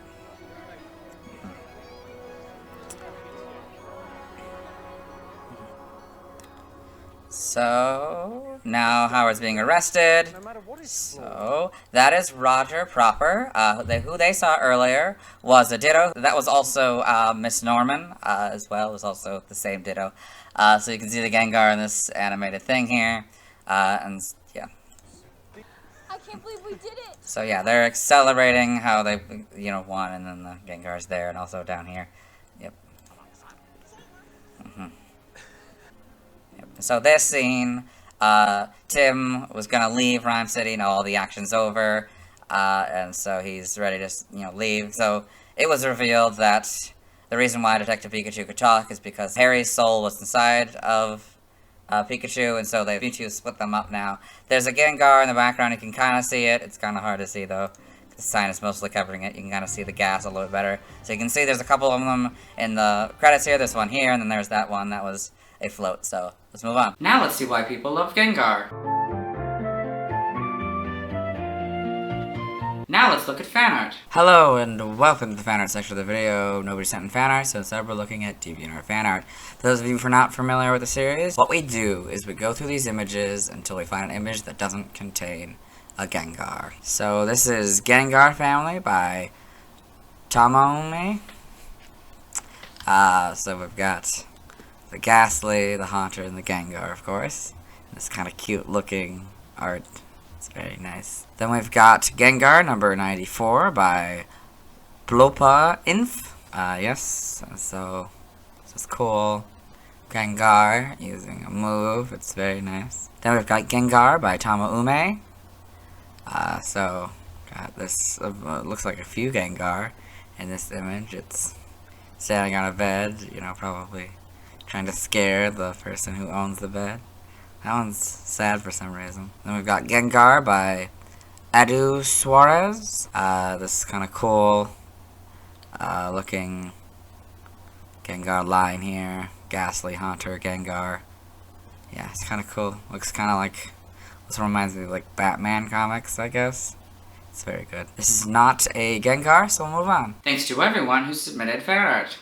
I won't be streaming tonight as I need to wait until I talk about the Gen 4 Pokemon to catch a Gengar. As for Mega Gengar and Gigantamax Gengar, I'll have to wait until I've talked about the Gen 7 and 8 Pokemon respectively. Tomorrow I'll be talking about Onix. As always, this isn't my proper outfit, you'll see me tomorrow. Hello! Today I'll be talking about Onix, the tallest Pokemon in Gen 1. Its past PYC dates are May 31st, 1996, March 22nd, 1999, January 10th, 2002, October 31st, 2004, August 22nd, 2007, June 12th, 2010, April 2nd, 2013, January 22nd, 2016, November 12th, 2018, and September 2nd, 2021. I must remember Onix as being part of Brock's team, particularly in the anime. I like the idea of a rock snake being made out of rocks. Let's get into the Bulbapedia article. Hello and welcome to the Bulbapedia section of the video. Today we're talking about Onix, the rock snake Pokemon, whose number is 0095. This is what it looks like. Its type is rock ground. Its abilities are rock head or sturdy, and weak armor is its hidden ability. Gender ratio is 50-50. Catch rate is 45 for 11.9%. Breeding,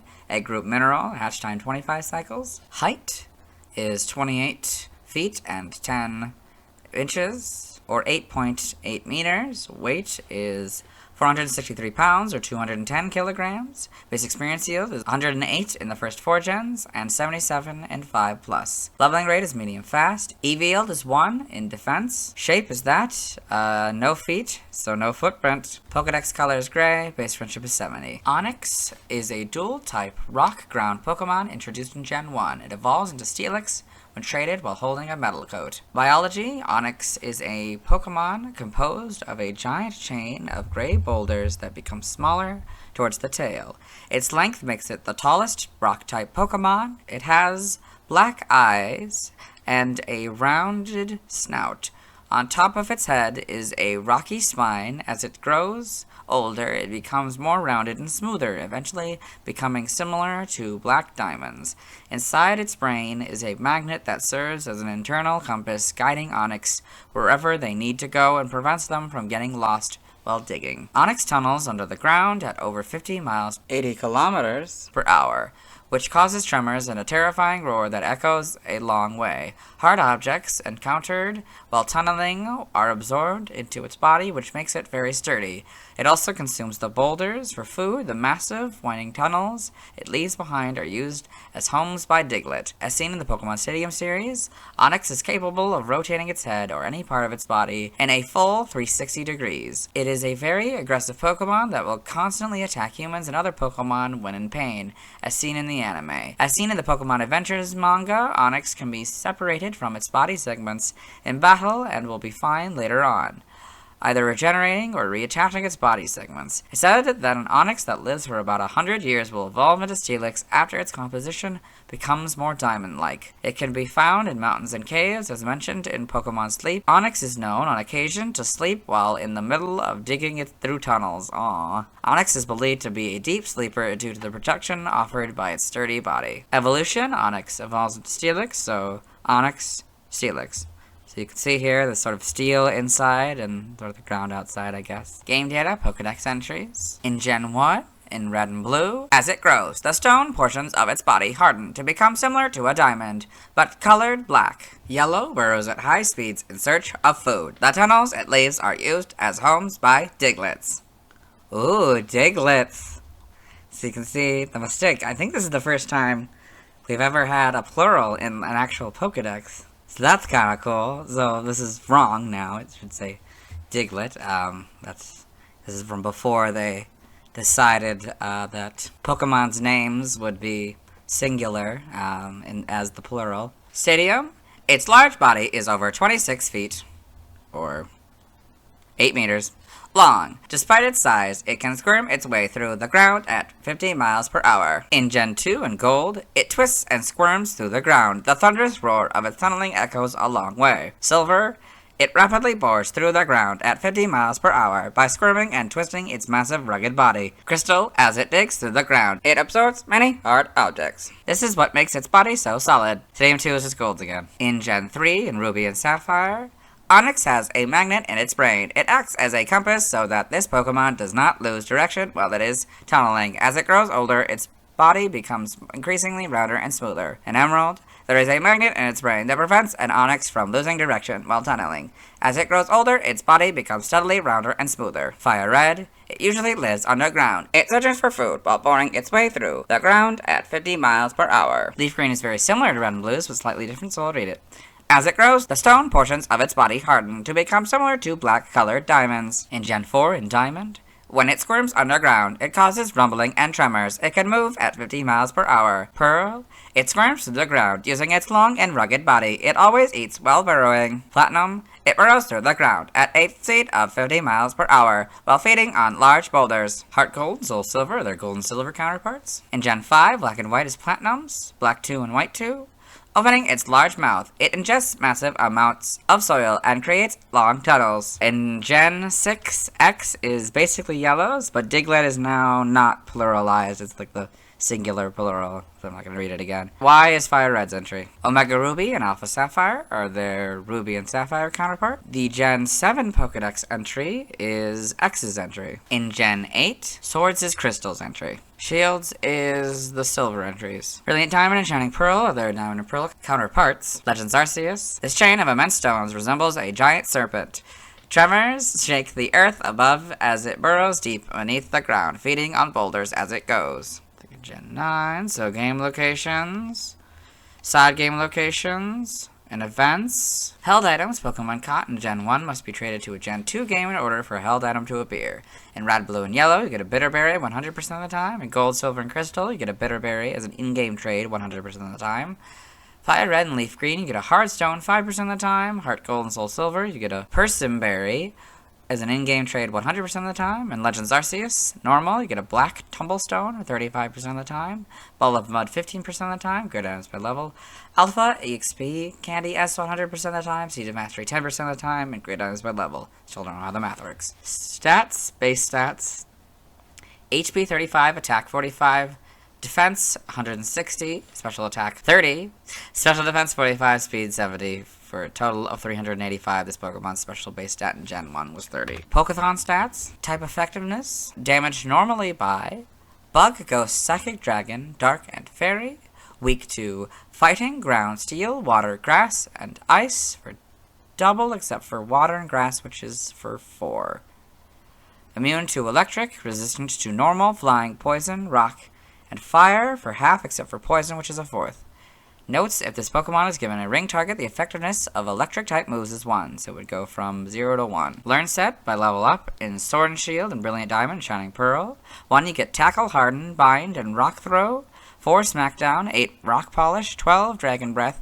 16, Curse. 20, Rock Slide. 24, Screech. 28, Sand Tomb. 32, Stealth Rock, 36, Slam, 40, Sandstorm, 44, Dig, 48, Iron Tail, 52, Stone Edge, and 56, Double Edge. Legends Arceus, it learns Rollout at level 1 and masters it at 10. They learn Tackle at 6 and master it at 15. They learn Bulldoze at 11 and master it at 20. Rock Slide they learn at level 18 and master it at 28. Stealth Rock they learn at 25 and master it at 35. High Horsepower they learn at 34 and master it at 45. Iron Tail they learn at 43 and mastered it at 54. By TM/TR and Sword and Shield. TM 15, Dig, 16, Screech, 20, Self-Destruct, 21, Rest, 22, Rock Slide, 24, Snore, 25, Protect, 26, Scary Face, 31, Attract, 32, Sandstorm, 34, Sunny Day, 39, Facade, 48, Rock Tomb, 49, Sand Tomb, 54, Rock Blast, 57, Payback, 76, Round, 81, Bulldoze, 97, Brutal Swing, 98, Stomping Tantrum, 99, Breaking Swipe. The TRs now are 1, Body Slam, 10, Earthquake, 20, Substitute, 26 Endure, 27 Sleep Talk, 31 Iron Tail, 37 Taunt, 51 Dragon Dance, 52 Gyro Ball, 62 Dragon Pulse, 67 Earth Power, 70 Flash Cannon, 74 Iron Head, 75 Stone Edge, 76 Stealth Rock, 79 Heavy Slam, 87 Drill Run, 94 High Horsepower, and 99 Body Press. In Brilliant Diamond, Shining Pearl, TM 5 Roar, 11 Sunny Day, 12 Taunt, 17 Protect, 23 Iron Tail, 26 Earthquake, 28 Dig, 32 Double Team, 37 Sandstorm, 39 Rock Tomb, 41 Torment, 42 Facade, 44 Rest, 45 Attract, 58 Endure, 59 Dragon Pulse, 64 Explosion, 66 Payback, 69 Rock Polish, 71 Stone Edge, 74 Gyro Ball, 76 Stealth Rock, 77 Psych Up, 80 Rock Slide, 82 Sleep Talk, 83 Bulldoze, 87 Swagger, 90 Substitute, 91 Flash Cannon, 96 Strength, 98 Rock Smash, and 100 Rock Climb. By breeding in Sword and Shield, this group gives you Block, this group gives you Defense Curl. Duraludon, you get Dragon Tail, this group gives you Flail. This group gives you Head Smash, this group gives you Rollout, and this group gives you Wide Guard. In Brilliant Diamond, Shining Pearl, this group gives you Block, this group gives you Defense Curl, this group gives you Dragon Tail, from the Grand Underground, I guess.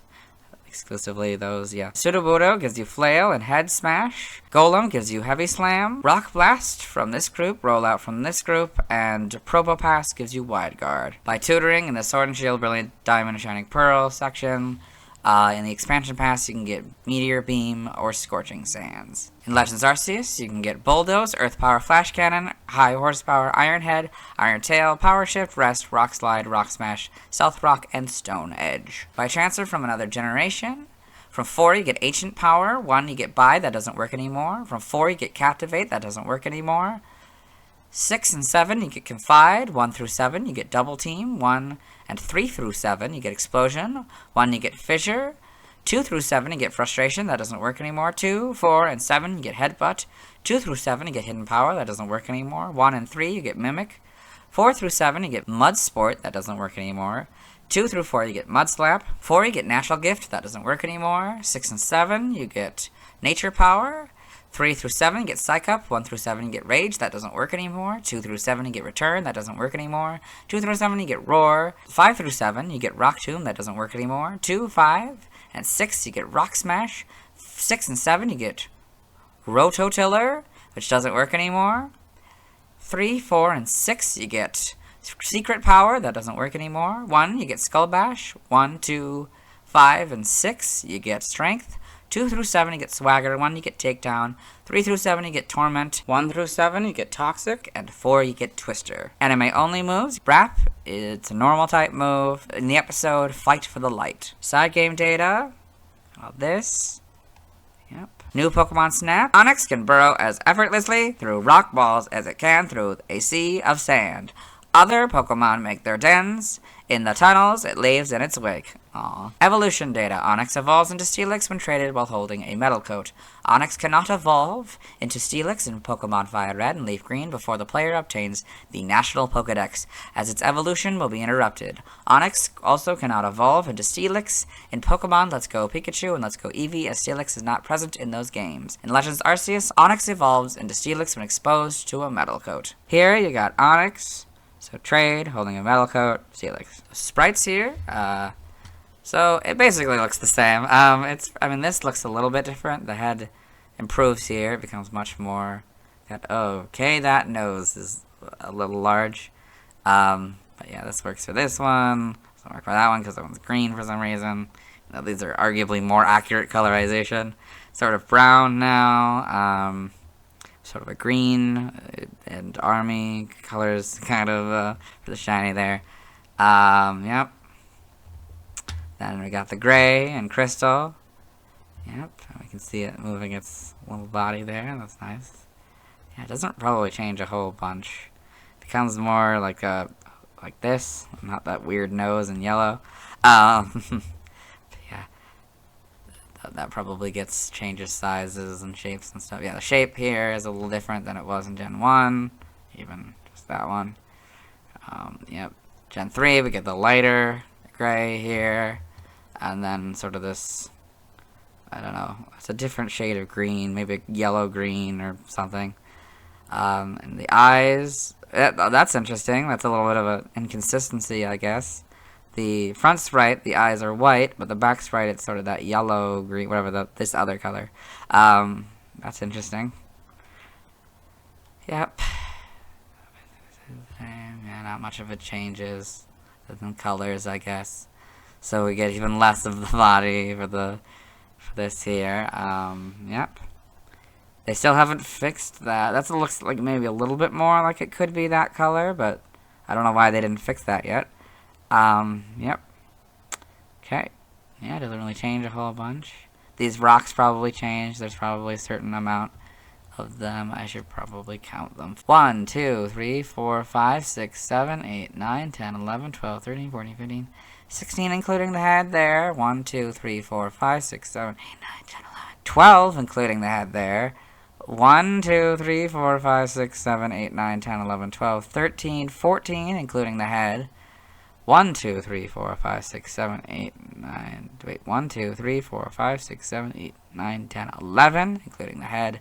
1, 2, 3, 4, 5, 6, 7, 8, 9, 10, 11, 12, including the head. That I think is the same one, but just changed color. Okay. 1, 2, 3, 4, 5, 6, 7, 8, 9, 10, 11, 12, 13, 14, 15, I think, including the head. Okay. Oh, the textures are slightly different in Fire Red. I didn't even notice that. That's kind of cool. And yeah, they probably do change the texture of the rock as well. That kind of goes more back to that one. So 1, 2, 3, 4, 5, 6, 7, 8, 9, 10, 11, 12, 13, 14, 15. Okay. 1, 2, 3, 4, 5, 6, 7, 8, 9, 10, 11, 12, 13, 14, 15, 16, 17, I think. It's kind of hard to tell it's moving. Yeah. Then, oh boy, this is going to be hard. Okay, so then we get the full max sprite. They kind of fix the eye. Yeah, they do fix the eye now, finally. Which is, yeah, that's interesting. So 1, 2, 3, 4, 5, 6, 7, 8, 9, 10, 11, 12, 13, 14, including the head. For the model here, so pretty good, you know. Again, a lot of these Gen 1 Pokemon are very simple, so very easy to model, I'm sure. I mean, not to say that it was necessarily easy to model, but easy to be faithful in their adaptation. So it's a darker gray again. I think it actually maybe was in Gen 5.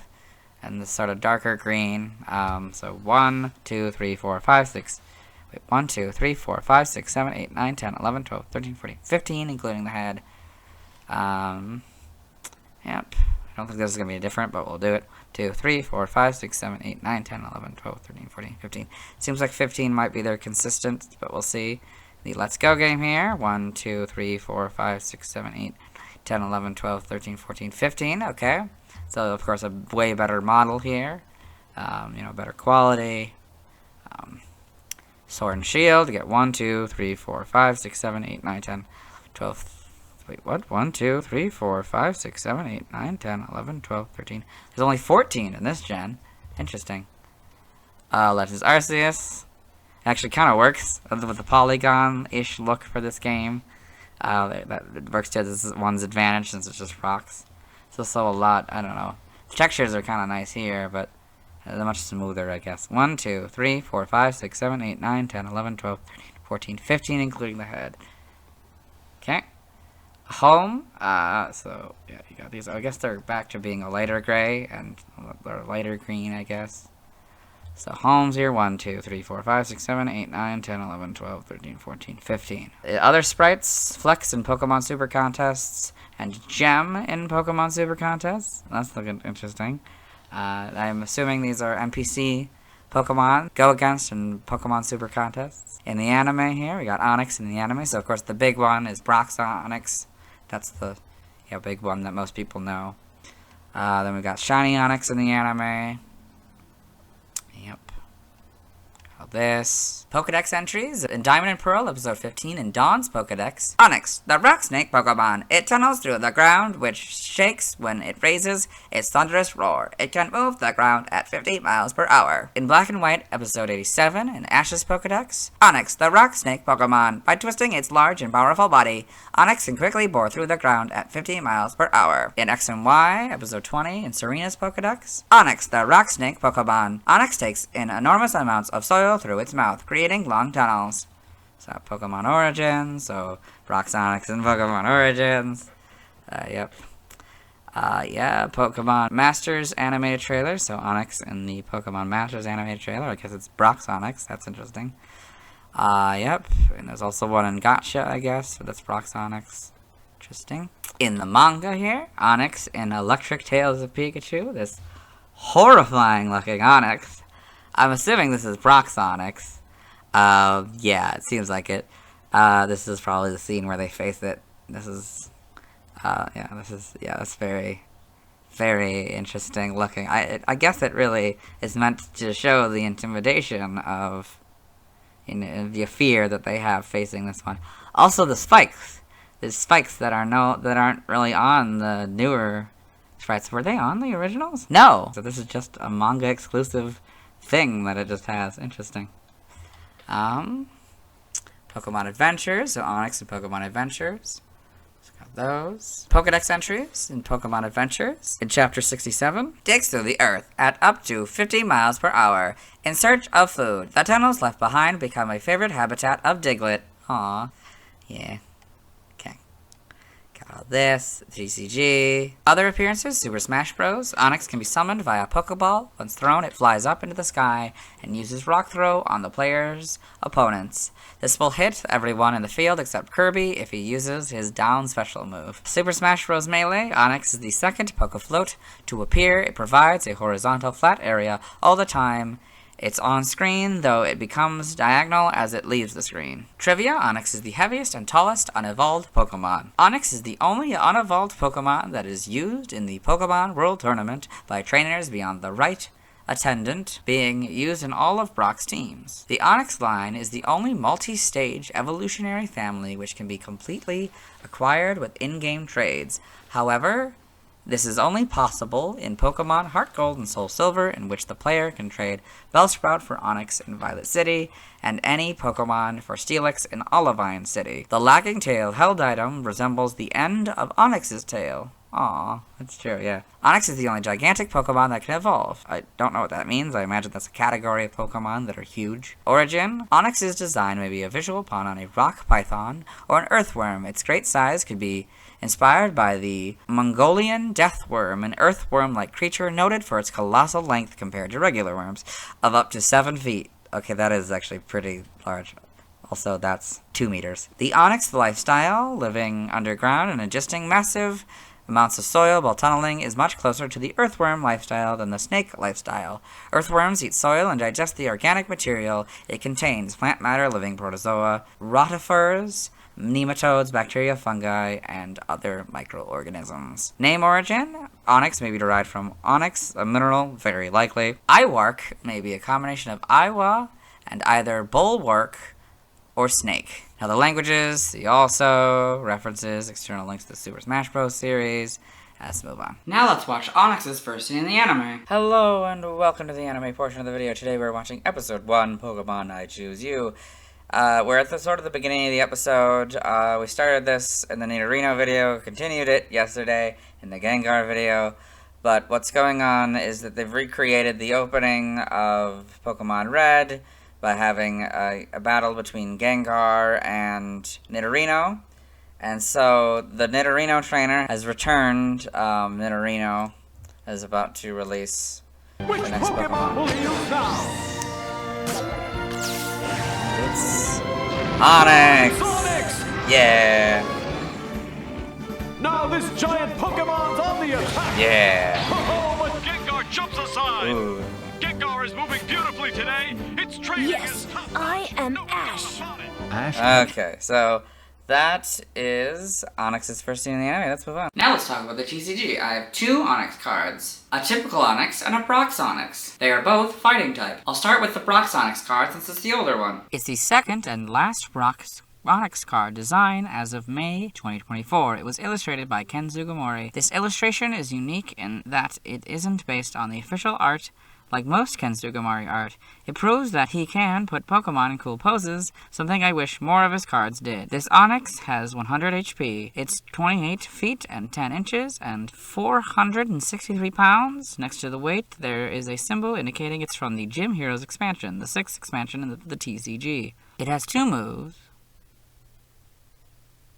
Bellow and Rock Throw. Bellow is not a move from the video games. On this card, it costs 1 of any energy. If the player wins a coin flip, the opponent Pokemon is now paralyzed. In the video games, Rock Throw is a rock-type move introduced in Gen 1. It deals damage, with the gimmick being that it's like the user Pokemon is throwing rocks at the opponent Pokemon. On this card, it takes 2 fighting energies and 1 of any energy. It hits for 30 damage. Onix is weak to grass for double damage. It has no resistance, which is odd since using its immunity and resistance from the games, it could have been resistant to lightning, electricity, colorless, normal, psychic, poison, or fighting, rock, or fire. Its retreat cost is 3 of any energy. The card doesn't have a description. Onix is level 41. Using the video game levels, this card is from between Pokemon Red/Blue/Fire Red/Leaf Green and the first battle in the Let's Go games, and Pokemon Gold/Silver/Crystal. As in the former, Brock's Onix is level 14, and in the latter, it's level 44. Next to the weakness, resistance, retreat cost, and level information, there is a picture of Brock indicating that it's his Onix. The second card is the normal Onix card, being the 10th Onix card design. It was illustrated by Yukiko Baba, an illustrator for the TCG. She began in 2001 and illustrates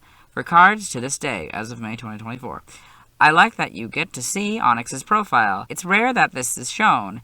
It's interesting to see how long Onix's face is. It is 80 HP, 20 HP less than Brock's Onix. The card doesn't have a weight, height, level, or description on it. It has 2 moves, Dig Deep and Mud Slap. Dig Deep isn't a move in the video games. On this card, it costs 1 of any energy. The player takes a discarded energy, shows it to their opponent, and puts it in their hand. In the video games, Mud Slap, with a hyphen, is a ground-type move introduced in Gen 2. It damages the opponent and lowers the opponent's accuracy, although not always in Gen 2. On this card, Mud Slap, without the hyphen, takes 2 of any energy. It hits for 20 damage. Onix is weak to water for double damage. Like Brock's Onix, it has no resistance and has a retreat cost of 3 of any energy. In the lower right corner, there is a symbol that means the card is from the EX Unseen Forces expansion, the 10th expansion from the EX series. I have a Drowzee card, so we'll talk about that tomorrow. Now let's see why people love Onix. Hello and welcome to the community post section of the video. Somebody responded to one of these. So the question is, what do you love about Onix? And we got a reply here from number 1 Drizzile fan again. They've responded to a couple of the posts we've had in the past, so thank you. They say, honestly, just the fact that it evolves into Steelix, which is fair. It's pretty cool.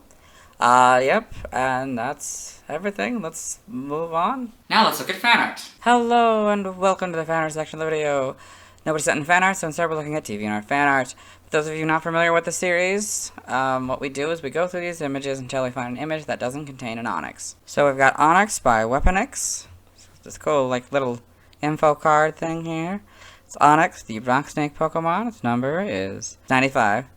Type, rock ground. Height, 8.8 meters. Weight, 210 kilograms. Here we've got Onix by Joshua Dunlop, a very kind of realistic looking Onix here in a desert. Don't think it would have been what we would have gotten in Detective Pikachu, since maybe, I don't know, just the head looks a little bit weird. Onix by Uniform Shark, so it's this cool looking Onix popping out of the ground. That's pretty cool. Then we've got 095 Onix by Stephen Andrew. This cool image here. Just a banana, yeah. It's kind of nice. Chowson Onix by Razy. So this cool Onix in a cave here with some Zubat in the background. That's cool. This image does not contain an Onix, so we'll move on. Thanks to everyone who submitted fan art. Tonight I won't be streaming as I need to wait until I've talked about Snorlax to catch an Onix. Tomorrow I'll be talking about Drowzee. As always, this is my proper outfit and you'll see me tomorrow. Hello, today we'll be talking about Drowzee. Its previous PYC dates are June 1st, 1996, March 23rd, 1999, January 11th, 2002, November 1st, 2004, August 23rd, 2007, June 13th, 2010, April 3rd, 2013, January 23rd, 2016, November 13th, 2018, and September 3rd, 2021. I like that Drowzee is based on a tapir, an animal I don't think that would be most people's first pick to base a Pokemon on. Let's get into the Bulbapedia article. Hello and welcome to the Bulbapedia section of the video. Today we'll be talking about Drowzee, the Hypnosis Pokemon, whose number is 0096. This is what it looks like. Its type is Psychic. Ability is Insomnia or Forewarn in Gen 4+. Inner Focus is its Sin ability. Gender ratio is 50-50. Catch rate 190 or 35.2%. Breeding is Egg Group Human-like. Hatch time 20 cycles. Height is 3'3" or 1 meter. Weight is 71.4 pounds or 32.4 kilograms. Base experience yield is 102 in the first 4 gens and 66 in 5+. Leveling rate is medium fast. EV yield is 1 and special defense. Shape is that. Footprint is that. Pokedex color is yellow and base friendship is 70. Drowzee is a Psychic type Pokemon introduced in Gen 1. It evolves into Hypno starting at level 26. Biology, Drowzee is a bipedal Pokemon that resembles a tapir. It has tired-looking eyes, a short trunk above its mouth, and triangular ears with brown interiors. The upper half of Drowzee's body is yellow and the lower half is brown. A wavy line separates the two halves. It has a round belly and short legs. Its feet are brown except for its 2 toes, which are yellow. The bottom of each foot has a small round pink pad in the middle of it. There are 3 fingers on each of its hands. Drowzee is believed to have a common ancestor with Munna and Musharna. Drowzee is able to put people to sleep and can then sense the person's dreams. This is so it knows what kind of dream it would be eating. It has certain preferences for the dreams it eats, and it is known to love fun dreams and become ill from bad dreams. It will rarely eat the dreams of adults, as the dreams of children are seemingly tastier. Drowzee remembers every dream it has eaten, and may show past meals to a person it trusts. It eats dreams through the victim's nose, so it is said that Drowzee is standing over a person's pillow if their nose itches while they are asleep. Drowzee lives in grasslands and savannas. Evolution, Drowzee evolves into Hypno, so you got here, Drowzee, Hypno. Game data, NPC appearances in Pokemon Ranger. After the credits, a man calling himself Drowzee Guy stands in the Foray Temple with 2 Drowzee. His Drowzee allow the player to re-experience the events of the end of the game. That's clever. Pokemon Mystery Dungeon, Explorers of Time, Explorers of Darkness. Drowzee is a resident of Treasure Town who takes Azurill hostage and makes him get treasure for him. The player's team saves Azurill and gets Drowzee arrested. Later, when Azurill cannot wake up from a nightmare, the player's team looks for Drowzee's help. He sends the player's team to Azurill's dream to find out the problem. Wow. Man, I hope I get to play this game at some point. These games seem fun. Pokedex entries in Gen 1 in red and blue. puts enemies to sleep, then eats their dreams. Occasionally gets sick from eating bad dreams. If you sleep by it all the time, it will sometimes show you dreams it has eaten in the past. Stadium, it puts its enemy to sleep and eats the victim's dreams. Said to have descended from the legendary beast Baku, Generation 2, in gold. If you think that you had a good dream, but you can't remember it, a Drowzee has probably eaten it. Silver, it remembers every dream it eats. It rarely eats the dreams of adults because children's are much tastier. Crystal, when it twitches its nose, it can tell where someone is sleeping and what that person is dreaming about. Stadium 2 is golds. Gen 3, Ruby and Sapphire. If your nose becomes itchy while you are sleeping, it's a sure sign that one of these Pokemon is standing above your pillow and trying to eat your dream through your nostrils. Emerald, if your nose becomes itchy while you are asleep, it's a sure sign that a Drowzee is standing above your pillow and trying to eat your dream through your nostrils. Fire Red, a descendant of the legendary animal Baku, which is said to eat dreams. It is skilled at hypnotism. So Leaf Greens is basically Red and Blues again, but they added a comma between sleep and then. In Gen 4, Diamond, Pearl, and Platinum, it can tell what people are dreaming by sniffing with its big nose. It loves fun dreams. Heart Gold and Soul Silver are their Gold and Silver counterparts. The Gen 5 Pokedex entries are Diamond, Pearl, and Platinums. In Gen 6, X is Leaf Greens. Y's is the Gold entry. Omega Ruby and Alpha Sapphire are their Ruby and Sapphire counterpart. In Gen 7 and Sun, a Pokemon that nourishes itself by eating dreams. It is thought to share common ancestry with Munna and Musharna. Boone, it finds really fun dreams tasty. When it makes friends with people, it may show them the most delicious dreams it's ever eaten. Ultra Sun, it can be spotted near recreation facilities, intending to eat the pleasant dreams of children who enjoyed themselves there that day. In Ultra Moon, it puts its prey to sleep and devours their dreams. It seems that bad dreams taste sour, so Drowzee doesn't particularly like eating them. The Let's Go games are Yellow's entry. The Gen 8 Pokedex entry is its Diamond and Pearl counterpart. Gen 9, Scarlet's is the Silver entries. Violet's is Crystal's entry. Here we've got Drowzee in the Alola Pokedex, and Drowzee in the Paldea Pokedex, so sniffing out probably dreams, I'm sure. It's kind of cool looking. I like the texture. It's, obviously at night, because that's when most people are sleeping. Okay, game locations, side game locations, events, held items. Pokemon caught in Gen 1 must be traded to a Gen 2 game in order for a held item to appear. So in red, yellow, and blue, you get a berry 100% of the time. Stats, base stats. HP 60, attack 48, defense 45, special attack 43, special defense 90, speed 42, for a total of 328. This Pokemon's special base stat in Gen 1 was 90. Pokéthon stats. Type effectiveness, damage normally by normal, flying, poison, ground, rock, steel, fire, water, grass, electric, ice, dragon, and fairy. Weak to bug, ghost, and dark for double. Immune to nothing, resistant to fighting, and psychic for half.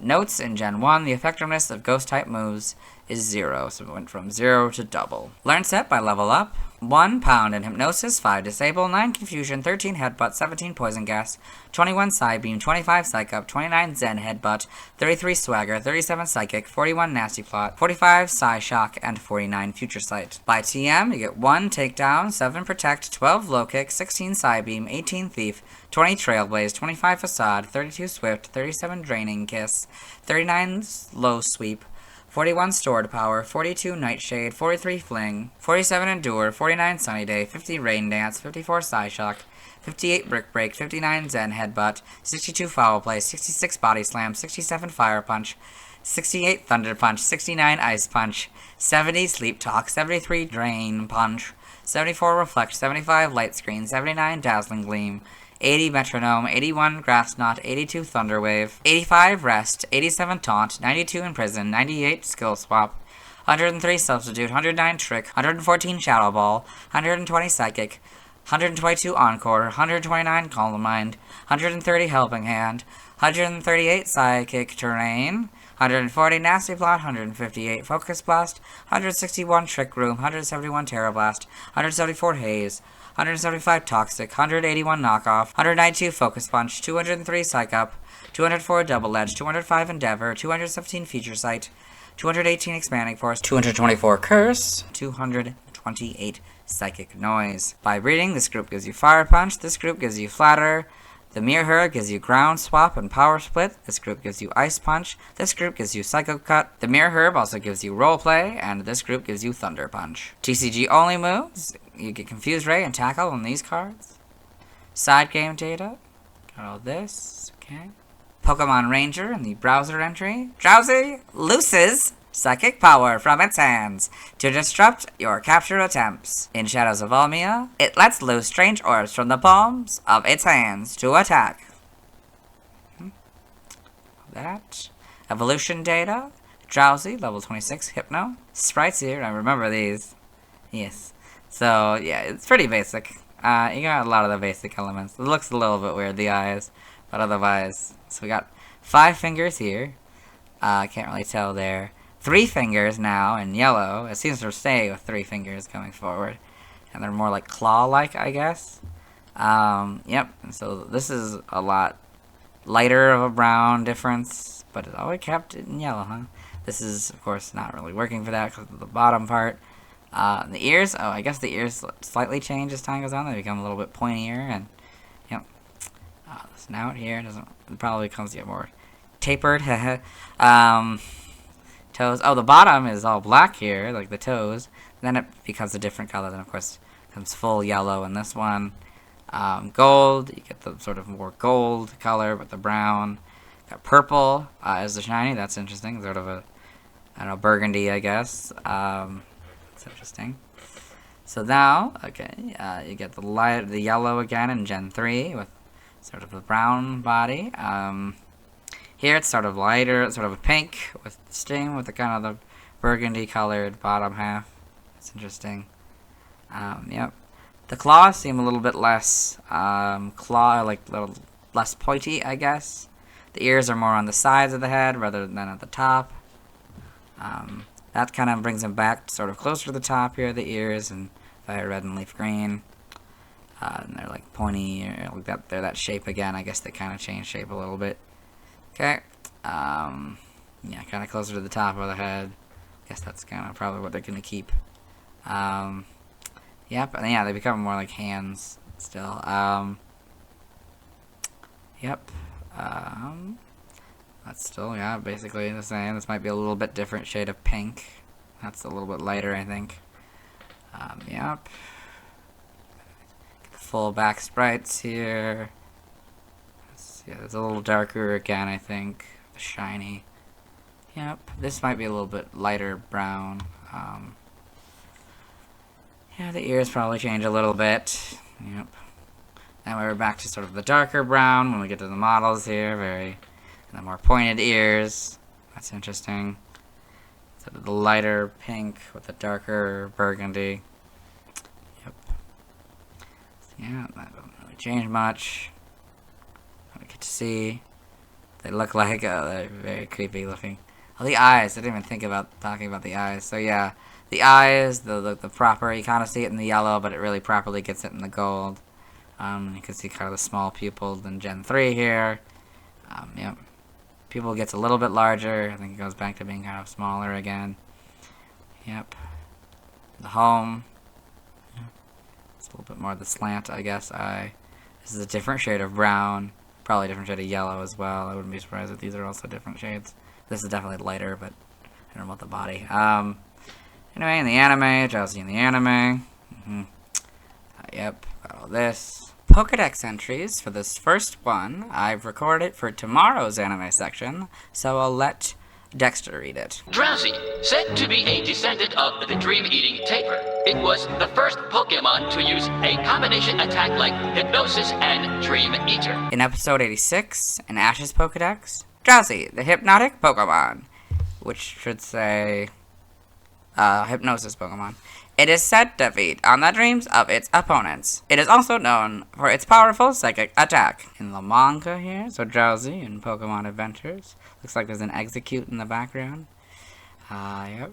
In the TCG, trivia, Drowzee's numbers in the Alola Pokedex, in Pokemon Ultra Sun and Ultra Moon, and the Paldea Pokedex are identical, 066 for the former and 66 for the latter. Despite being heavily associated with Dream Eater, Drowzee and its evolution, Hypno cannot learn the move by leveling up outside of Pokemon Let's Go Pikachu and Let's Go Eevee. Notably, as the move is not an ATM, in Pokemon Scarlet and Violet, Drowzee and Hypno cannot legally learn Dream Eater in these games despite both of them and the move itself being present. Origin, Drowzee is based on the Japanese myth of the Baku, creatures who eat bad dreams of sleeping people.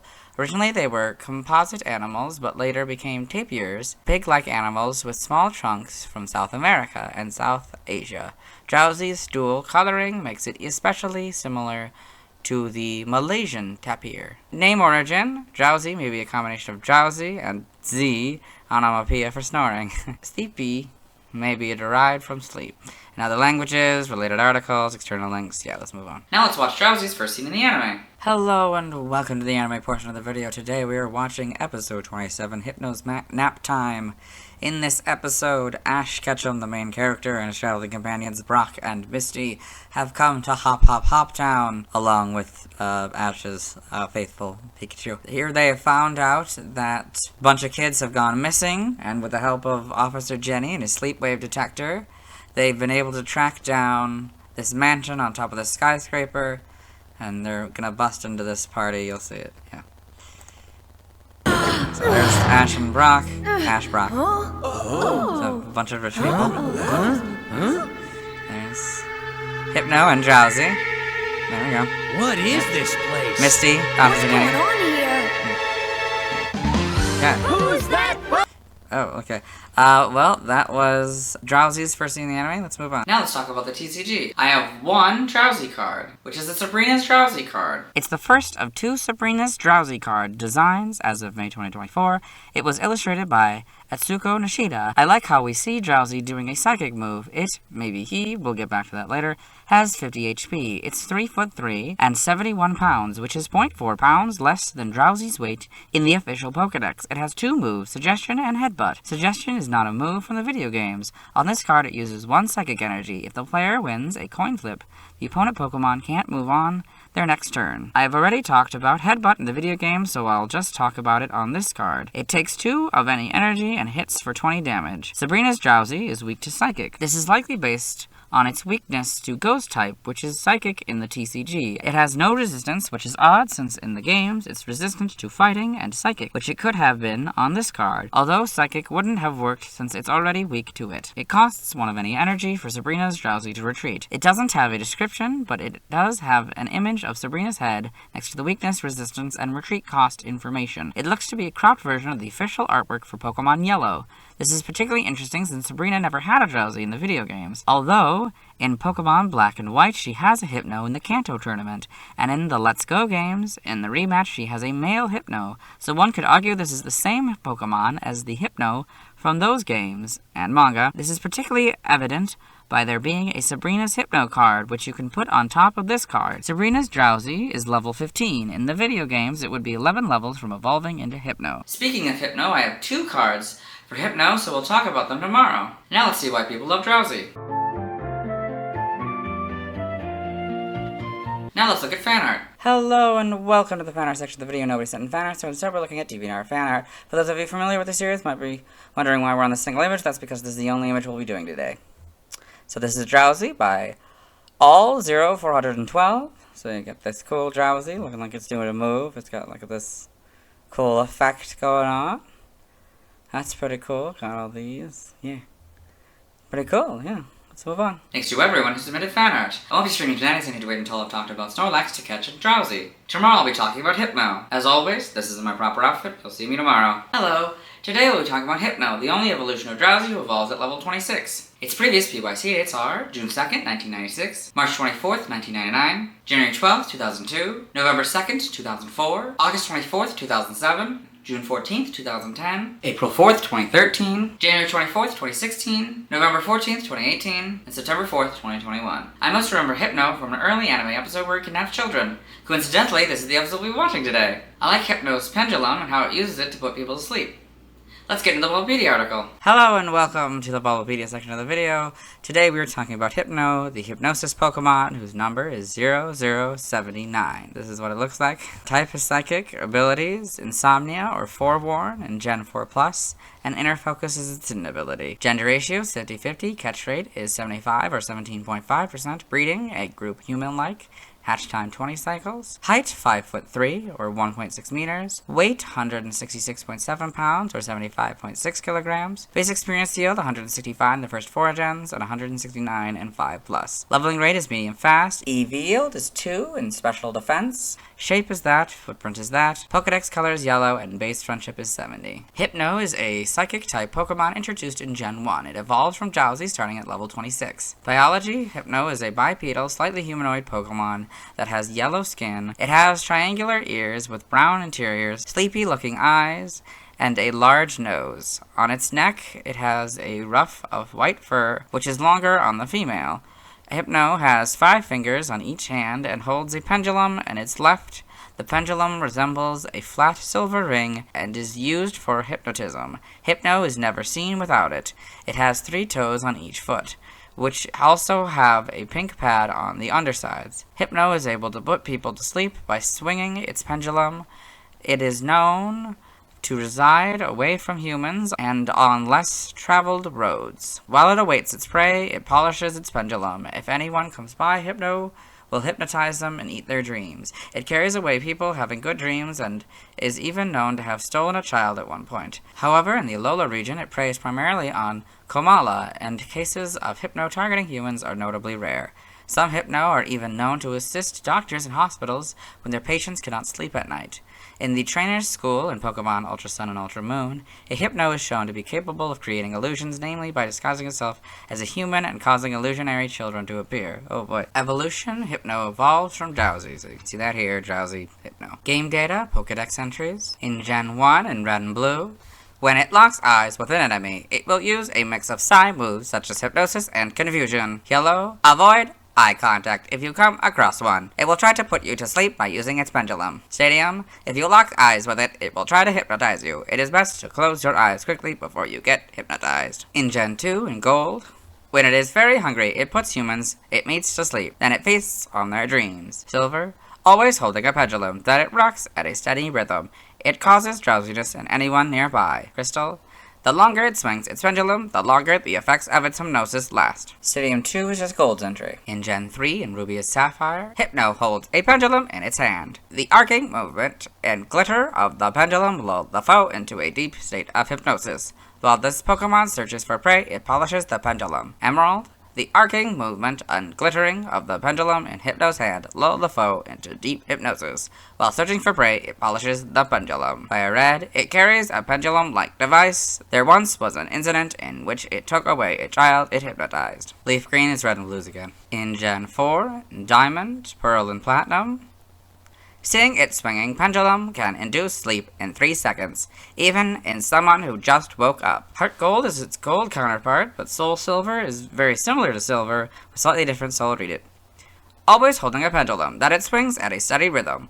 It causes drowsiness in anyone nearby. The Gen 5 Pokedex entries are Diamond, Pearl, and Platinums. In Gen 6, X is Fire Red's entry. Y is Red, Blue, and Leaf Green's entry. Omega Ruby and Alpha Sapphire are their Ruby and Sapphire counterpart. In Gen 7 and Sun, while it is an extremely dangerous Pokemon, people who are in need of a good sound sleep call it their savior. Moon, as a matter of course, it makes anyone it meets fall asleep and has a taste of their dreams. Anyone having a good dream, it carries off. Ultra Sun, in Alola, Komala is Hypno's main target. It rarely harms people. Ultra Moon, there are some Hypno that assist doctors with patients who can't sleep at night in hospitals. The Let's Go Games entry is Yellow's entry. The Gen 8 Pokedex is its Diamond and Pearl counterpart. In Gen 9, Scarlet is basically Red, Blue, and Leaf Greens, but now Psy is lowercased. Violet is Soul Silver's entry. So they've got a male Hypno in the Alola Pokedex, a female Hypno, so you can see the difference of the ruffles there in the Alola Pokedex. Hypno in the Paldea Pokedex. So I think it's a male. I think it's shorter. Yep. So that's cool. And of course it's outside of buildings. Probably ready at night, of course. Probably ready to put people to sleep. Game locations. Side game locations. Held items, Pokemon caught in Gen 1 must be traded to a Gen 2 game in order for a held item to appear. In red, blue, and yellow, you get a gold leaf 100% of the time. Stats, base stats, HP 85, attack 73, defense 70, special attack 73, special defense 115, 67 is its speed, total 483. This Pokemon's special base stat in Gen 1 was 115. Pokéthon stats, type effectiveness, damage normal by normal, flying, poison, ground, rock, steel, fire, water, grass, electric, ice, dragon, and fairy. Weak to bug, ghost, and dark for double. Immune to nothing, resistant to fighting, and psychic for half. In Gen 1, the effectiveness of ghost type moves is 0, so it went from 0 to 2. For learn set, by leveling up, we'll go down to 32 Zen Headbutt. 32 Zen Headbutt, 37 Swagger, 42 Psychic, 47 Nasty Plot, 51 Psyshock, and 56 Future Sight. Skipping by TM, and by breeding, nothing by prior evolution, side game data, got all this. Pokemon Ranger in the browser entry. When Hypno spreads its arms wide, it is preparing to attack with Psychic Waves. Shadows Volmia, it lets loose strange orbs from the palms of its hands to attack. Okay, got all this. Evolution data, Drowzee, level 26 Hypno. Sprites here. Oh, that's interesting. I mean, it's got the basics down, the large nose and the ruffle and the general shape, I guess. It looks to be like 3 or 4 fingers at this point. Becomes 4, or maybe 5. Yeah, it looks like 5 on this and 4 on that one. But yeah, for hands there. The nose becomes more straight. Like it almost looks like a very human nose with the. I don't know what that part though. This part. I don't know what that part's called. But yeah, we got the ears, a lot more pointy in the first one. They become a little bit less pointy, so it doesn't really work for this one because they were clearly built with those pointy ears. Pendulum, pretty basic. I guess becomes more of the ring-like, the very thin ring, I guess. And yellow here, it kind of brings back the pointed ears a little bit more. There's now clearly 5 fingers on each hand, and it looks like 3 toes. Yep. Gold, it's just kind of a gold now, and a pink shiny. Yep. It becomes a little less, I mean, different kind of shade of gold, I guess. It's still kind of the same pink, though. Pendulum, I mean, it kind of changes a little bit, I guess, as, yeah, with each of them, that's a little bit different. Yep. Okay, then in Gen 3, we get the proper white scruff here, and then the silver pendulum. It's now a different shade of pink, back to yellow again. Yep. Yeah, not much. The nose, the nose. Oh, that's, yeah, it is interesting. The nose is more bulbous in Ruby, Sapphire, and Emerald, but back to the sort of the pointed nose in Fire Red and Leaf Green. Okay, this has sort of a between the rounded and the pointed nose. Also introduces the female version. We get to see, so there's like a brown ear insides. I guess that's just kind of new in general, is the brown ear insides. The pendulum probably changes a little bit. Sure it does. That. Okay, Gen 5, not really much of a difference. Sure, maybe it's slightly different, maybe it's slightly thinner. Then we got the models here, so they kind of go closer back to the pointed nose. Yep. See that? Yeah, not really much to say. It might be a little bit taller. Yep. Then we got Let's Go games.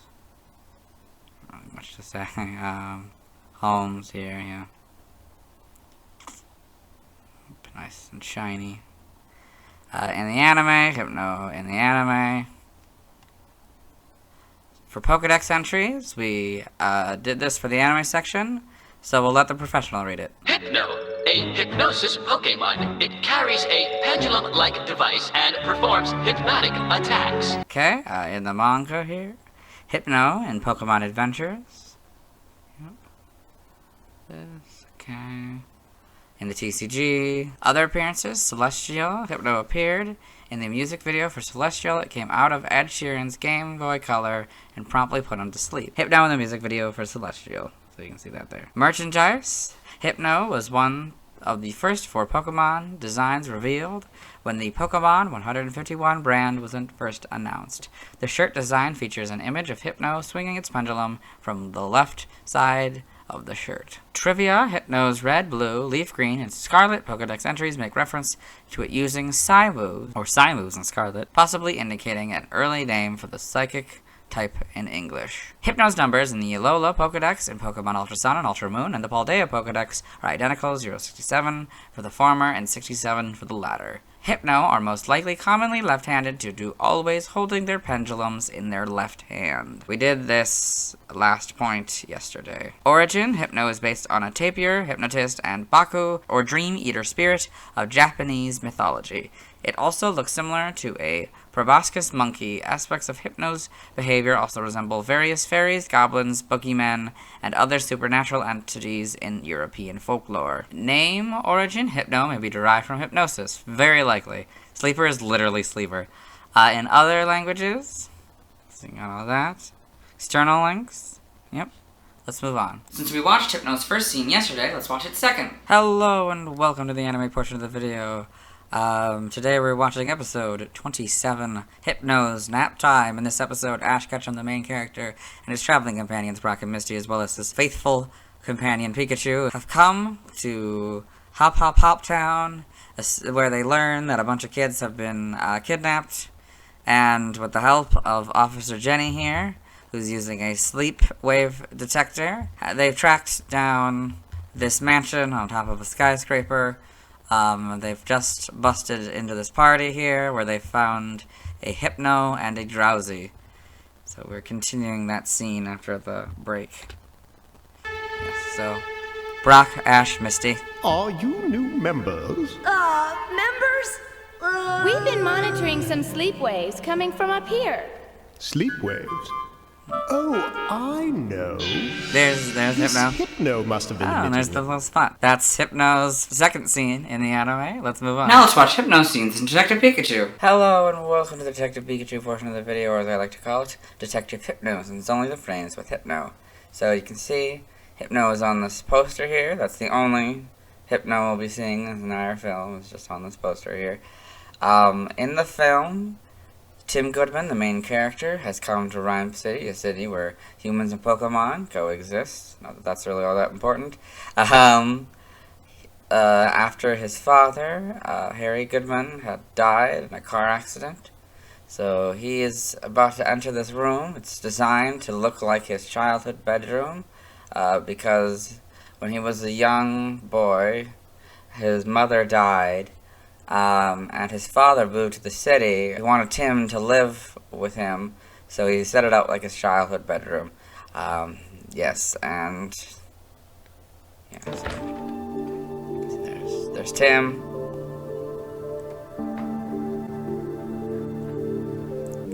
So he's sitting down. He's remembering the day his mom died.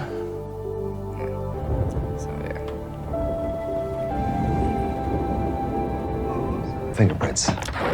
And so, we've cut to later in the film. He's met Detective Pikachu, his talking Pikachu, who is Harry's detective partner. After going on a wild adventure, they came back to the apartment here. He believes that Harry isn't dead, so they're gonna work together. You don't really see much of that, so you can see the poster again.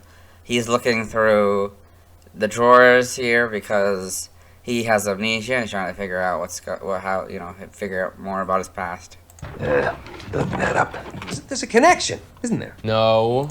So he's talking about how there's a connection between all these Pokemon stuff in this room and a love of Pokemon.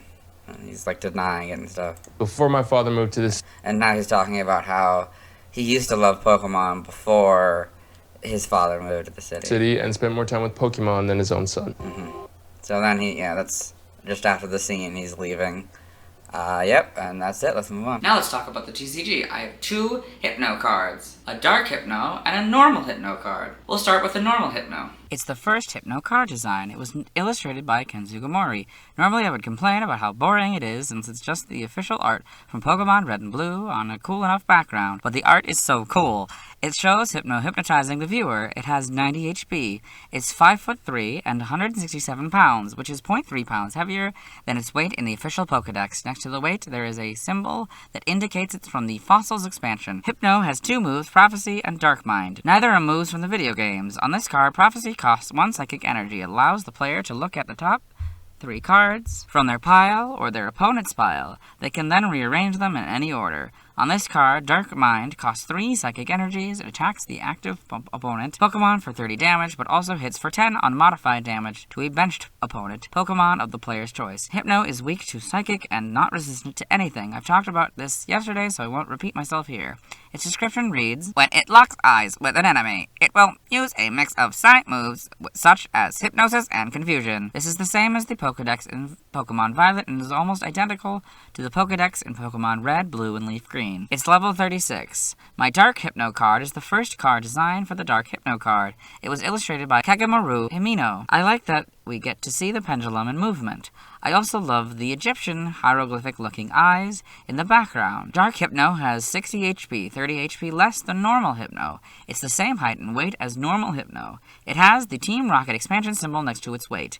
It has 2 moves, Psy Punch and Bench Manipulation. Neither of these are moves from the video games. On this card, Psy Punch costs 1 psychic energy and hits for 20 damage. On this card, Bench Manipulation costs 2 psychic energies and 1 of any energy. The opponent flips a coin for every Pokemon they have on their bench, and the amount of tails they get is multiplied by 20 for the damage of the active opposing Pokemon. This means this move can hit for 0, 20, 40, 60, 80, or 100 damage. Dark Hypno has the same weakness, resistance, and retreat cost as normal Hypno. Its description reads, carries a pendulum with it always, sometimes appears near less traveled roads and schools at dusk. This is an original description. It's level 26, meaning it's a freshly evolved Hypno. I don't have a card for Krabby, so the next Pokemon with the card I'll be talking about is Voltorb. Now let's see why people love Hypno.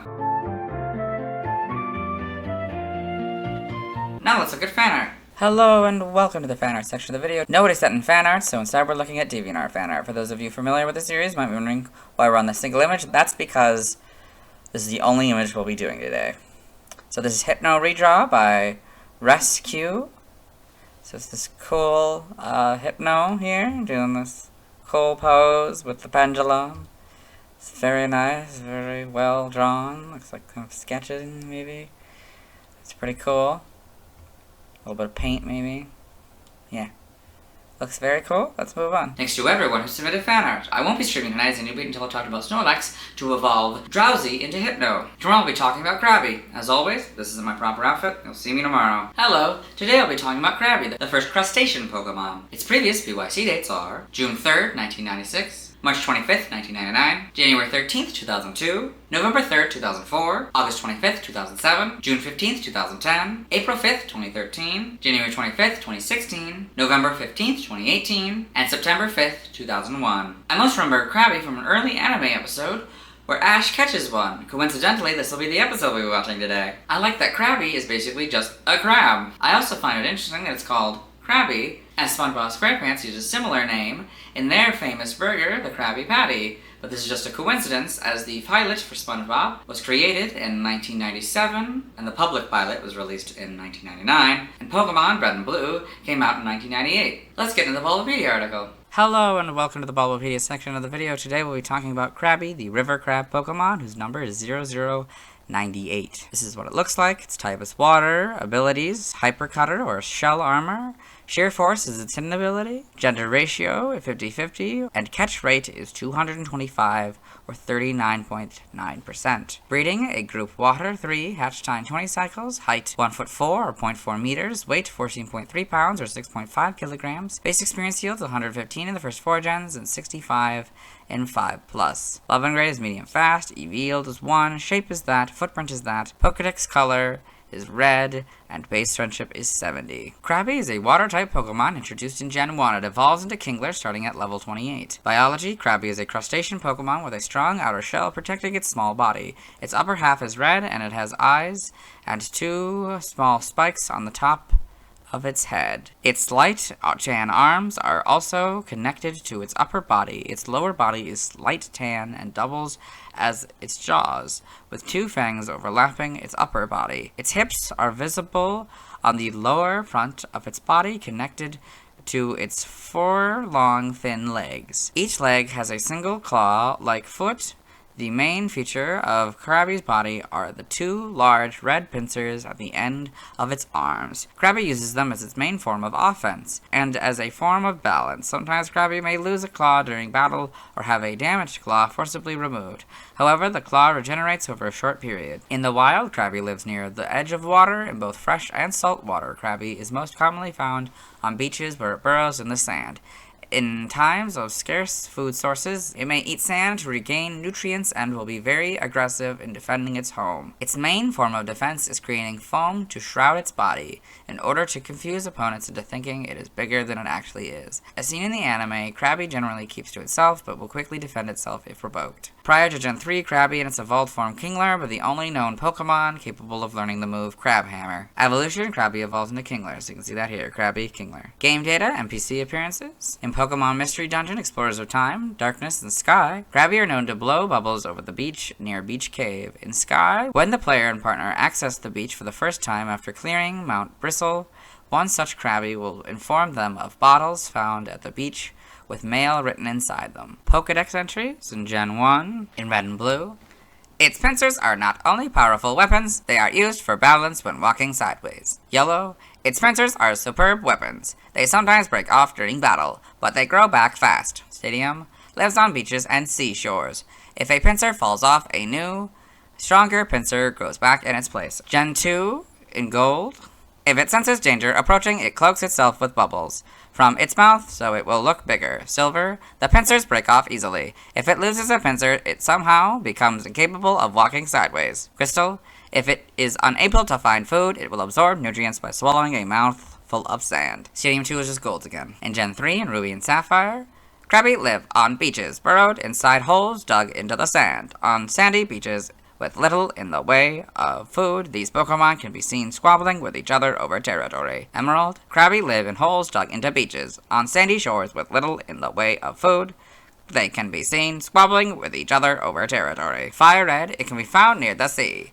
The large pincers grow back if they are torn out of their sockets. Leaf Green is red and blue's entry. In Gen 4, in Diamond, Pearl, and Platinum, it lives in burrows dug on sandy beaches. Its pincers fully grow back if they are broken in battle. Heart Gold and Soul Silver are their gold and silver counterparts. The Gen 5 Pokedex entries are Diamond, Pearl, and Platinums. In Gen 6, X is the gold entries. Y is Fire Red's entry. Omega Ruby and Alpha Sapphire, their Ruby and Sapphire counterpart. The Gen 7 Pokedex entry is Yellow's entry. In Gen 8, the Sword entry is Fire Red and Y's entry. Shield is the gold entries and the Y entry. Brilliant Diamond and Shining Pearl are their Diamond and Pearl counterpart. Game locations, side game locations, and events. Wait, the crab Pokemon doesn't appear in the game with the beach?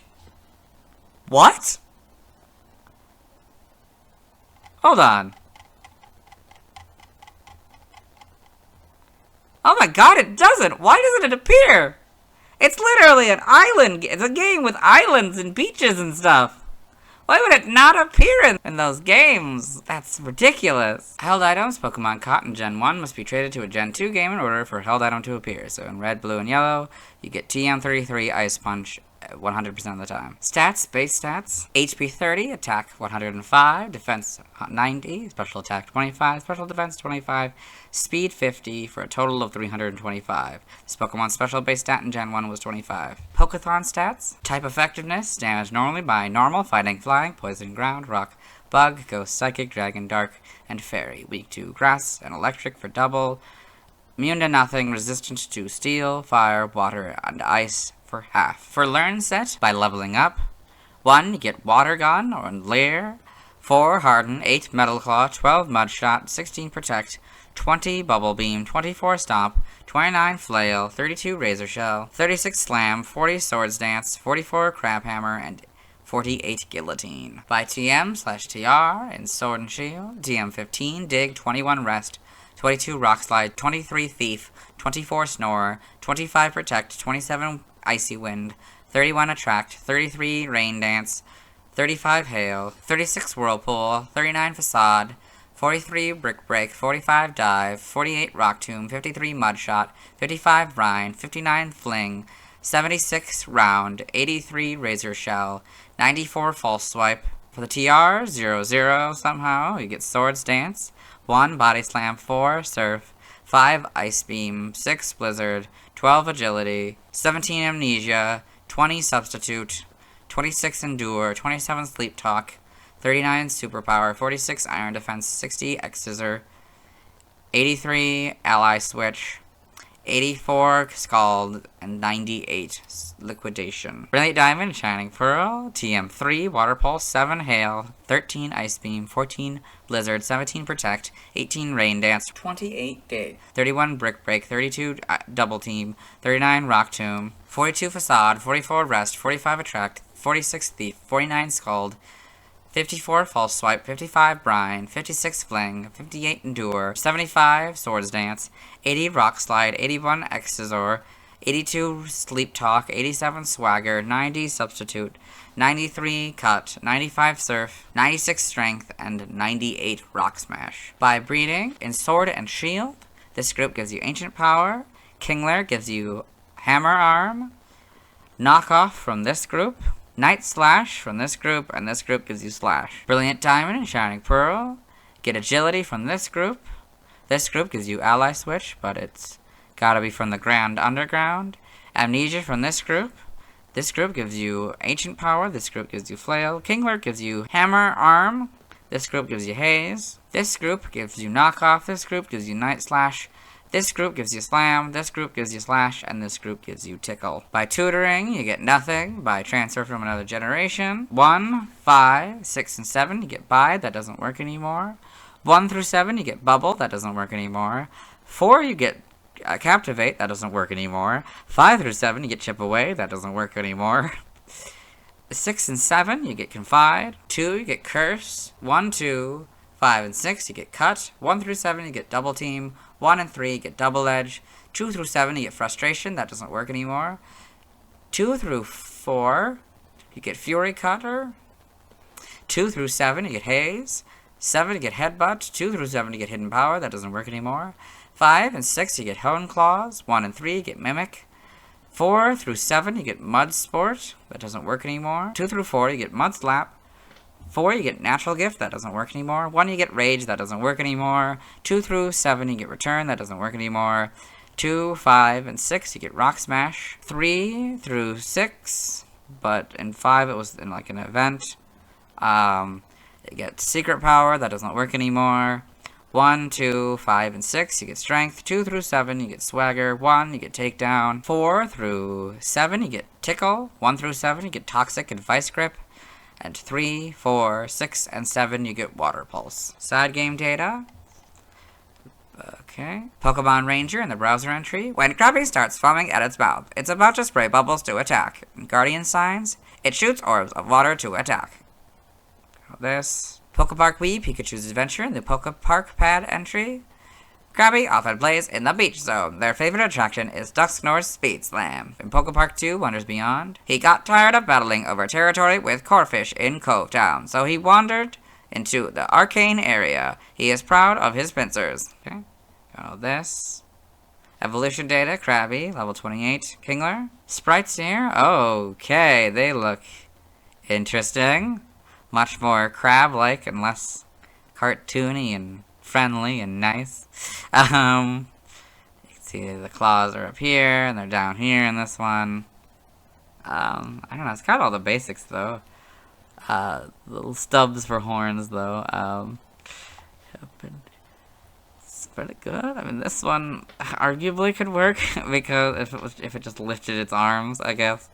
This one has different coloring. It's more the red. This is kind of a red-orange That obviously doesn't work for that one, not the least of which is these are a little bit longer. In Gen 2, they get the longer horns here. The eyes become a little bit more cartoony. This is sort of a dark gold, I guess, for the shiny. Silvers, it's much friendlier looking, I guess. And then crystals, yeah, it's just that one again, but animated. Gen 3, yeah, we get the colors, sort of orange, red, and the sort of tan body.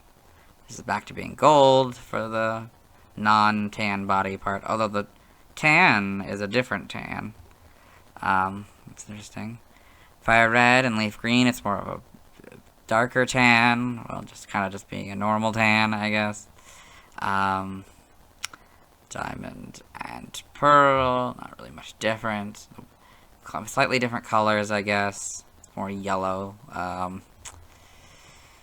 but generally I say it's pretty much the same. Here, the claws probably are slightly different. All those little details are probably slightly different.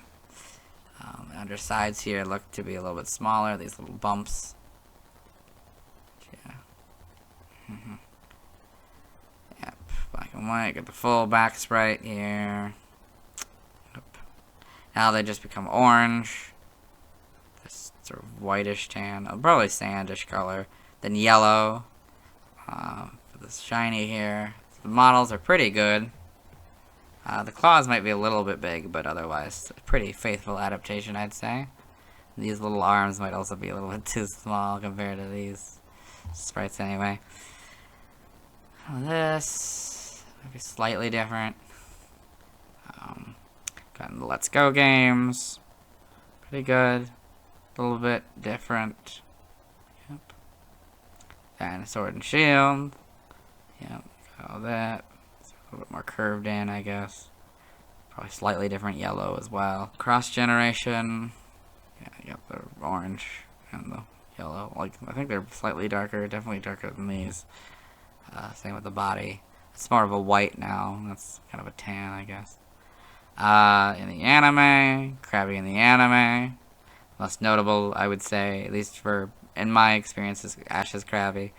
I'm sure there's plenty more that might be even a little more notable, but oh well. For the Pokédex entries, I already recorded this first one for the anime section, so we'll let Dexter read it. Krabby lives near the shore. Its average height is about 16 inches. In Black and White, episode 87, in Dawn's Pokédex, Krabby, the river crab Pokemon. Living on sandy beaches in burrows it digs, Krabby can grow back its pincers if they break off in battle. In the manga, Krabby in Pokemon Adventures, the TCG, Trivia, Krabby's number in the National Pokédex and the Galar Pokédex in Sword and Shield are the same, 098. Well, now it's 098 for the National Pokédex, but yeah. Origin, Krabby is based on a crab, possibly the samurai crab or the sand bubbler crab. Name origin, Krabby may be a combination of crab and crabby, grouchy or ill-tempered. Crab is literally crab. In other languages, related articles, external links, yeah, let's move on. Now let's watch Krabby's first scene in the anime. Hello and welcome to the anime portion of the video. Today we're watching episode 13, Mystery at the Lighthouse. In this episode, Ash Ketchum, the main character, has wanting to catch another Pokemon. Sunset, he's come to this beautiful beach, and he's just bemoaning the fact that he can't catch a Pokemon because he was expecting to see a lot more Pokemon when he went to the beach. Yes. I want more Pokemon. Huh? And there's a Krabby. Hey, wait! Stay here! Don't go! Come back! The music change basically indicates that we're about to enter a battle, and I would say that's a new scene, so I would say this is Krabby's first scene in the anime, so let's move on. Now let's see why people love Krabby. Now let's look at fan art. Hello and welcome to the fan art section of the video. Nobody sent in fan art, so instead we're looking at DeviantArt fan art. For those of you familiar with the series, might be wondering what we're doing, and we're looking at the single image, and that's because this is the only image we'll be doing today. So this is Krabby by Joshua Dunlop, this sort of more realistic Krabby here, so you can see all the little elements. Yeah, but I'm not sure we'd probably get one of this in like Detective Pikachu. It seems too real for that. So, Yeah, let's move on. It's a cool image. Let's move on. Thanks to everyone who submitted fan art. I won't be streaming tonight as I need to wait until I've talked about Snorlax to catch a Krabby. Tomorrow I'll be talking about Kingler. As always, this is my proper outfit, and you'll see me tomorrow. Hello! Today I'll be talking about Kingler, the only evolution of Krabby who evolves at level 28. It's also the final Pokemon in the double digits. Its previous PYC dates are June 4th, 1996, March 26th, 1999, January 14th, 2002, November 4th, 2004, August 26th, 2007, June 16th, 2010, April 6th, 2013, January 26th, 2016, November 16th, 2018, and September 6th, 2021. I like that Kingler is basically just a bigger crab. I find Gigantamax Kingler a little weird since it has a beard, which doesn't make much sense. Let's get into the Bulbapedia article. Hello and welcome to the Bulbapedia section of the video. Today we're talking about Kingler, the pincer Pokemon. Its number is 0099, and that's the last time I'll be saying 00. Or is it? Spoilers! So, this is Kingler, this is what it looks like. This is Gigantamax Kingler. This is what it looks like. Type Water, abilities. Hyper Cutter or Shell Armor, or Sheer Force is its hidden ability. Gender ratio is 50-50, catch rate 60 or 14.8%. Breeding is Egg Group Water 3, hatch time 20 cycles. As Kingler, it's 4'3" or 1.3 meters and 132.3 pounds or 60 kilograms. As Gigantamax Kingler, it's 62 feet and 4 inches or 19 meters, and its weight is unknown. Base experience yield is 206 in the first 4 gens, and 166 in 5+. Its leveling rate is medium fast. EV yield is 2 in attack, shape is that, footprint is that, Pokedex color is red, and base friendship is 70. Red? I don't know if I agree with that. It's more orange than red. Kingler is a water-type Pokemon introduced in Gen 1. It evolves from Krabby, starting at level 28. Kingler can Gigantamax into Gigantamax Kingler if it has the Gigantamax factor. Biology, Kingler is a crustacean Pokemon resembling a crab. Its strong shell covers the outside of its body, featuring a red upper half and a light tan lower half. Its upper half is topped with 6 tall, thin spikes that resemble a crown. Its light tan arms are also connected to its upper body. Its lower half doubles as its jaw with 6 fangs, overlapping its upper body. Its 2 outer fangs are much larger than the inner 4 and are roughly half as tall as Kingler's entire body. Its hips visibly protrude from its lower body and connect to its 4 long, thin legs. Each leg has a single claw-like foot. Kingler's main feature are its orange pincers. Its left claw is roughly twice as large as the other and is as hard as steel. Kingler is often found on the edges of water, usually the ocean. Its powerful claws have 10,000 horsepower and are capable of prying open the shells of Shellder and Cloyster. While Kingler's large left claw is its main tool for offensive maneuvers, it is so large and heavy that Kingler can barely lift it. It causes balancing problems, and Kingler may quickly become fatigued from continuous use. However, it has been shown to communicate with other Kingler by waving its pincers around. Prior to Gen 3, Kingler and its pre-evolved form Krabby were the only Pokemon capable of learning the move Crabhammer. Forms, Kingler has a Gigantamax form. As Gigantamax Kingler, it has gained a large, spikier appearance. 3 red clouds float around the crown, spikes on its head, and the white sclera of its eyes are bright red. It now has foaming bubbles around its mouth in the shape of a mustache and long beard. Oh, the left pincer of Kingler has become much larger, and its arms and legs have become longer as a result of Gigantamaxing. There is white striped armor similar to teeth inside of the pincers. The arms and legs both have several spikes. Kingler's claw-like feet have become orange and straighter. The left pincer of Gigantamax Kingler can destroy anything it hits. The bubbles it releases are strongly alkaline. Should any opponent be struck by the bubbles, their bodies will quickly melt away. Oh god. Gigantamax Kingler is the only known Pokemon capable of using the G-Max move, G-Max Foam Burst. You got this, Gigantamax Kingler here, yep. Evolution, Kingler evolves from Krabby. So you can see that here, Krabby, Kingler. Game data, Pokedex entries in Gen 1, in red and blue. The large pincer has 10,000 HP of crushing power. However, its huge size makes it unwieldy to use. So in this case, HP is actually referring to horsepower and not hit points or whatever the actual HP is. Yellow, one clop grew massively and as hard as steel. It has 10,000 HP, horsepower, strength. However, it is too heavy. Stadium, said to be capable of prying open Shellder and Cloyster shells using its 10,000 horsepower pincer. In Gen 2 in gold, It can hardly lift its massive, overgrown pincer. The pincer's size makes it difficult to aim properly. Silver. Its pincers grow particularly large. If it lifts the pincers too fast, it loses its balance and staggers. Its oversized claw is very powerful, but when it's not in battle, the claw just gets in the way. Stadium 2 is just golds again. Gen 3 in Ruby and Sapphire. Kingler has an enormous oversized claw. It waves this huge claw in the air to communicate with others. However, because the claw is so heavy, the Pokemon quickly tires. Emerald. It waves its huge, oversized claw in the air to communicate with others, but since the claw is so heavy, this Pokemon quickly tires. Fire Red. Its large and hard pincer has 10,000 horsepower strength. However, being so big, it is unwieldy to move. Leaf Greens is very similar to Red and Blues, but slightly different, so I'll read it.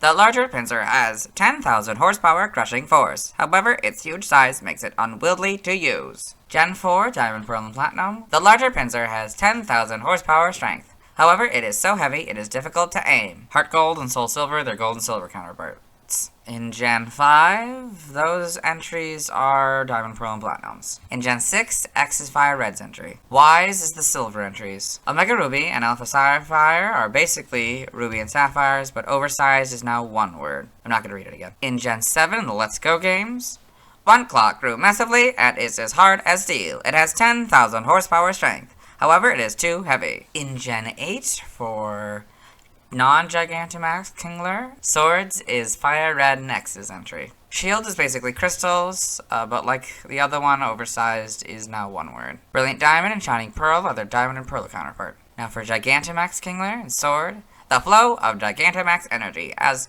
spurred this Pokemon's left pincer to grow to an enormous size. That claw can pulverize anything. Shield. The bubbles it spews out are strongly alkaline. Any opponent hit by them will have their bodies quickly melted away. Game locations. Side game locations. Events. Held items Pokemon caught in Gen 1 must be traded to a Gen 2 game in order for a held item to appear. So in red, blue, and yellow, you get a silver leaf 100% of the time. Stats, base stats. HP 55, attack 130, defense 115, special attack 50, special defense 50, speed 75, for a total of 475. This Pokemon's special base stat in Gen 1 was 50. Pokeathon stats. Type effectiveness. Damaged normally by normal, fighting, flying, poison, ground, rock, bug, ghost, psychic, dragon, dark, and fairy. Weak to grass and electric for double. Immune to nothing. Resistant to steel, fire, water, and ice for half. Learn set. By leveling up, we will go down to Flail here. 31 Flail, 36 Razor Shell, 42 Slam, 48 Swords Dance, 54 Crab Hammer, and 60 Guillotine. There's the TMs, TRs, we're skipping those, yes. Yep, all that. By breeding, we're skipping, yep. By tutoring, there's nothing. By Prior Evolution, there's nothing. By transfer from another generation. 1 and 5 through 7, you get Bide. 1 through 7, you get Bubble. 4, you get Captivate. 5 through 7, you get Chip Away. None of those moves work. 6 and 7, you get Confide. 2, you get Curse. 1, 2, 5, and 6, you get Cut. 1 through 7, you get Double Team. 1 and 3, you get Double Edge. 2 through 7, you get Frustration. That doesn't work anymore. 2 through 4, you get Fury Cut. 2 through 7, you get Hazed. 7, you get Headbutt. 2 through 7, you get Hidden Power. That doesn't work anymore. 5 and 6, you get Hone Claws. 1 and 3, you get Mimic. 4 through 7, you get Mud Sport. That doesn't work anymore. 2 through 4, you get Mud Slap. 4, you get Natural Gift. That doesn't work anymore. 5 through 7, you get Quash. 1, you get Rage. That doesn't work anymore. 2 through 7, you get Return. That doesn't work anymore. 2, 5, and 6, you get Rock Smash. 3 through 6, while 5 is in sort of an event, you get Secret Power. That doesn't work anymore. 1, 2, 5, and 6, you get Strength. 2 through 7, you get Swagger. 1, you get Takedown. 4 through 7, you get Tickle. 1 through 7, you get Toxic and Vice Grip. 3, 4, 6, and 7, you get Water Pulse. Side game data. Pokemon Ranger Guardian Signs in the browser entry. It shoots orbs of water to attack. This. Form data, Gigantamax, so Kingler, Gigantamax Factor, Dynamax Band, Gigantamax Kingler. Evolution data, Krabby, level 28 Kingler. Sprites here, so this is, yep. So it's kind of a red-orange at this point. Yep. It's basically the same. I mean, these are slightly different. These little horns especially. And of course, the angle makes it seem like these claws are very large, and they seem to be very equal, even though the back sprite makes it clear, and this one as well, makes it clear that they're not the same size. They're not supposed to be the same size. I don't know why they changed that for this one. These little teeth or whatever are a little bit different. The eyes are a little different. So this is, I don't know, more accurate probably to what we have now. Obviously that doesn't work because of the colors. It's more of a red. It's more separated than this one is. Then in Gen 2 we get more of what it kind of looks like moving forward. This sort of reddish orange still, an orange underside. This is kind of a dark green with a lighter green for the shiny there. So yeah, we get the consistent. And now it's went from its right claw to its left claw. That's giant for Gen 2 here. Yes. Okay. Yep. Gen 3 introduces the proper colors. So now it's an orange, sort of a yellowish color for the bottom there. Yep. These are probably slightly different shaped. It's now green with kind of a red, yellow-green, I guess, body there. Slightly different green, and this is more of a tan, I guess. 1, 2, 3, 4, 5, 6. 1, 2, 3, 4, 5, 6. Can't really tell there. Kind of hard to tell there as well. So seems like 6 has been consistent. 1, 2, 3, 4, 5. Yeah. It seems like 6 is consistent. Well, it only shows like 4 in the back for right now. I don't have a full back right yet. But this one we get to Seel 6 in the back sprite for this one. That's cool. Yep. More lifting it up.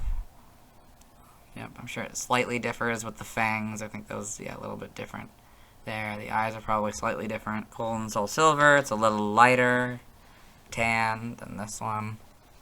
That's a different, it's a different green on the top, but also definitely a different green on the bottom. Very light green. It seems to stay. Okay, yeah, that's basically the same, but now we get full back sprites. Okay. Yeah, still 6, okay. Then, this is an interesting interpretation, okay. I mean, from the front it looks basically the same, but the back is very different, the spikes. So this is a lot lighter now for both of them. It's kind of a, I don't know, this is, much different green. Yep. Yep. This is a little bit better for the back sprite in Gen 7. One of the more notable differences between 6 and 7 gens. The Let's Go games, so you got this. It's a little bit darker again.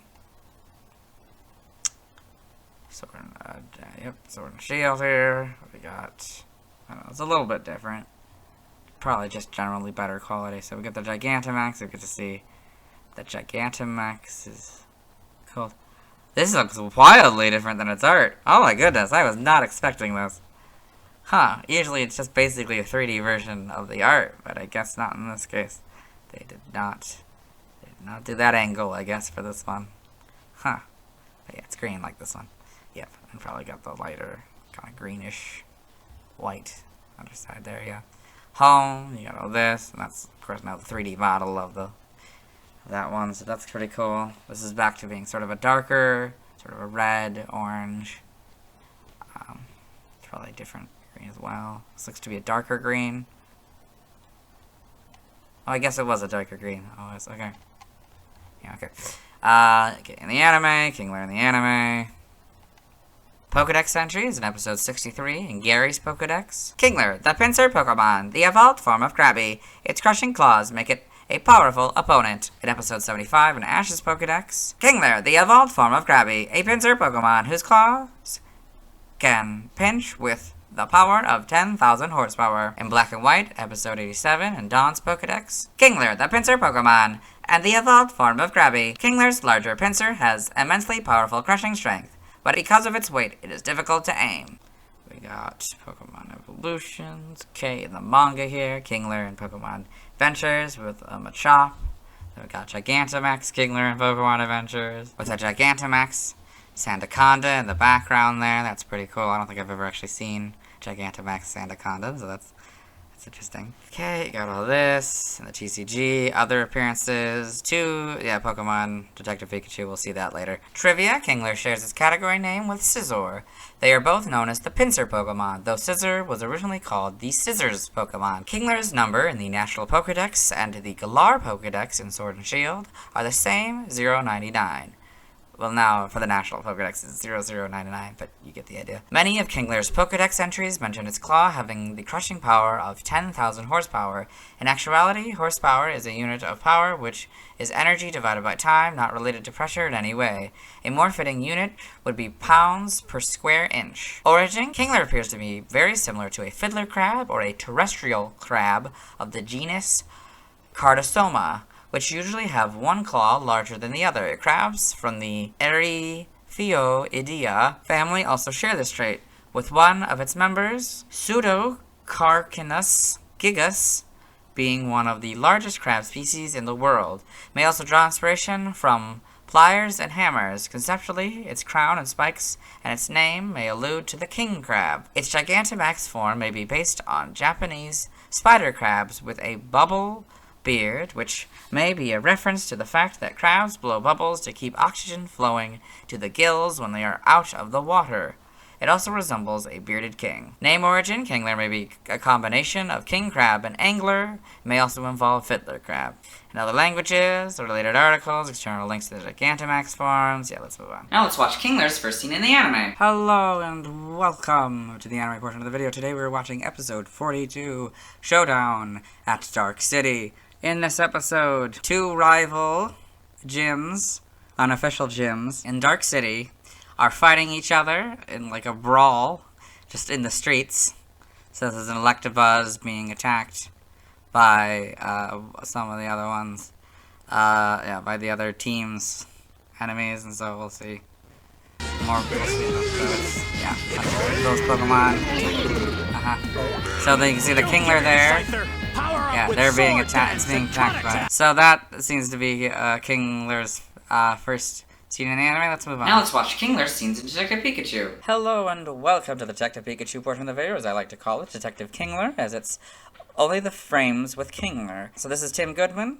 At this point in the film, he's come to Rhyme City because he believes that his father died in a car crash. So he's just kind of coming to clean everything up, I guess. This is Howard Clifford, the founder of Rhyme City. The Kingler is down here, you'll see. So, Rhyme City is a city where Pokemon and humans can coexist. You can see a bunch of them around, including a Kingler. Welcome to Rhyme City. Just more of the shots. There's a Kingler here, some establishing shots. So Tim is going to the police station because his father is a detective. There's a Kingler right there. And Clifford enters. Okay, so, okay, let's go back a little bit. All this again.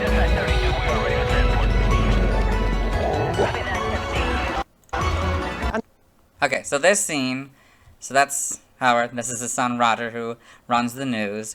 They're announcing the 10th anniversary of Rhyme City, a parade, so there's little Krabbies in the background. So Tim has come to this set after meeting Detective Pikachu, a talking Pikachu, and finding something called the Argas. They're talking to Lucy, who's investigating Harry Goodman, Tim's father's disappearance. Yep, and so, yeah, they're gonna talk to her here, yeah. Clifford enters. Partner. So, not exactly. No, not here. Office. Okay, so now we've got to much later in the film. Okay, a lot has happened. Okay, so the parade is being set up now. Tim found out that his father is actually not dead, that he's in fact just disappeared, thanks to Mewtwo, who he and Detective Pikachu met. They saw Mewtwo get captured by who they believed to be Roger. Tim and Lucy returned to the city, while Detective Pikachu went on his own, because Mewtwo showed him a vision where it seemed like he betrayed Harry, so he and Tim split up. So Tim went to go tell Howard, and Lucy went to talk to the mayor about what's going on, and yeah. Yeah, so she's trying to get an interview from the mayor. Okay, so now we've got to the very end of the movie. It was revealed the reason why Detective Pikachu could talk was because Harry's soul was inside of Pikachu, and so now all the big adventure is over, and they're gonna say goodbye, you know. There's a Kingler in the background there. Yep, and I hope you enjoyed. Let's move on. Now let's see why people love Kingler. Now let's look at fan art. Hello and welcome to the fan art section of the video. No, we set in fan art, so instead we're looking at DeviantArt fan art. For those of you not familiar with the series, what we do is we go through these images until we find an image that doesn't contain a Kingler.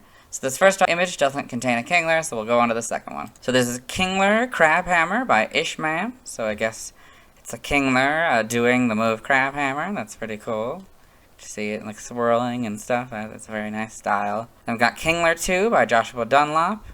So we got this more realistic Kingler here. Looks pretty cool. It's much different than the one we saw in Detective Pikachu. You know, it was that one was a lot more like its counterpart, but with like realistic textures, you know. This is not a Kingler image, so we'll move on. Thanks to whoever submitted fan art. I won't be streaming tonight as I need to wait until I talk about Snorlax before I can evolve Krabby into Kingler. Tomorrow I'll be talking about Voltorb. As always, this isn't my proper outfit, you'll see me tomorrow. Hello.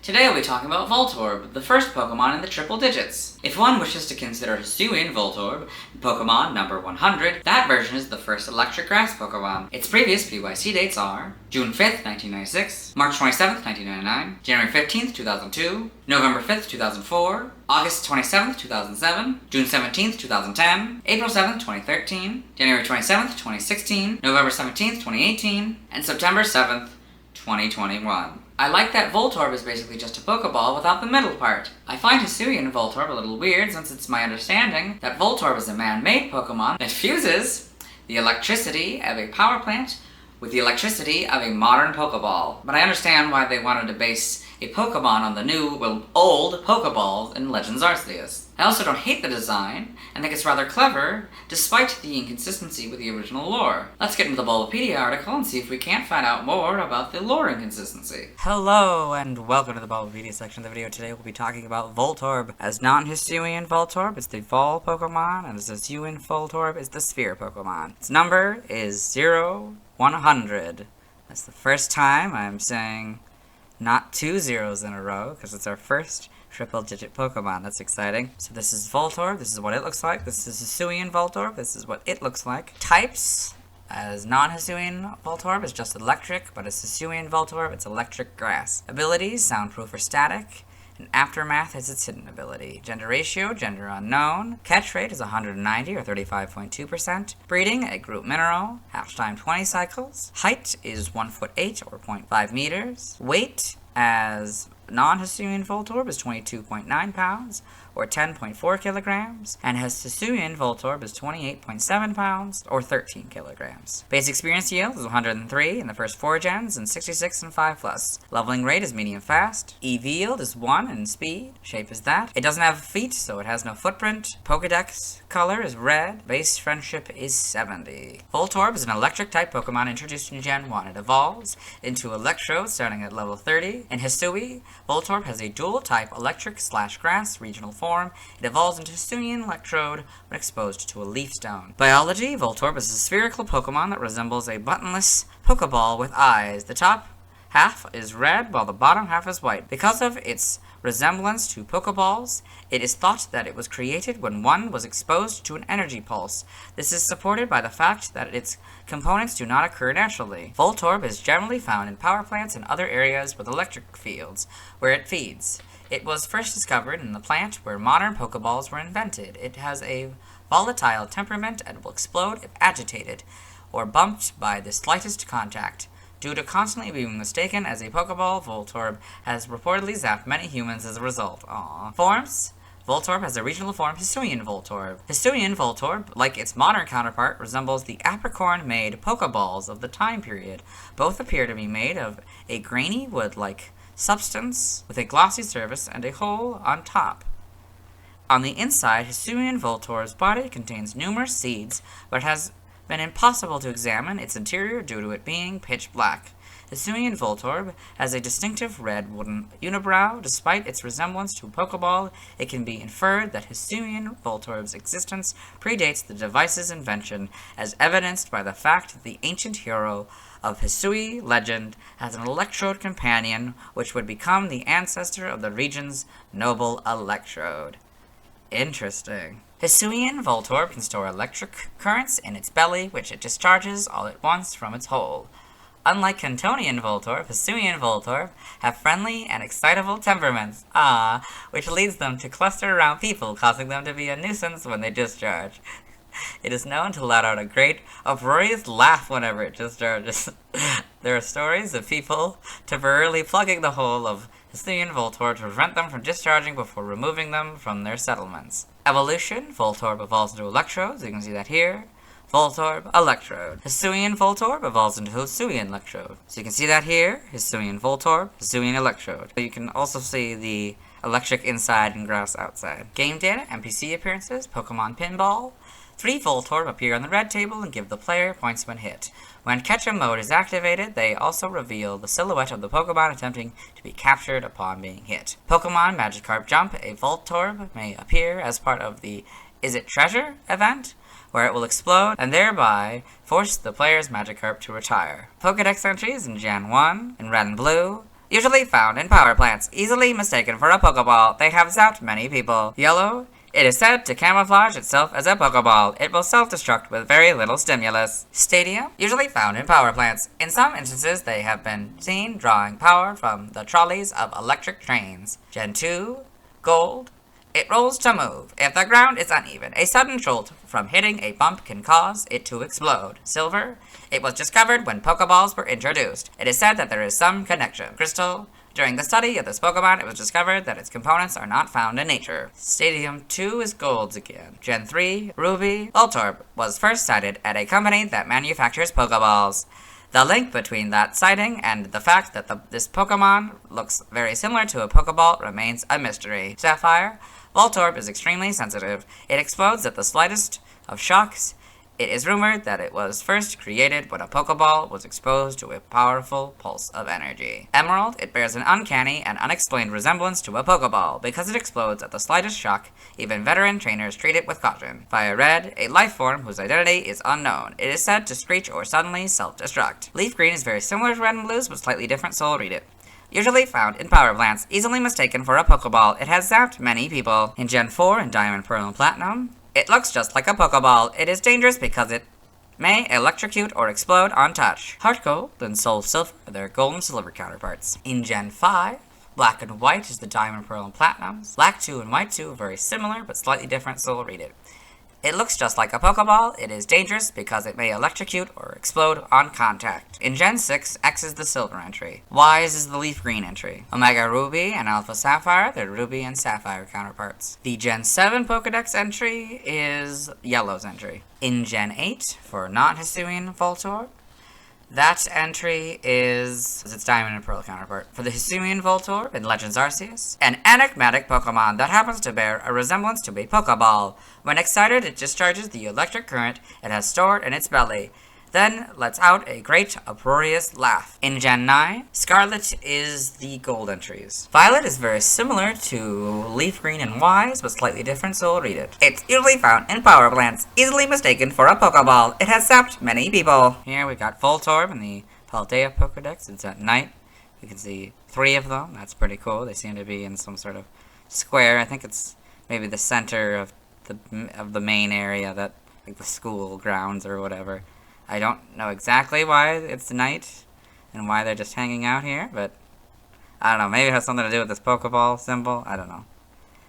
Maybe I'll learn in the games. But anyway, game locations, side game locations, events, held items for non-Hisuian Voltorb. Pokemon caught in Gen 1 must be traded to a Gen 2 game in order for a held item to appear. So in red, blue, and yellow, you get a berry 100% of the time, gold, silver, and crystal. You get a PRZ Cure Berry as an in-game trade 100% of the time. In Pokemon XD, Gales of Darkness, you get a Magnet 100% of the time.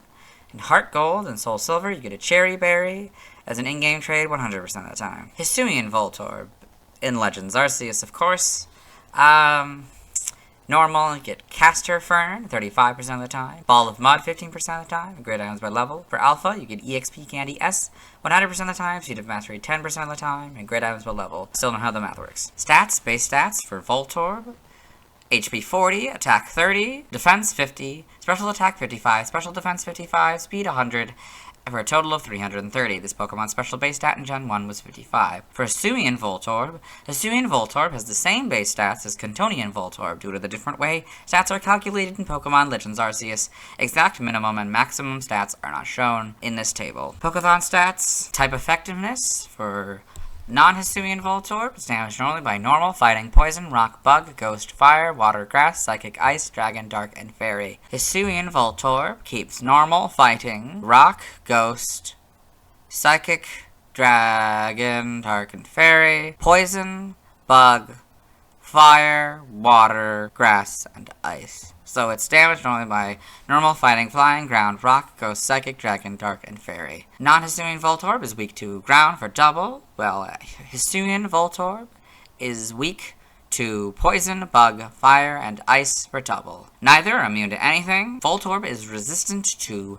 flying, steel, and electric for half, while Hisuian Voltorb is resistant to steel, water, grass, and electric, all for half except for electric for a fourth. Learn set by leveling up for Voltorb.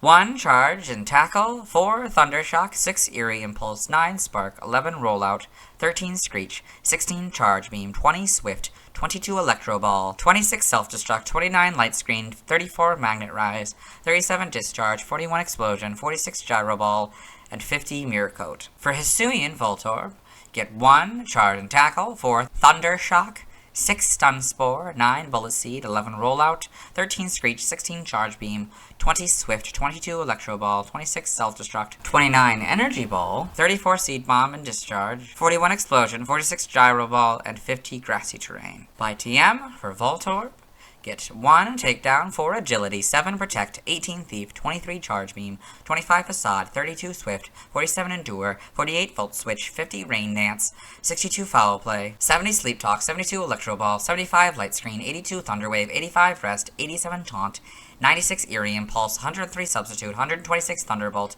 130 Helping Hand, 136 Electric Terrain, 147 Wild Charge, 166 Thunder, 171 Terra Blast, 173 Charge, 180 Gyro Ball, 204 Double Edge, 211 Electro Web, and 223 Metal Sound. For Hisuian Voltorb, you get 1 Takedown, 4 Agility, 7 Protect, 18 Thief, 23 Charge Beam, 25 Facade, 32 Swift, 47 Endure, 48 Volt Switch, 50 Rain Dance, 56 Bullet Seed, 62 Foul Play, 70 Sleep Talk, 71 Seed Bomb, 72 Electro Ball, 74 Reflect, 81 Grass Knot, 82 Thunder Wave, 85 Rest, 87 Taunt, 103 Substitute, 111 Giga Drain, 119 Energy Ball, 126 Thunderbolt, 136 Electric Terrain, 137 Grassy Terrain, 147 Wild Charge, 159 Leaf Storm, 166 Thunder, 168 Solar Beam, 171 Terra Blast, 173 Charge, 180 Gyro Ball, 194 Grassy Glide, 204 Double Edge, and 211 Electro Web. By breeding for Voltorb, the Mirror Herb can give you Metal Sound or Recycle. For Hisuian Voltorb, the Mirror Herb can give you Leech Seed, Recycle, or Worry Seed. Side game data for Voltorb. Okay. Pokemon Ranger in the browser entry. Using the electricity secreted within its body, Voltorb can recharge your Styler. In Pokemon Ranger, Shadows of Olmia, it lets loose bolts of electricity to attack. Beware, it may explode. In Guardian Signs, it causes explosions around itself. Got all this. Okay. Pokepark Wii, Pikachu's Adventure in the Pokepark Pad entry. After hearing about the Haunted Zone, Voltorb just had to check it out. He's a real player at Dusknoir's Speed Slam. Pokepark 2, Wonders Beyond. He regards himself as a bodyguard of the tech area. He challenges suspicious Pokemon to a quiz. Aww. Okay, got all this. Yep. Hisuian Voltorb on Pokemon Go. Okay. Evolution data, Voltorb, so yeah, Voltorb level 30, Electrode. Hisuian Voltorb, Leaf Stone, Hisuian Electrode. Sprites, okay. Interesting. These are yellow and gold. I imagine, if depending on which version you're doing, these are probably like the base colors, but like the reds will probably look more like the Pokeball color, but yeah. Anyway, so yeah, it's gold and yellow, but get the basics, you know. It's a pretty simple Pokemon. It'd be very difficult for them to mess it up, but like, yeah, it looks like a Pokeball basically.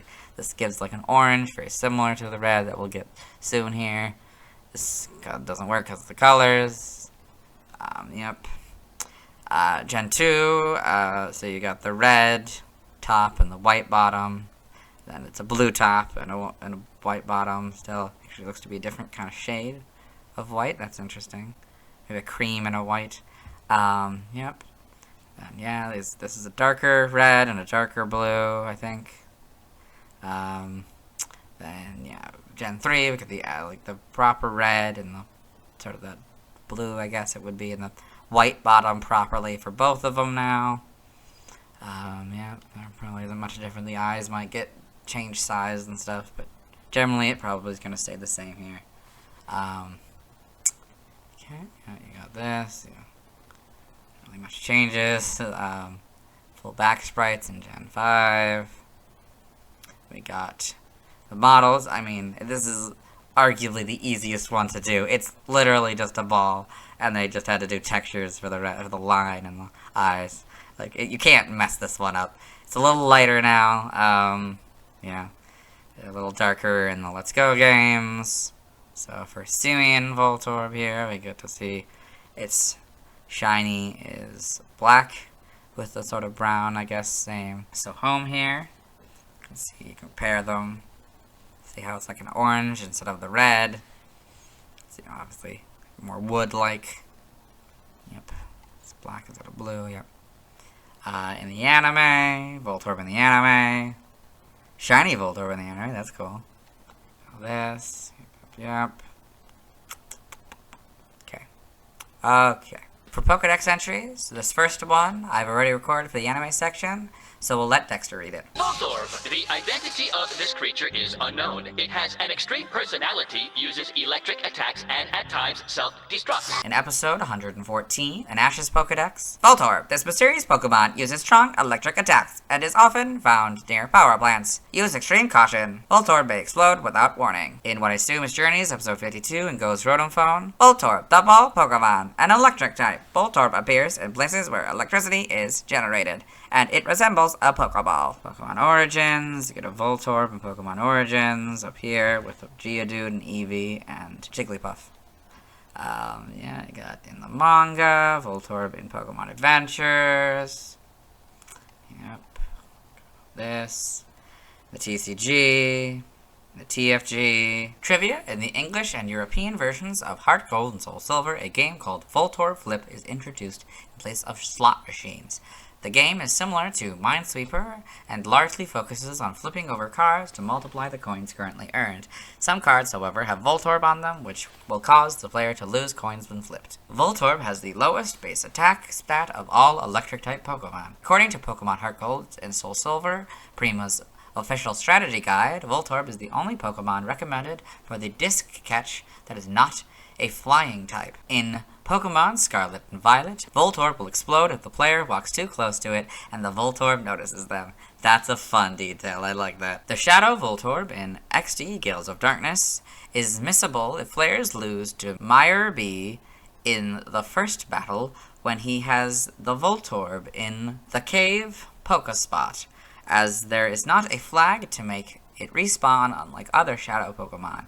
This will lock the player out of catching Voltorb, and as snagging Shadow Dragonite requires snagging every other Shadow Pokemon, the player will be locked out of Dragonite too. Origin: Voltorb seemed to be based on the concept of a living Pokeball, and is often mistaken for one. As such, its design is likely inspired by Gashapon capsules, which often consists of a white half and a vibrant colored half. The idea of Voltorb and Electrode being mistaken for the standard Pokeballs that represent items is similar to a Mimic, a monster archetype commonly found in RPGs. Shiny coloration is possibly based on a Great Ball.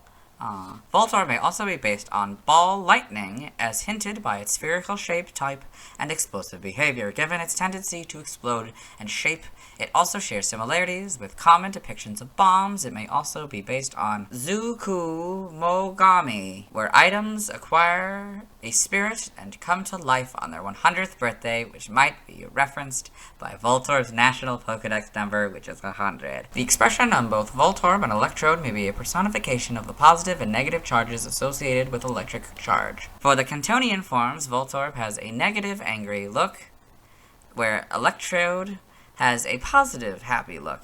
The polarity of these expressions or charges are reversed for their Hisuian forms. Hisuian Voltorb and its grass typing may be based on the fact that Pokeballs were originally made from apricorns, which may be based on Japanese chestnut or acorns. It may also be based on traditional Japanese fireworks. They are spherical in shape, with shells made of papier-mâché, charges inside that are often made with rice husks, and a hole where the fuse goes. The fact that it has numerous seeds inside its body may also be inspired by a seed ball, also known as a seed bomb, which are made by rolling various seeds with clay, forming a ball. The seed ball is then planted or thrown into the ground where vegetation is sparse, so that the seeds will germinate and grow.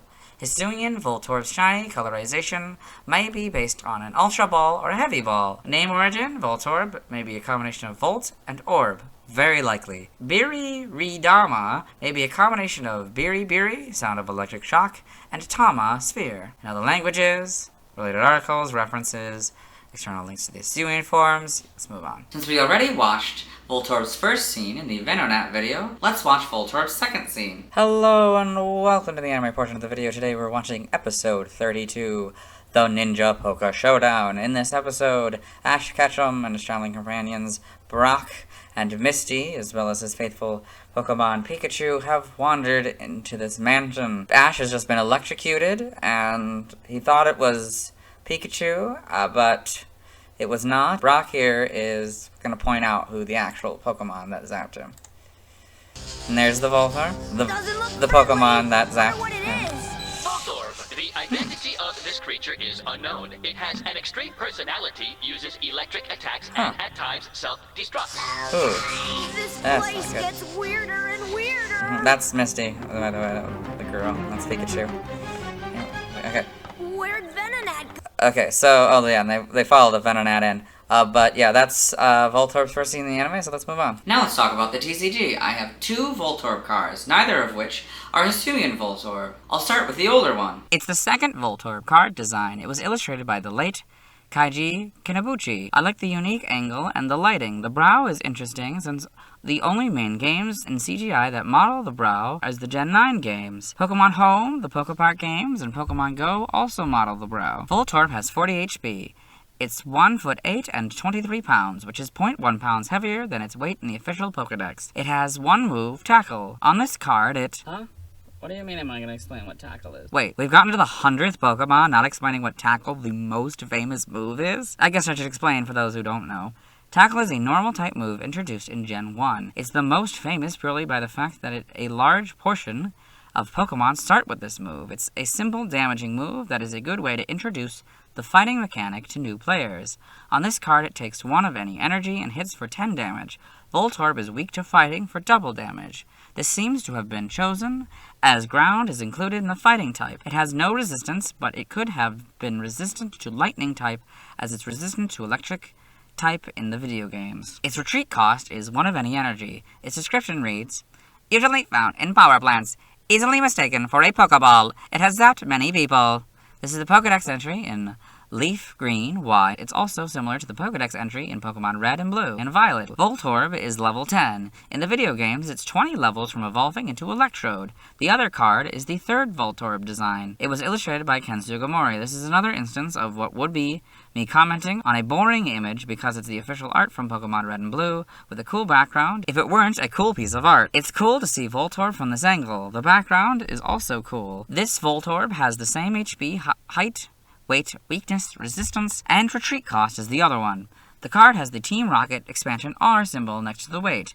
This Voltorb has one move, Speedball. This isn't a move in the video games. On this card, it costs 1 lightning energy and hits for 20 damage. Its description reads, usually seen only in power plants. It is sometimes seen in towns, apparently using the power lines to travel.